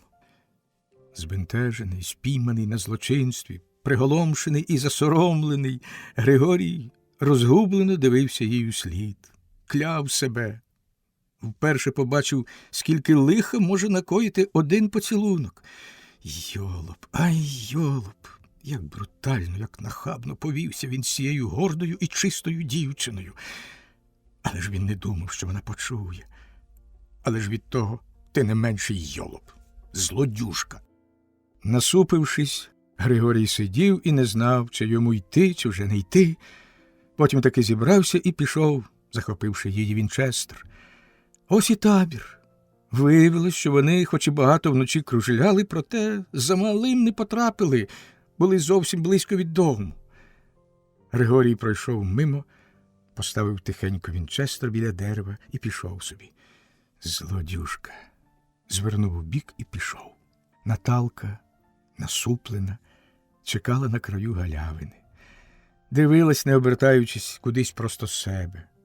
Ясно, їй незручно вертатись без зброї. Поблукати трохи. Повернувся до табору уже тоді, як здалеку почув дзвінкий Наталчин сміх, веселий, розкотистий, а вона дуріла, бавилася з Заливаєм. Химерна, незрозуміла дівчина. Після цього наші ловці вирушили додому, щоб встигнути на кутю. Різдво в пралісах. І йшли майже без зупинок день і ніч, і знову день і ніч. А вже ж святвечір післязавтра, лічив старий Сірко і хвилювався. Як то він загаявся так? Такого ще й не бувало. І квапився. А сніги глибокі, а стежки не проторені. Як не чхай, вище себе не скочиш. Ішли, не перепочиваючи, їли й спали на ходу, і коні, і люди. Коли б крила, льотом полетіли б, а так брьохались в снігах по вуха. Сірко все рахував, знову й знову намагаючись перехитрити себе, і, здається, зовсім збився. Ні, таки вже сьогодні, святвечір. Так виходило, а додому ще далеко. Синій та холодний вечір застукав їх в дорозі, мокрих, як миші, і від поту, і від наледів, куди вони потрапляли, йдучи рікою. Замість додому вийшли на якісь бараки у вершині одного з допливів Бікіна. Старий Сірко здивувався, збентежився. Нові бараки. Аж куди посунули лісозаготівлі, диви. Але ж це не ділянка Бікінського ліспромгоспу. Коло бараків зупинились, спочити трохи і посушитись, бо потрапили в наледь і помочили унти. Це дивна річ – на замерзлій річці при такій морозі намочити ноги, бродити по коліна у воді. Але буває, в цім краї все буває. При товщині криги в метр людина бродить по воді, як улітку. На перекатах вода промерзає до дна. Горішня ж течія напирає, крига не витримує і репається. Вода йде поверху межи кригою і снігом, і горе тому, хто туди вшелепкається, як от наші звіролови. Та наші люди бувалі, траплялося ж, що люди й гинуть. Отже, сушили швиденько унти та годували коней біля одного бараку. В бараці було повно людей. Колгоспи відбували трудобов'язок на лісорозробках, а насупроти, через річку, був другий барак. Але там, кажуть, репресовані, заслані сюди заключоні. Напоїли коней, Грицько з Наталкою підтягали попруги, прибирали овес, лаштувались далі. Небо було синє, холодне, скелі стояли, як мури, ліс занімів на холоді, чорнів, нашорошено, а Григорій дивився на той бік. Його тягло туди. При смерку було видно, як там, на тім боці, вештався хтось з відрами. В бараці горів вогонь, коло бараку щось пиляло дрова. Перестало. Хтось гукав: «Орлов! Есть, товарищ Корнач, я слушаю. Скажи этим девкам, этим шлюхам, пускай живей пилят. Я жрать хочу! Есть, товарищ Корнач! Эй, вы!» Гидка лайка. «Или вас пригласить?» Пилка, черги, черги, небо синє та холодне, і пустеля, пустеля. І раптом на лютім морозі, підпихаючи тяжку тугу пилку, зринає голос. Зовсім молоденький, журливий дівочий голос, ніжний, степовий, як чайчине ячіння. «Ой, куди ж, куди я тепер попала? Замело й малі сліди там, де я ступала. Чайчине ячіння, туга безмежна». А другий голос, такий же юний і журливий, підтримує, горниться в холоді до першого, як волошка до волошки. Там, де я ступала, там, де я страждала, мати ж моя, я ж тепер пропала. «Отставить пісні!» І клац-клац закривкою. Григорій ніколи не лаявся брутально, але тут не витримав. Хай же Бог простить, сьогодні ж святвечір. Боже мій, Боже, та чи ти ж є на небі? Чи тебе шукати та напрю викликати, Боже? Куди ж ти дивишся? А небо синє, байдуже, а сопки та кряжі понурі, як мури непрохідні, а нетрі безмежні та чужі, по пояс снігом заметені, непролазні, та ні доріг, та ні стежок, та ні рідні, та ні вісток. З тяжким серцем рушав Григорій з цього місця. Ноги стали, як свинцем налиті, а чи то в землю вкопані. Здавалось, ніби не зрушить їх. Стояв і дивився туди, підсвідомо то знімав гвинтівку, то чіпляв її знову. Вже все було готове до вимаршу, а він не рухався. Мов загіпнотизований, дивився на той бік, у темряву, і ніхто не знав, що відбувалося в нім. Наталчин голос вернув його до дійсності. «Ну ж!» Вона стояла напроти нього і промовила те «ну ж» сердито, а очі запливли їй при зорях іншим підозрілим блиском. «От іще! Гукай його!» Рушили. Зажебонів, зачергикав сніг під копитами. Григорій плентався ззаду, а його переслідувало чергикання пилки та чайчине ячіння, переслідувало довго в тім безконечнім скрипінні снігу. Не то від того ячіння утікали, не то когось доганяли, либонь вчорашній день доганяли. Ні, святвечір, гнали сірки без віддиху і догнали. Буває так, що можна вчорашній день догнати, але це буває лише в таких нетрищах, де немає календарів, де людина, зрештою, сама календар встановлює по своїй здібності та й сконечності, де година чи день не відіграє ніякої ролі, де більше, аніж де-інде пасує ота примовка «все ніщо в порівнянні з вічністю». Старий Сірко далебі обчислився. Вони додому прийшли таки на святвечір, бо прийшли саме на кутю і на святвечорове поготівля. А може, то стара сірчиха обчислилася? А може, й ніхто не обчислився, бо ніхто не годен того перевірити тут. В кожнім разі вони не спізнилися і прийшли додому саме якраз.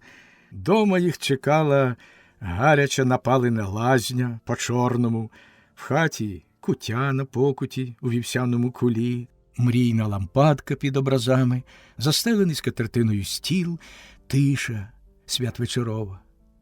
Як у дитинстві Григорієвому. Спершу вони втрьох парилися в лазні, 2 грицьки з батьком. Здорово! Так, як тільки тут уміють паритися. Григорій на що вже дебелий, але не міг витримати того, що виробляли Гриць старим Сірком. Вони пороздягалися ще в хаті, забрали березові віники, мило й мочалку, і так в самих валянках та дохах наопашки пішли крізь 50-ступневий мороз до лазні. А лазня була від хати метрів за 150 над замерзлою річкою. Така собі комірчина, а посередині піч з дикого каменю, а в ній казан, попри стіну широка полиця вгорі. Розпечене каміння дихало вогнем. Старий Сірко з сином взялися з ентузіазмом до процедури, яка для європейця може видатись лютим катуванням, інквізицією. Вони лили воду на розпечене каміння і такої пари напустили, що не продихнеш. І в тій задушливій парі спершу обливалися нестерпно гарячою водою, а тоді залазили під стелю на полицю і періщили один одного березовими віниками, періщили люто. Обливались крижаною водою, а тоді знову майже окропом. Терли шкіру мочалками, як наждаком, дерли її і знову періщили віниками. А тоді з гиком червоні вибігали на сніг і в сумерку качалися по снігу. Гуляли в сніжки, як дітлахи, батько з сином. І знову залазили на полицю та додавали березової каші. Отак баняться. Григорій дивився на них і сміявся. І чого, звикну і я до цього. А тим часом він і так добре побанився, не вдаючись до тієї страшної екзекуції, і почувався так, ніби змив усі гріхи з себе. Все змив. Не зміг тільки однієї речі змити, бо то було на серці. Поцілунку того свого злодійського. Та ще не зміг змити отого «Ой, куди я тепер попала?» Ячіння чайчиного і туги від нього на серці глибокої. Святкували Різдво. Сірки святкували його, як з діда-прадіда велося, з кутею на святвечір і з усім тим зворушливим і романтичним ритуалом, що такий пам'ятний Григорієві з дитинства, з віршуванням, з колядками. Рано вранці, ще вдосвіта, щось застукало у двері. «Пустіть віршувати!» – почулось з сіней. Мати озвалась від печі «Ідіть!». Двері відчинилися, і до хати увійшов святково виряджений віршовник. Скинув шапку, пригладив рукою волосся і почав старовинної, такої, що Григорій ніколи й не чув, віршівки, мистецьки складеної.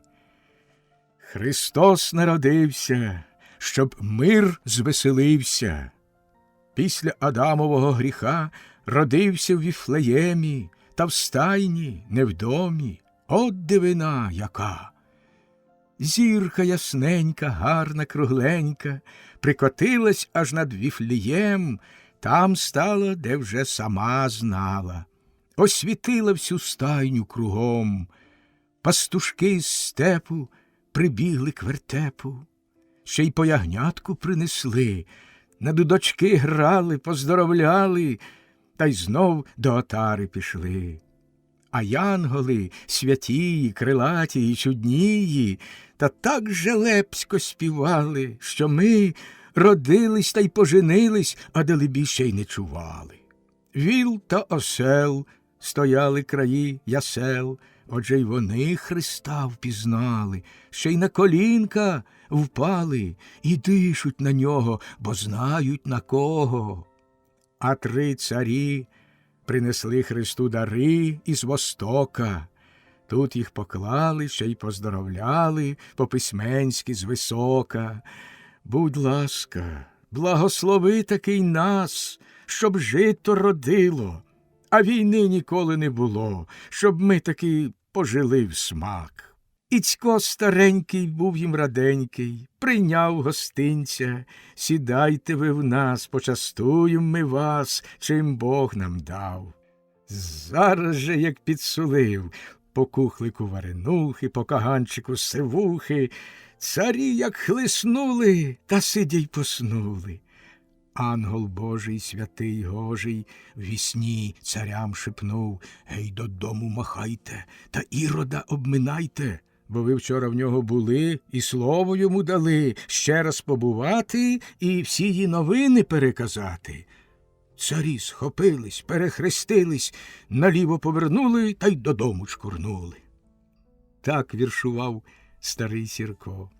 І треба сказати, що Григорій слухав його з величезним дивом. Багато він чув віршівок, багато сам знав, але такої зроду не чув. Аж потім Григорій удень вивчив її, ту віршівку, всю. Особливо йому сподобався кінець її, приперчений добрим народним гумором про те, як Бог покарав Ірода за те, що він маленьких дітей повбивав. Бог посилає пару на Ірода всю кару за дитячу неповинну кров. Його дуже мутило, коло серця нудило, коло очей позеленіло, попід носом почорніло, немов у пса під хвостом, щоб не ганявся за Христом. Диявольський гайдамака не схотів хліба їсти, пропав без вісти, немов у ярмарку собака. Віршував сам дід Сірко. А що ж робити, як нікому віршувати? Не ведмедям же це робити. А без цього Різдво не Різдво. Потому сірки один одного поздоровляли, тоді сідали до столу, пили, гуляли, потім відпочивали, а вже в обід добре гуляли, як належить, скільки тієї наливки та медової попили. А увечері приходили колядники. Наталка в гарному дівочому убранні, якого ще не бачив Григорій у неї, закосичена, ще й на шиї намисто й дукачі, над чолом волосся перетяте блакитною стрічкою. Грицько у своїй святковій парубоцькій одежі, а назверх у обох накинені оленячі дохи, наопашки. Постукали, увійшли в блискітках снігу, колядували, почали вдвох, а закінчили всі гуртом, бо таки цілий день пили добре. Навіть Наталка, що ніколи горілки в рот не брала, сьогодні випила аж 3 чарки за матір, за батька і за всіх, і була рожева, як маків цвіт. Григорій теж колядував, співав. Почав свято весело, та помалу напосілася туга. Чорна туга. Чи то від горілки, чи від чого іншого. Ніби хто враз чорну заслону опустив. Страшна туга взяла серце, як у лищата.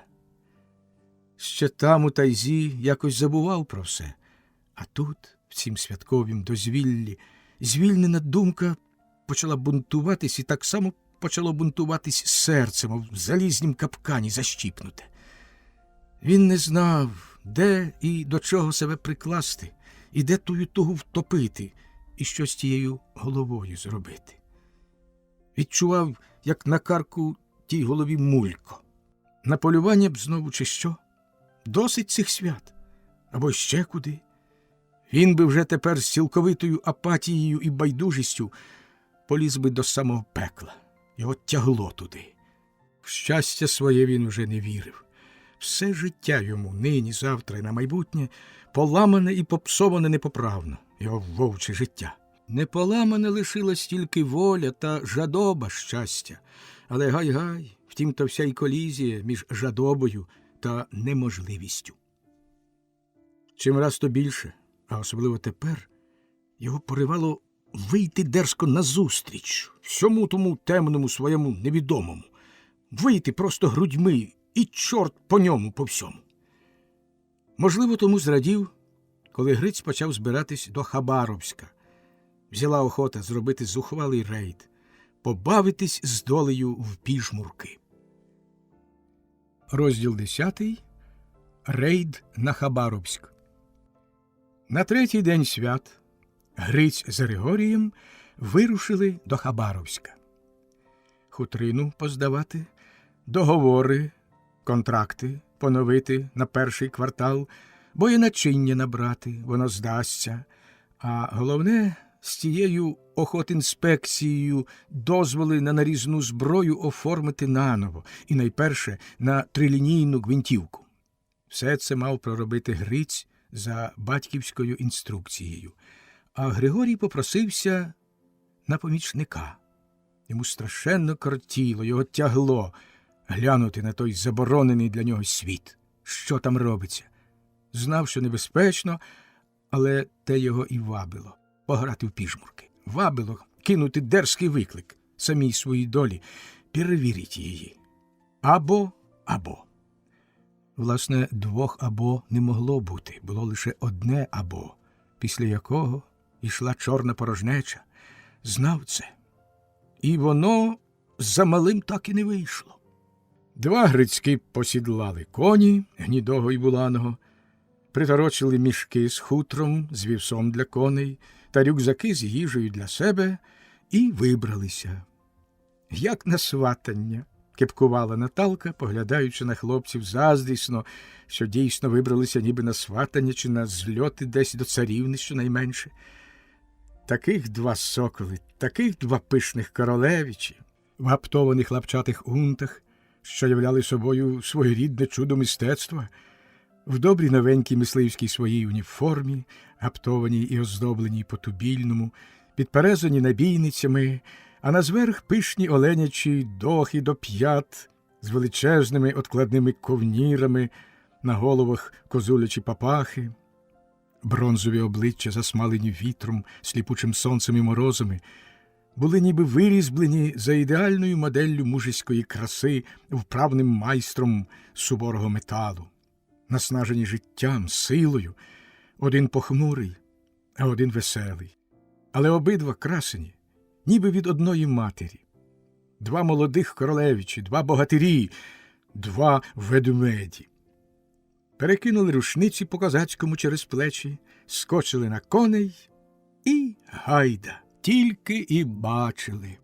До залізниці, до станції Лазо, їхали верхи, їхали засніженими нетрями, через сопки та голі паді, навпростець, по хащах, по бур'янищах. А їдучи, з нічев'я стріляли по тих бур'янищах фазанів та тетеруків, стріляли просто з сідла в лед. Вони вилітали часто з-під кінських ніг зі снігу, де ховалися від морозу. То є спосіб рятуватися від холоду, що до нього вдається тут все живе, включно й до людей, ховатися в сніг. В деяких місцях тетеруків, особливо фазанів, було до гибелі. Цей представник субтропічної орнітофауни, фазан, дивно пристосувався до цього суворого краю. Жив тут, множився і розкошував улітку в цих буйних хащах та й лишався на зиму добровільно, великими масами, навчившись переборювати 50-ступневий холод. Ну, а Тетерук тому і Бог велів, бо це його стихія, для якої він сотворений спеціально далебі. То була для хлопців цікава розвага. Набоїв не шкодувати, радив Гриць, повторюючи важно, сам того не знаючи, фразу одного російського імператора. Радив, бо для чогось йому треба було тієї дичини. Особливо цікаво було стріляти фазанів. Причому хлопці стріляли на вибір, тільки півнів. Вилетівши несподівано зі снігу з криком, такий пишнобарвний півень сюрчав зразу по прямій вгору, як веретено, летів так вгору метрів з 30, а тоді робив кут і мчав повздовж. При такім його маневрі його дуже тяжко було застрелити, але саме тим було й цікаво. Пишнопері півні, збиті, в найнесподіванішу для них хвилину летіли назад в сніг, розсипаючи кольорове пір'я. Так вони їхали і по межиділом полювали, розважалися. До Лазо їхали 3 дні, а фазанів та тетеруків настріляли цілий оберемок, десятків зо 2. Позв'язували їх голова до голови і так пучками почіпляли до сідел. Кілометрів за 5 перед Лазо заїхали на заїмку до сіркового знайомого Манзи, Кім Гісуна, і подарували йому всіх тих фазанів та тетеруків гамузом. Празникове. І стали в нього табором. Тут вони залишили коні, зброю і зайві речі. Кім Гі-сун був добрий і давній знайомий родини сірків. В нього вони здавен-давен зупинялися завжди, виїжджаючи в світ до міста, чи то на південь, чи то на північ. Тут вони мали свій пункт, так би мовити, базу. Гостинний і привітний, як і всі тубільці, Кім Гі-сун був особливо гостинний до сірків. Вони були завжди бажаними гостями. Мабуть, у відплату за їхню щедрість і гостинність, що відтак викликав схід на змагання. Тут хлопці заночували. Увечері загуляли з Кім Гі-суном, гостили його у нього ж, напували його горілкою та медовухою та частували всякими витребеньками різдвяними з цієї торби, що напхала мати з Наталкою, пам'ятаючи й про цього доброго Кім Гі-суна. І так його начастували, що вже й полягали спати, а він ще сидів на своєму кані, підлога така опалювана, кам'яна, та співав своїм диким фальцетом «Розпрягайте, хлопці, коні!» Єдиної рюської пісні, яку він умів добре співати, навчившись її від червоноармійців на маньчжурському кордоні, і найпоширенішої в цілім цім далекосхіднім краї. Григорій слухав той спів з неабияким зачудуванням. Кім Гі-сун навіть не запідозрював, яке надзвичайне, яке колосальне враження той його п'яний та ще й фальцетовий спів справляє, яку силу думок він родить. Тільки в устах чужинця, та ще такого далекого дикого азіата, рідна пісня набуває враз якогось виїмкового значення і змислу. Смішний, веселий і наївний Кім Гі-сун. Тут вони залишили коней і далі вже мандрували поїздом. Тут би починався світ цивілізації, світ техніки, електрики і радіо, світ соцбудівництва, словом, світ заключительной фазы построения социализма в одной стране. Експрес, который возить дрова і лес. Гриць їздив не вперше в цивілізований той світ, але все почувався трохи безпорадно. Не так, як вдома, в нетрях. Через те мусив взяти на себе ініціативу Григорій, інакше бо вони з цієї станції не виїдуть. Пройшов експрес І-1, Нігорєлов, Владивосток, і поштовий І-41, Владивосток, Москва, а виїхати годі. Місцевих поїздів в цім благословеннім краю ніби й немає. Всі далекого маршруту, а на них квитки лише по броні, тобто різним відповідальним відрядженцям і так своїм по блату. А так як наші обидва грицькі були невідповідальні і не свої, то сісти їм на поїзд було неможливо. Таких невідповідальних було багато, і всі вони вирішили чекати на якийсь свій експрес, напівреальний, напівфантастичний експрес, який возить дрова і ліс, як жартував хтось весело і воднораз саркастично. Так, бач, звався знаменитий у своєму роді особливий поїзд номер 97 Владивосток-Москва. Щось подібне може існувати лише тут, в цій країні соціалізму, і то тільки для цього краю і для всіх йому подібних околиць необ'ятної многонаціональної родини. Нарешті під вечір надійшов цей знаменитий на цілий ДВК, Східний і Західний Сибір, і на цілий СРСР експрес. Він підійшов у сутінках, темний зсередини і чорний за кола. Підійшов тяжко, простуджено кашляючи, і став. Довжелезний, вагонів на 50, половина вагонів товарових, а половина поштових. Всі ж вони несли функцію пасажирських. Ніяких дров він не возив. Вся та валка вагонів була натоптана пасажиром до отказу, так що людські руки й голови, навіть ноги випиналися з вікон із тамбурів. Темний і неосвітлений експрес той гомонів, гудів, як вулик, зойкав, співав, кашляв простуджено, матюкався віртуозно й розпачливо, лементував дитячим плачем. Експрес. Не експрес, а ціла республіка на колесах. Григорій і Гриць брали його штурмом, бо інакше годі було вдертися до його нутра. Все, що було в поїзді, отчайдушно репетувало, не пускало нікого більше, люто-прилюто матюкаючись. Все, що було зовні, наступало, як на фортецю, ще лютіше, матюкаючись та пускаючи всю силу та весь сприт в рух. Було таке враження, що то люди спеціально вибрали собі таку розвагу, щоб грітися на скаженому холоді. «За мною!» – спокійно скомандував Григорій Грицеві, відчувши враз, що потрапив у рідну стихію, в так добре знану здавна і звичну ситуацію, та й пригадавши всі так колись добре засвоєні правила й норми поведінки в цім світі цивілізації шостої частини земної кулі, пригадав всі властивості тієї цивілізації, не знавши яких пропадеш ні за понюшку тютюну. «За мною! Разом!» І на цю команду, напруживши свою молодечу, можна сказати, волячу силу, вони, а за ними, як за тараном, іще ціла група, вдерлися з тяжким боєм до вагона. Можна сказати, по головах вдерлися. Ті, що вдерлися з їхньою поміччю, кілька осіб, враз почали скажено лаятись. Але вже не на тих, що у вагоні, а на тих, що напирали зовні. Не пускаючи їх, обкладали їх божевільною матюкнею, як розпеченою смолою з усіх боків, згори, знизу, і вздовж, і впоперек. Оригінальні звичаї, дивні звичаї. А ще дивніший цей поїзд. На нього не треба було ані броні, ані квитків. Теоретично квитки існували, практично ж їх ніхто й ніколи не брав. Хто хотів, той і їхав. І куди хотів, туди і їхав. Але не бравши квитків, ніхто не міг і претензій будь-яких мати щодо їзди. Поїзд ішов, як йому здумається. Хотів – їхав, хотів – стояв годинами, чи то на станції, а чи то просто посеред дороги, чи десь у тупику. Отже, квитки існували тільки в теорії.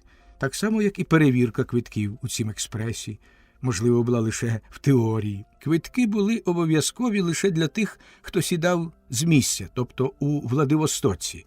Далі йшло дуже просто. Трудність вся полягала лише в тім, щоб сісти. Сівши ж, можна бути певним, що ніхто не потурбує і не поцікавиться, чи є у вас квиток. Поїзд бо так набитий людьми, і то завжди, що, далебі, жодному кондукторові і жодному контролерові за всю його історію не пощастило ще пройти його від паротягу і, бодай, до третього ешелону. У вагоні, куди всіли наші хлопці, було ідеально тісно і поночі. Стояв густий гамір, ще густіший сморід і вже зовсім нестерпно густий дим від махорки. Хлопці потрохи оговтались і втиснулись в юрбу з максимальним комфортом. Грицеві, наприклад, не треба було стояти власними ногами на брудній підлозі. Ні, він якимось чудом тримався в повітрі. Тим часом поїзд засвистів, зашипів, зойкнув і, шарпаючись, аж на ребра в людей тріщали, рушив і поповз у темряву. Аж тоді людей трохи утрясло, і хлопці вмостилися досить зручно. З гомону, уривків фраз, з дотипів, з уривків пісень та прокльонів поставало дивне враження. Григорієві здавалось, що він потрапив додому. Вагон говорив всіма діалектами його, Григорієвої, мови – полтавським, херсонським, чернігівським, одеським, кубанським, харківським. І ще й хтось кричав «Найбиття шлях трафив», нагадуючи про далеке Поділля. Ба, тими діалектами говорив весь цей експрес, і то не тільки тепер, але либонь протягом цілої своєї історії. Основний контингент його пасажирів – Україна. Ота зірвана з місця і кидана по всіх світах поза геттю. І хоч цей експрес ходив по маршруту Владивосток-Москва, але то була своїм мовним і пісенним фольклором та всім іншим Україна. Екстериторіальна Україна. Україна без стерна і без вітрил. Хтось розповідав про Сахалін, будь він трижди Богом проклятий, куди вони їздили цілою округою на рибні промисли, як вербовані. І такі ж вербовані, що їздили на Дальстрой, будь він ростопроклятий, слухали і подавали репліки, приперчені міцним словом та безсмертним українським гумором. Заробітчани, вербовані та контрактовані, та планові, з дітками, з жінками, возять їх по цілому соціалістичному отечеству, будують соціалізм. Це вони будують соціалізм. Туди везли воші в очкурі, а звідтіля в пригорщах. Трам-тарам-тарарам. Заробили, хоч ти з мосту та в воду. Дні, тижні, місяці мандрують вони отак в бруді, в холоді, в голоді. Окрилені надією, повзли спершу на схід і, опановані розпукою та апатією, повертали на захід, а на їхнє місце нові посувалися. Йшли безконечні ешелони таких же, як і вони, шукачів щастя, примусових і добровільних ентузіастів. Гомоніли, сварилися тією ж мовою, скалозубили, співали пісень, кляли понуро, саркастично, невідомо що і кого. В темряві, в галасі, в смороді плакало немовля. Квилило тоненько і безнадійно, і безконечно. Ячило, як пташеня, а над ним слізний материн голос, вимовляючи, припадаючи до маляти. «Ну чого ж ти, моя ясочко? Ну годі, голівка в тебе болить, Боже мій, ну ластівочко ж!» І враз люттю божевільною, розпучливою: «Цить! Та цить же, будь ти проклята! Цить! Я отак!» І заходилась буйним плачем безпорадно, безвихідно. Дитина ячила тонюнько в агонії. От чийсь понурий голос з кубанською вимовою. І приїхали ми. Тиждень валялись під ожеледицею, під дощем і снігом посеред Владивостока, поки нас контрактували. Добре співали, м'яко стелили, щедро мастили, а законтрактували, мов загнуздали. Та й на смітник викинули. Худобу ліпше трактують в душу, вздовж і впоперек через цілу Конституцію. В другім кутку вагона дівочий голос співав сам собі, чи то з досади, а чи зі смутку. Ой, де б я із досадоньки пішла, ой, де б я цей деньочок провела. Пісня губилася в хаосі і зринала знову, переплітаючись з дитячим ячінням, з чиїмсь плачем та з чиїмсь буботінням. Ой, та й піду я у вишневий садочок, ой, та й зірву я горіховий листочок. І вирвали з коренем, бубонить чийсь приглушений голос збоку, зливає нишком комусь свої таємні жалі, що їх можна звіряти лише в темряві. Отак виконали всіх на сніг, з манюнькими дітками. Боже мій, куркуль, кажуть. Мати на печорі померла, а нас, 5 синів, по світах по загеттю майнули. 3 Всевлах засадили. Ну, добре, рип-рип зубами. Горіховий листочок, тяг дівочий голос. В Донбасі працював, розповідав якийсь юнак, зухвало, весело. Нема ходу. Пашпорт, кажуть, даєш. Ха! А раніше, пашпорт. Я б з пашпортом раднаркомом був би. Та хіба ж таким? А так нема ходу пароходу. В Архангельську був, на Камчатці був, в Ташкенті був. І всюду те саме. Справку от сельсовета давай. Тю, знайшли дурного. І зітхнув скептично. Велика земля, та тісна, чорт би його взяв. Що там у нас вдома робиться, журилась якась жінка. Як там наші? А знаєш, гукнув хтось, мов до глухого, Серега дістав вишака, коні подохли в колхозі. Так кажуть, шкідник. Ба, хтось сичить і труситься, видно, хворий на горішній полиці. Як люди подохли в цілій окрузі, то шкідника, не бійсь, ніде не шукали. Ну ж цить же, цить, ясочко моя, квилила мати. Ой, та й спишу я всю досаду на листу, журився дівочий голос. Ой, та й пошлю я в славний город Полтаву. Пошли, пошли, насмішкуватий парубоцький голос. Пошли, дівко, і прямо до голови горсовєта. Хай сучий син почитає, як його хрещеники розкуркулені. Другий парубоцький понуро, наче про себе. І напиши йому привіт в гробі, в могилу, в дошку і в ної в ковчег. Заграв він енергійну моряцьку молитву і зашморгнув моряцьким вузлом, сплюнув. Дівчина притихла, а потім насмішкувата. А ти, видать, спопів. Чим він тобі так допік? Спопів, передражнив понурий порубоцький голос і замовк. Але не було в нім гніву до дівчини. Лише був гнів взагалі. Дівчина теж замовкла. Довго мовчала в гомоні, а потім знову зринув її голос, як з каламутної води, ніби вторячи дитячому ячінню, але вже тихше.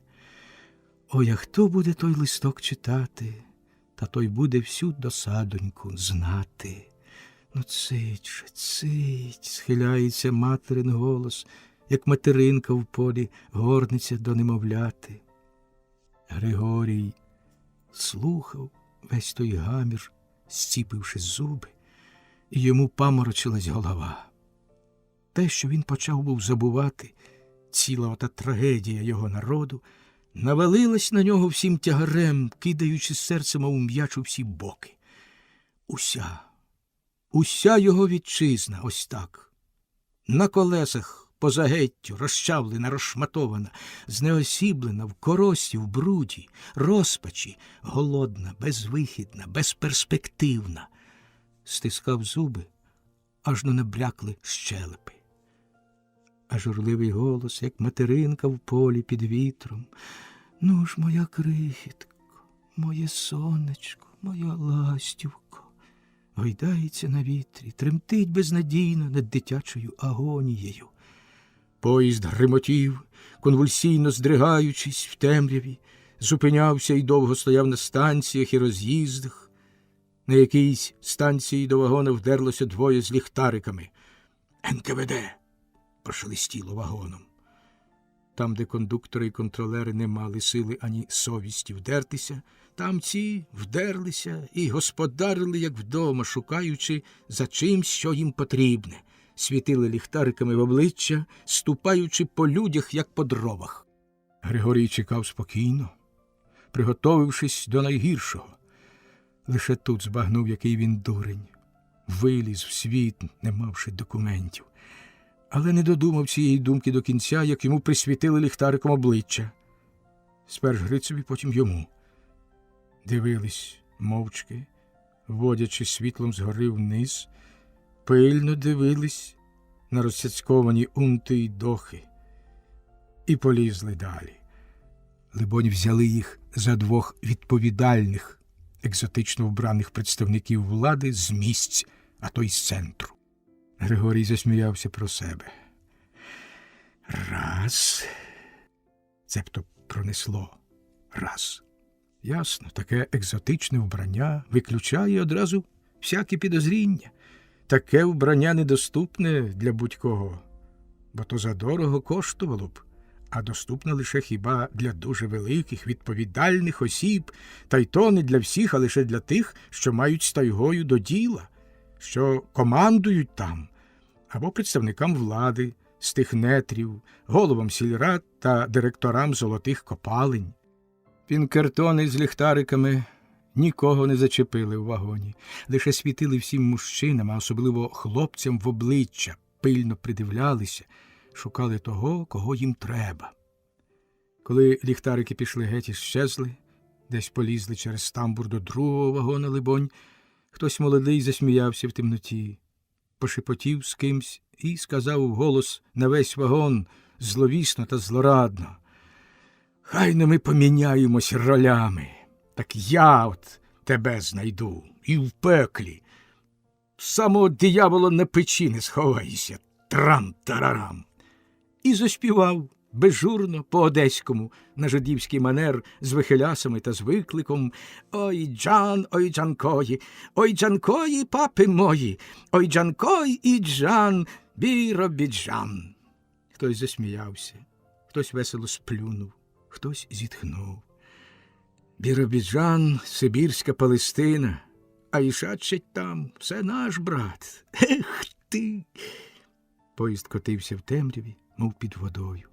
Хтось тужив, хтось наспівував: «Колима ти, колима, новая планета, 12 місяців зима, остальное лето».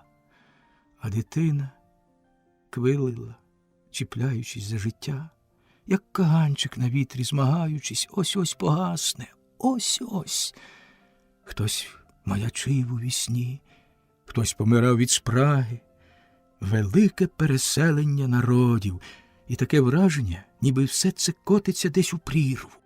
На станції Красная річка експрес зупинився, десь на Греція-озна якій лінії, серед моря товарних вагонів, освітлених відблисками деяких ліхтариків. Назустріч підкотився інший ешелон і став поруч. У Григорія серце задрижало. Крізь загратовані віконечка дивились бліді обличчя, поприлипавши до град. Етап. З другого боку експресу стояв такий же етап, лише в другий бік. На гальмових площадках маячили патрулі з тригранними багнетами. Хтось гукав зліва через експрес до другого етапу: «Здорово, земляки!» і сміявся шибеничним сміхом. «Куди Бог несе?» «Вдаль лаг, а вас?» «Все в лаг!» Люди висовували руки і махали один одному і сміялись. Що їм ще лишилось, як не сміятись? Хтось з'їхав з глузду в цій країні. Один етап пішов на схід, другий на захід, а посередині ще один етап, тільки без конвоя. «Глянь, глянь, наші!» – прошепотів хтось гаряче у вагоні експресу, припадаючи до вікна. «І по той бік, і по цей бік». «Ото тутешні», – бурчав той, що співав, Джанкоя, «вчителі, скрипникові, партійці та куркулі. Все наш брат, враг народа.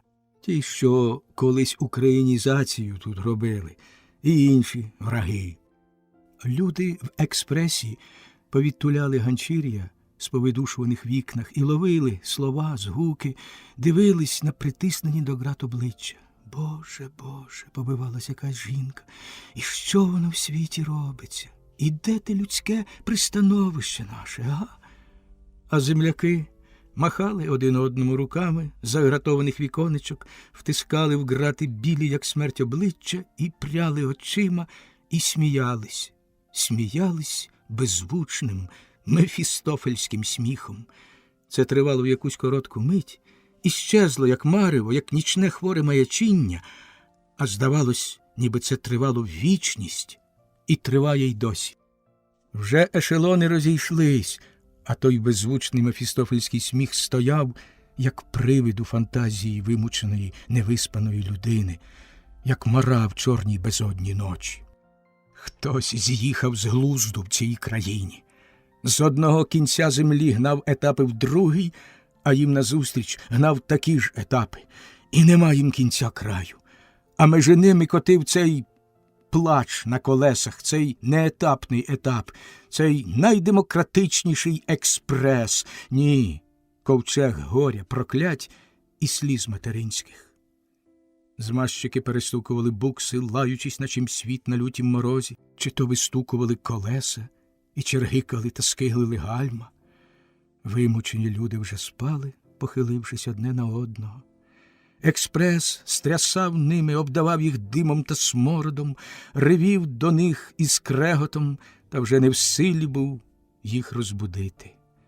Лише ячило мале дитя, ячило тихенько, безпомічно, безнадійно вже, та не спав ще Григорій. Думав свою понуру думу, притримуючи на плечі Грицеву голову. На дворі помалу сіріло. Хабаровськ. Смішні й печальні походеньки. Туман стояв од морозу. Туман дрібнюсіньких блискучих пилинок іскрився на вранішньому сонці. 50-ступневий мороз біг шпарко по пішоходах, по вулицях і рипів, дзвенів, заливався на всі голоси, квапився десь, бадьоро пританцьовуючи.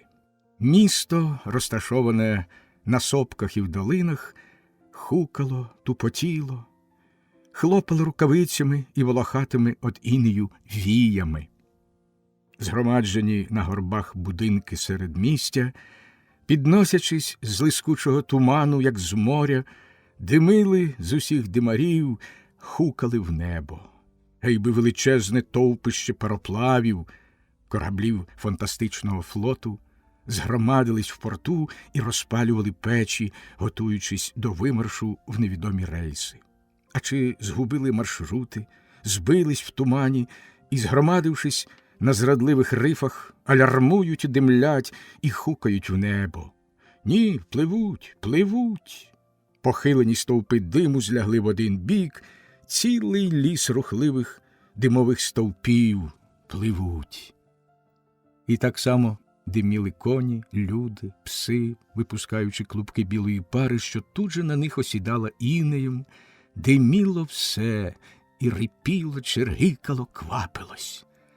Хабаровськ – столиця цілого далекосхідного краю, цього химерного Ельдорадо. Хлопці вийшли на головну вулицю, що звалась Карла Маркса. Пішоходами бігли, поховавши носи в ковніри, натикаючись одне на одного, аборигени столиці, службовці, робітники, військові, росіяни, українці, китайці, корейці, військові з течками і цивільні з військовими планшетками та шкіряними військовими сумками через плече. Дудніли авто, ляскаючи ланцюгами, і тут же їхали нарти, запряжені північними оленями, то десь приїхали гольди до столиці. Рогаті миршеві олені і гостровухі миршеві пси та екзотично вбрані низенькі гольдячки, що сиділи на нартах, привертали увагу хабаровців. Люди товпились, розглядаючи диво, бо не бачили, бо за статистикою цієї столиці в ній дуже мало старожильців, а все рухливе населення, постійно змінне. Воно рухається так, як вода в Амурі, припливає і отпливає, не затримується. Приїздить добровільно, із примусу, за партійними та профспільчанськими зобов'язаннями і, не витримавши умов суворого краю, утікає геть, ризикуючи з усіх пільг та вигод, передбачених кзотом.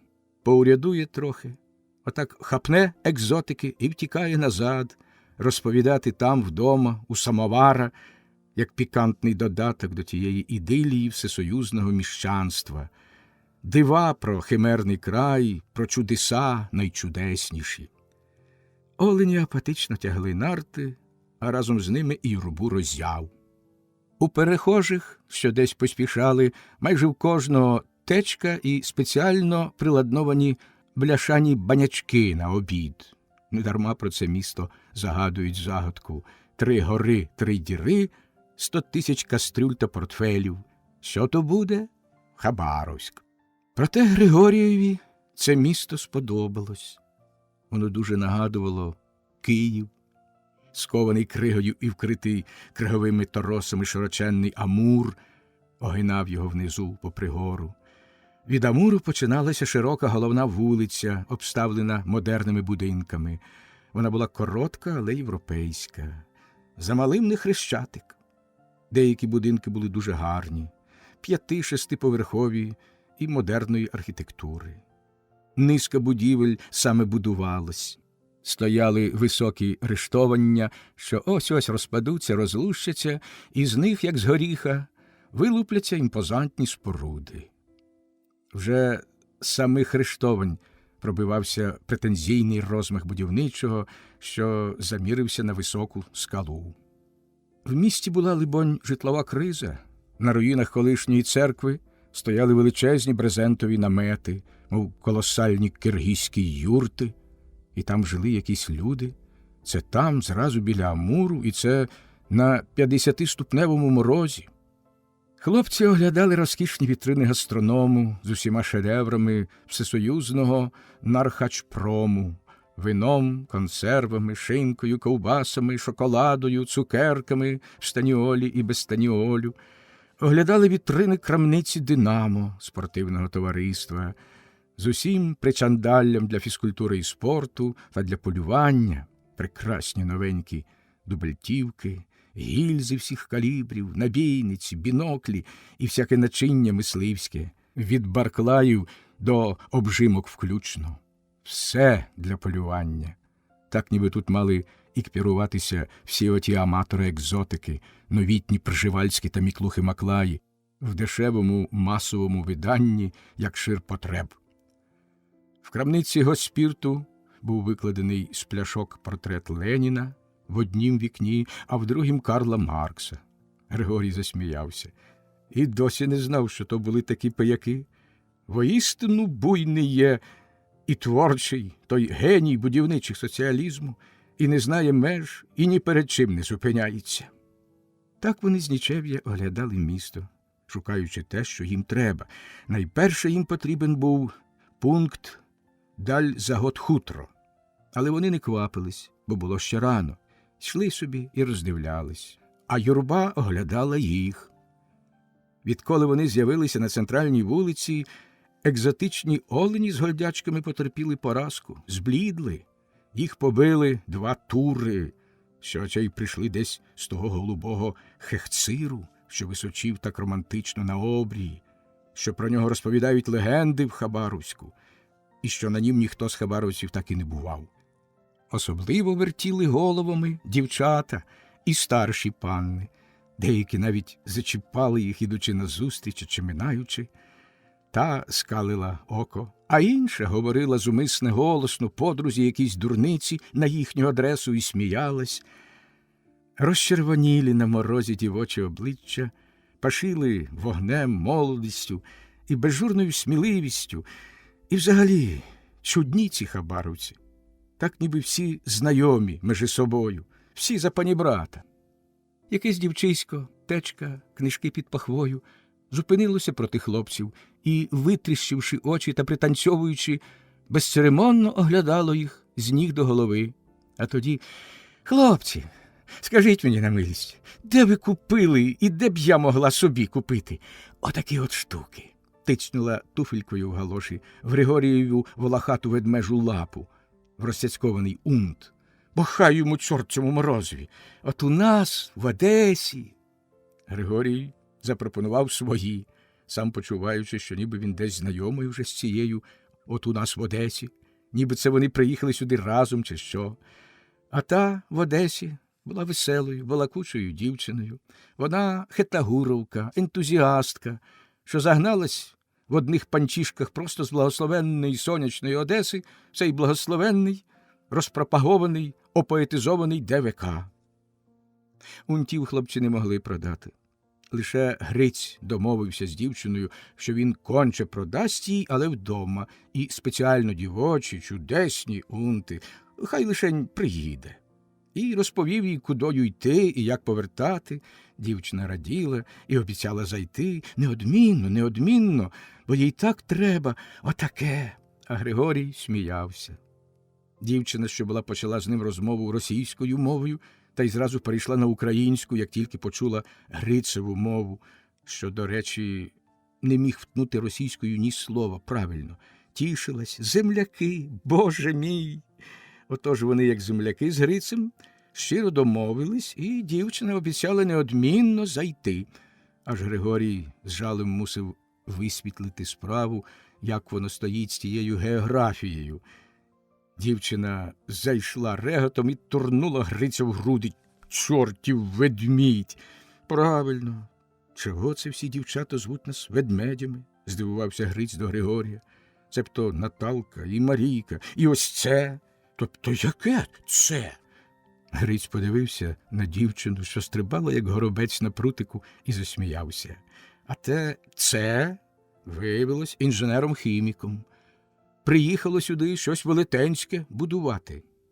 Тим часом сердито пританцьовувало на морозі і сяяло молодістю, здоров'ям, невичерпною енергією з рожевого обличчя і великих карих очей. Тут нас повен Хабаровсько таких, тобто приїжджих. Тут всі приїжджі. 25-тисячники, хетагуровки, Червона армія, що тут зветься ОКДВА, відряджені, контрактовані інженери і так службовці. Всі отак мерзнемо. І всі ніби земляки чи знайомі. Смішний народ, смішне місто, смішний цей край ДВК. Дійсно смішний, аж плакать хочеться. Унтів так і не продали, хоч дуже шкодували, що справді не мали з собою в запасі. І що було взяти які-небудь дівчачі, на всяк випадок. Але дівчина стала їм в пригоді, розказала, як їм іти і кудою повертати, щоб знайти те, що їм потрібно, ще й провела трохи, показуючи дорогу. На розі Карла Маркса і Плюснінки вони розсталися. Дівчина ще стрибала на розі і показувала рукою, кричала щось, коригувала їхній маршрут. Григорій, озирнувшись, помахав рукою і пригадав оте: «Запорожець, матінко, Запорожець, вивів мене босою на морозець. Далебі, та ще не такий морозець». Сміючись, плюнув високо вгору і спостерігав, поки долетіло донизу, готова крижинка. І в той же час не було так холодно, як хтось собі думає. То є дивна річ. В інших краях при багато меншому морозі, але при великій вогкості повітря, людина відчуває холод значно прикріше. А тут тихе і сухе, висушене морозом повітря потребувало лише руху, побільше руху, і все в порядку. Але, власне, різні люди мають різні погляди на холод, різне до нього ставлення. Одне діло тайожники, а друге городяни. Мисливець здібний ходити при такім морозі цілий день по сопках та по засніжених долинах в одній лише легенькій ватяній фуфайці, і не тільки не мерзнути, а відчувати себе як у лазні, сходячи потом. І тільки пропотіла фуфайка зовні біліє, беручись інеєм. Гірша справа з городянами, бо то все народ незвичний, наїжджий з інших країв, але пристосовується. Зумисно звертав увагу на жіночі ноги, і не тому, що така вже хлоп'яча вдача, а з цікавості, як то жінки тут дають собі раду з тим своїм знаряддям зваблювання мужеських сердець. Гай-гай, яка страшна трагедія! Елегантні пані і ще елегантніші дівчата ходили в грубезних валянках, в ганчір'яних потворних бурках, що виглядали на ногах, як балони, набиті клочем і повикривлювані в різні боки, в саморобних ватяних чоботах, взутих в мужеські калоші. Трагедія! І лише зрідка траплялися, чи то змушені лихою годиною, а чи опановані безумством хоробрих дівчата, що демонстрували свій протест проти узурпації, лишаючись вірні собі до кінця. Вони мелькали серед усього того несмаку в елегантних фільдеперсових панчішках та в фетрових ботах. Лише бігали прудко, так ніби за ними хто женеться, і мерщій ховалися по будинках та по установах. Бо мороз хапає за литки, як скажений пес, ніби він поставлений на сторожі старосвітської етики. То є дійсно соцзмагання жіночої революційності з реакційною стихією. В Дальзагот-хутрі хлопці здали свою хутрину, поновили контракти, дістали до лиха грошей. Гриць ще мусив відписати якесь з кимсь змагання. Він це зробив, поставивши хрестика, так, аби не докучали. Бо хто ж з ними, сірками, взагалі, може і сміє змагатися? Смішно. Потім вони пішли виконувати головне завдання. Пішли шукати державну інспекцію в справах мисливства, а в ній самого головного, старшого охотінспектора на цілий край Васю Потаюка, доброго приятеля Сіркового. Цей Вася Потаюк часто гостив у сірків, приїздив на Пантовку та на різні досліди, а коли вони бували в місті, то гостили в нього. Він завжди лагодив їм всі формальності в таких делікатних справах, як дозволи на Пантовку, на ловлю єнотів, на різну зброю тощо. Зараз їм ходило про дозвіл на зброю, а саме на трилінійну гвинтівку. Інспекція містилася в центрі міста, в будинку ДВ-банку, як їх поінформовано. Перейшла із старого місця, де її марно шукав Гриць, в нове. То мав бути хмародряб, найвищий і найліпший будинок на головній із спеціальним написом на фасаді. Та з цією прикметою хлопці його швидко й відшукали. В центрі міста, поруч з модерним будинком крайвиконкому, що стояв на одному розі бічної вулиці, на другім розі стояв цей хмародряб, гордість Хабаровська, шестиповерховий сірий будинок американського стилю, на лобовій стіні великі бетонові рельєфні літери ДВ-банк. Тут і містилася інспекція. Потаюк, низенький енергійний хлопець, дуже гостроносий і дуже закоханий в шапочку-кубаночку, в якій так і сидів за бюрком під величезною мапою, обтиканою фігурками різних звірят і птахів, щиро привітав хлопців, але щось був дуже чимсь зіритований і насуплений. Розпитував про старого, про Пантовку, про білкування, про всякі тайгові справи, що завжди так цікавили цього енергійного охотінспектора і біолога, а тим часом думав про щось інше. Всередині розмови враз нахилився, і ні сіло, ні впало, не в силі тримати те, що його гнітило, тихим, розгубленим голосом поінформував: «Все начальство ви арештували». І назвав імена уповноваженого наркомату зовнішньої торгівлі, якому підлягала і ця інспекція, разом з цілою мисливською галузю, імена дирекції Дальзагот-хутра, і навіть голівки крайвиконкому та крайкому ВКПБ. Та й взагалі... І Вася Потаюк махнув рукою якось безнадійно. Хлопці не знали, що на цім світі зайшла епідемія арештів, і то не тільки тут, в цім краї, а й по цілій шостій частині світу. Та те їх, зрештою, і не цікавило. Лише було шкода цього, видно, славного хлопця. Поспівчувавши красномовною мовчанкою, вони йому виклали свою справу. Квапились полагодити та іти геть. «Гаразд», – згодився Потаюк, вислухавши, – «тільки ж, бач, яка справа. Тепер нові порядки. Все треба через НКВД». Хвилинку. Зняв рурку з настільного апарата і, викликавши комутатор НКВД, назвав номер. З кимсь привітався, з кимсь говорив, викладаючи суть справи. «Знаменитий мисливець такий-то. Знаєш, от добре. має зобов'язання на експортну сировину таке-то, мусить мати конче зброю таку-то, а згідно з розпорядженням таким-то і таким мусить мати дозвіл на купівлю зброї і на користання. А через це просить... В рурці кликотіло і клацало, Потаюк слухав і дедалі все більше супився. Гаразд, нарешті повісив рурку злісно. І, збивши кубанку на очі, став біля вікна, дивлячись на фантастичні візерунки, розписані морозом на шибках. Ось, велять з'явитися самим. Ідіть, Грицю, я вам напишу заяву, а ви подасте і чекатимете відповіді. Тільки не кажіть, що ви зброю маєте, а що збираєтесь придбати. Ясно? Скажете, під договір обіцяє ДК ОКДВА вепрів стріляти. Здається, старий має такий договір, так? Я знаю. Отже, потрібен дозвіл на купівлю та на користання. Як питатимуть, чим полюєте, називайте лише ту зброю, що на неї є дозволи. Ясно? Дивись же, Грицю. Так, повчаючи, Потаюк написав заяву.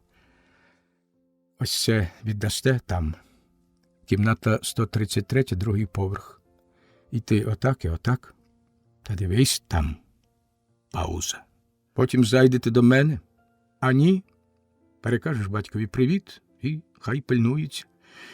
Ех, потер брови міцно, дурний час. Чорт знає, що твориться.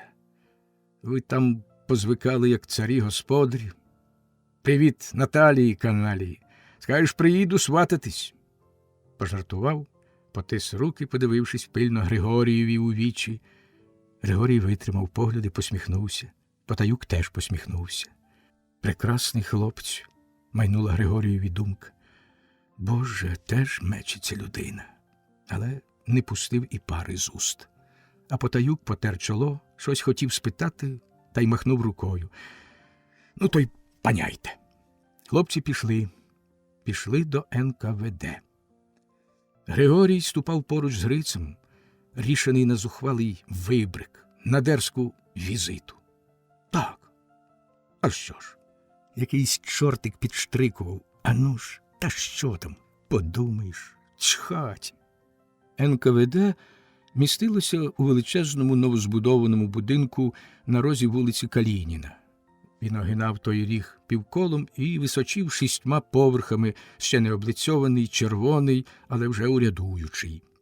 Біля входу, підпертого могутніми колонами, стояли вартові, як ідоли, в довгих шинелях, а назверх кожухи, тримаючи гвинтівки з примкнутими багнетами навскоси, зовсім так, як на малюнках, що мали ілюструвати могутність першої у світі країни диктатури пролетаріату. Григорій піднявся з Грицем сходами до вестибюлю. Ішов урочисто і воднораз зневажливо, замітаючи слід дохою, як катерининська дама шлейфом. Так пройшли повз вартових, що стояли закам'янілі, як втілення могутності, таємничості і караючої невблаганності так званої революційної законності. У вестибюлі Гриць зупинився, взяв Григорія за петельки і притяг до себе. Цей тайожник, цей примітивний і простолінійний хлопчина був чуткий, як вовк, як дикий, гордий, свободолюбивий горал.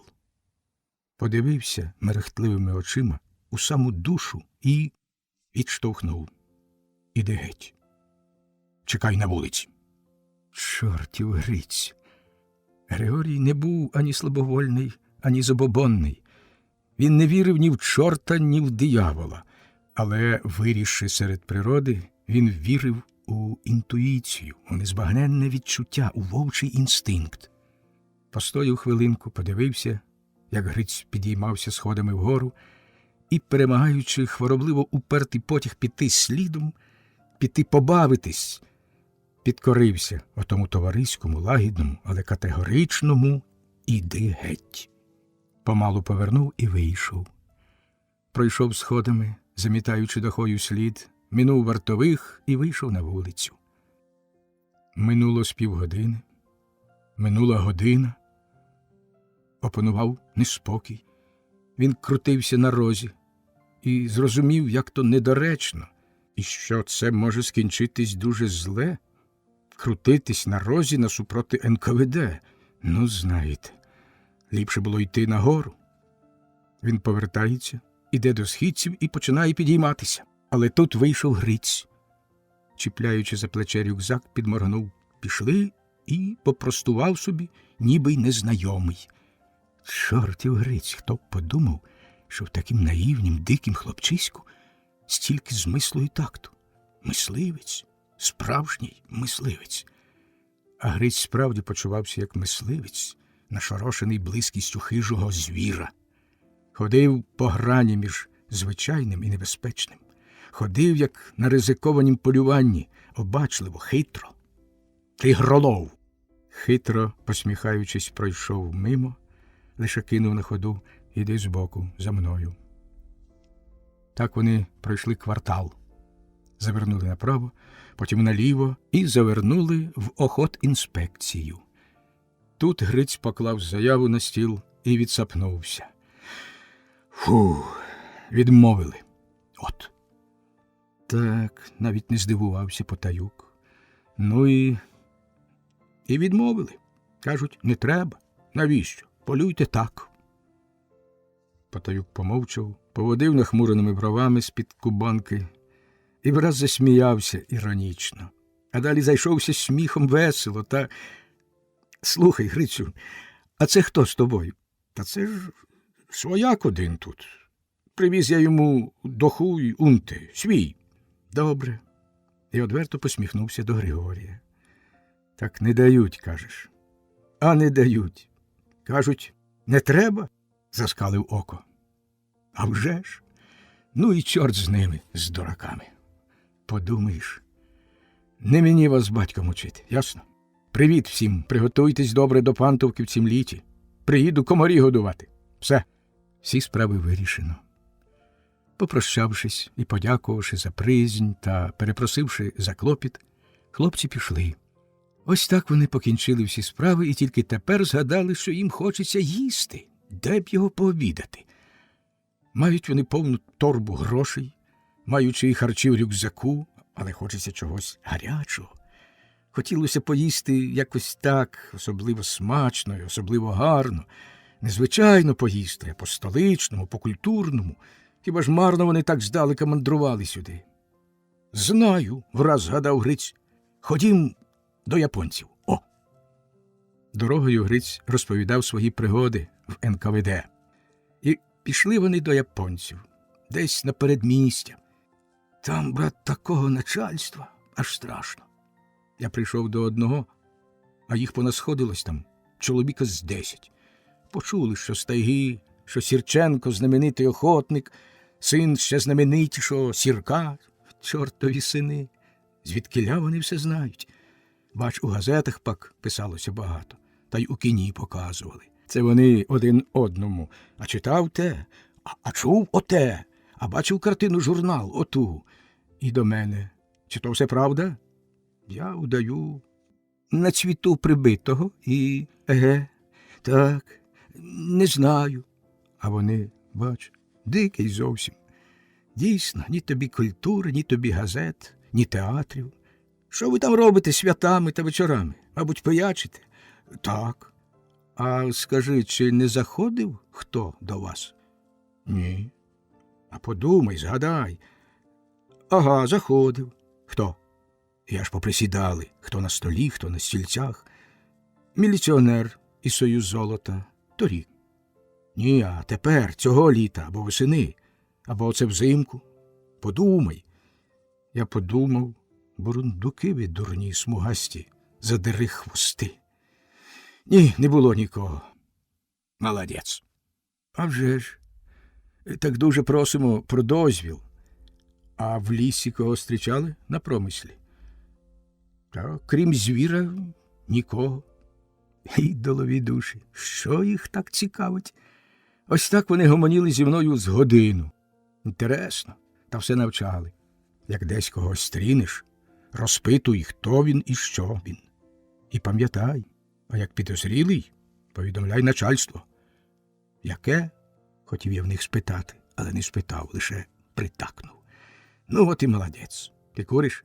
Ні. А горілку п'єш? П'ю. Почастували мене горілкою. Якийсь квасок бабський. Та все навчали бути пильним, уважним. Плели про гражданський обов'язок та про нагороди за щиру працю. А заяву так і повернули назад. Не можна. Чорт тобі віслюки. І хто б це їх справді всерйоз просив про дозвіл? Та ми вік прожили тут, в них дозволу не питали. То й питати не будемо. Або ми не хазяї. Розмовляючи, Грись розмахував руками та підвищував голос, забуваючи, що він не в лісі. Аж Григорій мусив його отямлювати та ще й брати під руку. Гриць бо не вмів ходити по пішоходах і не визнавав ніяких правил вуличного руху. Пер через вулицю наскіс, і, якби не Григорій, мусив би не раз за те поплатитися десь під колесами тягарівок, що снували вулицями, як навіжені, ляскаючи ланцюгами.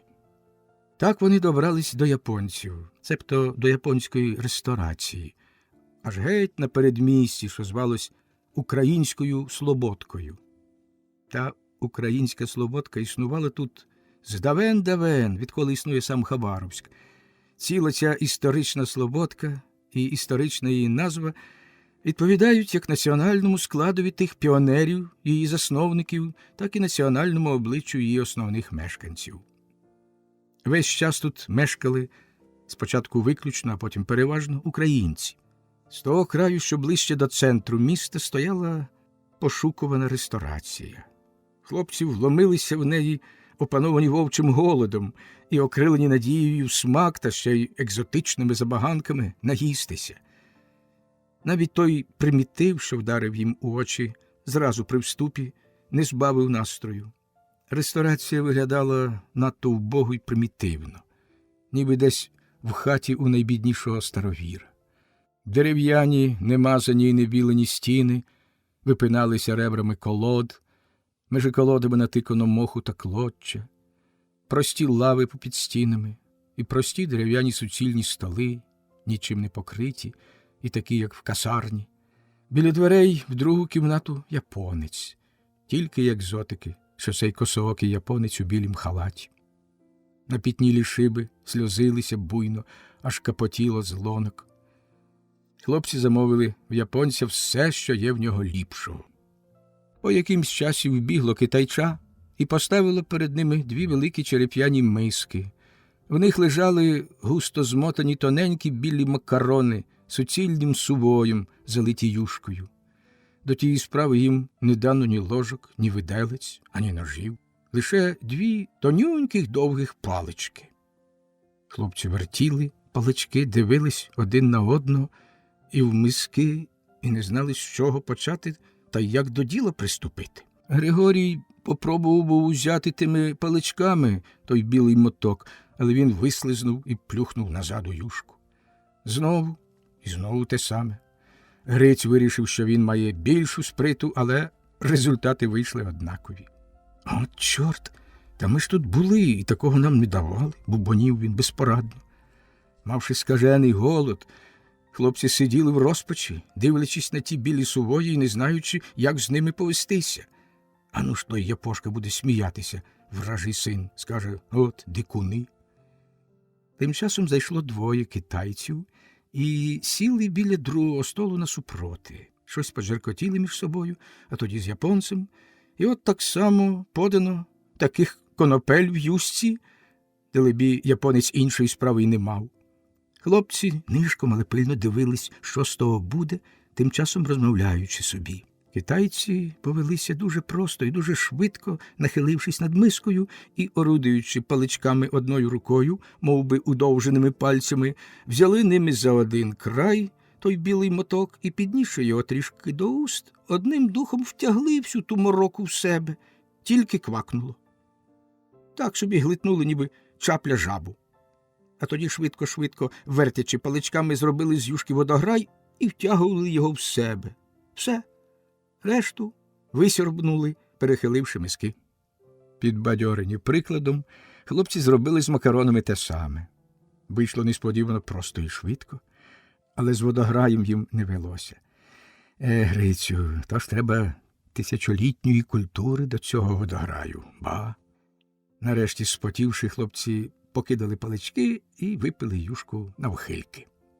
Китайче подало зелений чай у манюньких порцелянових горнятках, без цукру і безкоштовно. Але хлопці не стали пити його, розквитались і вийшли. Це коштувало всього лише по 50 карбованців. Теля! Теля можна купити, реготався Гриць, аж присідав на вулиці. Григорієві теж було весело з такої пригоди.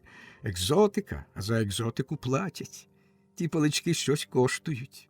Цю ресторацію Григорій охрестив таверна дохлої кішки. Одначе голод є голод, та ще й тайговий, вовчий. Проблема наїстися лишилася нерозв'язаною. Хлопці заходили ще до якогось буфету, теж таверна. Там було повно, як у вулику, але людей, а не їжі. З їжі був якийсь вінегрет, горілка, анісовка та слизяві цукерки. Хлопці взяли вінегрету, по чарці анісовки, по порції цукерок. Завідуючий буфетом, либонь, запопадливий збігця з Біробіджану, сам подавав великим панам.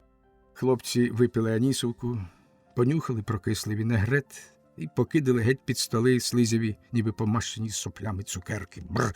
Заплатили втридорога і розлючені вийшли на мороз. Григорій подивився на вивіску, насунув папаху на носа й довго не міг підібрати відповідної назви.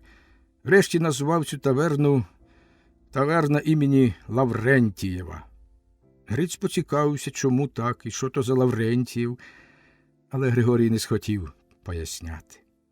Піди поясни цьому вірнопідданому, що не знає, хто в нього король, та хіба він збагне цей Гриць, і нащо йому те потрібно?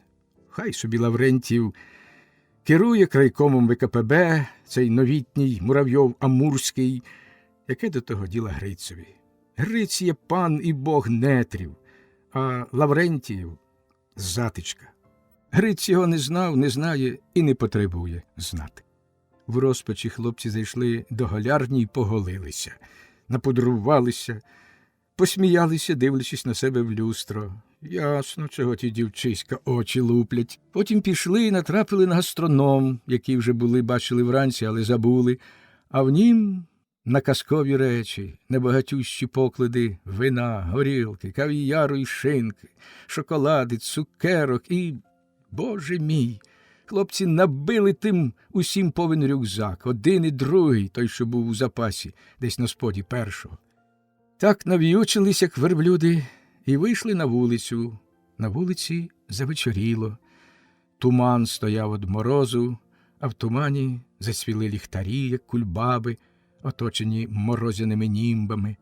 В тумані хтось кудись біг, квапився, сніг верещав, скреготів під ногами.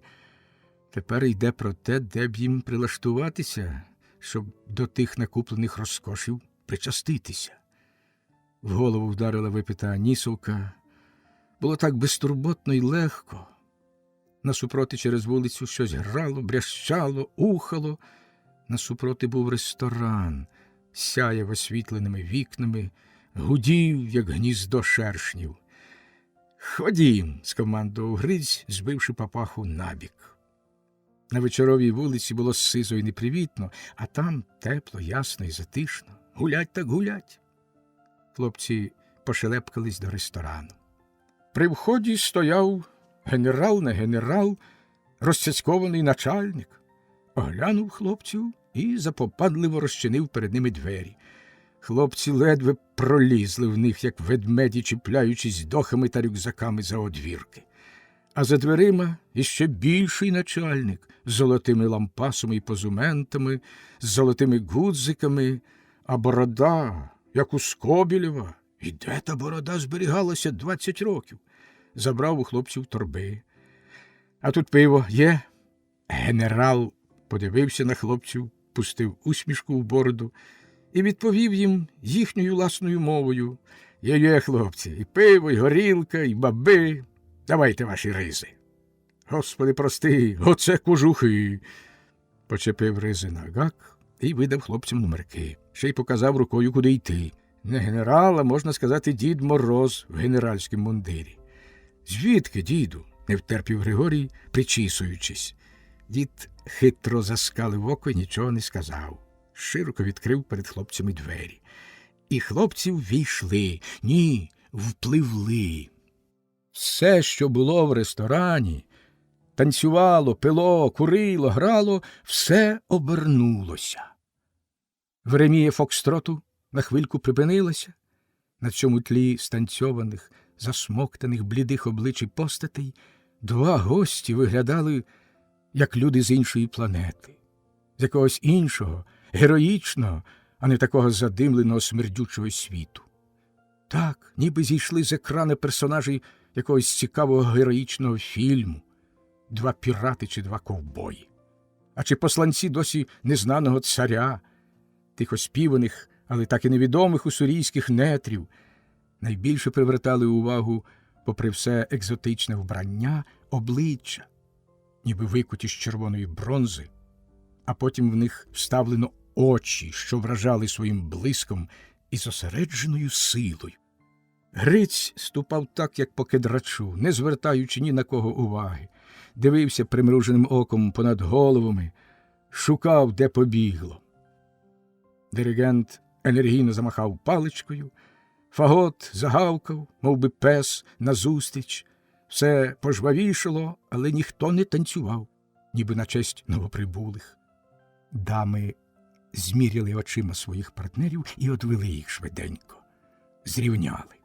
Хтось з мужчин, під'юджуваний інстинктом самця, сказав якийсь плаский дотип, хтось засміявся.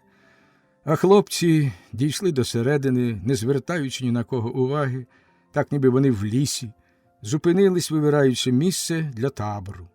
Навіть не бачили, як котрась з тих голоспинних бабів стріляла до них очима, сміючись дзвінко. Ба, так як у скелю, у ведмеді. Аж тоді Гриць зареагував, простуючи за Григорієм до вибраного місця. Чув? То, либонь, про тебе. І чого це нас усі дівчата називають ведмедями? Вони вибрали собі порожній столик біля вікна і зручно розсілися. Підлетів гарсон. Джаз-оркестра затарахтіла, завихляла танго. Григорій поклав поданий прейскурант догори ногами. Вина – каравку, горілку – двічі, кав'яр – двічі, оселедець з оцом – двічі, бівштекс – двічі, капусту з цибулею – двічі, яєшню по 5 яєць з салом – двічі. Не спитав, скомандував. Гарсон вилупив очі. Все подавати зразу? Будь ласка, все зразу. Єсть. Подався, і вже чути десь за буфетом його веселий, бойкий голос. Вина, каравку, горілку двічі, бівштекс двічі, двічі, двічі. Сперш гарсон примчав вино й горілку, але хлопці не доторкнулися, слухаючи, як у них всередині грали гобої і ніби вовки дерли пазурями, нетерпляче ковтали слину. Гриць блукав очима по залі, що закрутилася у Веремії танго, на дівчат з голими ліктями й спинами, і не реагував. Їсти. Григорій дивився в картку, що звалася прейскурант, читав її з нічев'я і згадував студентські роки в Києві і свої студентські жарти. Дуріючи в ресторані, вони отак брали прейскурант, тільки там вони були писані од руки, і дописували в меню. Після стерлядь в маринаді та омлет по-венгерськи писали лошадь у яблуках, гієна огненне со льдом і так далі. Так доповнювали меню і ставили його знову на стіл для втішного дивування спантеличених клієнтів. Безжурні студентські роки. Гарсон примчав на велетенській таці гору тарілок з страбами і без страв. І загуляли хлопці. Випили по чарці і налягли, дійсно, як два ведмеді. А вже як втишили голод, світ прояснився. Гриць не міг вийти з дива, що воно робиться, як ті сукенки тримаються на тих дівчатах. А головне, чого то вони так ходять вихилясом, затискаючи ноги межі ноги. Дрочаться, вирішив він по простоті душевній.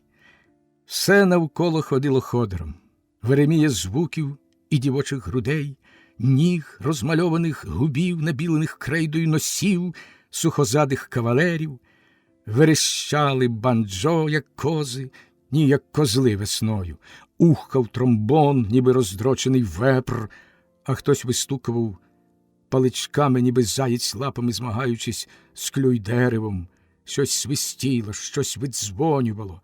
Диригент вимахував руками й ходив вихилясом, і всі музики з ним. Було таке враження, ніби вони перепились і виробляли з дуру, що кому забрело в голову, ще й пригукували разом. А публіка шаліла, притупувала, приляпувала підметками, і все те крутилося в шаленому, божевільному, розпутному ритмі, тручись одне об одного. Григорій дивився і дедалі більше супив брови. На нього насувалась чорна хмара. Підлетів гарсон. Хлопці замовили ще вина, замовили пива, пили. Замовляли ще якісь страви. Хміль ударив у голову. Гарсон поставив на стіл якусь споруду, дві. На нікельованих підставках горіло синє полум'я, а над ним щось шкварчало, накрите нікельовими покришками. Гриць чудувався. От смішно. Він такого не бачив ще. Смішні ті городяни. На таці вогонь продають. Насупроти сиділо якихось двоє дівчат за столиком. Вп'ялися в хлопців очима. Замовили собі чорну каву, сьорбали її потрошку і так сиділи. Дивилися, як заворожені. Одна робила очко уперто, але без наслідків. Хлопці не помічали зовсім. Друга навіть очка не строїла. Дивилася вогкими, широко одвертими, не то здивованими, не то захопленими очима і зрідка підносила до уст каву. Інших дівчат, всіх, які були в цім залі, хтось запрошував до танців, хтось до них залицявся, всі вони танцювали з партнерами, а тоді, бліді й щасливі, сідали до столиків, їли, пили, сміялись, і знову схоплювались, і знову танцювали, а тоді з партнерами десь виходили і поверталися ще блідіші. Лише цих дівчат ніхто не запрошував, і ніхто їх не помічав. Грицький теж. Вони собі пили і замовляли всякі витребеніки, як от консервовані абрикоси або краби. Розпалений вином трішки захмілілий Гриць сміявся, откинувшись на кріслі, як не знати, який пан. От цирк! От би це до нас, туди, в ліс, усе, га? Йому вже двоїлося у віччю от всього видовища. Розпалений тим видовищем, такою силою дівчат, напівоголених, звабливих, небачених, він широко роздував ніздрі, як молодий олень, іскрив очима і сміявся. Сам не знав чого. Смішно. Григорій натомість сидів понурий. Вино не вступало йому в голову. Він пив і лиш все більше хмурнів. Не сп'янів, ні. Дивився на ту Веремію, на оголені плечі й груди, на щасливі посмішки, на обійми, на всіх тих володарів життя, володарів цих напівголих дівчат та бабів. Дивився на всіх тих парованих і непарованих, і в серце заходив жаль. Дивився собі всередину, і було там ніби на пожарищі, і так, ніби йому хтось наступив чоботом на самісіньке серце. Наливав горілку і пив. До нього хтось кинув паперову квітку, він не звернув уваги. Хтось залицявся через третій столик, байдуже. Замовив коньяк, пив, але хміль щось не брав. Натомість брала туга, брала серце в лещата. Дивився на всі ті обличчя мальовані, на все те претензійне, засмоктане зборище, на ту виставку жіночої краси і вроди та мужицької пихи і гонору, і зціплював зуби. Понурий, налитий болем і презирством заперечення.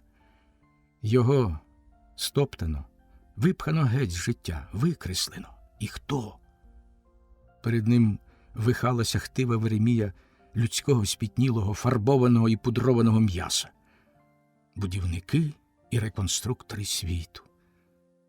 Згальванізовані спиртом імпотенти, творці імперії, аристократія, сучасна аристократія, пани становища, володарі. мотлох. Всі ці ляльки, всі ці кралі і їхні альфонси, личковані командири, і якісь надуті відповідальні, і якісь претензійно вбрані а-ля Європа суб'єкти – все це мотлох, що вихав по залі, затиши свої худосочні коліна межі жіночі, і всі ті заслинені, заялозені панни і пані з синцями під очима, з'їдені алкоголем, розпустою, парфумами і сифілісом. В джазовім вихорі вчувавсь заливай. Гавкав радісно, схвильовано, а до нього срібними дзвіночками озивався дівочий голос. Наталка стояла на сонячній кладці і, підставивши обличчя під сліпуче сонце, сміялась загонисто, буйно. Вже не ревіла оркестра, і вже нічого не було, то ревів водоспад, а над ним у веселковому сяєві стояла Наталка. Горда, як королева, буйна, як вітер, радісна, як сонце, мерехтіла очима і сміялась, закинувши голову, махала рукою туди, до вершечка кедра. Королева.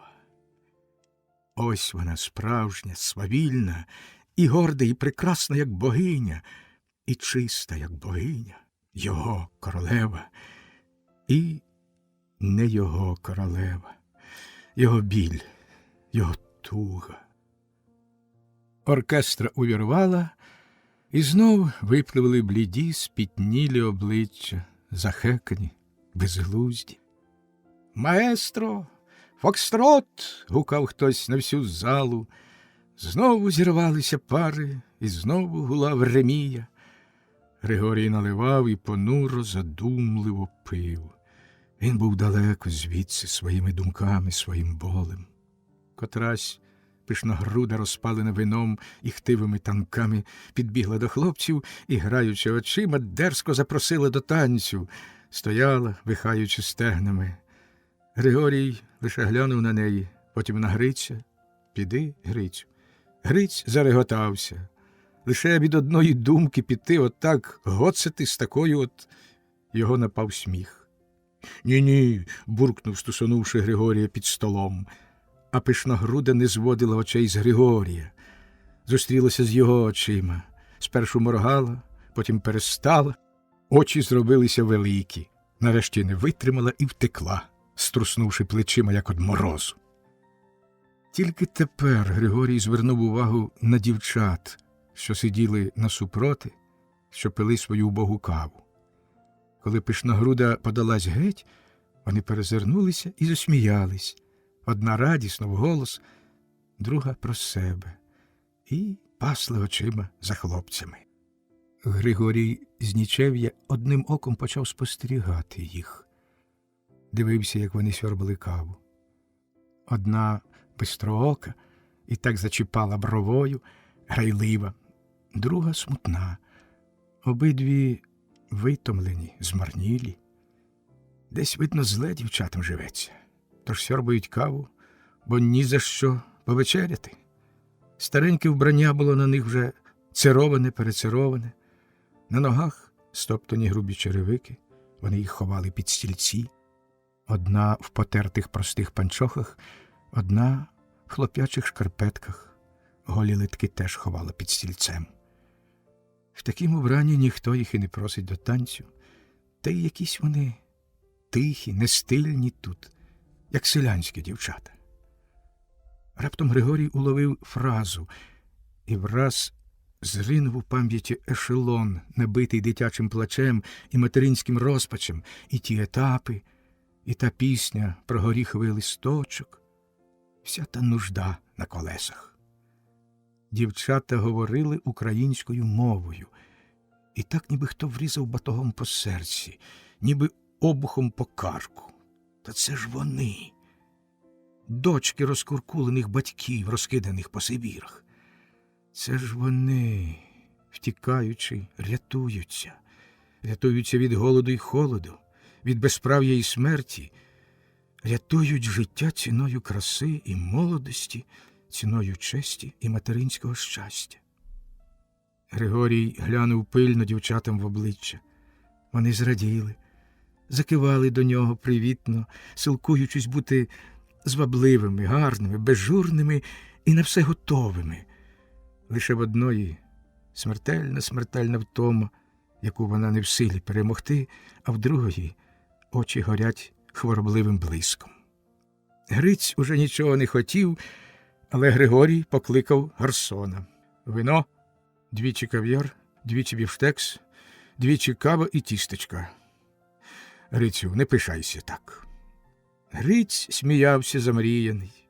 Йому вже все троїлось в очах, і він собі посміхнувся, мандруючи десь думками там, в іншому, своєму світі. Оркестра шаліла, гупала, дзищала в шаленому ритмі. Дівчата, що були повеселіли, знов знітилися. Григорій, замість підсісти або покликати, дивився на них похмурими очима і мовчав. Вони бігали під себе ноги і, похнюпившись безнадійно, проводили тремтливо плечима, втягали голови в плечі, либонь при думці про лютий холод на дворі і десь вдома. Бистроока одвернулась до вікна, закусивши губу, і в очах її були сльози. Ніхто ними не цікавиться. Кава стигла. Підлетів кельнер з густо заставленою тацею. Григорій кивнув на дівочий столик. І враз столик запарував, заряснів наїдками, чарками, тарелями. Дівчата широко відкритими очима подивилися одна на одну, а далі замерехтіли ними на Григорія розгублено. Тоді Григорій, що досі говорив до кельнера по-російському, промовив, як то часом батько до дітей, суворо і зле прихованою ноткою жалю: «Вечеряйте». І додав: «Та не лупайте на мене так очима». В Бистрокої очі запливли туманом. Вона закусила губи, напружуючи всю силу волі, а далі не витримала і, схилившись до подруги, нагло вибухла у неї на грудях буйним плачем. Григорій рипнув зубами, зціпив їх до болю. Вибух раптової, несамовитої люті струснув ним. Йому хотілося б раз ривнути, дико, скажено, схопитись і потрощити все, поламати стільці, побити на цурки люстра, порозкидати фаготи й гобої, поперекидати столи, порозганяти все геть. В очах йому потемніло від нелюдського напруження. Тримав нерви. Лише зібгав скатертину конвульсійним рухом руки і, либонь, переламав виделку, що потрапила в засяг долоні. В жилах гуготіла кров. І гуготіла зала, крутилась вихорем. Десь кихкотіли гобої, ревів водоспад. Дзвінко розсипалась сміхом Наталка, викликаючи луни, а навколо неї стрибав і гавкав, як фагот, Заливай. Григорій прибрав себе до рук. Згадав, що поїзд має бути десь о 1:00 ночі. Було 11. Гриць хотів ще пити. Дебелий хлопець міг зрештою жлуктити, мов кінь, але Григорій не дав. Одначе сам хотів упитися, одуріти, щоб нічого не пам'ятати, не чути, не бачити. І він відчував, що потроху наближається до того благословенного стану. Йому вже здавалося не 2 дівчини насупроти, а 4. Посміхнувшись, він підкликав кельнера і замовив 4 рази консервовані абрикоси. Дівчата привітно кивали головами, були повеселілі, бистроока цвіла, як мак. Як здаватиметься 8, замовлю 8, думав, посміхаючись Григорій. На душі зробилося легко, а він не знав, як і де втопити тугу. Хотілося щось сказати дівчатам, щось спитати, але десь суворий контролер стояв на чатах і забороняв.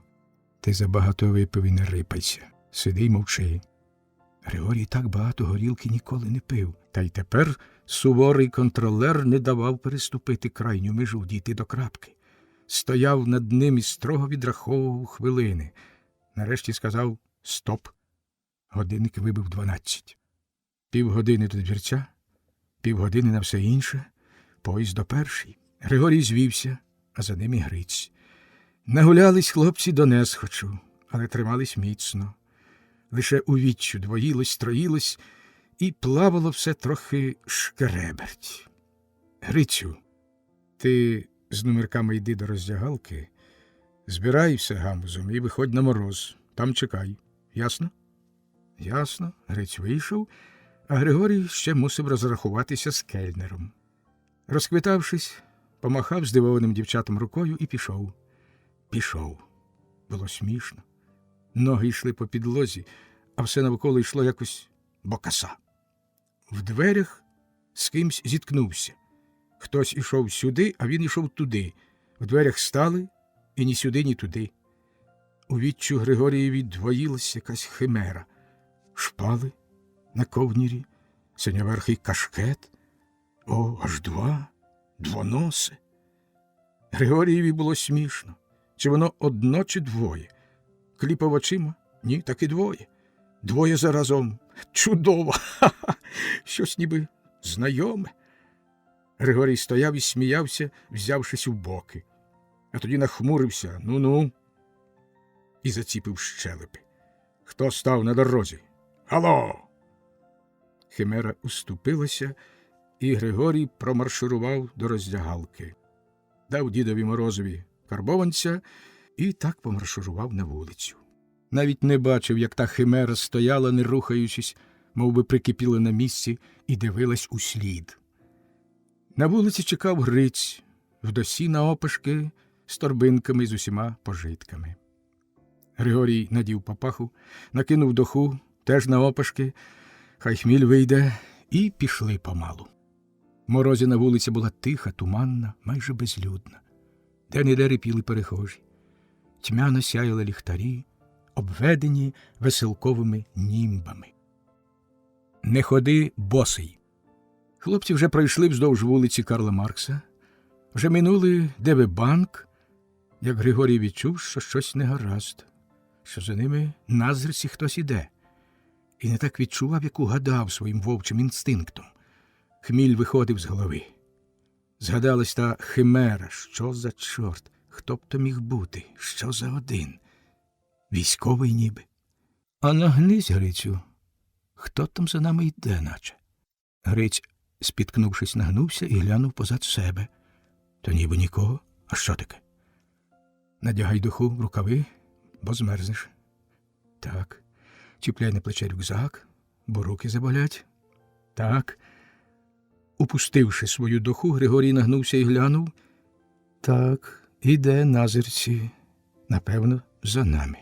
Високе, в собачій хутрянці, в капелюсі з розпущеними вухами. Ну, Грицю, спокійно, надай ходу. Так, не озирайся. Та що таке? Нічого. Знаєш, як тигр пасе вепрів. Нас пасуть. Не отставай. Тримайся мене. Пішли шпарко. Дужче. На вулиці враз зробилось людно, то з кінотеатру висипала юрба. Хлопці припустили між юрбою, а тоді круто завернули вліво в бічну вулицю. Тримай попри стіну.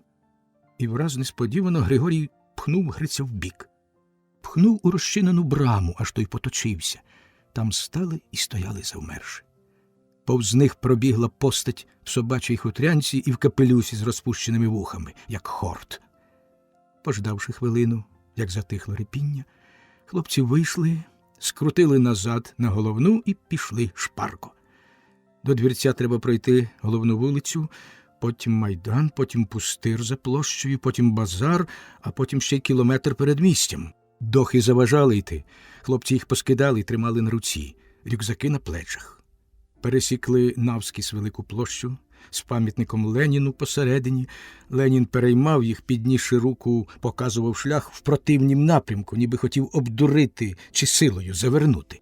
Минувши площу, перейшли навскіз бур'янища, націлившись на ріг вулиці, що вела повз стічок до вокзалу. Тут перелізли через окіп і вже були вийшли на шлях, та раптом в темряві виросла постать перед Григорієм. «Руки вгору!» – блиснула сталь пістолета, наставленого всторч.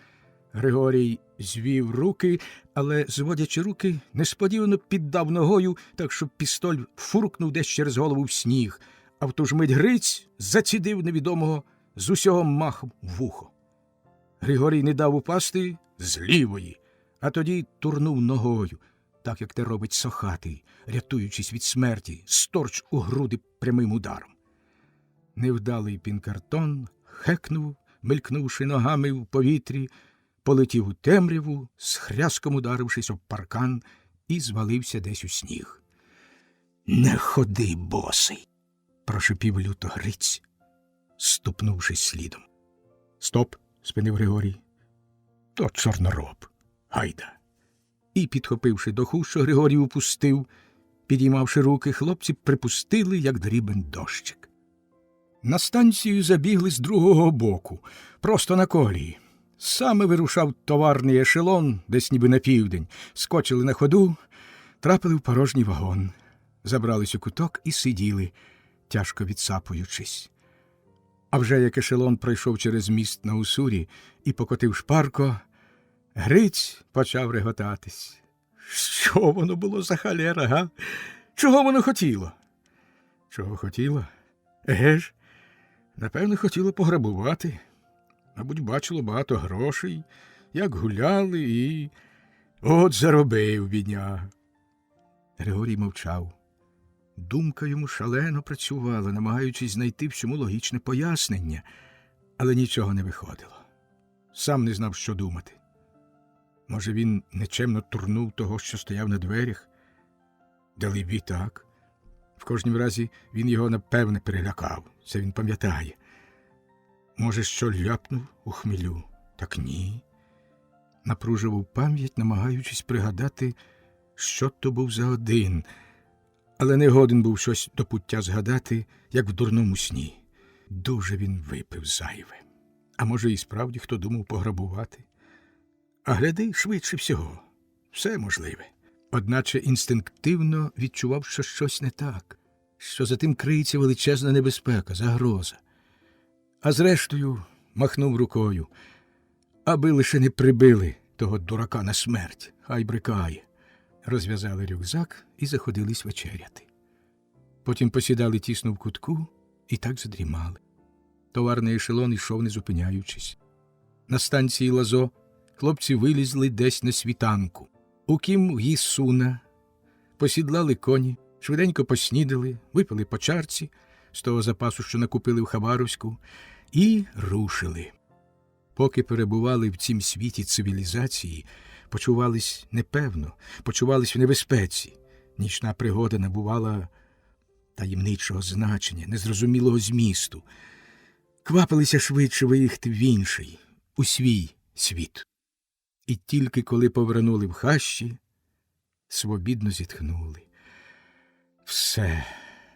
Вернувся добрий гумор, упевненість і душевний спокій. Тут вони вдома, тут вони, господарі. Слухаючи, як шуміли кедрачі назустріч, як височенні кедри похитували коронами привітно, переповідаючи вічну свою казку, а чи звітуючи за дні розлуки, Григорій відчув прилив буйної, дикунської радості, а воднораз непереможної сили, що вирувала в нім. Хо-хо! Хтось там на нього насувається. То ми ще подивимось. Ми ще подивимось. Доки він тут, нема тієї сили, щоб його звідси викурила, щоб взяла його живцем. І, не знаючи, як виледувати ту снагу, ту безвідчитну тваринячу радість від життєвої наснаги, хлопці пускали коні в чвал, стріляли в пні і стовбури і гоготіли, як азіати. Так, ми ще подивимось. Вдома Гриць розповідав Наталці про їхні парубоцькі походеньки, про химерних розмальованих дівчат, про музики, про намащені фарбою губи, про дивацькі танки, про весь той цирк. Дівчина, що з нічев'я перебирала ізюбрені лапки, готуючи їх до шиття унтів, і пильно розглядала їх, особливо ті 4, ревічні, з того ізюбра, що дорів з пристрасті й загинув, слухала братові теревеній і була дуже сердита. Навіть не тішилась з подарунків, що їх навезли хлопці. А як зосталися з Грицем самі, Наталка приступила з допитом, перепитувала знову й знову про їхні гулі, про чудернацькі музики, про танці та про тих панянок мальованих, і слухала пильно, з блискучими очима, намагаючись не прогавити ні слова. Який химерний той світ! Чи й вони теж танцювали? А як же, танцювали? Навіть до тих панянок сватались, такі інтересні. Гриць показував, які саме інтересні. Але виходило, що то не вони танцювали з півголими панянками, а ті пришелепкуваті городяни, а вони собі добре попиячили. І Гриць так майстерно списував весь той цирк і тих городян, і так смішно копіював їх, ходячи по хаті вихилясом, що Наталка вже заходила з щирим реготом і конче хотіла все те сама колись побачити.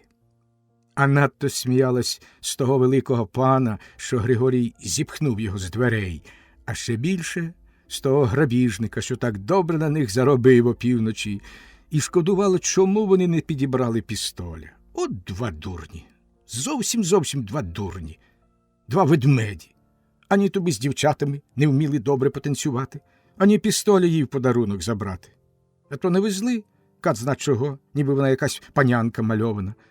Хто це добирав, всі ті цукерки, ці шоколадки, ці духи, ці гребінці тендітні? Я, ну і дурний, і Григорій теж. Ну то обидва дурні, ще дурніші, зовсім. Геть зовсім дурні. Розділ 11. На кішку. Ну як, дітки, поїдемо?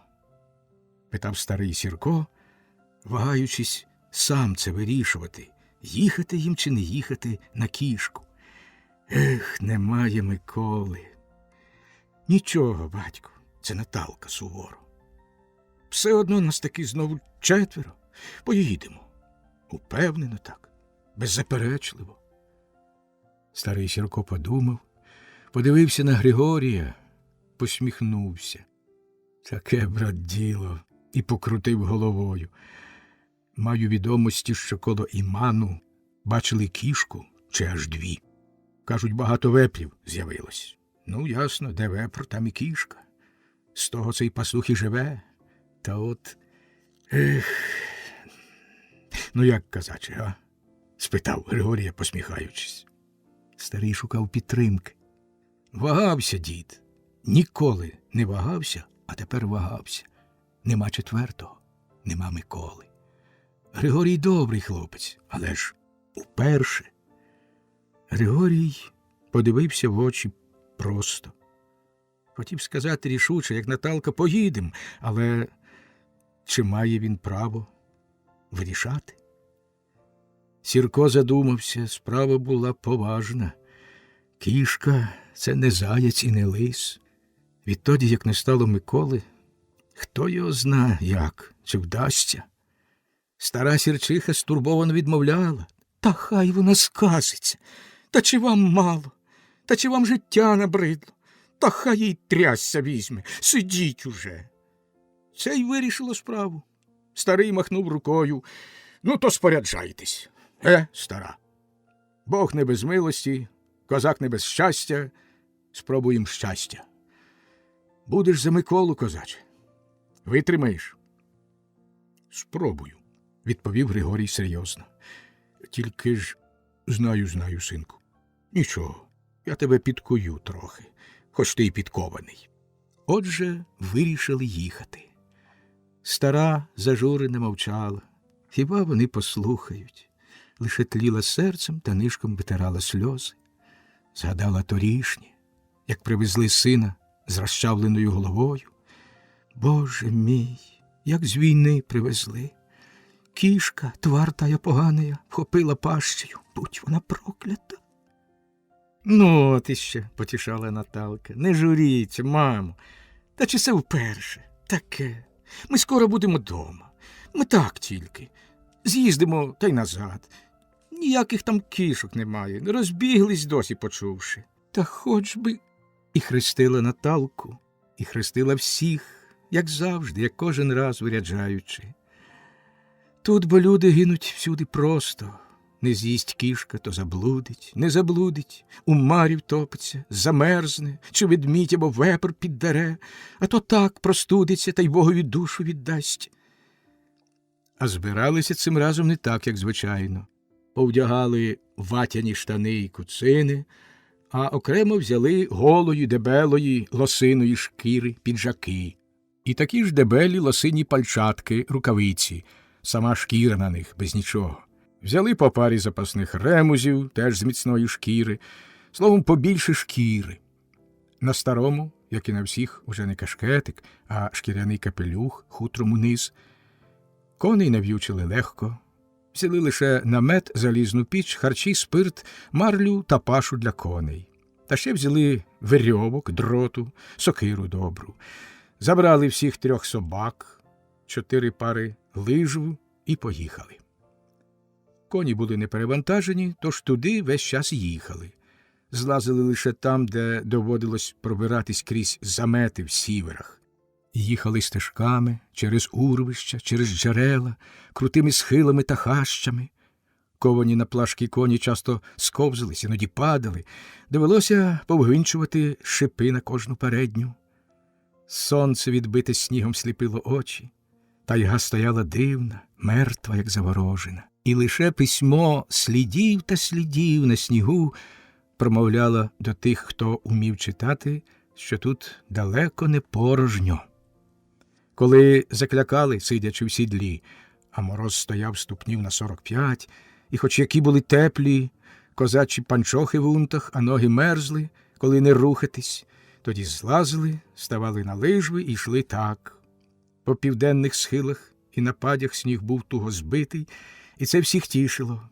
Григорій з Грицьком і Наталка на чистих місцях гнали наввипередки або спускалися з крутих сопок, аж у вухах свистіло. Іноді котрийсь, занурившись лижвою десь під гіллячку або під приметений бур'ян, ішов перекидя під регіт інших. Григорій ходив на лижвах правно. Це не спортивні лижви, ліпші. До них не треба було ціпків. На спортивних тут не пішов би, ті дуже вузькі. Врізались би, а це були широкі, втричі ширші за спортивні, трішки коротші, підбиті шкірою з супкою шерстю по ході. Вперед самі пливуть, назад не здають, шерсть затримує. Гасали, дуріли, було гаряче, аж пара йшла у кожного із спини. На ніч отаборювались просто на снігу. Намету не хотіли розв'язувати і ночували так, нагрібши в один бік з-під вітру велику купу снігу, насупроти розкладали багаття, а посередині намощували гілок з ялини та смереччини. Було сухо і тепло. Тут сушились, пили чай. Трапилось так, що, не знайшовши чай, чи було ліньки шукати, то старий Сірко заварив мисливський. Зломив гілочку ліщини з сухим брунатним листом і опустив в окріп. Чай вийшов не гірший за китайський. Вранці рушили далі. Сліпуче сонце і вітерець засмалювали обличчя, шкіра робилась бронзовою. На річці Бікіні бачили диво дивне. При височенному, крутому урвищі, при горі, мерехтів крижаний водоспад. Метрів на 60 угору. Стояв він крижаною стіною і переливався усіма барвами.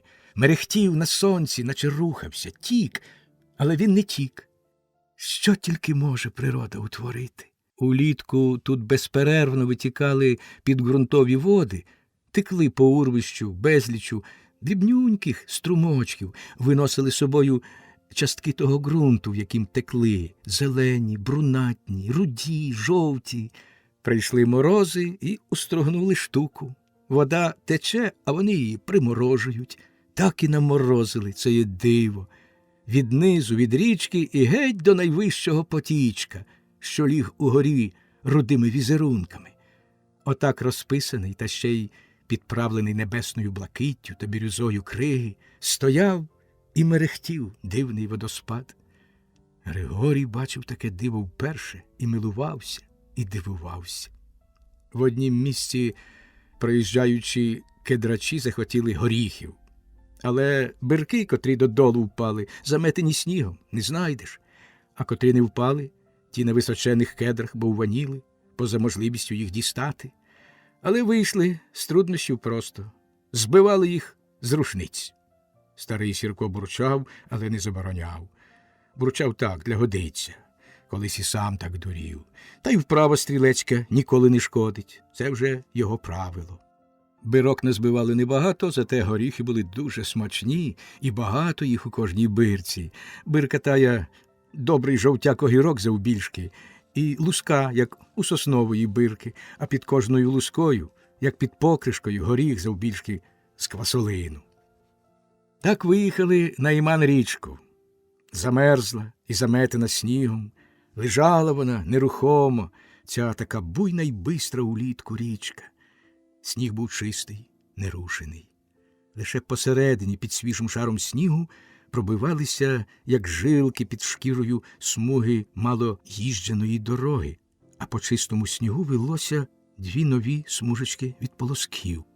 Між ними ж ямки від копит. Щось проїхало вчора двома підводами. З ширини полоззя старий Сірко виснував, що це старовіри. Проїхали вгору. А раз так, то, значиться, вони їхали вниз до останнього снігопаду. А це вертались, значить, були в Імані. Прочитав, і вже його не переконаєш, що це не так. Вони теж повернули вгору за слідом. Тут Григорій мав нагоду прочитати тайгову газету, часопис пралісів. Але те, що він прочитав, зробило на нього сильніше враження, ніж цілі томи Бальзака чи Стендаля, що їх він колись теж перечитував, та за останні роки забув, здичавів. На снігу, великими літерами, либонь з допомогою пальця, було написано лише 4 слова. «Фійона Медвину привіт передавала». І так, наче хто кулаком по уху торохнув. Що таке? Якому Медвину? Невже? Та ні, не може бути. Фійона – це ж красуня, жінка того тунгуза на прізвище Дядоров, краля писана, росіянка старовірів. І дало ж йому зв'язати своє життя з чужинкою, та ще й з такою. Та ба, вона красуня, чиста тобі дворянка, як пава. Ну і погнався. І він її любив, Богу на неї молився, упадав біля неї, а вона, ну, сказано, не пара, а вона до інших ірже, до своїх, до неї ж охочих, Боже мій, гарна і здорова, як кобилиця. Всі начальники, які в тих місцях бувають, чи то різні уповноважені, чи міліція, чи НКВД, всі там пасуться. А Дядоров місяцями дома не буває, промишляє все, трудиться. А як узнав, хотів її порубати, і начальників порубати. Забрали його, подержали і пустили, настрашивши. Медвин, Медвин, це ж прізвище його колишнього ката. Так, це було прізвище слідчого, а потім начальника відділу одного управління НКВД. О, це прізвище стрясло ним до останнього м'язка. Одно лише прізвище. Але ні, не може бути. Це ж за 10 тисяч кілометрів. Явна невідповідність. Це просто випадковість. Прізвище зовсім іншої планети. Який старовір. І хоч це був незаперечний факт, що випадковість, проте серце не могло довго вгамуватись. Прокляте прізвище викликало зливу страхітливих спогадів, приспаного гніву, пекельної, непримиренної, вічної ненависті. Всі йшли і не помічали, що робиться з ним. Вони прочитали, посміялись, погомоніли і пішли собі далі. Та й з Григорієм, власне, зовні нічого не робилось. Хіба той бій, ту гіркоту за зламане життя, за скалічену і навіки зіпсовану молодість видно з окола, та ще на такому бронзовому обличчі. Щелепи йому зімкнулись, як вовча пастка. За кілька кілометрів знову теж повідомлення. Фійона Медвину привіт передавала. І знову серце загоготіло попри всю явну випадковість такого прізвища тут. І так разів 4. ніби якийсь злий дух намірявся на його спокій. А в дійсності хтось їхав і з нудьги розписався, радий, що навчився писати, а записав те, що його найбільше, може, роздрочило, чи, може, те, що заволоділо думками всіх тайгових молодих хлопців і дівчат. Це повідомлення звучало, як чергова романтична та пікантна сенсація. Григорій похмуро вигнувся наперед, йшов перший, а збаламучена думка, занепокоєна, снувалась химерно, то припускала найнеможливіше, то пригадувала чуте, теж варте уваги. Що по тайзі останнім часом проїжджали, або якась військова дослідна комісія, або начальство з НКВД, чи міліція, про це було відомо. Мали щось десь будувати, чи, може, очищать тил від врагов народа, а може, те й друге. Що по всьому краю будовано силу військових об'єктів, це він знав, ще в тюрмі від тих, що побували тут на виправці. Бач, знав навіть і такі подробиці. Понад усім кордоном, за проектом якогось інженера, будовано цілу систему, лінію укріплень, і багато сопок перетворено в невидні з окола потужні фортеці тощо. Робили кордон на замку. Що ж до останнього, очистки тилу, то це вже він бачив сам. Ось такі химерні думки існували в його голові, викликані тим прізвищем. Там, де Іман завертав круто вправо на південь і йшов далі, петляючи між крутих кряжів Сіхотеаліня, наші взяли трохи ліворуч і пішли на схід нетрями. По довгих мандрах перейшли на Зміїну. Тут окремо, як пустельник, жив старий удегеєць, сам, в халупі-печері. Роки жив тут, віку доживає. Він уже був майже сліпий, його називали чомусь Інокентій Петрович, хазяїн Яурина. Яурин – це там десь, на малім Хінгані, і там він прожив все життя, отак сам один, як палець, на величезні простори, мисливив і був повним господарем. А як відкрили там золоті копальні, пішов десь геть блукати по нетрях, переселився сюди. У нього вже не було зубів, а сам він, як сухенький зморщений грибок. Жив він з того, що ловив рибу, ловив сільцями птицю, а іноді і вивірку. За рік він добував хутра на махорку, на чай кирпичний та на сірники. Тим задовольнявся і так у мовчанні жив тут, споглядав і чекав смерті. Але добрі люди його не забували, хоч зрідка то добивались сюди мисливці і лишало йому то се, то те, іноді й спиртом частували. Так він і жив, як бурундучок малий, та все курив люльку, заплющившись. А колись він був у свого племені шаманом. Гай-гай. Та зате він ще й тепер умів з богами ладити, тож вони його і захищали, і заступали. Яке було його власне справжнє прізвище, ніхто не знає. Він Інокентій Петрович. З цим прізвищем і увесь такий, як він є. Це красномовний показник, символ всього його племені, уже напівміфічного племені Удеге, що отако доходить краю і стоїть на порозі в небуття. Того дивного, опоетизованого, ах, Арсеньїв, ах, екзотика, наївного племені дітей природи, що вже вигибали, як малі діти, від усіх благ чужої цивілізації, від алкоголю, сифілісу тощо. А оце догибають останні з могікан, чи пак останні з Удеге, навіть не маючи свого імені. Патріарх, жрець і носій традицій та національної гордості свого племені. Єдине, на що він ще спроможний, це забитися в недосяжні хащі і там сконати з чужим іменем, як ставром.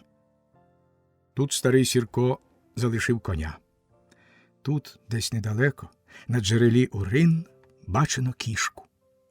Дали Інокентію Петровичу кирпичного чаю, тютюну.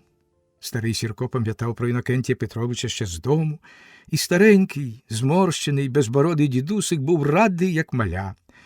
Йому вже 3 чисниці до смерті, і він хоче покурити в смак. Ні слова не тямлячи по-російському, ані по-українському, дідусик на мигах дякував, радів і розумів, чого від нього хочуть – доглянути коней. Тут тигролови вирядились, понадягали шкіряні панцирі, дебелі щільні піджаки, цупкі ремузи, шкіряні рукавички, напакували всі рюкзаки харчами і дрібними необхідними речами. В Грицька упакований намет і кругом пояса міцна товста вірьовка, у Наталки теж вірьовка і за поясом сокира, в Григорія, крім притороченої сокири, вірьовки і набійниці, ще похідний казанок. А старий Сірко довго ходив по хащах, вибирав, облюбовував собі знаряддя. Нарешті вирубав дебелий, рівний, 3 метри завдовжки, сантиметрів 10 в діаметрі, дрин. Попробував – добрий, обтисав трохи нерівності – є. Стали на лижви, перекинули через плечі рушниці, взяли собак на повідки і пішли помалу. Пішли звичайною мисливською ходою, не кваплячись, щоб не виснажуватись. Люті морози та вітри поїли, як кажуть мисливці, сніги, а лишок лежав туго збитим шаром, що добре витримував людину і собаку. Лише у великій гущавині сніг був цілий, крихкий, як пісок. Місцями лежав поза коліна, а в сіверах, то й в проваллях у тім снігу можна було втопитись. Місцями ж на чистих галявинах, на високих плаях снігу майже не було, позривало, позносило. До Урину старий Сірко вводив Григорія в курс його майбутньої ролі.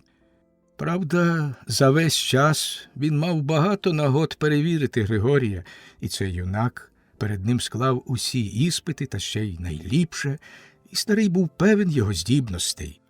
Щоб не ця певність, то він навряд чи зважився б цю зиму піти на кішку, проте вважав незайвим поговорити з ним іще про його роботу.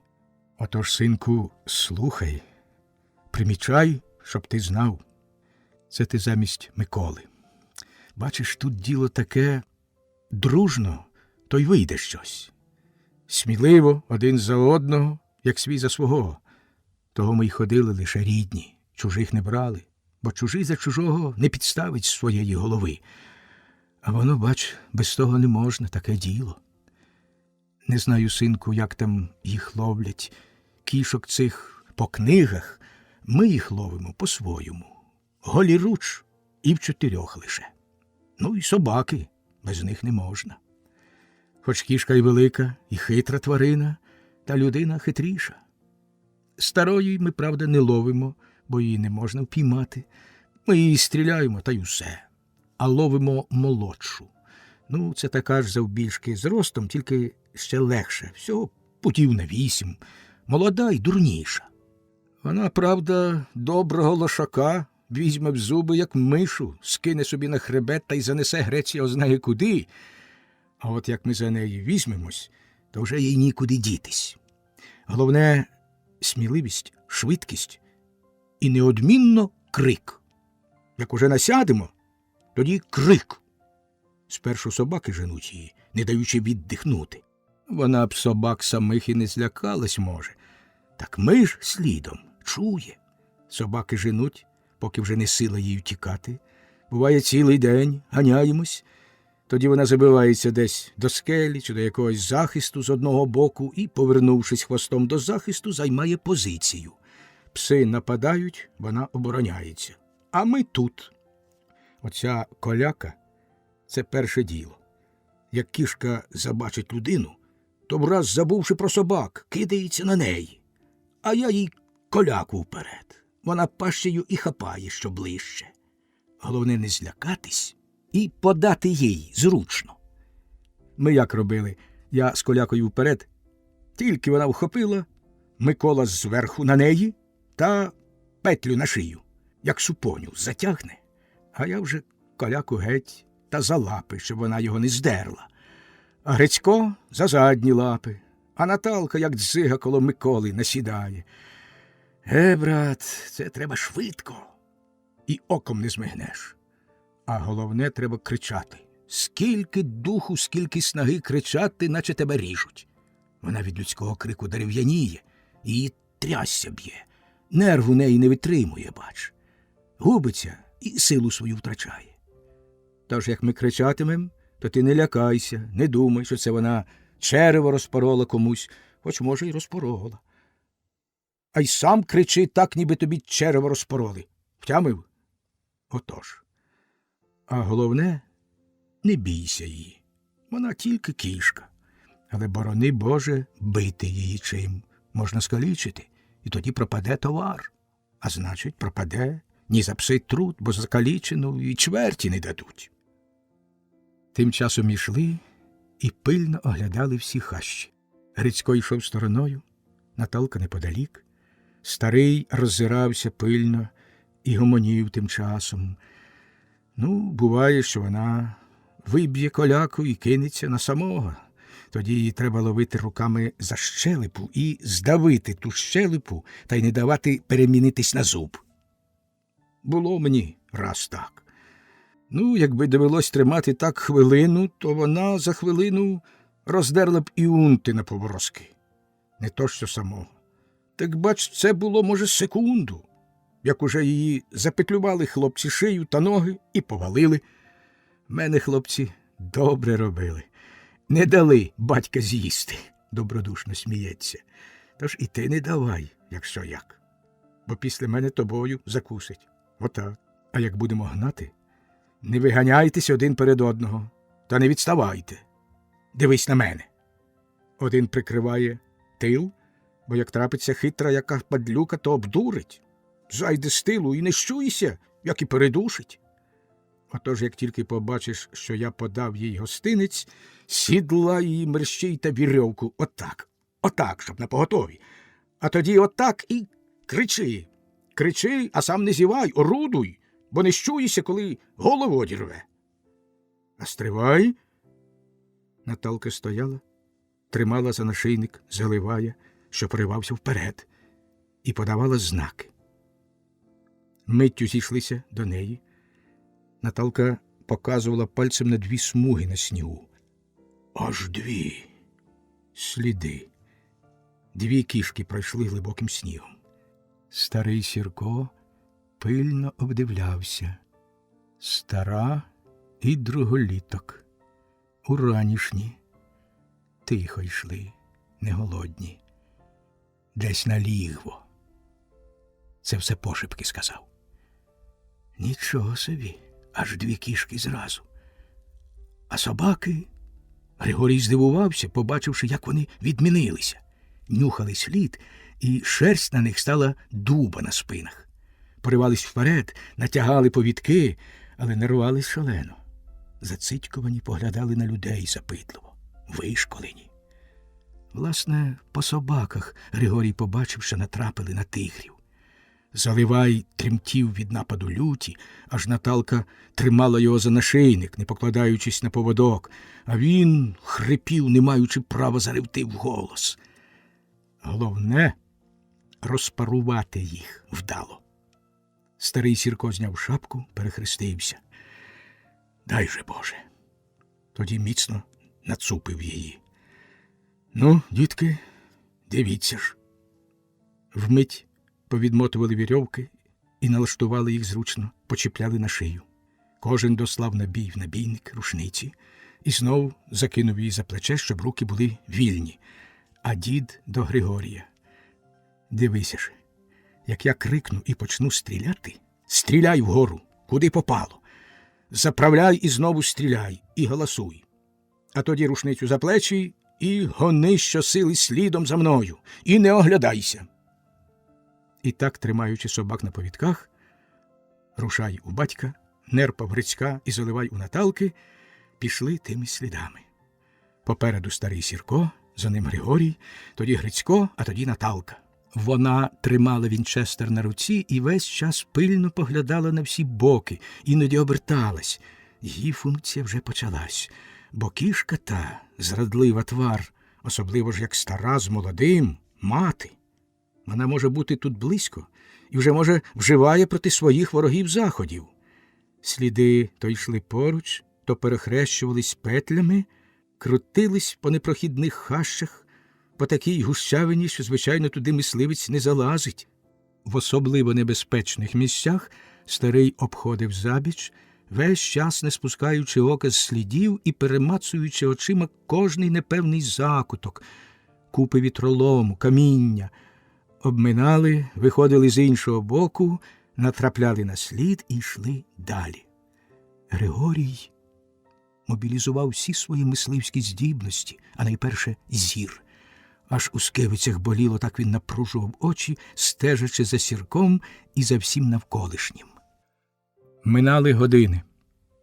Так вони проходили кілометр за кілометром, переходили розпадки, становики, паді і непрохідні хащі. А сліди йшли собі, навертаючи все на південь. Ось, зараз, тут. Але не було тут. Далі, далі. Так вони йшли до півдня і навіть не обідали. В однім місці тигри тупцяли під деревом. Сірко оглянув пильно все, а Наталка: «Ось гляньте вгору». Вгорі, метрів на 3 від землі, між розсохами дуба, з-поміж 2 товстих колод стирчав розкішний чорний хвіст. Соболь. Отак. Хто ж то ставив? І хоч соболя заборонено здобувати, та раз уже впіймався, взяли. Тут Грицько впізнав, що це ж їхня плашка, що вони з Григорієм ставили на колонка, і затіска їхня. Вліз дурний в не своє. А кішки, ти скажи, які обережні. Постояли, а не наважилися взяти. Почули, що тут були, хоч і давно, люди. Гриць запхав соболя в торбу. Не кидати ж 2000. Прийме база за Камчатського. У другім місці тигри лежали. Видно на снігу під деревом 2 лігва поруч.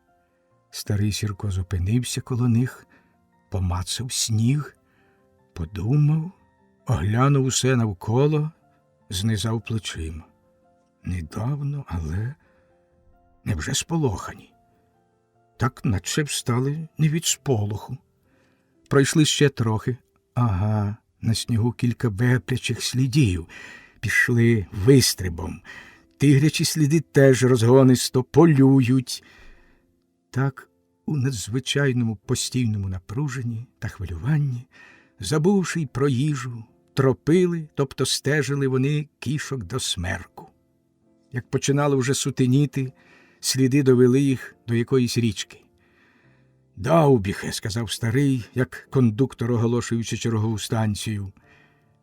Тигри тут постояли на низькому березі, подивились, либонь, на заметену снігом річку, пописану посередині полосками, і занепокоєні підозрілим тим писанням, а може й дух кінський чи людський, вхопивши, повернули круто нагору. Вепрячі ж сліди подались просто упоперек через річку. «Стій», – сказав старий Сірко, – «ніч надходить, а проти ночі кішок не стежать». В цім місці річка, що текла взагалі крутячись та петляючи між становиками, як і всі тутешні річки, робила круте коліно. Старий подивився, ще раз прикинув і вирішив тут ставати табором. Вмить напнули намет, розгрібши сніг, нарубали хмизу, наносили ялинового та смерекового гілля, звалили сухостій і, порубавши його на дрова, розклали вогнище. Хотілося їсти, та ще більше хотілося пити.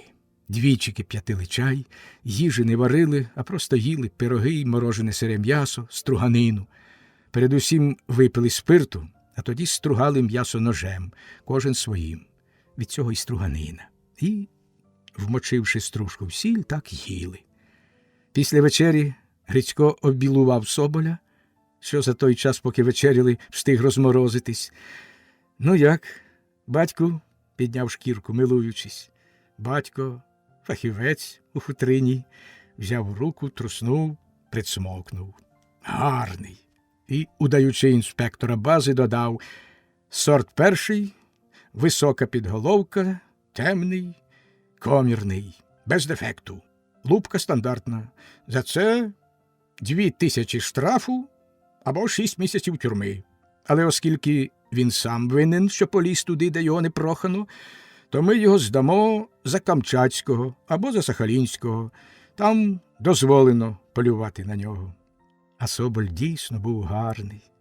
Зверху переливався сизо-синім відтінком воронового пера.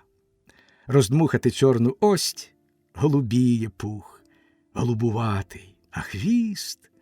Грицько приміряв пишного соболя до ковніру сестрі чи до лиця. Та, оце тобі, дитино, як піймаєш кішку. А й правда, посміхнувся Сірко, правда. Хай пани бурундуки носять, а ми вже соболя як-небудь. Тож треба ж іще здобути якого. Наталка тільки очима мерехкотіла, задоволена. Що та жінка? У вічнім, іноді навіть підсвідомім прагненні, бувши гарною і так, бути ще ліпшою. Жінка всюди вірна собі. Грицько повісив соболя в намет. Хай висить. А ми ще десь здобудемо, щоб не один. Грець їх бери з їхніми законами. Рано-рано, тільки-но розвиднилось, рушили. Покинули так намет і все, що було в нім і коло нього. Всі зайві речі лишили тут. Взяли з собою лише сірники, трохи їжі, баклажку з спиртом та своє мисливське встаткування. За розрахунком старого, вони сьогодні мали догнати і згребати тих кішок ще до вечора, як Бог дасть. А ні, то завтра. Сліди знову петляли, водили їх, як і вчора. Там, де снігу було мало, видно було навіть відрябки пазурів. В інших місцях, де снігу було більше і був чирим, затужавіла поверхня, кора. Один слід все провалювався глибоко. Це матка, важка сатана, пудів на 12. Це ж дало підставу упевнитися, що другий був молодий. Так пудів на 6-8. Проте і при такій вазі та при 1,5-річному віці він зростом мусив бути такий же, як і старий, лише утліший, піджаристий. Ще не набрав у повні ваги й сили, ну і досвіду, звичайно, тому й ходить при матері. Раптом все пішло несподівано швидко. В однім місці, перед густими заростями, старий раптом впустив ломаку і підкинув вінчестер. Григорій бачив, як у гущавині посунулось щось смугасте. Постріл. Велетенська кішка зробила скажений стрибок угору, як підкинена пружиною. В ту ж мить і туди ж стрелив і Григорій по ній. І ззаду пролунали постріли. А старий, пронизливо і моторошно крикнувши, як це роблять татари або чеченці, і раз у раз, стріляючи вгору, пустився чимдуж стороною навздогін за другою, що десь мелькнула і щезла. Решта, так само лементуючись, слідом. Спущений рушай ішов вихорем уперед. За ним, пролетівши повз Григорія, покуріли ревучи Заливай і Нерпа. Собачий лемент пішов по нетрях. Далі, все далі, вирував, кликотів, віддаляючись. Женуть уже в зрячку. Григорій налягав на лижви. Закинув уже, як і старий, рушницю за плечі, не відстаючи, готовий до всього. А Наталка, обернувшись на ході, і ще раз стреливши велетенську потвору, що, перекинувшись у снігу, била лапами в повітрі, випередила брата і благально: «Грицю, братику, я буду за ним, я буду третя, бережи хвіст!» То була божевільна, шалена гонитва. Годину, 2, 3, безконечно, аж очі вивертало на лоба. Григорій боявся тільки, щоб не спасувати, щоб стало сили, щоб витримати, бо життя людей, життя старого тепер на його сумлінні. Ясно. Собак було весь час чути. Іноді розтиналось коротке скабуління чи виття, тоді старий припускав ще дужче, і по нетрях шугало його страхітне гукання. Підбадьорював, та й тій сатані нагадував, що він ось тут доганяє, як сама смерть. Собачі й тигрячі сліди кидались то вправо, то вліво. Чорим часто не витримував кішку на скоку, та й в такім темпі, і вона все провалювалась глибоко. Напевно, такої гонитви вона довго не витримає. В кількох місцях на снігу руділи плями крові на собачім сліду. «Надай!» – гукав Сірко і лементував ще пронизливіше, ще шаленіше. «Пропадуть собаки, подере!» Де б вони гнали, як вони крутились та петляли, не було видно. Суччя било в обличчя, обдираючи шкіру. Ось лемент, рев собачий близько, зовсім близько. Старий Сірко нацуплював лосину рукавицю, що був скинув. Спереду вже видно, як ген крутились, гасали пси під скелею. Миттю старий отстибнув геть лижви і, наставивши коляку, як спис, гайнув уперед. Григорій нагнувся на півсекунди до лижв. Мимо прилетіла Наталка. Бачив лише, як її лижви із шкварчанням відокремились і шугнули вбік, утікаючи від його лижв. Пізніше він часто згадував і не міг відновити точно, як воно все було. Він таки перший опинився біля батька. Він лише пам'ятає, як закричала Наталка, блискавичний його стрибок, вир, несамовитий галас, людський, собачий, тигрячий. Він затягнув петлю, як супоню, і вмить опинився під сподом, вчепившись потворі в карк за шкіру. Все качалось клубком, галасувало на нім. Здається, і він галасував, сніг набивався в очі і в рот. Це тривало 10 секунд, але, здавалось, це тривало вічність. Потім, в раптовій тиші, злякане Наталчине обличчя і дихання над самим його лицем. Потім дружній регіт. «Пусти!» – це старий Сірко, сміючись, розпатлений, спітнілий. «Пусти, а то ти його задавиш!» Уже. Страшний галасливий клубок розпався, і його витягли, затоптаного в кучугуру снігу.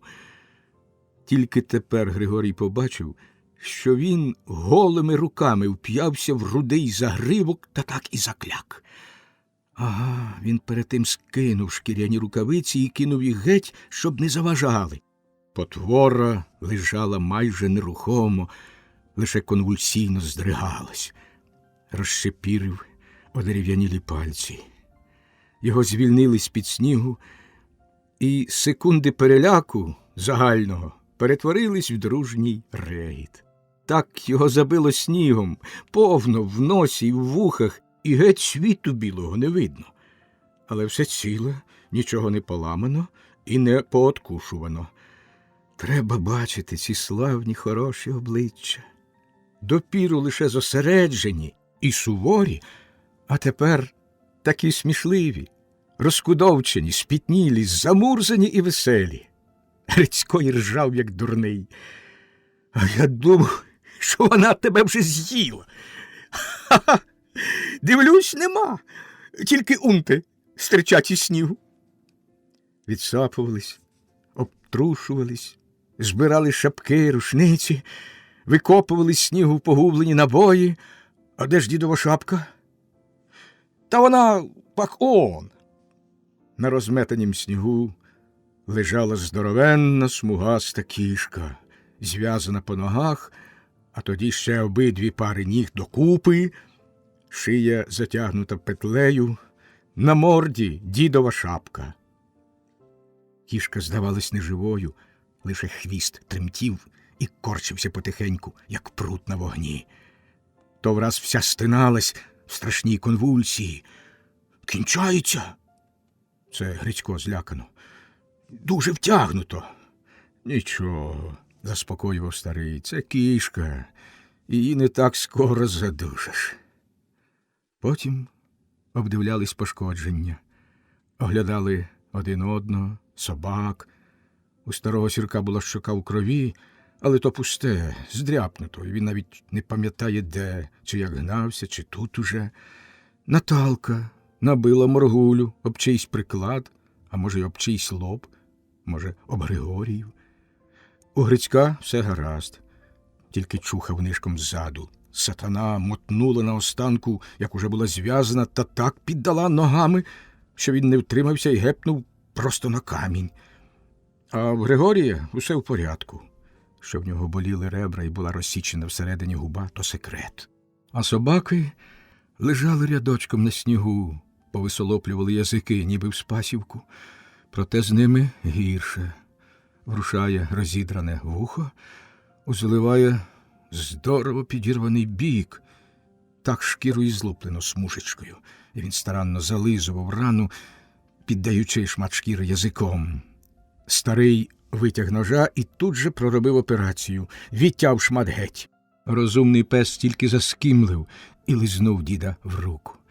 Нічого, нічого. Це ще щасливо, це заросте. А з нерпою було погано. Десь навколо ока, і воно сльозилось, кривавилось. Пес жалібно дивився на людей. Старий оглянув, похитав головою. Ну, нічого, може, пройде. От біда. Ну, та на війні не без убитих. Може, й заживе. Після оглядин старий Сірко підійшов до вже майже нерухомої кішки і розпустив петлю на шиї. Радісно бурчав: «Оце фарт! Хтось серед нас щасливий!» Потім знайшов свою коляку і просунув кішці межи зв'язаними ногами, а тоді взявся майструвати клітку. Поки старий майстрував клітку, зв'язуючи її з товстих брусків, невелику, тісну, але дебелу, хлопці з Наталкою позбирали лижви, розпалили ватру, почали готувати їсти.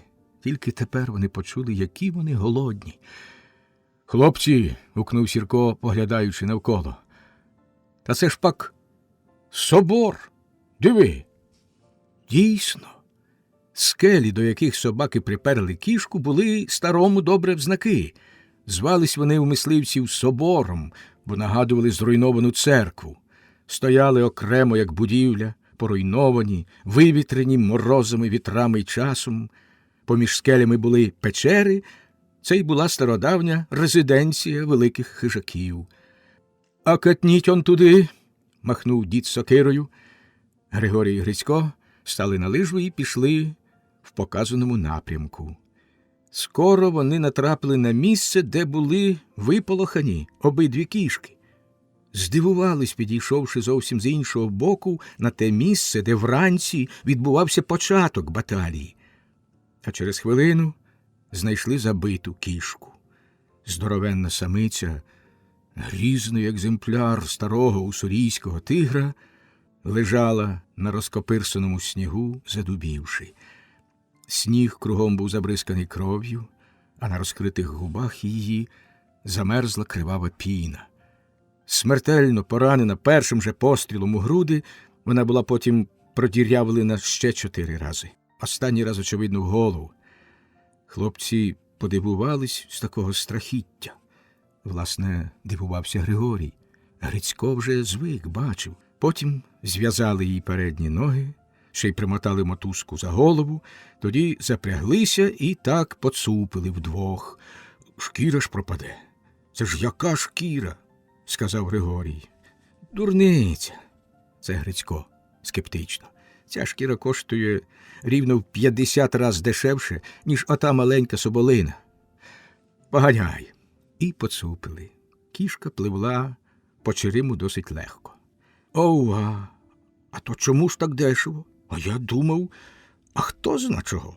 Ми її з убитого тигра і не знімаємо ніколи, а здаємо так, гамузом, з тушею і стельбухами. Бази приймає цілком і платить за вбиту, за найбільшу, всього лише 1000 карбованців. Биту кішку продають так цілком десь у Китаї, з кишками і печінками». Ось так і притягли мертву до живої. Зорієнтувались, виходило, що вони десь крутились, та ще й як крутились, і до того місця прийшли. Бач, піймали живу майже там, де почали ганяти. Клітка була вже готова, вміло зв'язана з грубих дебелих глиць. Вона була довга, 3 метрів, але низька і тісна. Верх у ній був відкритий. Тим часом зв'язана кішка помалу очунювала. Старий поглядав на неї і поспішав. Ось клітка готова зовсім. Ану, беріть, дітки. Гуртом взялись за коляку, просунену межі ногами, підняли кішку і поклали її в клітку згори. Старий наклав заготовлені глибоко позасікані на кінцях дрючки, позабивав кілки, попробував. Добре.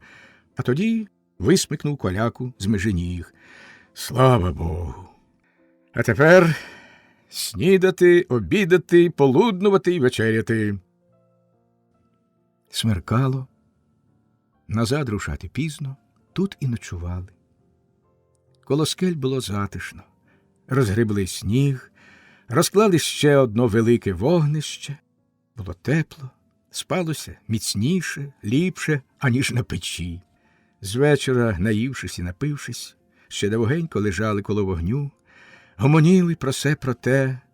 На старого Сірка трохи напала балакучка, як часто після доброї вдачі. Він був у доброму гуморі, згадував, розповідав, а той філософствував. Бач, це старий, роздумливо, коприсаючи паличкою жаринки. Як на світі все розумно зроблено, га? Ось ця кішка, приміром. Вона виплоджує тільки по одному, та й то не кожен рік. Бо якби вона плодилась так, як миші чи пацюки, то тигри б увесь світ давно поїли. І от уже ведеться, що більший звір, то менше плодить, що менший звір, то більше плодить. Чого так багато мишей плодиться? Та того, що їх усяке їсть. І тхір, і колонок, і куниця, і горностай, і сова, і лисиця. Всі живляться ними. Отже, щоб мишачий рід не перевівся, треба, щоб вони швидко і багато плодилися. А вже ведмідь або й оця кішка. Їх жоден звір не їсть. Навпаки, їм самим треба багато харчу. Того вони так помалу й плодяться. О, старий дідуган!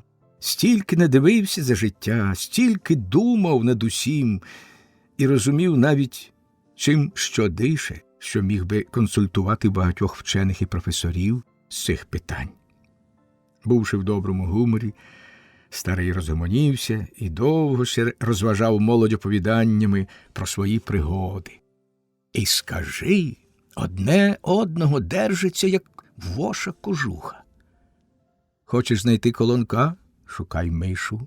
Хочеш знайти вовка? Шукай козу. Хочеш кішку цю знайти? Шукай вепрів. Бач, це пастух, а то козолуб, а той мишопруд. Іноді коло ватри вибухав дружний регіт, особливо як дід оповідав про людей, про зустрічі з громадянами, про спостереження над ними і робив несподівані висновки. Уранці вони рушили до покинутої ще вчора домівки, до намету. На 4 пари лижів, мистецьки зв'язаних і налаштованих, так як сани, поставили клітку з живою кішкою, мертву ж поцупили так, самоходом. Так і допхались до намету в обідню пору. Але тут сталась дрібниця, тільки така, що катастрофічно виросла в велику подію і нагло поклала кінець мисливській епопеї. Поклала всьому край. Сталося все це швидко, непередбачено і безповоротно. Так, як це буває при наглій пожежі, при землетрусі, при всіх стихійних зламах, що кладуть край там, де його найменше сподіваються і бажають. Намет стояв цілий-цілісінький і чекав господарів. А коли підійшли, здивувалися. Намет цілий і порожній, але хтось був, хтось ночував. Унизу на льоду, либонь, стояли коні, натрушена сіна і кінський послід. Коло намету походжено, в наметі ночовано, випито весь спирт з бляшанки, ще й узято одну баклажку. А де ж Соболь? Кинулась Наталка. Та там же ж, я чіпляв, нема. І однієї сокири нема, що тут лишали. Старий насупився. Тось не тутешній, буркнув крізь зуби. І чироди. Двоє, видать, були. Не тайгові. Тайгові не порушать закону. Пішли всі на лід, розглядаючи сліди, куди рушили і коли рушили. Недавно рушили і вниз по Дуабіхе до Іману. А Григорій розглядався біля шатра. На снігу недопалок, мундштук дорогої цигарки «Золота марка». Григорієві серце чомусь нагло затіпалось. Такі цигарки завжди курила одна людина. Він мовчки, поки всі були на льоду, швиденько визволив свої лижви з-під клітки, став на них і, нікому не сказавши, подався. На ходу заклав обойму в гвинтівку, щез. Подався швидко, через нетрі навскіз, зрізаючи величезну дугу, що її тут робила Дуабіхе. Григорій знав, як тут угорі течеться річка, петляючи між крижами. Коли йти навпростець, то можна випередити навіть експрес, коли б він йшов річкою. І як би швидко він не йшов, все одно не міг би перший проскочити. Коли б тільки не помилитися в часі. Але зі слідів коло намету видно було, що гості від'їхали всього півгодини, найбільше годину перед тим. Григорій гнав, як вчора за тигром. По якимсь часі шаленого ходу нарешті вискочив з розгону на річку, на лід. Нема. Послухав — не чути. Лише десь далеко стрельнуло. На льоду, певніше на снігу, Грицько помітив кінські кізяки. Недавні. Проїхали. Тільки що. Далі Даубіхе звертала понад становиком направо. Там уже Іман. Сизий становик робив велетенську дугу. Григорій націлився на середину тої дуги і погнав навпростець. Виломившись стріском крізь верболіз, аж присівши на лижвах, шугнув з крутого берега і зі шкварчанням вилетів насеред річки, круто завернув. Ось, миттю зірвав гвинтівку з шиї. За повороту мчала паровиця. Вітер дув Григорієві в спину. Ще зовсім недавно він тягав і мертвого, і живого тигра. На нім поналипали шерстинки. На унтах і на руках були плями крові тигрячої. Він пішов назустріч, стискаючи гвинтівку. На санях було дві постаті, завинуті в дохи по самі вуха. Вмить відкинули дохи, замаячили Будьонівка і Їжовський кашкет. Руки вхопились за зброю. Тут коні захропли, затанцювали і враз мотнули, як навіжені, вбік. Вхопили тигрячий дух. Ага, кошівка, такі сани, перекинулись, і обидві постаті випали на сніг. Григорій вп'явся в них очима. Не бачив, як повз нього, божевільно обминаючи його стороною, мчали коні, б'ючи голоблі та сани, що летіли за ними льотом, перекидались, деренчали. Одна постать схопилась і хотіла кинутись упоперек до лісу. Другий шалено, хапливо вибивав сніг з цівки гвинтівки, а далі шарпнув за кобуру пістоля. «Стій!» – гукнув Григорій. «Зброю геть!» Руки вгору. 3 ступні вбік. «Так стояти!» Стоять. Григорій підійшов. Серце калатало йому безумно, шалено, а очі вп'ялись в того, що в кашкеті. І він зареготався страшним, жаским і радісним реготом. «Медвин! Боже мій!» Мить подиву, мить буйної радості. Є Бог на небі. Ось він, ось той, з ким їх і Бог не розсудить. А Медвин, бравий герой і грізний суддя та володар душ, людців і плюгавий злодюжка, порушник закону нетрів, стояв і тіпався. Так тіпався. Губа йому тіпалась, а очі гидкого сопливого боягуза. 3 шпали на ковнірі, як мазки крові. Великий начальник?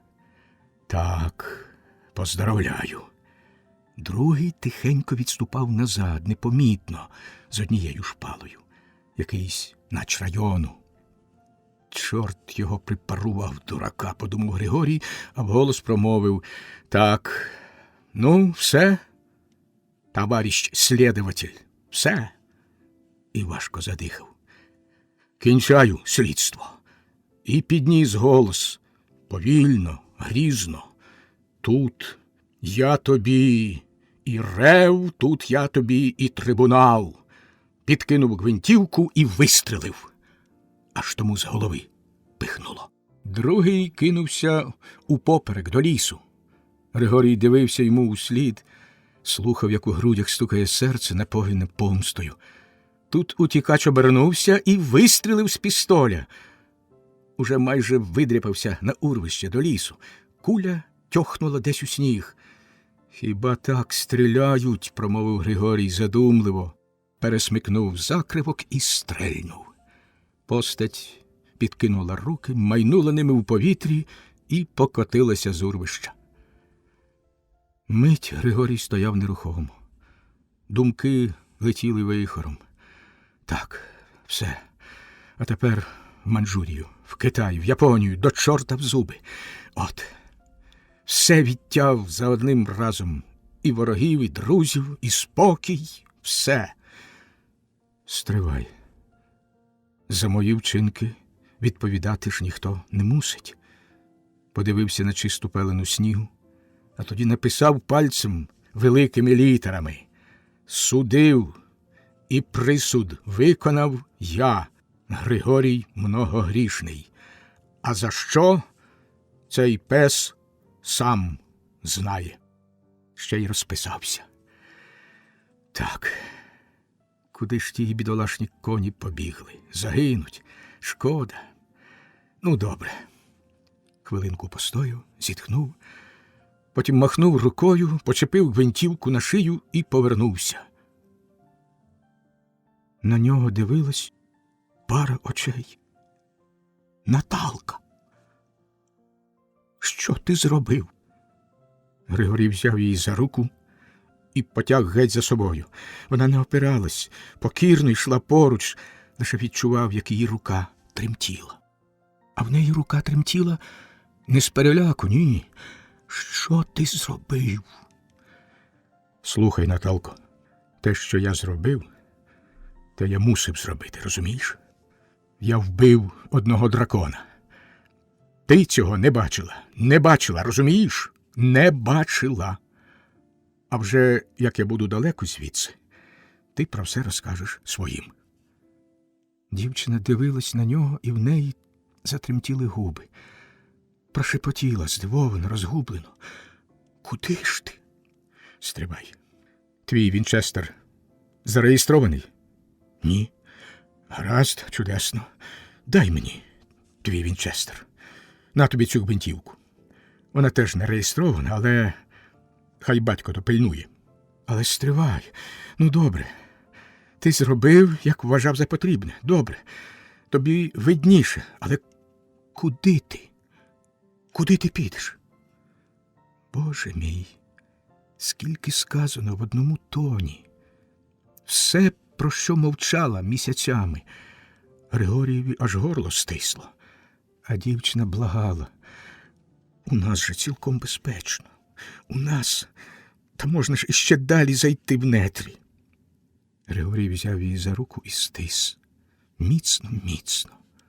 Вона не віднімала своєї руки. Дурна ти, дівчинко. Ти не знаєш, що то за один. За тиждень тут всі нетрі поставлять догори ногами, шукатимуть. Це великий собака. Але Бог є на небі, є. Цей пес відбивав мені печінки і ламав кості, розчавлював мою молодість і намагався подряпати серце, якби дістав. Так довгих 2 роки він мене мучив, а потім спровадив до божевільні.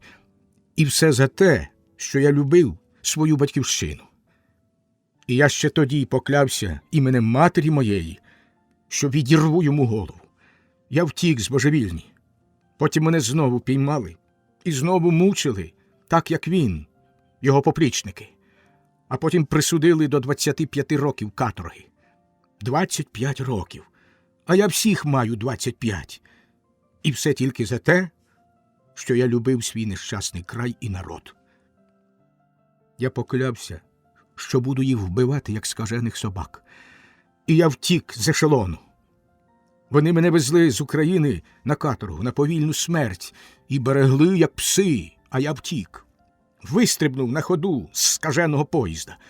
Стрибнув у ніч, у смерть, на щастя. І я мав щастя. Я потрапив до вас. Я мав щастя. Сміливі завжди мають щастя, як казала твоя мати. Обійми її міцно за мене і поцілуй її за мене, сестро. Наталка враз нагло припала до нього і вибухнула буйним плачем, безпорадно, по-дитячому. Ясно, це розставання, це навіки. Боже мій! І поцілувала. Ой, як шалено! Все вклала в цей поцілунок, всю душу. А тоді враз відірвалась, зціпила зуби, хутко-хутко відстебнула навійницю, повну набоїв до Вінчестера, і ткнула в руки. Візьми. Мовчки взяла його патронтаж. Повернулась і пішла. Хутко-хутко. Зупинилась, завагалась, пішла, зникла. А за хвильку з хащів почувся її голос, суворий, але з зле прихованими слізьми. «Ітимеш оцією річечкою, дійдеш до заїмки, візьмеш коня, харчі, сірники, батько нічого не скажуть, я їм поясню, як приїдемо. Ітимеш далі розпадками на захід, на Уссурі і на Манчжурію».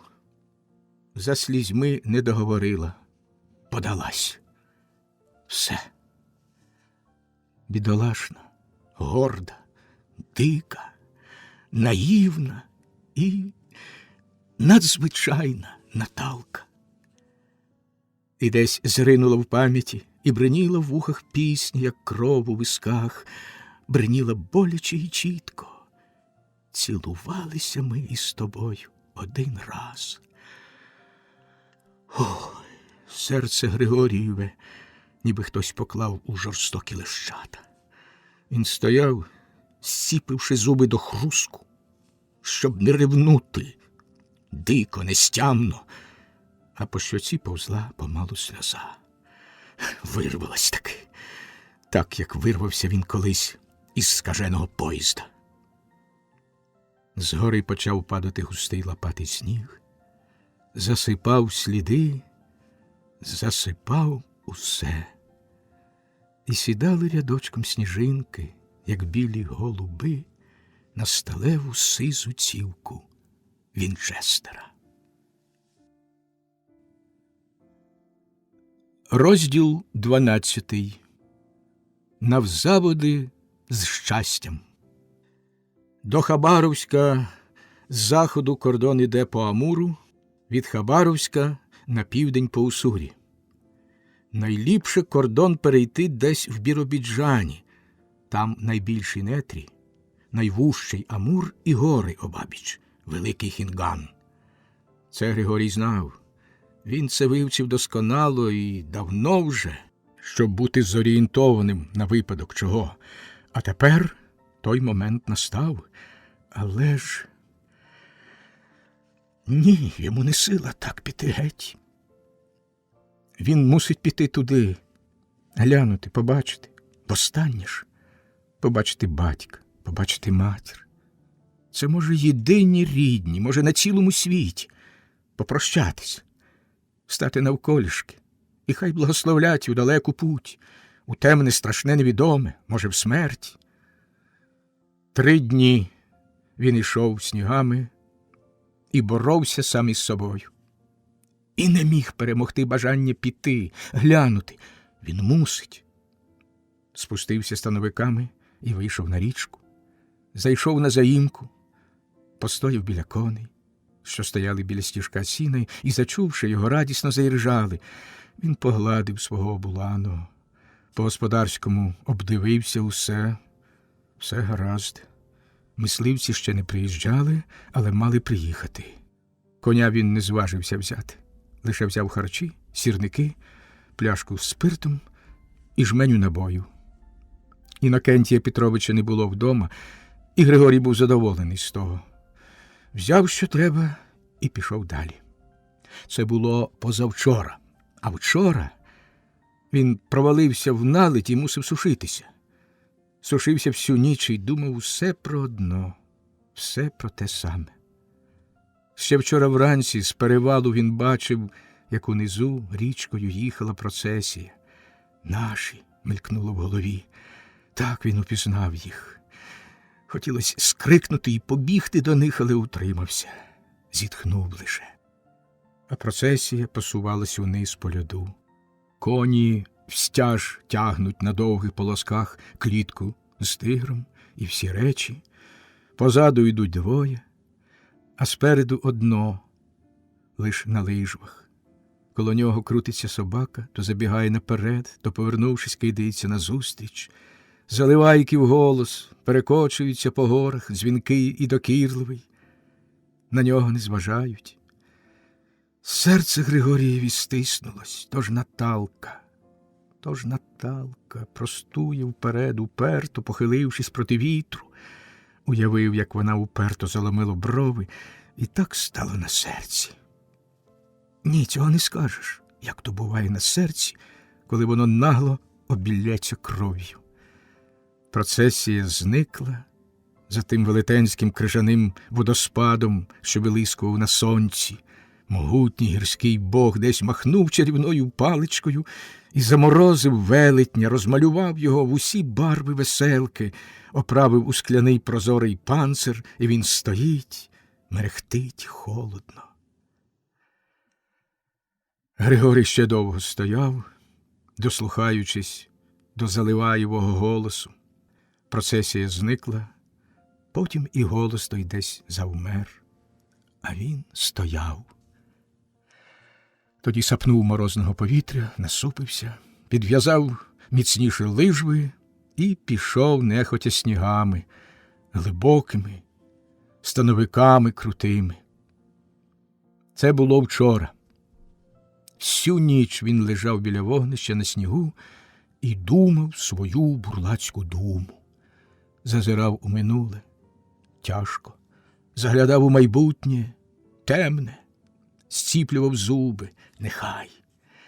Багато випало на його плечі, але ж він живий, чорт забери. Подивимось ще. Спав сторожко, як дикий тур. Так він ішов 3 дні і дійшов сюди, на стару пасіку.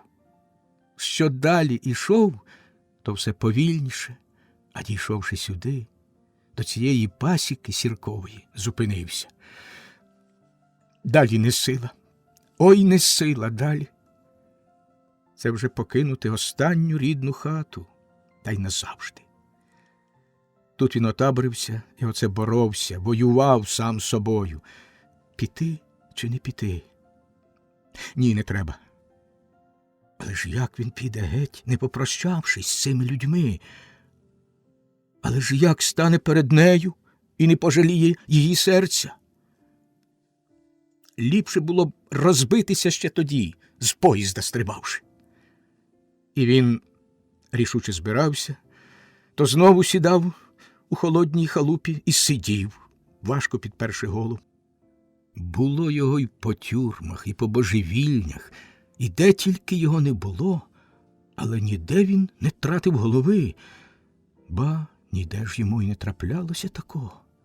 Потім він напалив у халупі і міцно заснув, пірнув у сон, як у визволення, нехай. Як він довго спав, хто зна, чи годину, чи 2, чи, може, кілька днів, хто зна. Але враз схопився, йому приснився дивний і страшний сон. Йому приснилась мати. Мати на побаченні перед розстрілом, рідна мати. Бідна, бідна мати. Він прощався з нею і гірко плакав.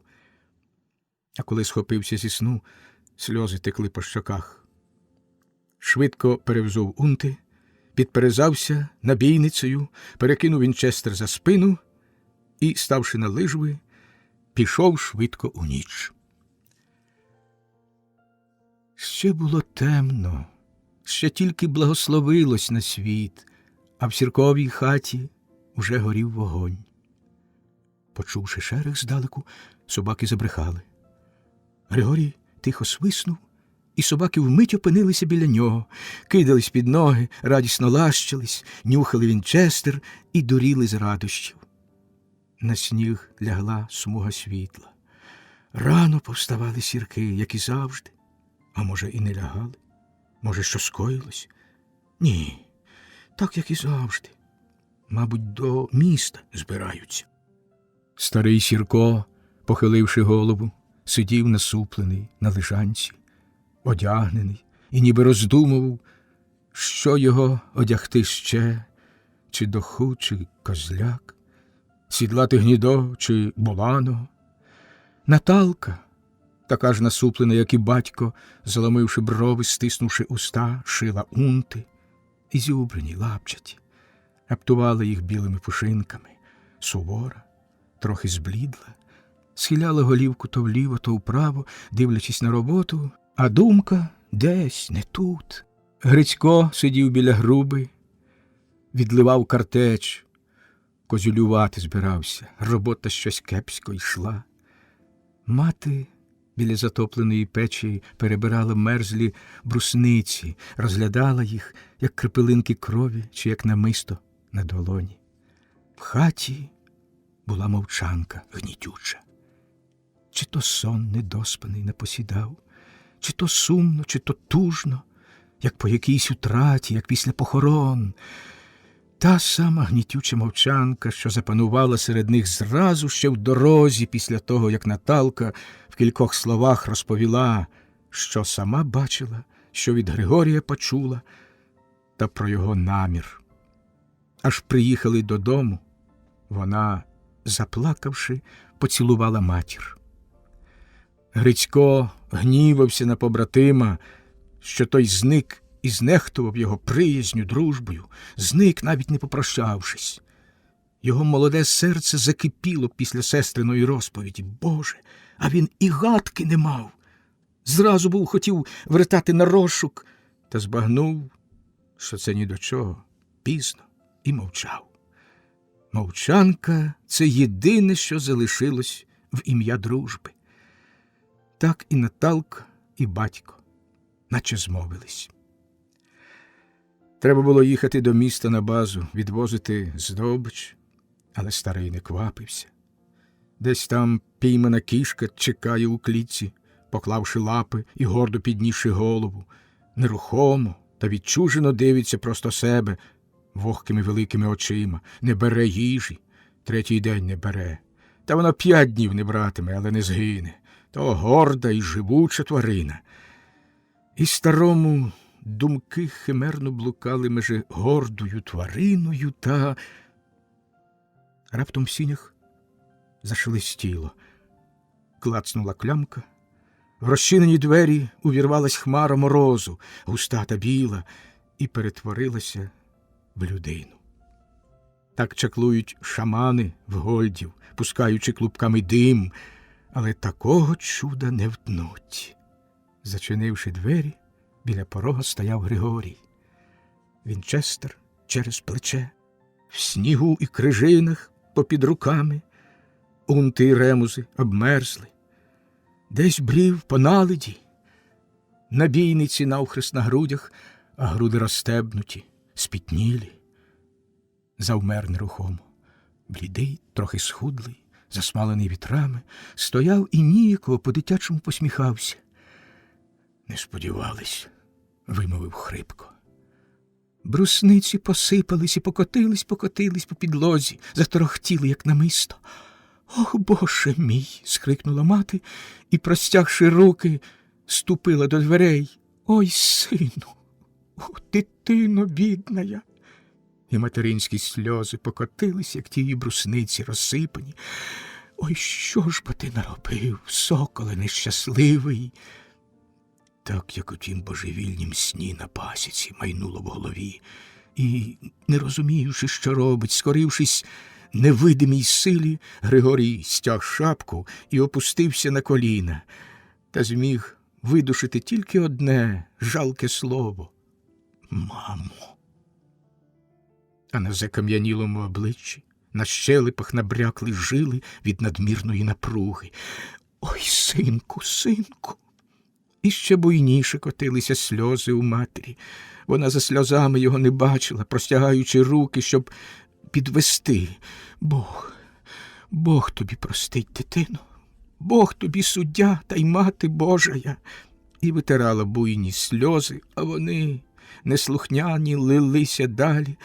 І нащо ж ти так? Ну, стара, закрихтав старий Сірко вдоволено. Козакові козацьке діло. Як Григорій увійшов, він, старий, став назустріч і стояв так. Григорій звівся, допитливо дивлячись старому в очі, а старий заховав їх під волохаті брови, і вони так посміхалися самі собі під бровами нахмуреними. Стояли так один проти одного. Стояли так, як той Тарас Бульба з Андрієм. Тільки це не Андрій, це Григорій. І голова в нього не схилена, погноблена, а гордо піднесена. Лише блідий, але напропале затятий. Старий покрутив головою загадково. Либонь, задоволено: «А я й знав, що ти прийдеш, сину. Агеш. Ну ось». Запанувала мовчанка. А Наталка, Боже мій, впустивши оторочки й голку, вона стояла край столу, смертельно бліда, не пустила й пари з уст. Якби хто знав, що з нею діялось, аж помертвіла, бідолашна дівчина, припала очима до гостя. Аж Грицько, брат її, подивився на неї, потім на Григорія і відвернувся. Він знав сестру і вгадав, що то значить. «Так, я прийшов...» Пауза. «Мені треба поспішати. Я прийшов попрощатись з вами усіма. Простіть, коли чим завинив. Може, вже не побачимось». І посміхнувся. Хіба на тім світі? Обвів усіх очима і зустрівся з Наталчиними. Дівчина спалахнула, прочитала в його очах те, що було в його серці. Почервоніла до сліз, та помалу кров відплинула з обличчя, і вона ще більше зблідла. Чула, як крізь завірюху: «Я мушу поспішати. Простіть і побажайте мені, як бажаю я вам». Рвучко ступнула, потім враз повернулась і вийшла геть, либонь, до хатини. «Бог простить, синку», — це мати, витираючи сльози. «Прости ж і ти нас, коли що». «Щасти тобі, Боже, синку», — це батько урочисто. «Шкода, та що ж? Стара, збери на дорогу щось. Не бери, синку, бо скоро світатиме. А ти дорогу знаєш?» «Та знаю, це Григорій. Я весь час вивчав». «Будь же обережний.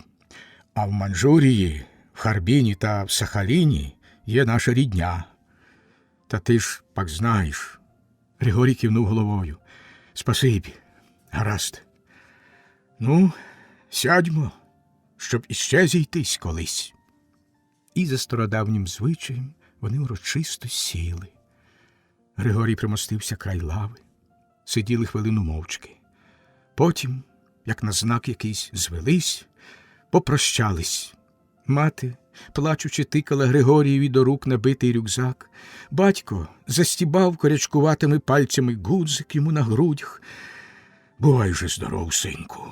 Патронів досить? Добре». Тут увійшла Наталка.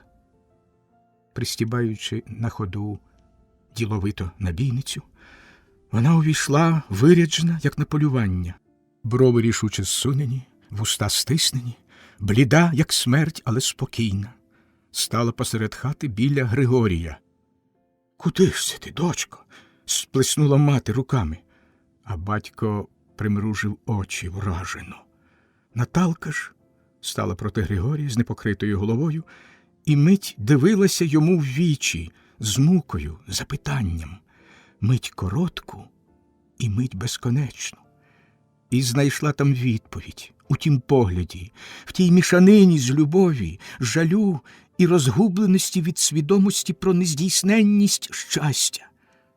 Потім взяла його за руку, відчуваючи, як на ній товчеться жилка, товчеться кров, пориваючись до неї, опустилась навколішки перед враженими батьками.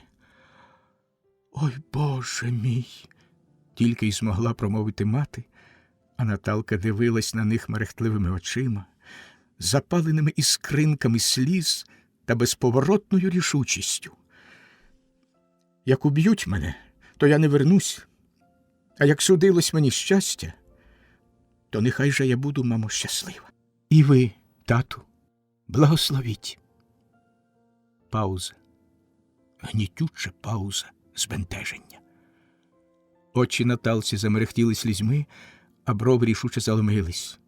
«За свої вчинки відповідатиму я, перед людьми і перед Богом. Ні, перед Богом і перед вами». Батько суворо, допитливо дивився на Григорія, а той аж шарпнувся був, та Наталка перехопила його рух. «Григорій не має права говорити. Я знаю, що він скаже, але він збреше. Він зрадить сам себе ради вас». І, заломивши руки, я мовчала довгі місяці, як камінь. Я змагалась із собою.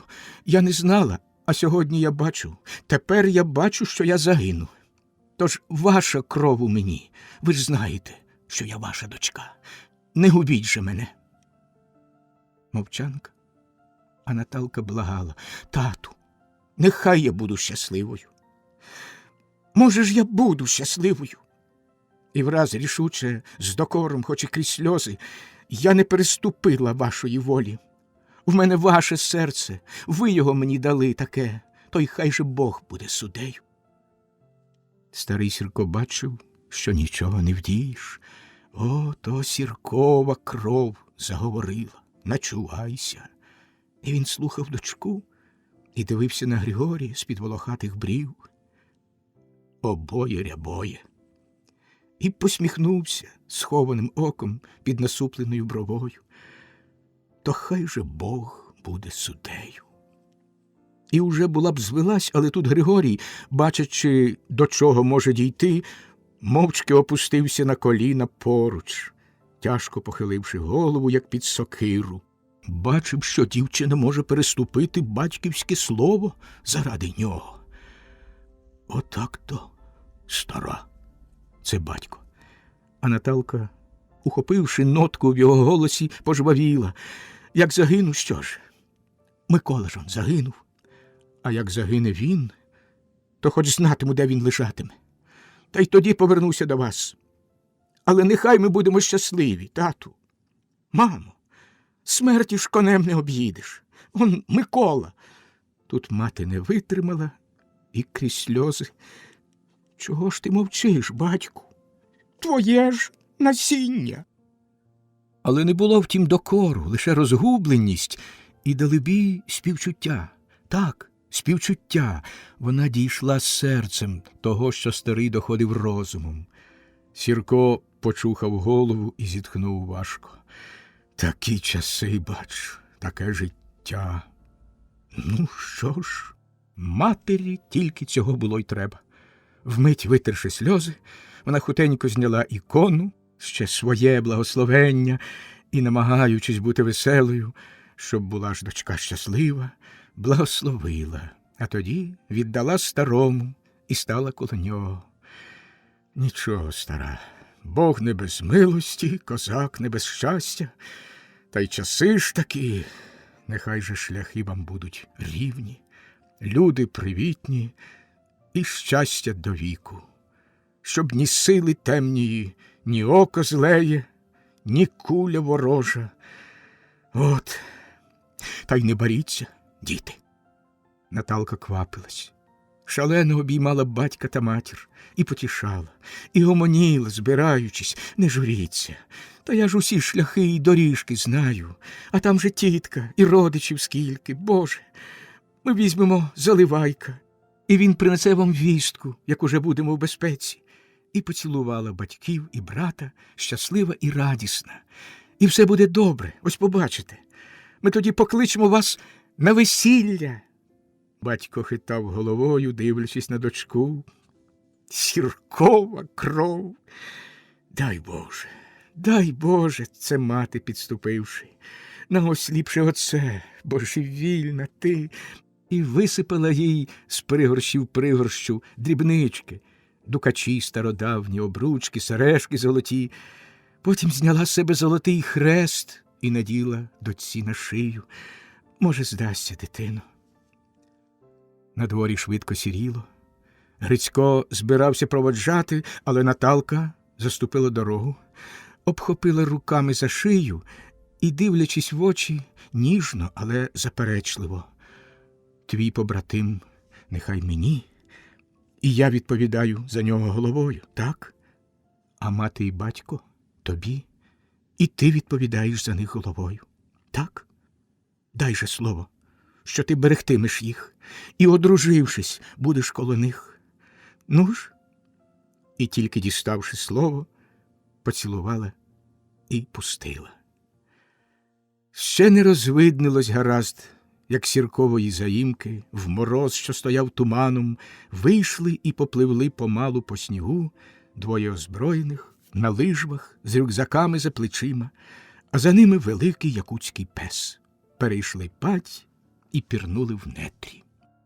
Однієї ночі на Енській заставі, на маньчжурськім кордоні, біля станиці Пашкове, там, де Амур, стиснений обабіч горами й нетрями, лежить чистою, але досить вузькою смугою, щинилась тривога.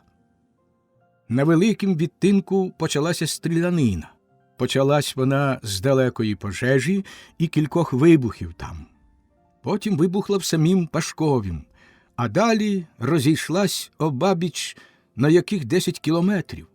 Ніби тривав бій між всією Японією і СРСР. Але то всього лиш ловили порушників, що десь із боєм переходили недоторканий кордон соціалістичного отечества. Невідомо тільки, в який бік переходили. Ніч була дуже темна, нетрі густі, а варта надто знаменита. Хто йде, куди йде і де проломлює границю на замку. Метушня щинилась надзвичайна. А диверсанти були сміливі і досвідчені. Ні, отчайдушні. Вони насмілились перейти кордон там, де того найменше сподівались, в самісінькім Пашковім, що приліпилось на березі Амуру. Там, де дороги топтані і сліду не видно, там, де Амур вкритий високими та крутими торосами. Для цього їм треба було перейти через село, що маячило обідраними дахами та голими кроквами, колишню козачу станицю, а тепер розкуркулену і перетворену в прикордонний колгосп. Це була крайня точка Біробіджану. Давні мешканці-козаки або гурани повтікали в Маньчжурію, а тут жили тепер бердичівські, тульські та орловські патріоти родини. У всякім разі диверсанти про це знали і зважились перейти попри самісіньку будівлю прикордонного пункту. Але перед тим зробили досконало продуману диверсію. За порядком все відбувалося, власне, так. Ще не смеркло, як двоє на лижвах, і з ними великий пес, обережно крадучись, вийшли на схил далекої сопки і стояли там, вивчаючи пильно околицю. Далеко на березі Амуру бовваніло Пашкове, заметене снігом. Цілий берег Амуру був досить низинний, з поодинокими сопками, вкритий гайками та сухою травою й бур'янищами. Лише на півдні низину перетинало високе пасмо сопок, вкритих чагарником. Пасмо підходило аж до Пашкова. Там, попри пасмо, йшла дорога на Пашкове. Правий маньчжурський берег Амуру був високий, гористий, Сині кряжі великого Хінгану підпирали небо. Великий Хінган справа і пасмо сопок зліва стиснули Амур, утворивши вузьке горло. «Там!» – махнув Григорій рукою. Потім вони знайшли велику заметену снігом копицю старого, бозна коли і ким нагребеного сіна, наносили туди ще хмизу і кілька оберемків сухого бур'яну, а далі Григорій знайшов 2 шматки товстої бревеняки, побуравив в них шомполом по кілька дірок і загнав у кожну з них по набоєві, разом з гільзою і з усім, і поклав ті бревеняки в сіно. Проробивши все це, насмикав з ватянки жмутувати, всередину його заклав пачку пороху, завинену в шмат газети, знайденої напередодні в одному з тайгових лісозаготівельних бараків у Біробіджані. В тім покиненім безлюднім бараці вони ночували востаннє на цій землі, і вклав ту вату в купу сухої трави. Ось так вони приготувалися, покладаючи всі надії на цю вигадку, на лижви та на свою зброю. А як потемніло, Григорій викресав вогню і вклав тліючий гніт в вату. Стали на лижви і швидко пішли геть. Пішли на Пашкове, огинаючи дугу. Вони вже були коло Пашкова на цвинтарі, як ззаду, далеко в сопках спалахнула пожежа. Потім почули звідти вибухи. 1, 2, пачкою. Десь від кордону, від Амуру, здалеку відгукнулось кілька пострілів. В Пашковім заметушились. Чути, як хтось кричав «Сергеєв! Трам-трам-тарарам! Ка мне!» По дорозі з Пашкова в сопки промчав чвалом кінний загін. 2 постаті з собакою швидко пішли в Пашкове. Виринули з завулка і пересікли площу. Саме завертали невелику якусь будівлю над Амуром, як напоролись на постать, що виринула назустріч. «Стій!» – загородила постать дорогу і зарепетувала п'яним голосом. То сам начальник застави біг десь від любки, пристібаючи на ходу пас з кобурою. «Чужий!» – скрикнув тихо дівочий голос, і в ту ж мить пес ударив грудьми в груди того чужого і впився в нього пащею. Одночасно кольба Вінчестера лягла впоперек черепа. Начальник звалився. «Заливай до мене!» І 2 постаті з собакою кинулися в темряві. По всьому кордону лопотіла перестрілка, рвучи темряву на шматки. Японські прикордонники, поставлені на ноги небезпекою, теж заалярмували по всій лінії, вліво і вправо, десь за кілометри. Встряли своїми пострілами. Лише насупроти Пашкова, де височили круті, непроходимі кряжі, було спокійно. Десь далеко-далеко гримнуло, раз, удруге, у відповідь залопотів скоростріл, і завирувало там, заклекотіло. Чути було, як строчили скоростріли. З Пашкова знялася ракета і освітила мертвим сліпучим світлом кряжі великого Хінгану, ціле Пашкове, вкритий торосами Амур, десь вили пси з переляку. Ракета пливла в небі, і пливли, метушились тіні між високими торосами. Веремія тіней, не розбереш, чи то все ж живе розбігається на всі боки та ховається, лягаючи ниць, чи то лиш омана. Брили високих торосів, брили криги, поставлені руба під різними кутами, ожили, фантастично рухаючись. Десь близько залопотіло з скоростріла вздовж по Амуру. Кулі тьохкали об кригу і, відбиваючись, сюрчали, як несамовиті. Десь знялись 2 ракета, 3, далеко. Там заклекотало, загупало. Центр бою перенісся туди. Шляхом, що йшов вздовж Амуру, цокотіли вершники, летячи на прорив. Бій тривав, розгоряючись. А на тім боці Амуру, високо в сопках великого Хінгану, по тім боці границі на замке, стояли винуватці всієї тієї баталії, весело відсапуючись, розхристані, з непокритими головами. І так, наче подурілі. Плачучи від щастя, Наталка припала до Григорія і цілувала його в нестямі, вкладаючи все серце яке так довго стримувала. Мій! І шаліла в нападі безумної радості, невисловленої любові, безоглядної вірності. Ми підемо тепер на твою Україну.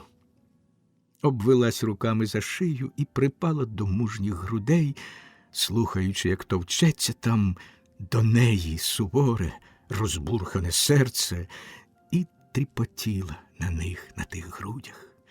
Вперше цілувала, сама цілувала, та й дала серцю волю.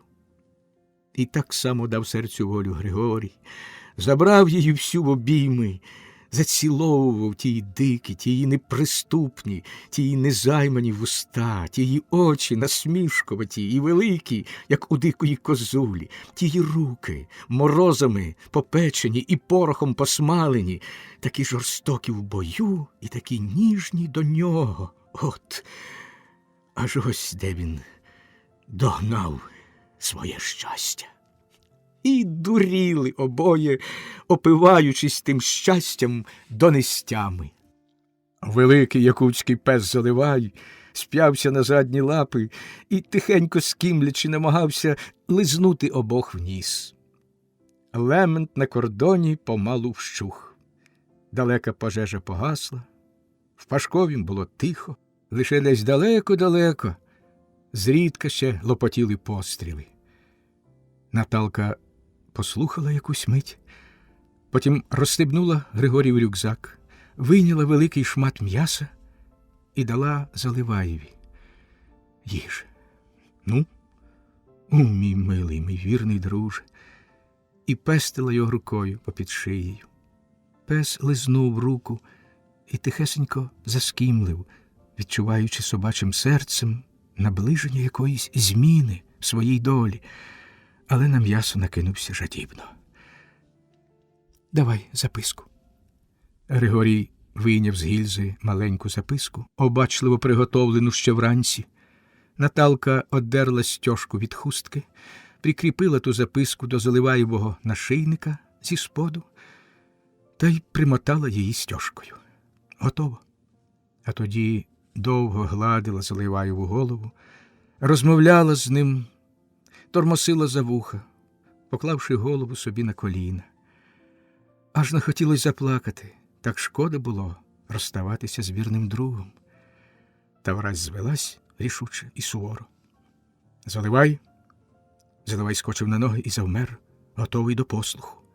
А Наталка завагалась хвильку, а тоді, жорстоко і твердо махнувши рукою, додому. Заливай прянув стрімголов, та й враз вернувся. Дивився, очікуючи. Не рухаються. Жалібно заскімлив, бив хвостом по снігу, позирав запитливо то на Наталку, то на Григорія. Чого ж вони не йдуть? Але він уже знав, чого вони хочуть. Він добре знав свою господиню і прекрасно її розумів, як завжди, з самої інтонації голосу. Та, либонь, не хотілося б собі розставатися. Шкода було пса, але не було випадку ще, щоб Наталка, сказавши раз, міняла наказ, а зараз тим більше. Так мусить бути. Вона нагнулась до пса, що, скориставшись того, лизнув її в губи і повторила, ніби людині, умовляючи лагідно: «Додому, так, додому, чуєш?» І, поторсавши ніжно за шию, враз випросталась. «Заливай!» та й простягла руку туди, звідки вони прийшли. «Додому!» Пес шарпнувся, потоптався на місці, водячи очима то на одного, то на другого, а тоді враз тихесенько гавкнув, та й враз, розпачливо скімнувши, зірвався з місця і погнав скільки духу. Щез. Чути лише, як десь шелестів сніг унизу. «Втрапить?» – подумав вголос Григорій. Наталка мовчала, дослухаючись. Як виплутається в Пашковім, втрапить. А не виплутається, верне й дожене нас. Але Заливай не вернеться вже. Трохи було смутно. Та не було на той смуток місця в безмежному, героїчно здобутому щасті. Шлях їм прослався вперед в невідоме, десь навколо світу, приготовані на всі труднощі, на жорстоку боротьбу і на втрати, вони спалили всі кораблі за собою та й вірили в свою зорю, що присвічувала їм шлях в життя, шлях туди, десь на ту далеку, для одного з них зовсім незнану, сонячну Україну.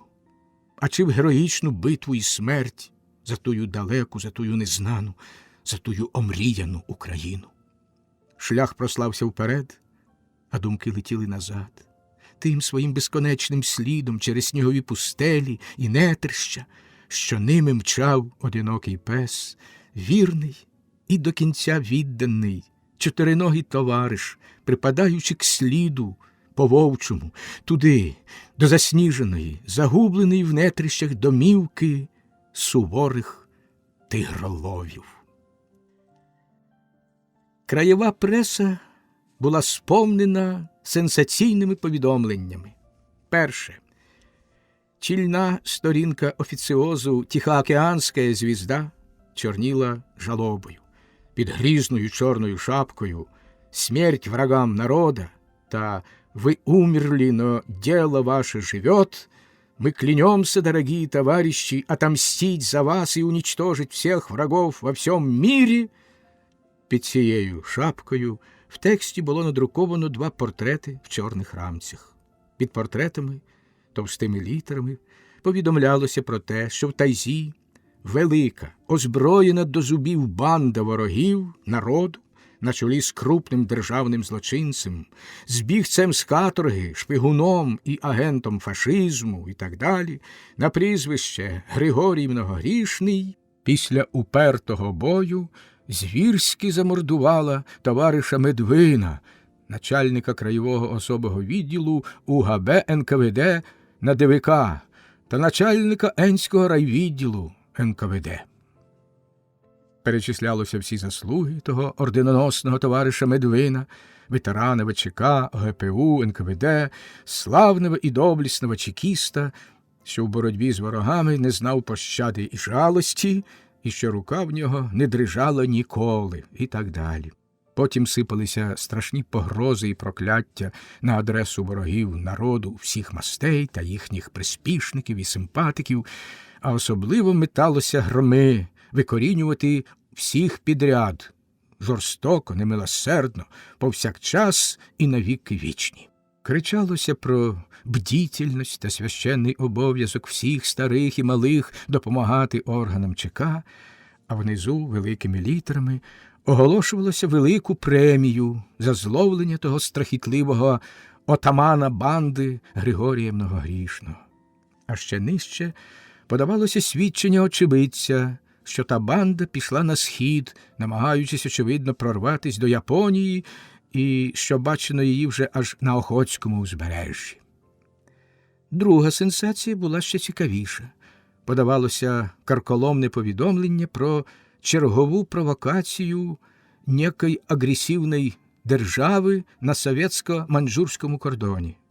В зв'язку з чим ціле місто, ні, цілий край заговорив про швидку війну, потираючи з радості руки.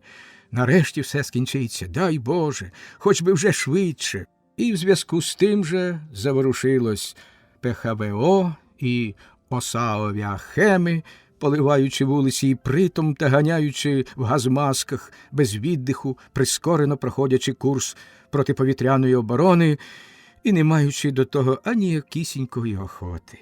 Отже, подавалося повідомлення про черговий конфлікт на маньчжурському кордоні, про кількагодинний бій і відбиття великої диверсійної групи ворога, що хотіла проламати границю на замку, про героїзм начальницького складу Енської застави, а особливо про заслуги начальника тієї застави, який в героїчнім бою був поранений тяжко, проте не зійшов з революційного поста до остаточного розгрому ворога. Краєва Тихоокеанська звізда рябіла жирними кличами і гаслами. «Смерть подлым нарушителям! свинья лезет в советский огород, смерть захватчикам соціалістичної родини тощо. Потім наводилися привітальні телеграми на ім'я того героїчного начальника Енської застави і представлення його до найвищої нагороди.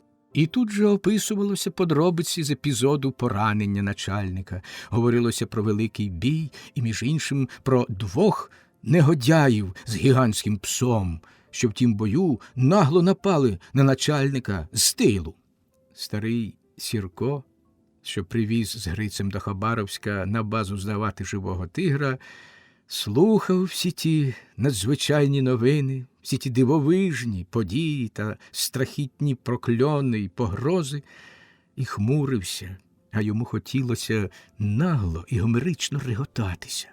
А хіба не смішно? Отако воно й все. Що то за історія вийшла з тими полеглими в бою з великою бандою ворогів народу, грізними енкаведистами, він знає. Та це його й не так цікавило, доправди, хоч там і говорилося про велику премію.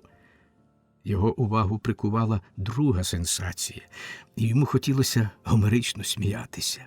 Ага, трясся вашій матері, отако.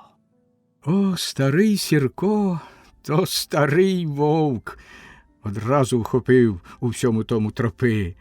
Що й до чого.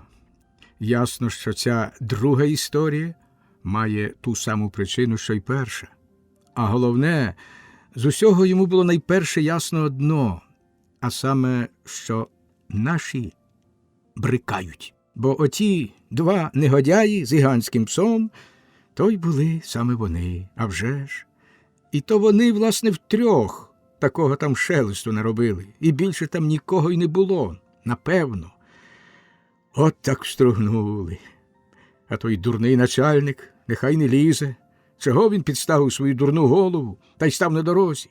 Хіба не знав вдачі Сіркової доньки? Дід дивився на тигра в клітці, слухав, як якась дівчина читала ті новини службовцям бази, і йому чомусь раптом захотілося взяти та й випустити того тигра геть. Нехай біжить, га? От би було лементу. І він би, може, й випустив, та вже тигр був не в його клітці, а в загальній і під великим замком. А головне, він згадав, що першого роздереш той тигр, звичайно, його, як головного винуватця своєї біди. Але то так собі, химерна парубоцька думка. Такого в 3 шелесту наробили, а тільки в 3. Решта то все брехня, як із тією великою озброєною бандою. Слухав, як читала дівчина, і курив собі байдуже, чекаючи, коли там той бухгалтер скінчить підрахунки та й відчислення на позику, готов к труду і обороні тощо. А що з тими негодяями сталося, не пишуть. Звелів Грицеві наскуповувати всіх газет, які тільки є. Дома будемо читати, сподіваючись щось вичитати там, що з тими негодяями було далі. Слухав, що гомонять люди, хмурився і мовчав собі. Люди теж нічого особливого не гомоніли, вони більше помовчували. Так їх вимуштрувало життя та й вся ота писанина. І до сенсацій таких вони звикли, бо їх так рясно, та ще й не таких, що, здавалося, без них ціле життя в цім світі стане ненормальним. То бо стало стилем цілої цієї збожеволілої країни. Всі ті диверсії, нарушителі, вороги народу, процеси, бдітельність, знищення, розстріли, чекісти, енкаведисти, орденоносці герої, прокльони, тюрми, диверсанти, шпигуни і так далі і тому подібне. Почаділи, подуріли, геть всі люди подуріли. То було стилем. І так само було стилом нишкнути, втягувати голову в плечі і чекати, як віл обуха грому з ясного неба на свою голову. А от якби їх взяв та й розкрив, розлущив, як розлущують горіх, гляди, цікаві та й несподівані речі побачив би.